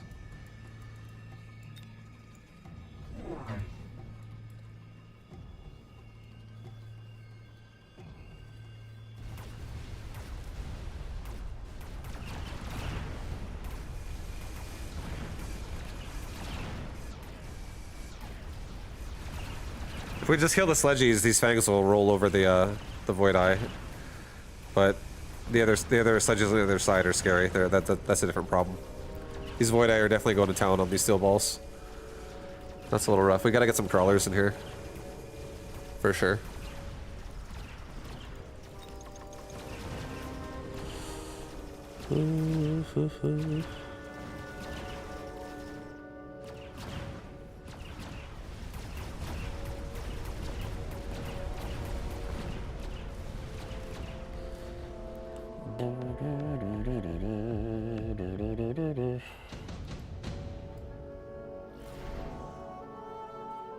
Extended range sledgehammer. Oh my god, that's...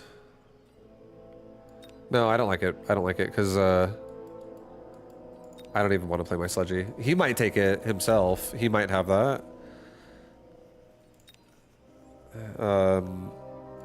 Shit, I wish I leveled on one of these dudes in the front.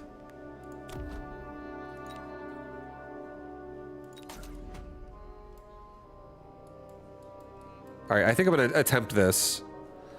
I'm gonna attempt getting... 2 more... Oh, fuck, I can't do this either. Okay, let's just do this. Field recovery out. Sell off one of these steel balls. Buy...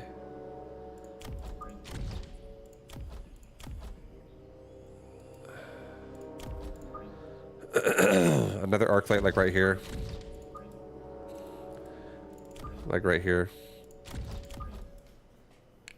Or maybe like, or like one right here and one right here. So we can protect the fangs well in case something hits, but we'll get armor on arc lights. I'm gonna attempt armor on arc lights right away. And see if I can just tank through the sledgehammers here and the void eye. While the fangs get in here and kill them as well.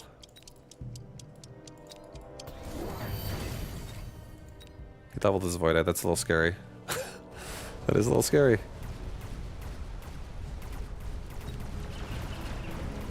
But if we just get some chaff, at least the void eye will be busy on like crawlers or something. But now the arc lights are actually taking pretty well for the fangs. Like on the hounds and everything. On all the sledgehammers. And now the arc lights are actually just killing off all the void eye behind the fangs. It worked out pretty well.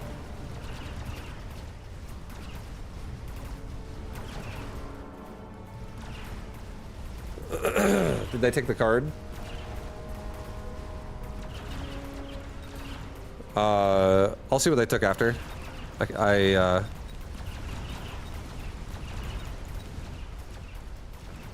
can't remember all the cards at this point, honestly. I don't even remember it.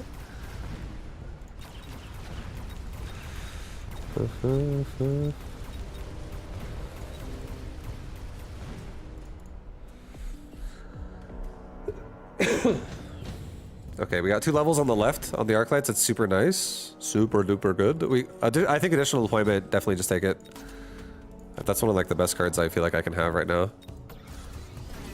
With how many fangs I feel like I want to play. Let's get some crawlers. Protect ourselves. Maybe put 1 crawler here, 1 crawler here. Maybe put a crawler pack here. Sell off these steel balls. Maybe also put a crawler pack like down here. Maybe like up here actually. Yeah. Just have some crawlers.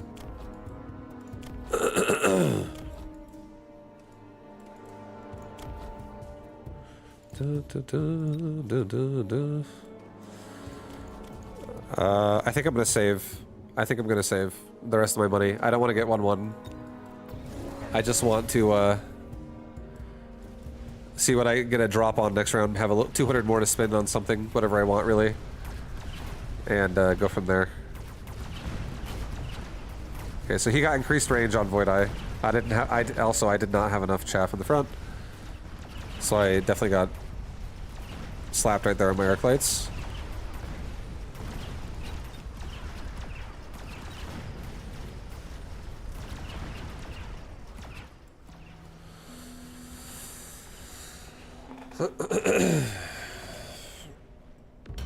But we have extra.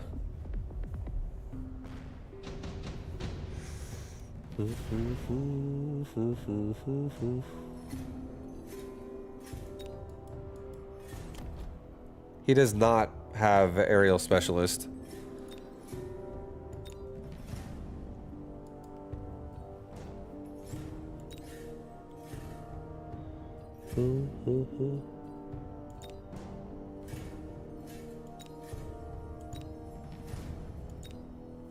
Yeah, I think we just take...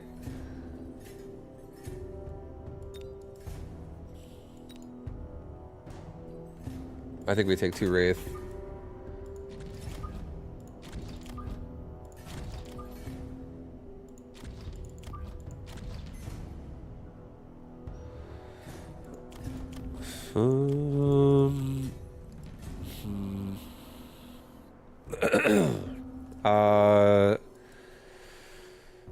I do want to make...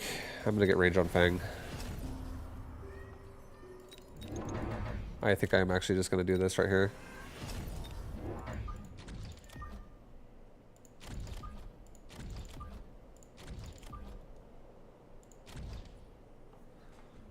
Mel?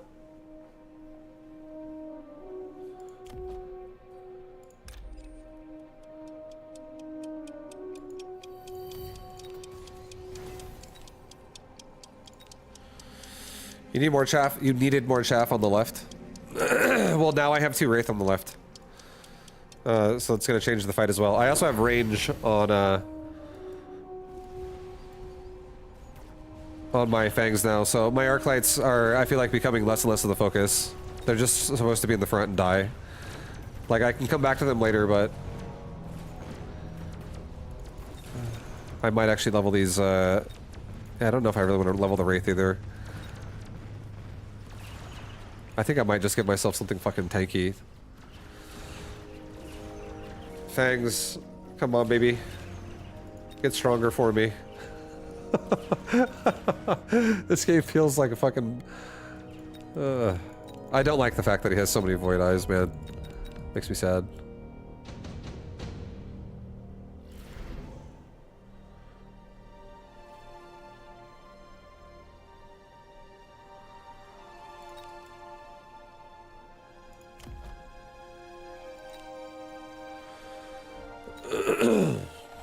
Oh, I know what I'm gonna do. Okay, I know what I'm gonna do.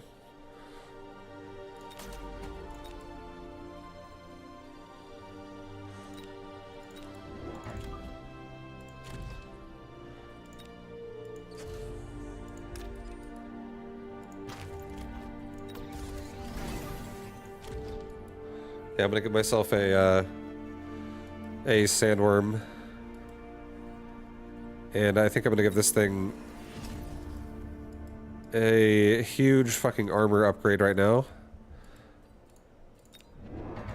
And I'll also give myself like another round of chaff, I guess.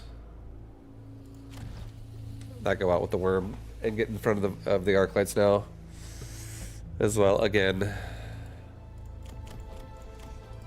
I'm gonna sell off the other Wraith in a second. And hopefully my Fangs now are able to get through and kill the air after we deal with the sludgies. I want this worm to actually have a chance. I'm gonna get HP. I'm gonna get HP. Oh, yo, there's a lightning storm on my face. Perfect.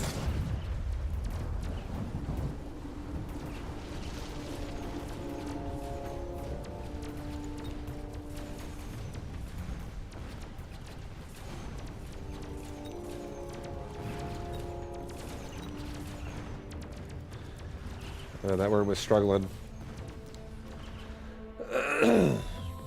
Okay, this game is going fucking pretty not great.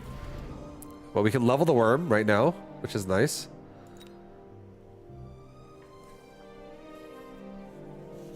I feel like I kind of just want to add 3 marksmen to the right side and then focus on leveling the worm here. And I feel like that would actually be enough.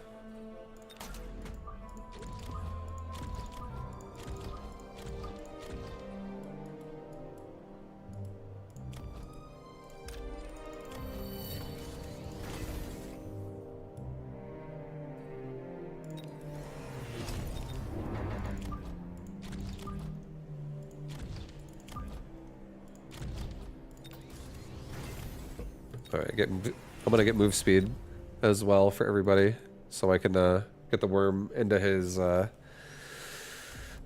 army faster. This worm is a lot stronger, and these Fangs also now have mechanical rage. Oh yeah, I got this too. Get rid of that.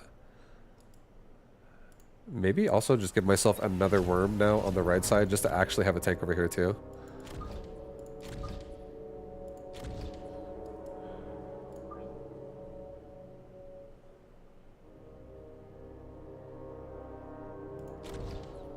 Okay, whatever, that's fine.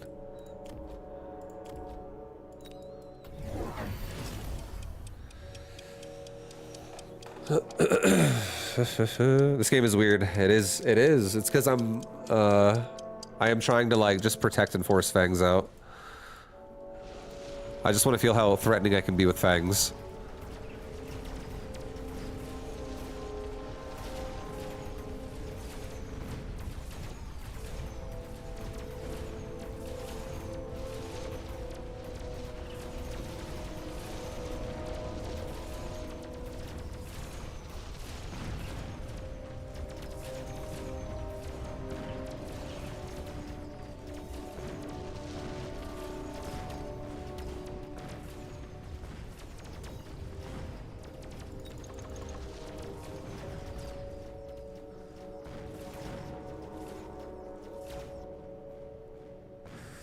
The Vulcan ate your fangs? Yeah, it's okay. It's because there's no chaff over there, because I haven't been able to develop it like a right side of the board yet, so it's okay.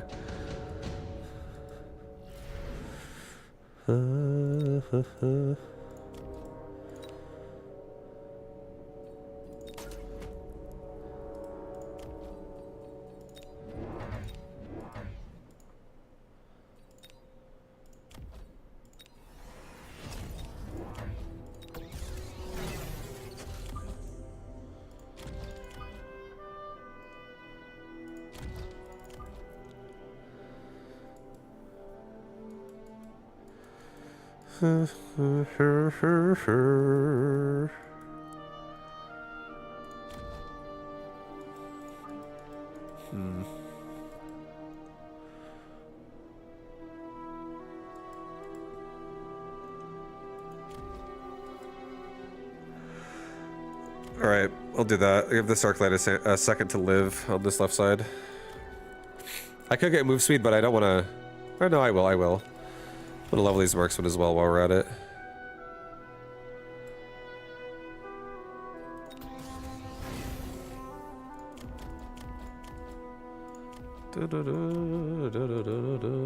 I want move speed as well, again.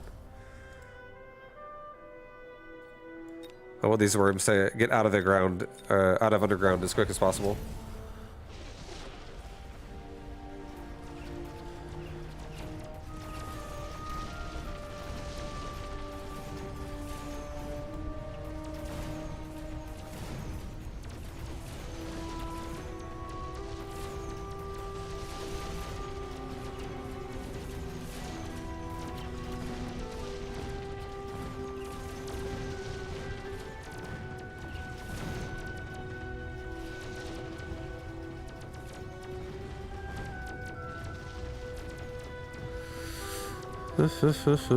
Yeah, if I can get something that can be a tank again. The Arclights are just dying, so...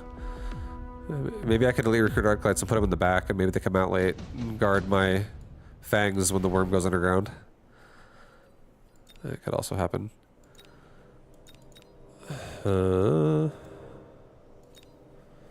Incendiary bomb is fucking terrifying. It's terrifying, guys.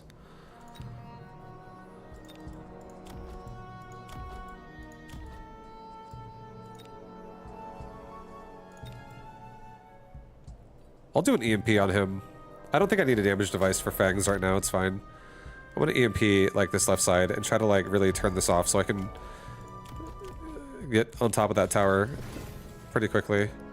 I want this worm to be a massive beast.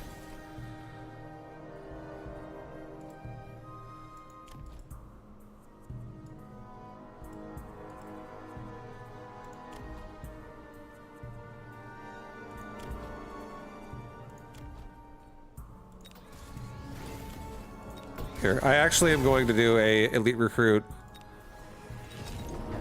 Arclight, and I'm gonna put one Arclight like right here. I'm gonna put another one like right here, and another one like right here. And I'm kind of just hoping that these Arclights come out. Maybe even that's slightly too close. Maybe like there. Maybe like here and here. And I get move speed again for everybody. Okay. I know, you know what? I think we got it. Because I need late Arclights while the worm is underground. I think we got this. Oh yeah, we're gonna get torched by the fire. You know what? That is happening. It's okay. Look at the worm against a melting point. So it is really fucking tanky. It might actually be able to go back underground again before it actually, you know, before the paralyze. It is very, very, very tanky. It does go back underground again. Yo, paralyze right now, please, for the love of God. I need it bad, so hard right now, please. This worm is fucking dancing. The worm is dancing on the left.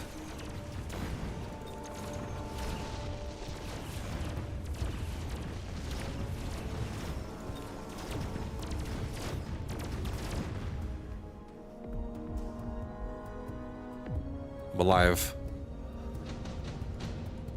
I'm alive, guys. We're alive.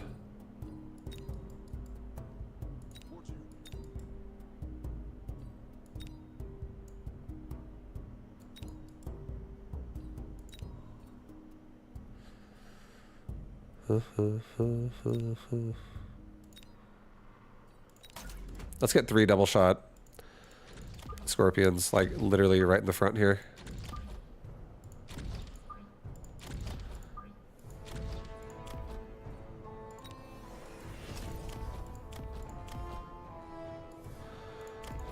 Let's level our fangs. Let's give all of our fangs at this point ignite as well, I think. They're just gonna go to town. Level up my Arclight. Level my worm.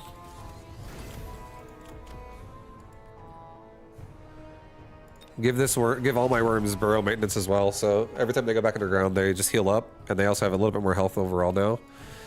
I'm gonna give myself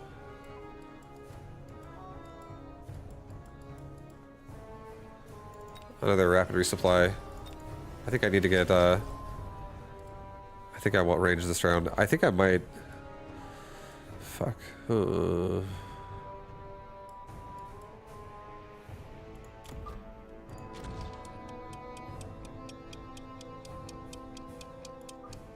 want to kill the melting point really badly. Alright, send it. Screw it.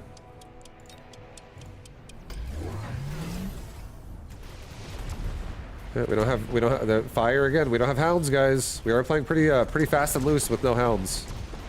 No fire removal.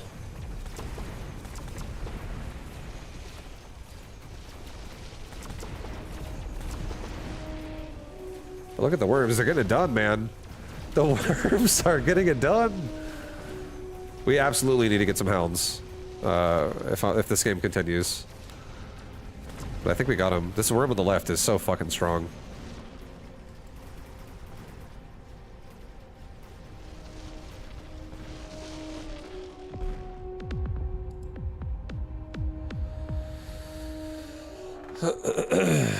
Well, it worked. Actually worked. I feel like that last round we just had, we really should have honestly made some hounds. But we made the fangs work, guys. It worked out. Hell yeah. The worm honestly distracted. The worms were insane. They were so big that one worm had almost 700,000 health. And they're also healing now whenever they burrow. They were burrowing quite often. So they just keep healing every time they go underground. Alright, guys, give me 1 sec really fast. I'll be right back real quick. But thanks for watching. Appreciate all of you. Thank you, thank you, thank you.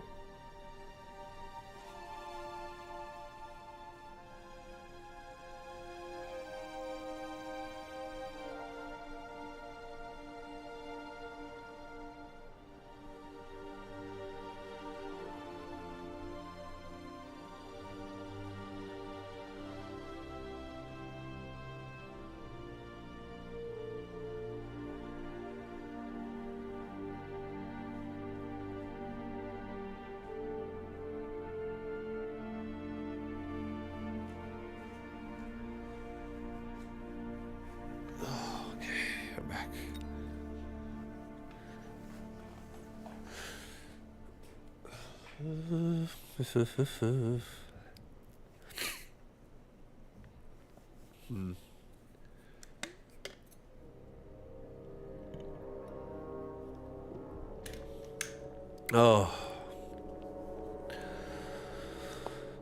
Do I want to go fangs again, guys? I don't know. That sounds really nice. Fangs again, huh? Fangs again, huh? Who's ready for fangs? Raise your hand if you're a fang enjoyer. Any hands out there? Hope you guys are raising your hands right now, because we're looking for fangs as an opener. Oh yeah, only fangs. There's no fang opener necessarily. I don't really know if I want to do elite spec again with it though. That's too. It's honestly too expensive. I actually kind of hated it.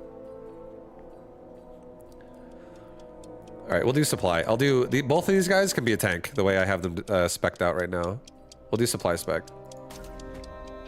Also, I get more money to make fangs work. More money for fangs, guys. Holy shit, there's storm colors. There's storm colors on the other side. Good news, everybody.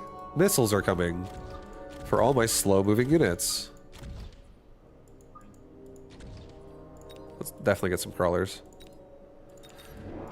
We will delay the fangs for a second. But fangs will probably be my form of anti-air.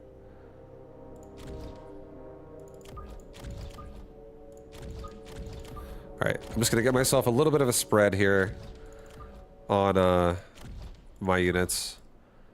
And I do think if I go about this far forward, I'm pretty sure...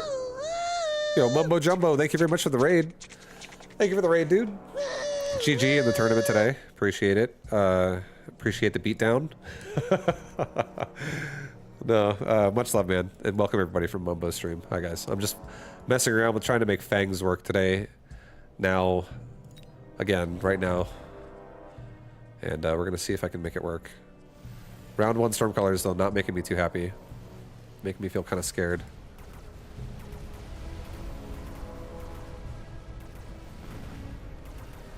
Yeah. Stacking my stormcaller in my crawler there was kind of greedy.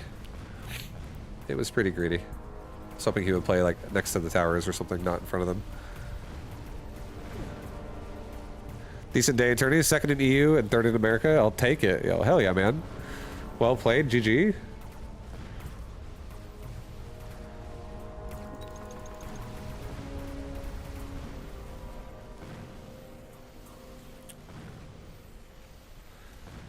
Okay, we definitely need something in the middle. We need something in the middle like right now. Right now. Or this is gonna be bad. Ooh, ooh, ooh. Improved, subsidized. A deployment module. Oh man. Oh man. I don't want any of this. I don't want to go storm colors. I'm not gonna take any of this. We're skipping. And I can't afford improved fortress. That's like way too much. It's way too much, guys. You bored with a bajillion? You're bored with a bajillion crawlers and your partner with a big dick fort? It was one hell of a game to watch. Thanks, dude. Yeah, I just fucking was getting like replicate crazy on trying to make the fastest rhinos that are also extremely tanky break towers and just replicate everything.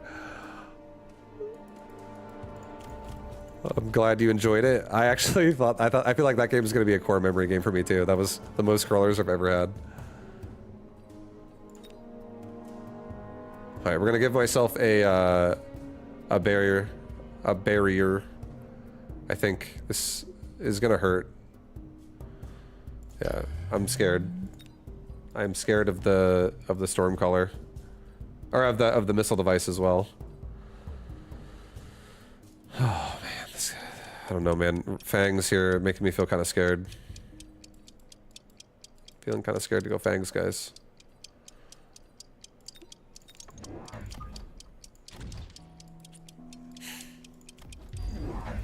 Feeling kind of scared to go fangs.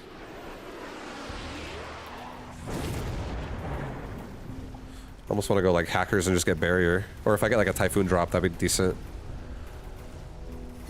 32 move speed, dude. I got those rhinos cooking, man. The haste module as well.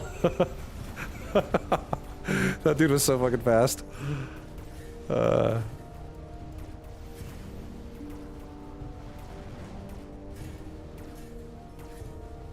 Watching 3 Abyss struggle to kill all the crawlers was funny.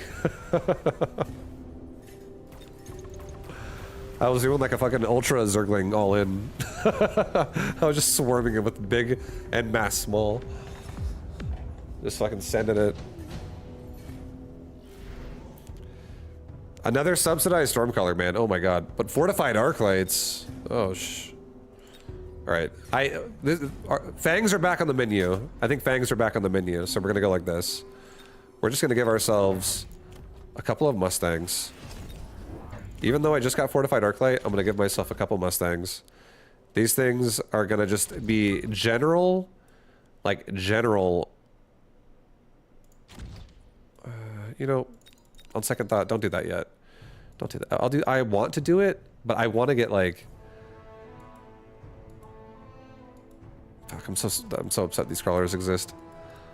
I want to get some anti-missile. I do want to get anti-missile because these fortified Arclights are insane now. They're real nice.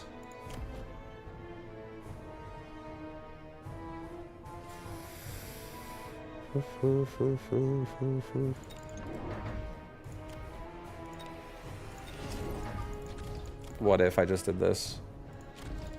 What if I just did this, guys?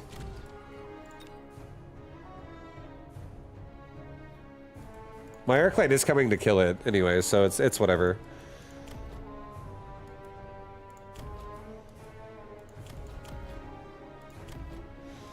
I could get armor right now. I could make these like really tanky. He gets EMP. Possibly. I'm gonna send it. I'm doing it.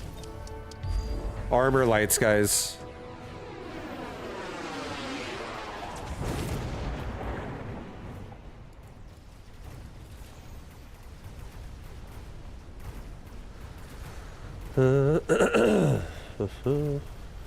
Let's fucking go, dude.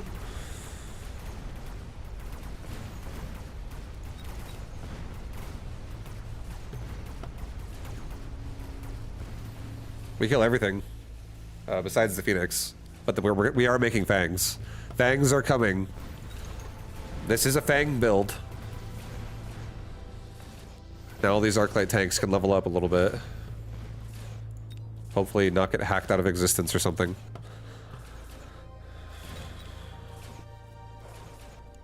Hey, what up, Choo Choo Canoe? Games have been good today. Games have been pretty fun. I like a lot of these weird different builds I'm doing. It seems like it's fucking scary chaos, and then like it comes together a little bit. It's been fun. He is selling off the Stormcaller, so that's nice.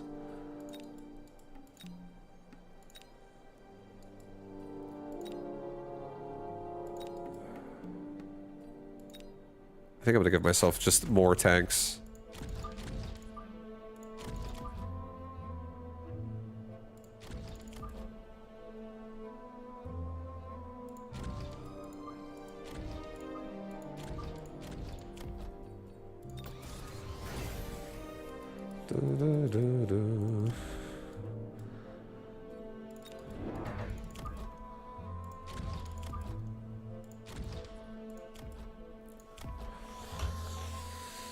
Why armor over elite marksman? Because they're not. I'm not doing an Arclight carry. Like, basically, I'm making like a set. This is like a melee set. This is an aggression set. This is a close range set, in my opinion. And for what I did with my units, for what sounded fun to me, just trying different stuff. And this close range set, I don't want Arclights with elite marksman. I don't care about scaling up. I just want them to tank for other things. And that's how. That's the only way I'm really going to use them. They're generic EMP application or tanks, or like midline DPS for ground only. I definitely changed up how I'm using them right now.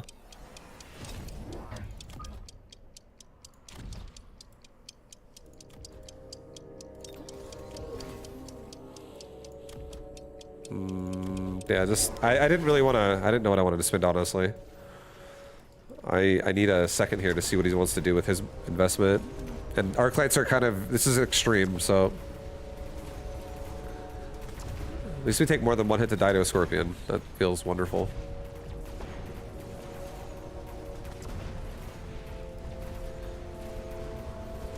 So I do still kind of want to get like Mustangs with anti-missile. Just a couple of them.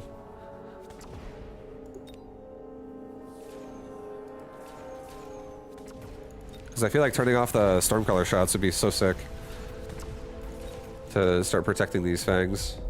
I also do need to get fucking hounds, dude. There's so many things you have to give with this composition to make it work. My god. Hounds are like definitely needed for this. Improved War Factory. We just get an improved War Factory. That's what we're gonna do right there. Improved War Factory, guys. This thing has extra HP, extra damage, increased range, decreases attacks, or increases its attack speed. It's expensive as fuck, but now I have a War Factory in here, and I think behind this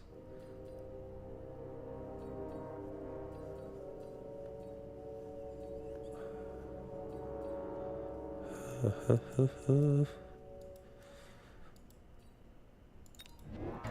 think I'm gonna give myself 2 more fangs. I just want to have fangs be able to exist on this board so we can kill air, because we have no anti-air as well. And I do want fangs behind this though, because these things are all taking for me. This War Factory is just a tank for the fangs. Let's make it happen. Let's go. Lots of devices happening this round. Borrow for maintenance. No, I'm not gonna even bother maintenancing it. It's fine. I'm not gonna make additional war factories this game. I don't think. I think what I'm gonna do is I'm just gonna have this War Factory push this tower to paralyze him as fast as I can every round, and hopefully get it done. The bizarre experimentation is going well tonight, lol. Yeah, it's going great. Yo, what's up, Bulbasaur Wizard? Thank you for the 31. Appreciate the love, dude. But I want to get this. War Factory just to like pressure the tower ASAP. And I'm not going to make multiple. I'm just going to upgrade it and level it whenever it levels. And then fangs will come out behind it and just like try to finish off whatever's left.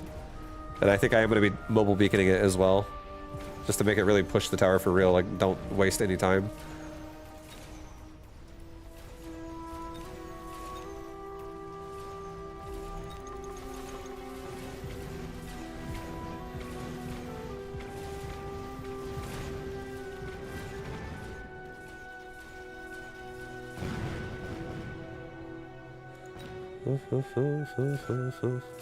What's gonna kill the Phoenix? The fangs. The fangs in the back. The War Factory is gonna push forward and paralyze. That's what my goal is going to be.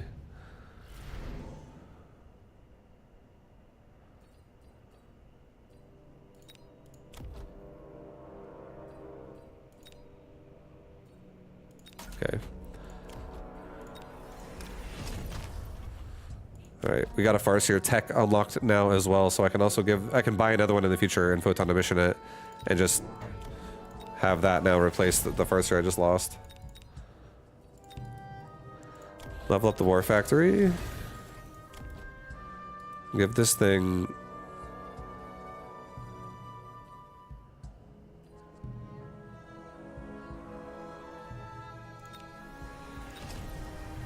Give this thing explosive and overload. Have it push this tower.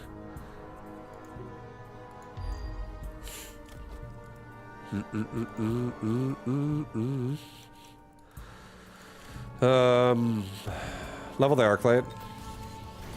Why not? Why not?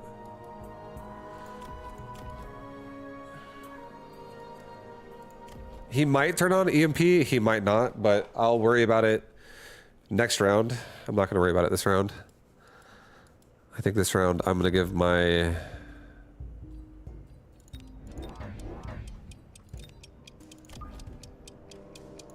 I'm going to give my fangs range, just so they can like actually successfully kill more Phoenix faster.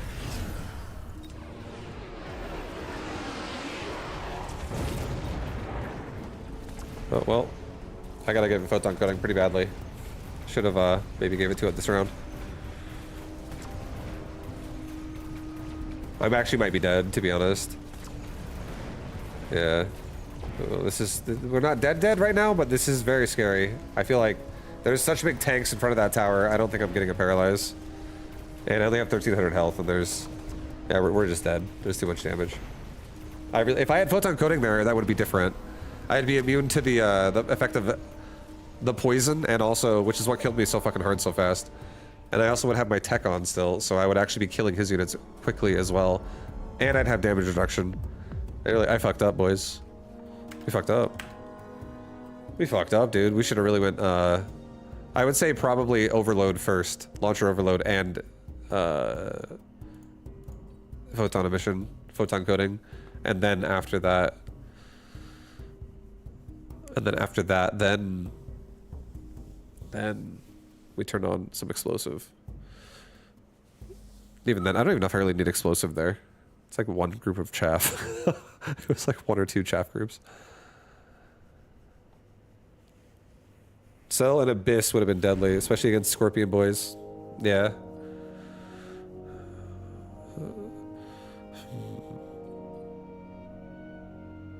I like Fortified again. I like Fortified as Fang Tank. Fang Tank, guys. Fang Tank. Alright, again, we're doing this is the Fang squad. Fang opener right here.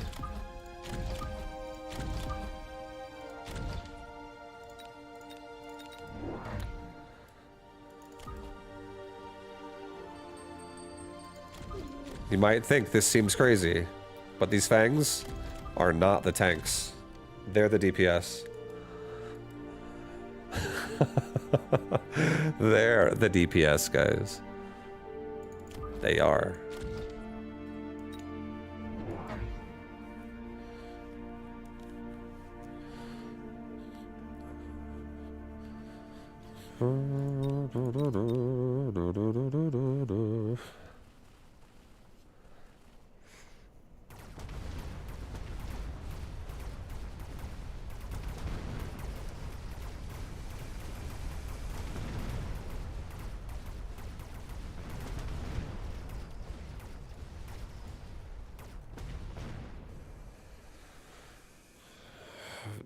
Left side clear.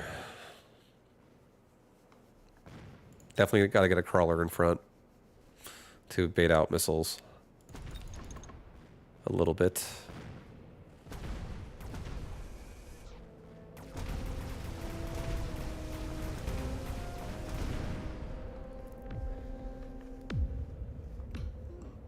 Great Tort, what up, man? How you doing? How you doing, dude? Improved War Factory again. Oh my god. I'm in Vancouver. Holy shit. You're a traveling man, dude. I'm right in the same chair. I'm next to the kitchen, bro.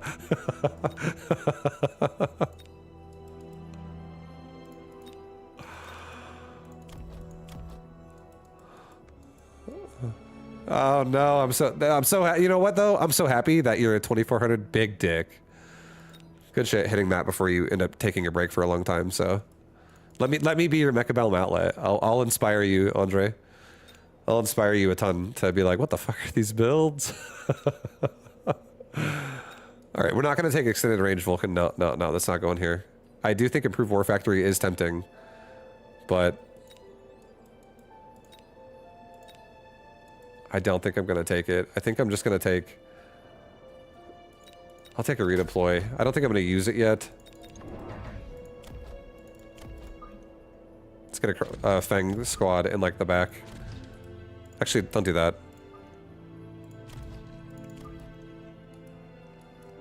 Get one in the back over here. Get a crawler pack as well. Maybe redeploy this Arclight out to like over here actually, and maybe do that.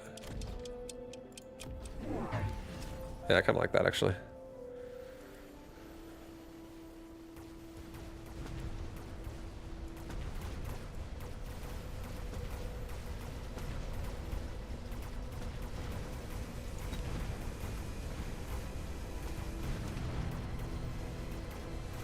I'm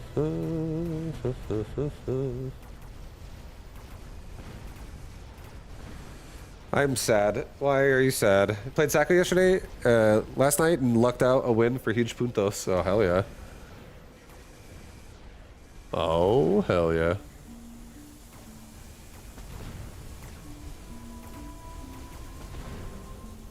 Alright, I definitely like the idea of getting a anti-missile here, just to protect all my fangs.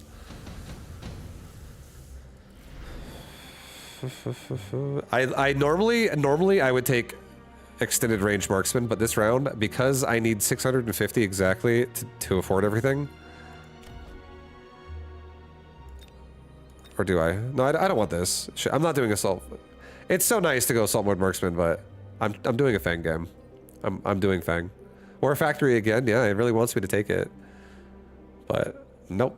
I'm gonna skip. I need the money to get a level up and 2 more. Sabertooth. I want to protect all these guys from anti-missiles. No missiles for me in my face, please.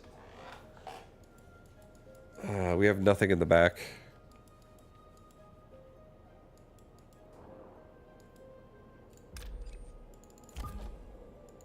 That here now, maybe. So we can protect our flank a little bit.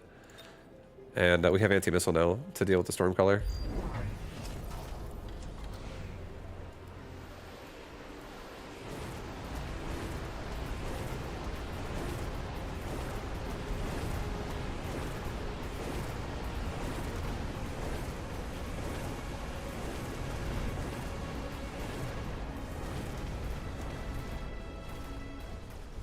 Okay, I do want to get Fang's range very soon.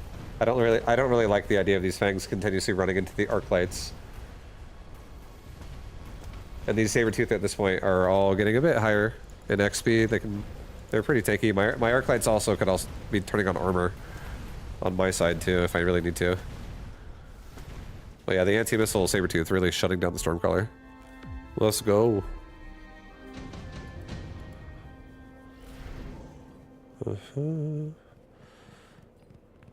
I think we take 2 Farseers. I think this is an easy choice.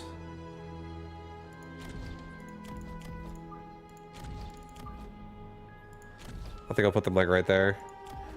So I have my whole line here is covered in emission if I need it to be. I'm gonna get 2 more Fangs in the back.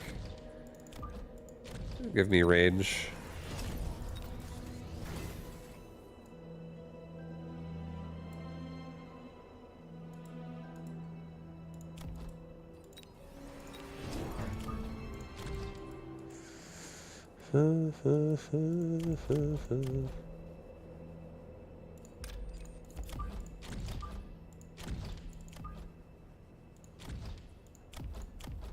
Okay. Yeah, I like that. Let's see it, dude.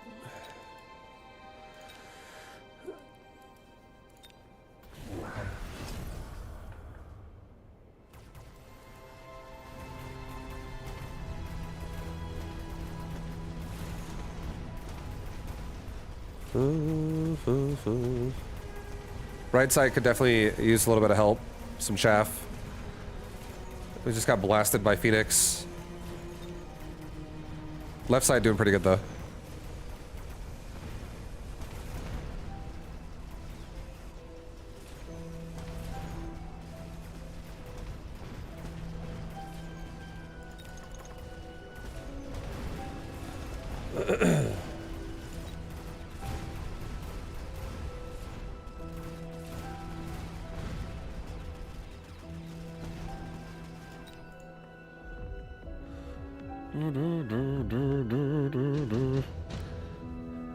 Vibu is the greatest housemate in the history of the world, and his cats are the greatest, and I don't like cats. Yeah, my cats are really nice. They're really well-mannered. They're good boys.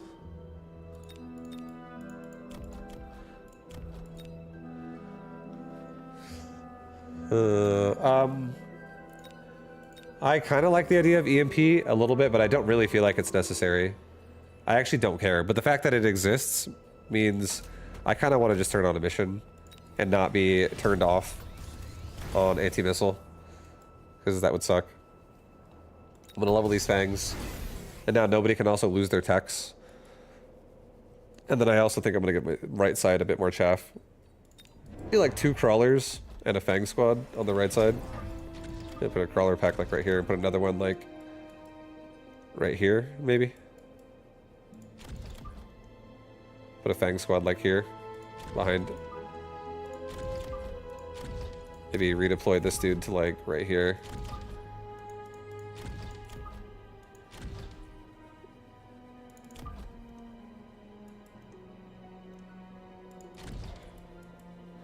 Yeah, that looks good. I like that.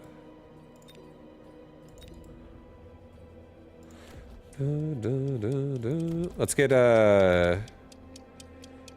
just get a damage upgrade for all these fangs. I need to get these fangs juicing, boys. Yeah, we're at mission. EMP doesn't do anything to me. We don't care. We don't care.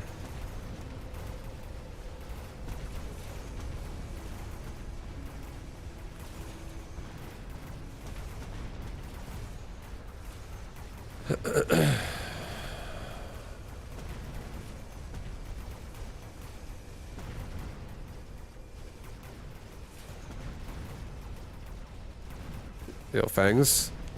Kill those balls, get some levels. Yes. Nice.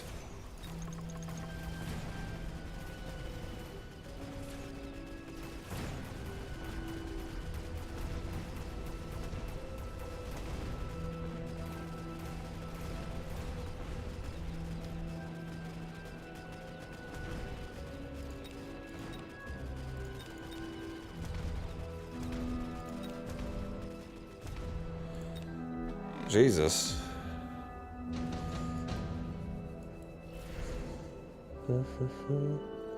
Phantom Rays.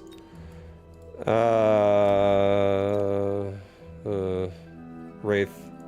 A melting point on the right side actually is not the worst. I could relocate my my farce here. These balls already have range though.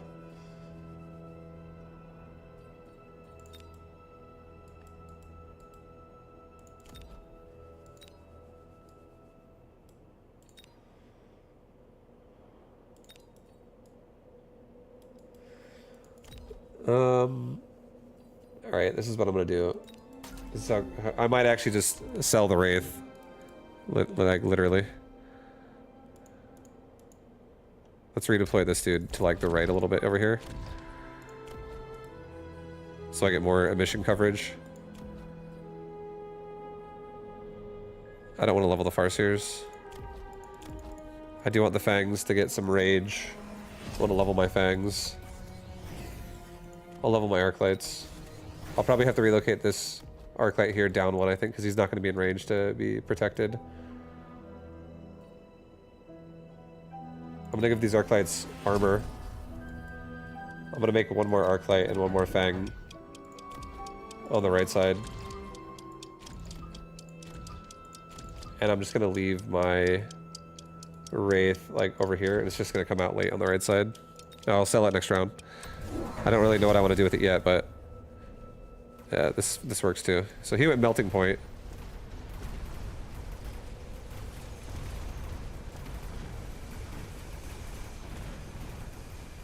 I think we really need to get hounds. I think I have to get hounds, and I can upgrade my fangs again with ignite next round. And the hounds need to have anti-fire, because he could just turn on or I don't know. Maybe not. Well, I am afraid of Vulcan a little bit. We do have anti-missile.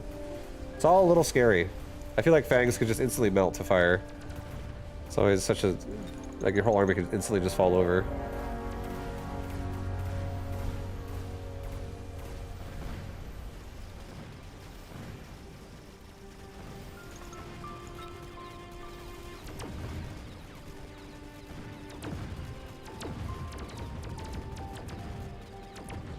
Nice. The Wraith did it. Yo, the Wraith got us the win! Oh my god, dude. Advanced offensive tactics.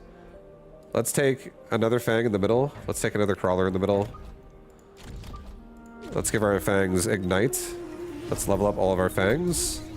Let's sell, cancel that. Let's sell the wraith. Let's, where's that last fang? There he is. Level him up. Let's level up our Arclight and our Sabertooth. Let's get another, okay, another crawler right here. Get range and speed. And get get HP. Redeploy this Arclight down one like there, so he's not so out.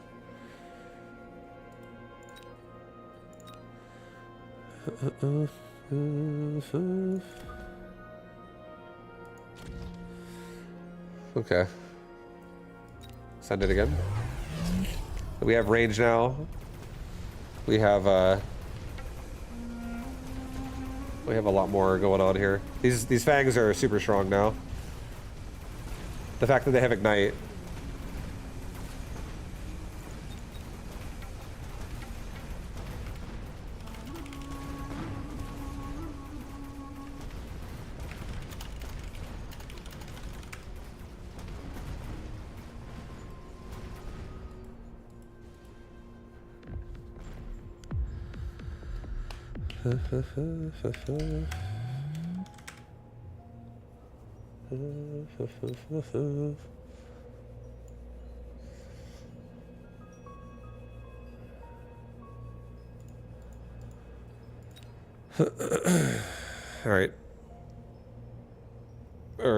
All right. All right. This might be my last one.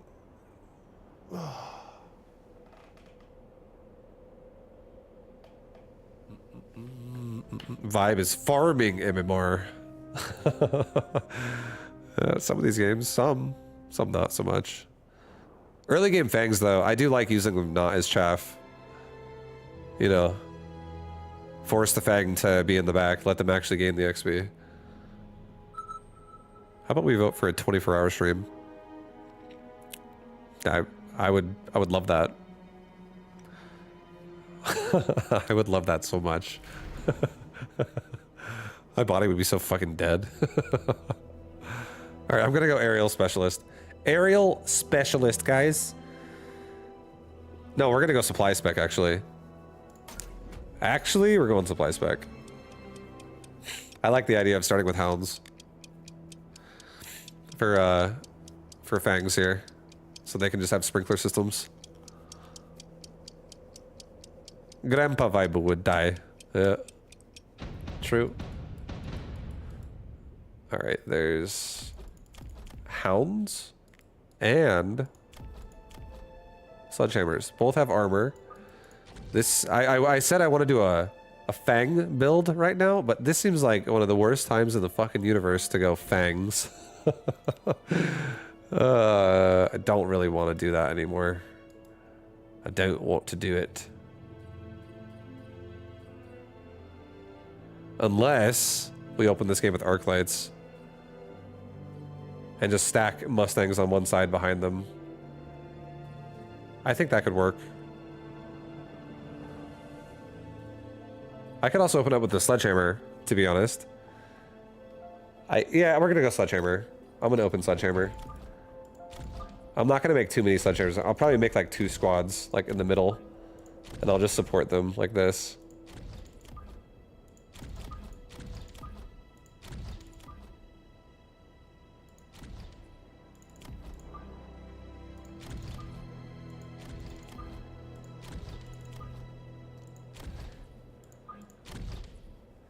Okay, I want my hounds kind of spread out a little bit, but not too far. I want to be able to have them sprinkler system out my fangs if that shit ever exists here. And I think I'll make my Mustangs both stack one side as well. Kind of like that.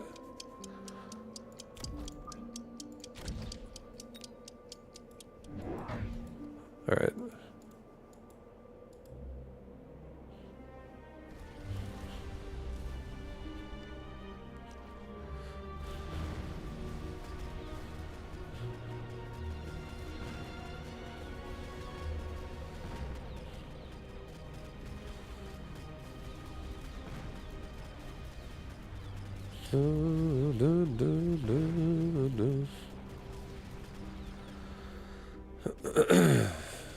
Kind of new here. Do you always start asymmetrically? So the way I always start, you don't have to, you can start however you want, but the way I always start is I try to give my units in round one a somewhat optimal engage based on what I'm overall trying to go for. So like in this game, it's important to make sure whatever units you want to... So it basically what I'm trying to say is investment of unit also dictates where it should be located between whatever you're doing. Like, oh my god, a haste module. Oh. A fucking damage device.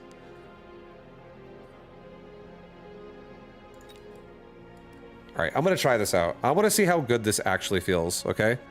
I'm gonna take a fucking firepower. Sorry, I feel like I hope I answered your question. Somewhat. But, in this game, you have, like, experience. You can level up your unit. You can scale them constantly up to level 9. And it massively changes how strong they are in the fight.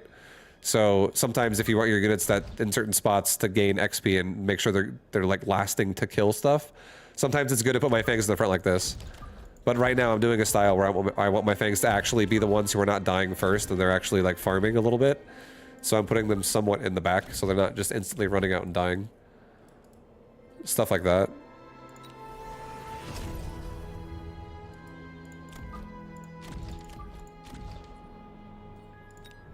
I am gonna attempt, like this left side is gonna have like a pretty somewhat dense fang line, and this middle fang squad here is gonna have a damage device. My right tower is gonna get one upgrade right now. I was curious about how your units are distributed across the two towers or not. You pick it yourself. So okay, you pick whatever you want to do yourself, your formation, and you just come up with an idea of how you're going to play out the board with that. What I do is normally I just look at their starting units and I go, how would I actually make this look good for my units to like engage? Because again, it's an auto battler, so everything just runs to the board and collides with each other. Wherever units are located, they automatically target whatever's closest to them, and they run that way.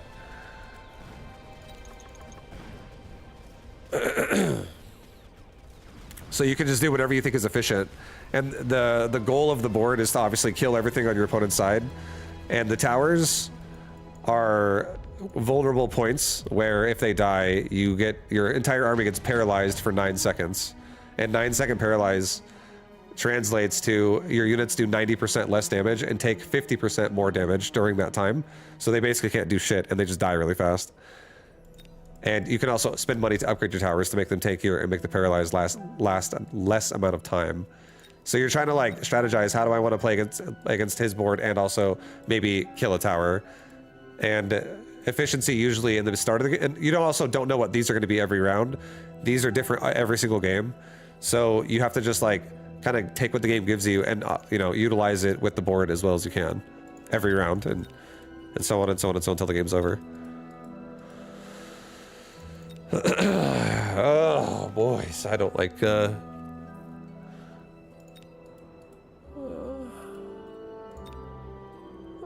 that's another scorpion just to start helping these fangs actually not die in 2 seconds.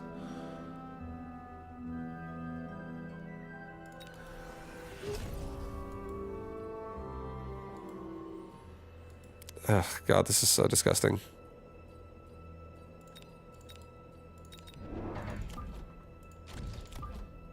Alright, I'll give myself 2 crawler packs that just slow down. No, on this side.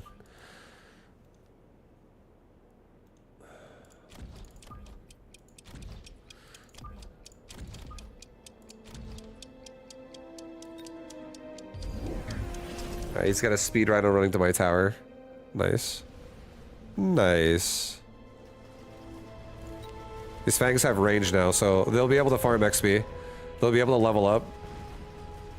I think I might just leave it with 3 fang squads and just stop investing into fangs. I might just do that, honestly. And just try to build on supporting them rather than building more of them.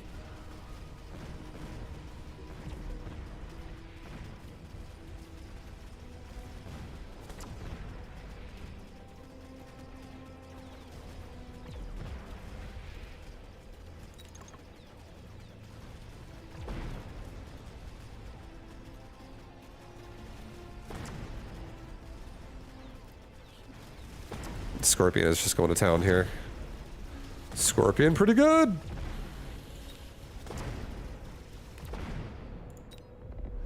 Yeah, Scorpion's nice. All right, Fang squad with DPS leveled up twice. There is a lightning storm there. I saw. I didn't. It's not like I didn't see it. I saw that shit. Let's give this tower another upgrade. Let's give this tower like one Fang squad behind it. That can just like try to kill shit off of it over time. And let's give ourselves...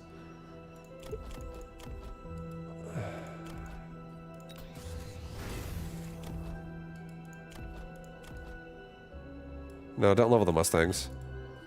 Don't level the Mustangs. Give me like another Fang right here just to be safe. And take this here. I think Mustangs might just stay in my army for the purpose of anti-missile. And also for now, they're actually also able to kill things like other Fangs and chaff. I could also just give them range if this starts turning into a lot of chaff.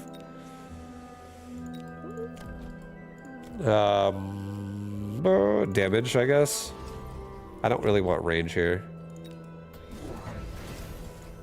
Alright, these Fangs do 333 damage a shot with a damage device. They better crush these fucking sledgehammers, man. These sledgehammers have armor enhancement. Oh boy. Armor and regen. Thank God I have a Scorpion. Thank God.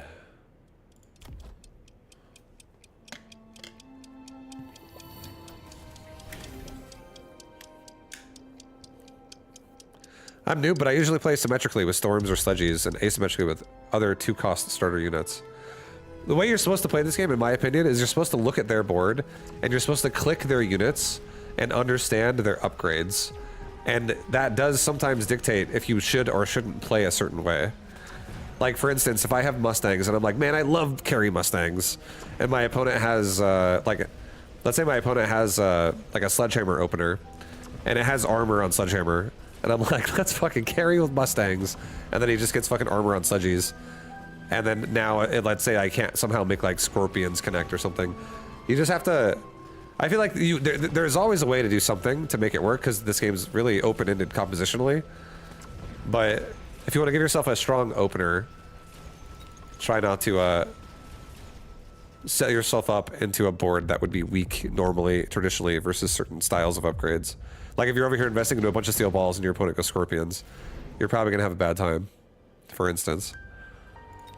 Subsidized crawlers.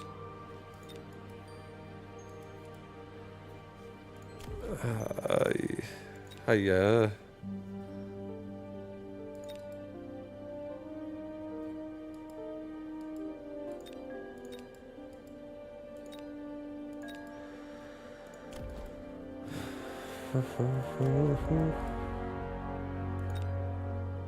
I don't like that rhino.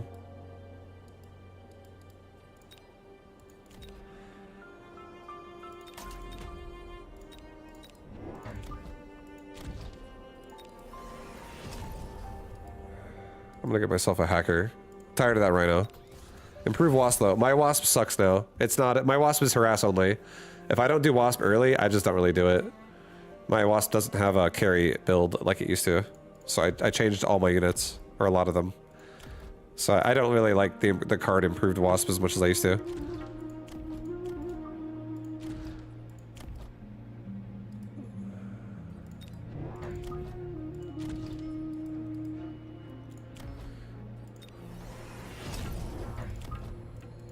Okay, we got a couple hackers with our fangs. I'll get this tower an upgrade too, because he is trying to snipe towers. Let's just make sure it doesn't get killed so easy.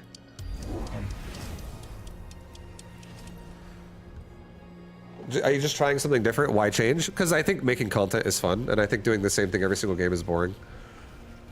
That's genuinely why. I like doing different stuff. I already know I like certain things, and I think it's good and everything, and I feel like it's strong and it can be useful. But at the same time, I also think discovering something new and making people constantly shit their pants and be like, what the fuck? This is crazy. I like reinventing builds, and I like, you know, finding stuff. I think I think discovering new things in theory crafting is one of the most enjoyable things about this game.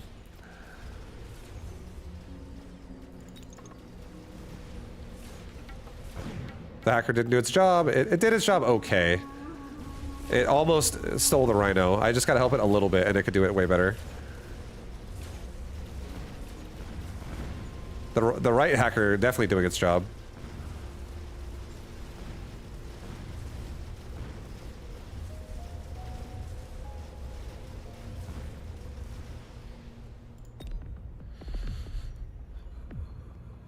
I do the same thing with my drumming.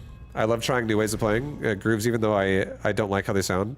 Yeah, it's fun to explore. I feel like exploration is part of the fun. I feel like my stream, honestly, if you guys had to watch me play Mechabellum for 1,000 hours, and if every single game I did the exact same thing every single time, which is what I've gone through phases of doing that in this game here and there. But if I did only one thing every time, I feel like it's not necessarily bad, but I feel like it's not as fun as watching me do a bunch of different examples of a bunch of different things and actually seeing a bunch of different styles of gameplay. And I feel like exploring different units is just a good time. It's really enjoyable. I'm gonna give this hacker a level, and I feel like he gets the job done this time. Let's give ourselves another tower upgrade.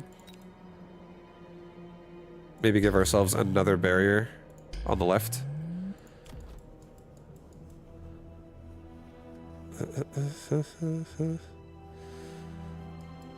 Anti-interference module after you get a hacker. It's okay. My hackers are really strong right now. I feel like they could just kill it. They'll just fucking kill it.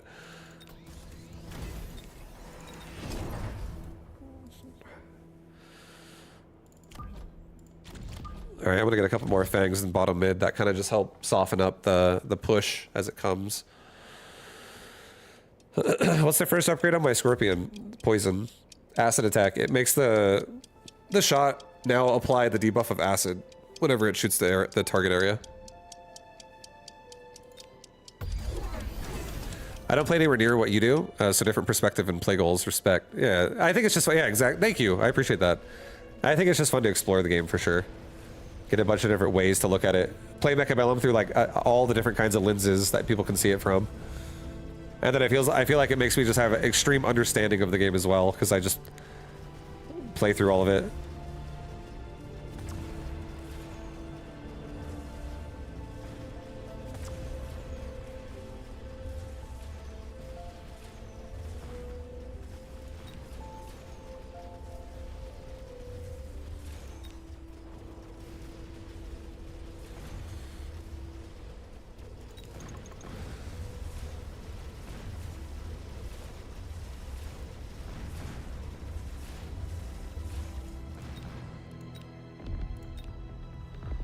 What level's that tower at? Level 4. It's a level 4 big boy.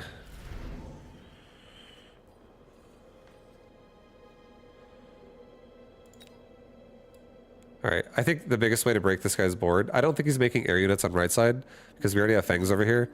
I think we just blow up this rhino on this tower, and just get it done with, and then have these phantom rays just get to go loose on the board, and go hard. Level the fangs. Give my fangs mechanical rage, I think, this round. I want to give them some love. I'm gonna give myself 2 more crawlers as well. I'll put a crawler pack like right here, and another crawler pack like maybe like right there. Something in the middle. Just more chaff for the fangs to have some time to actually keep getting shots off and not die. Because we gotta kill these hounds and shit before they really kill us. It's kill or be killed out here.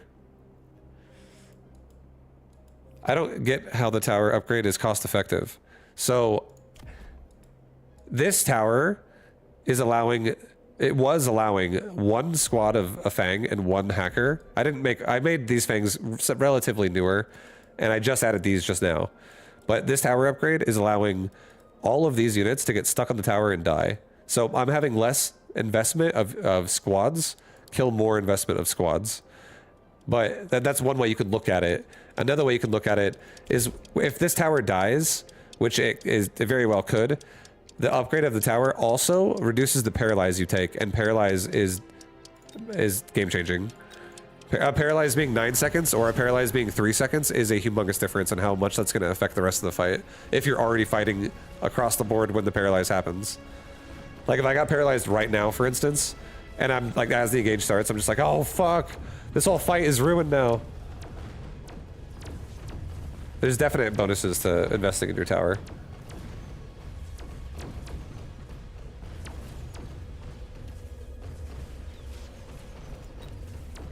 He's got armor on the Wraith.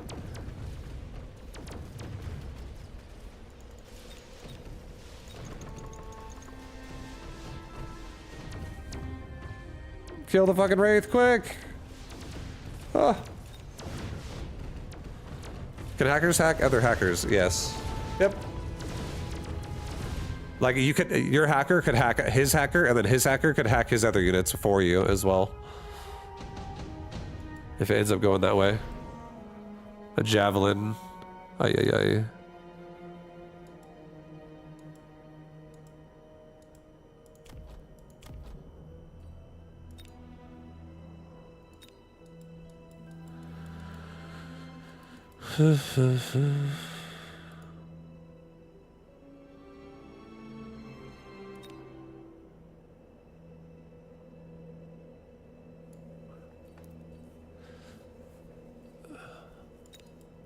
I think he might take an orbital, or sorry, a redeployment.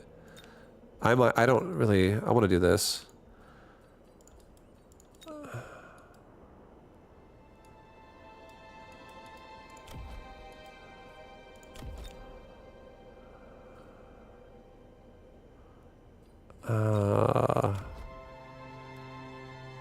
Screw it. I'm just gonna take the javelin.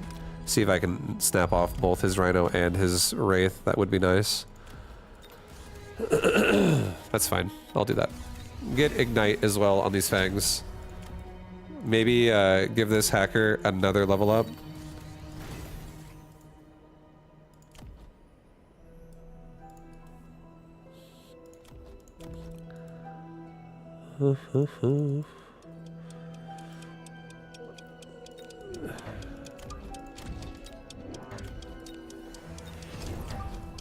Okay.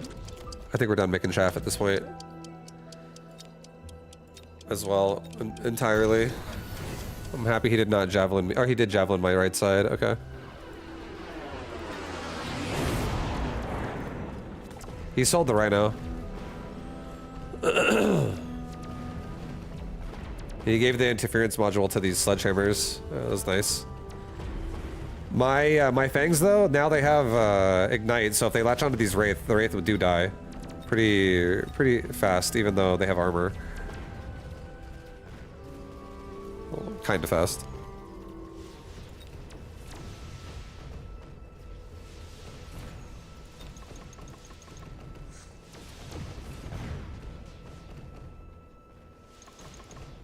Yeah, we're not dead. That was a javelin round too, so.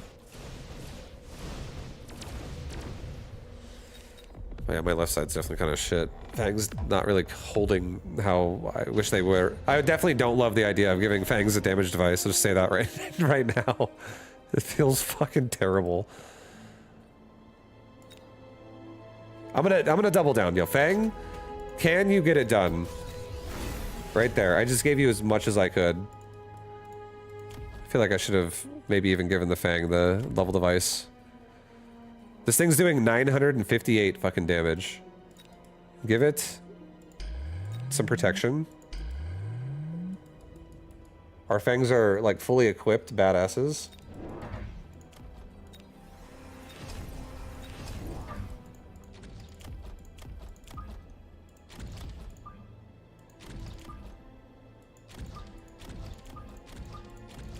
This is probably the last round of the game. If not, the next round is going to be the last round. Do I like that? That feels kind of shit. I just feel like I want to make more Fangs. I think I'm just going to get more Fangs over here.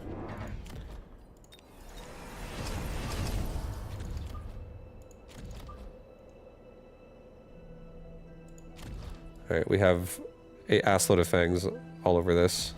We have range for the Fangs.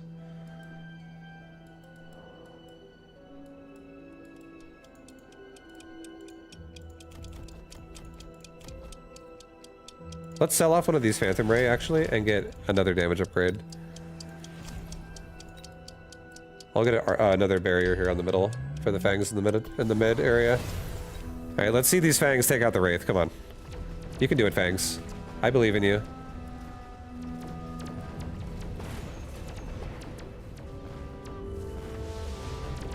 Holy shit.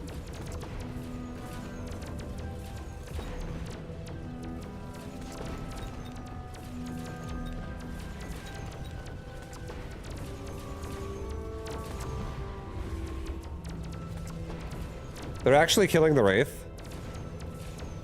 Kinda. So much fucking, so much regen in this front line.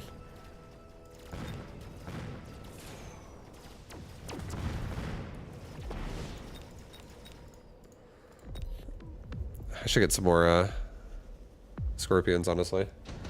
So much regen in that front line.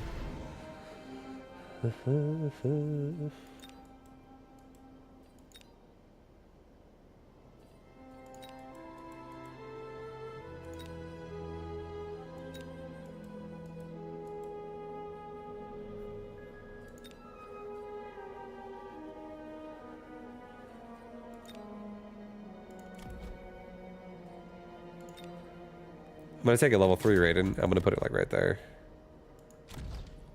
And he just gets to go to town on some of these sledgehammers immediately. Take out some of those for me right away, big boy. Level my Fangs. Double level this Fang. This Fang is now level 8. This Fang is doing 1400 damage. He's huge.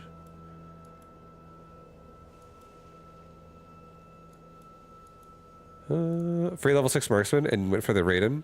That's good. This Raiden's gonna kill the sledgehammers. You think I give a shit about marksman? What do I need marksman for? Wraith don't matter. Wraith suck. At this point.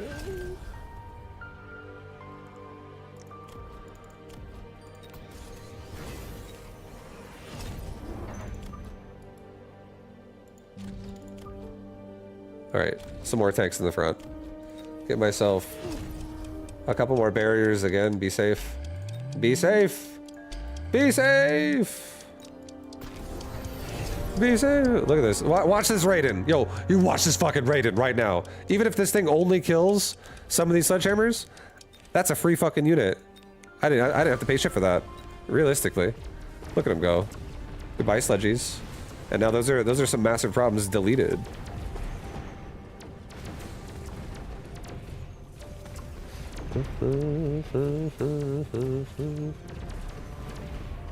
The sledgehammer take my Fang's aggression for way too long. So I think the Raiden right there really helped out. Getting rid of some of them.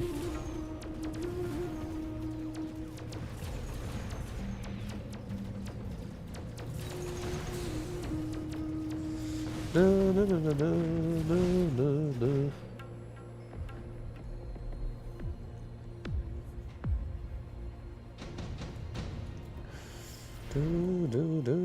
Acid Blast? Yeah, definitely take Acid Blast. Upgrade all my Fangs. Drop a nice Acid Blast like right here. Drop a nice oil like right here. Give me a couple barriers. Give me range. Sell off this Raiden now. I don't care anymore because it's something I can sell now.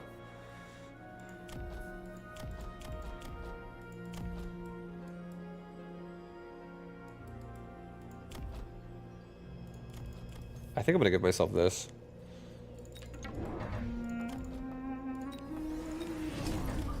Three hounds with or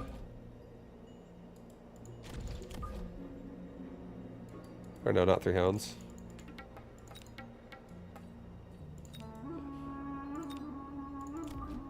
Maybe like 1 hound. 1 crawler pack on this side.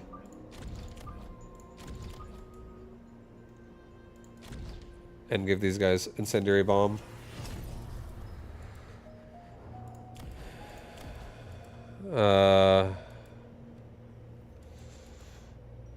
I think I just gave myself another elite recruited scorpion. Put it like right here. Level this tower again just in case. Give me like HP upgrades. Okay, send it. Send it.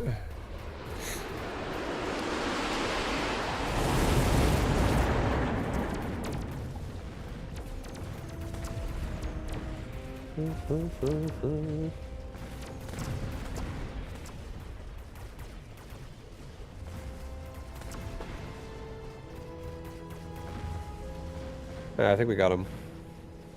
GG. GG. GG. I mean, Fangs can work once you get it all together. Once you get your whole army together, it can work, but Jesus, are Fangs so risky to fucking start with. They're so hard. Disgusting pile of goop killed them. Yeah. The oil on top of the poison. Oily poison. GG. GG. Nice, guys. What am I, 1700 now or some shit? We back up there? Where are we? Almost. Level 9 Fang is so cool. Yeah, that thing had a damage device too. And I'm not gonna lie, I didn't love it. That game felt fucking awful for really just like giving that Fang as much love as possible. All 4 upgrades and a damage device for damage, and he didn't even feel that. He felt pretty mild. He was like a mild salsa. He wasn't very, he wasn't that hot and spicy. So I think Fangs definitely still really make me feel like I want to make them support more than anything. I don't love them as a carry. It has to be like really, like I feel like the only time I really want to have Fangs, honestly, is when I feel like my opponent has no control of the ground and I have like an air problem and I want a cheap answer, and then I can just get Fangs to like get Ignite or something in that. I don't know.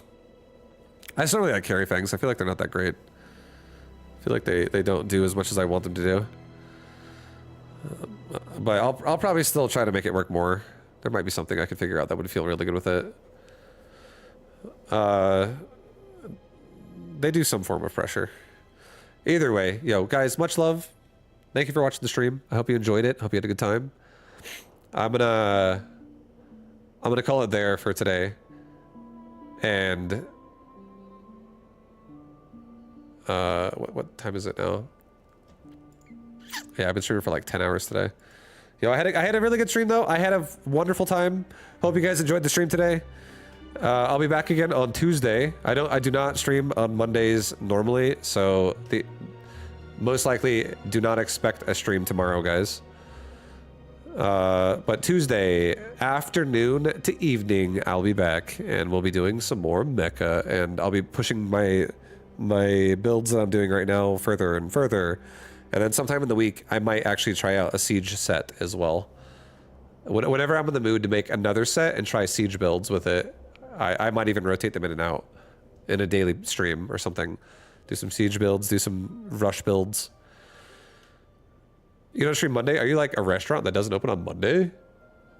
Yep. Yeah. Yep, that's true. That's true. So what if one day I was like, guys, I only stream from 4 a.m. to 7 a.m. Hurry up and show up in the morning. That'll be like 75-year-old vibu. I gotta stream before I take my dogs for a walk. All right, guys, much love. Yeah, I'm gonna call it a night there though. So, thank you for watching, everybody. Appreciate all the love. Thank you for all the follows today. And yeah, guys, I'll see you again soon. Mechabellum is on the menu for next week. So if you're a mecha lover, you know, lots of mecha again. I might start playing a little bit more, a little bit of Warcraft and Starcraft as well. I might mix in some other games, but we'll see. I don't know. I feel like every time I take a break from those, I get an urge to play them again. So we shall see. Anyways, thank you guys. Appreciate all of you. Have a wonderful night. Have a nice Monday. I'll see you Tuesday. Can you open the website Bilibili and search for Steel Commander CCB, where there are videos from Chinese expert competitions? I could do it. I haven't really been watching. I have not been watching any competitive Mechabellum, really. I've just been playing it.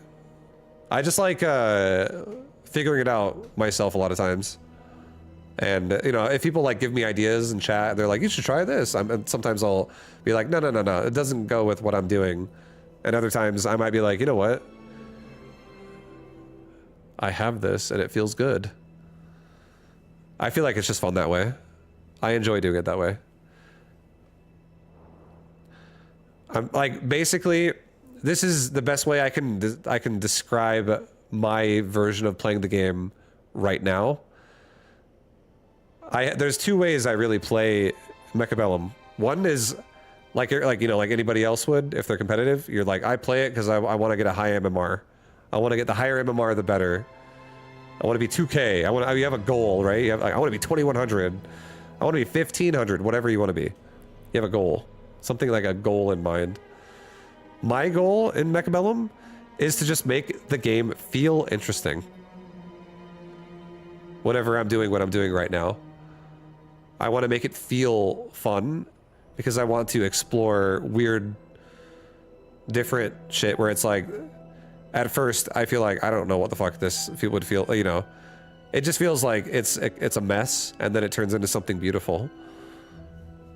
As you explore other dynamics, because anything's a mess if you don't know how to do it. So I just like exploring the game and figuring more weird builds out. And sometimes those weird builds really make it hard to deal with because people are like, what the fuck is this? And it starts winning the game, and it's like hard to manage. Like sometimes if you really double down in this game and stack something, it's kind of nuts. Like move speed, for instance. But yeah, anyways, I just like playing for fun. Sometimes I play for rating and sometimes I play for fun. But most of the time I'm trying to make the game just feel fun to watch. Because I do kind of prioritize making the stream seem interesting. Or trying to, at least.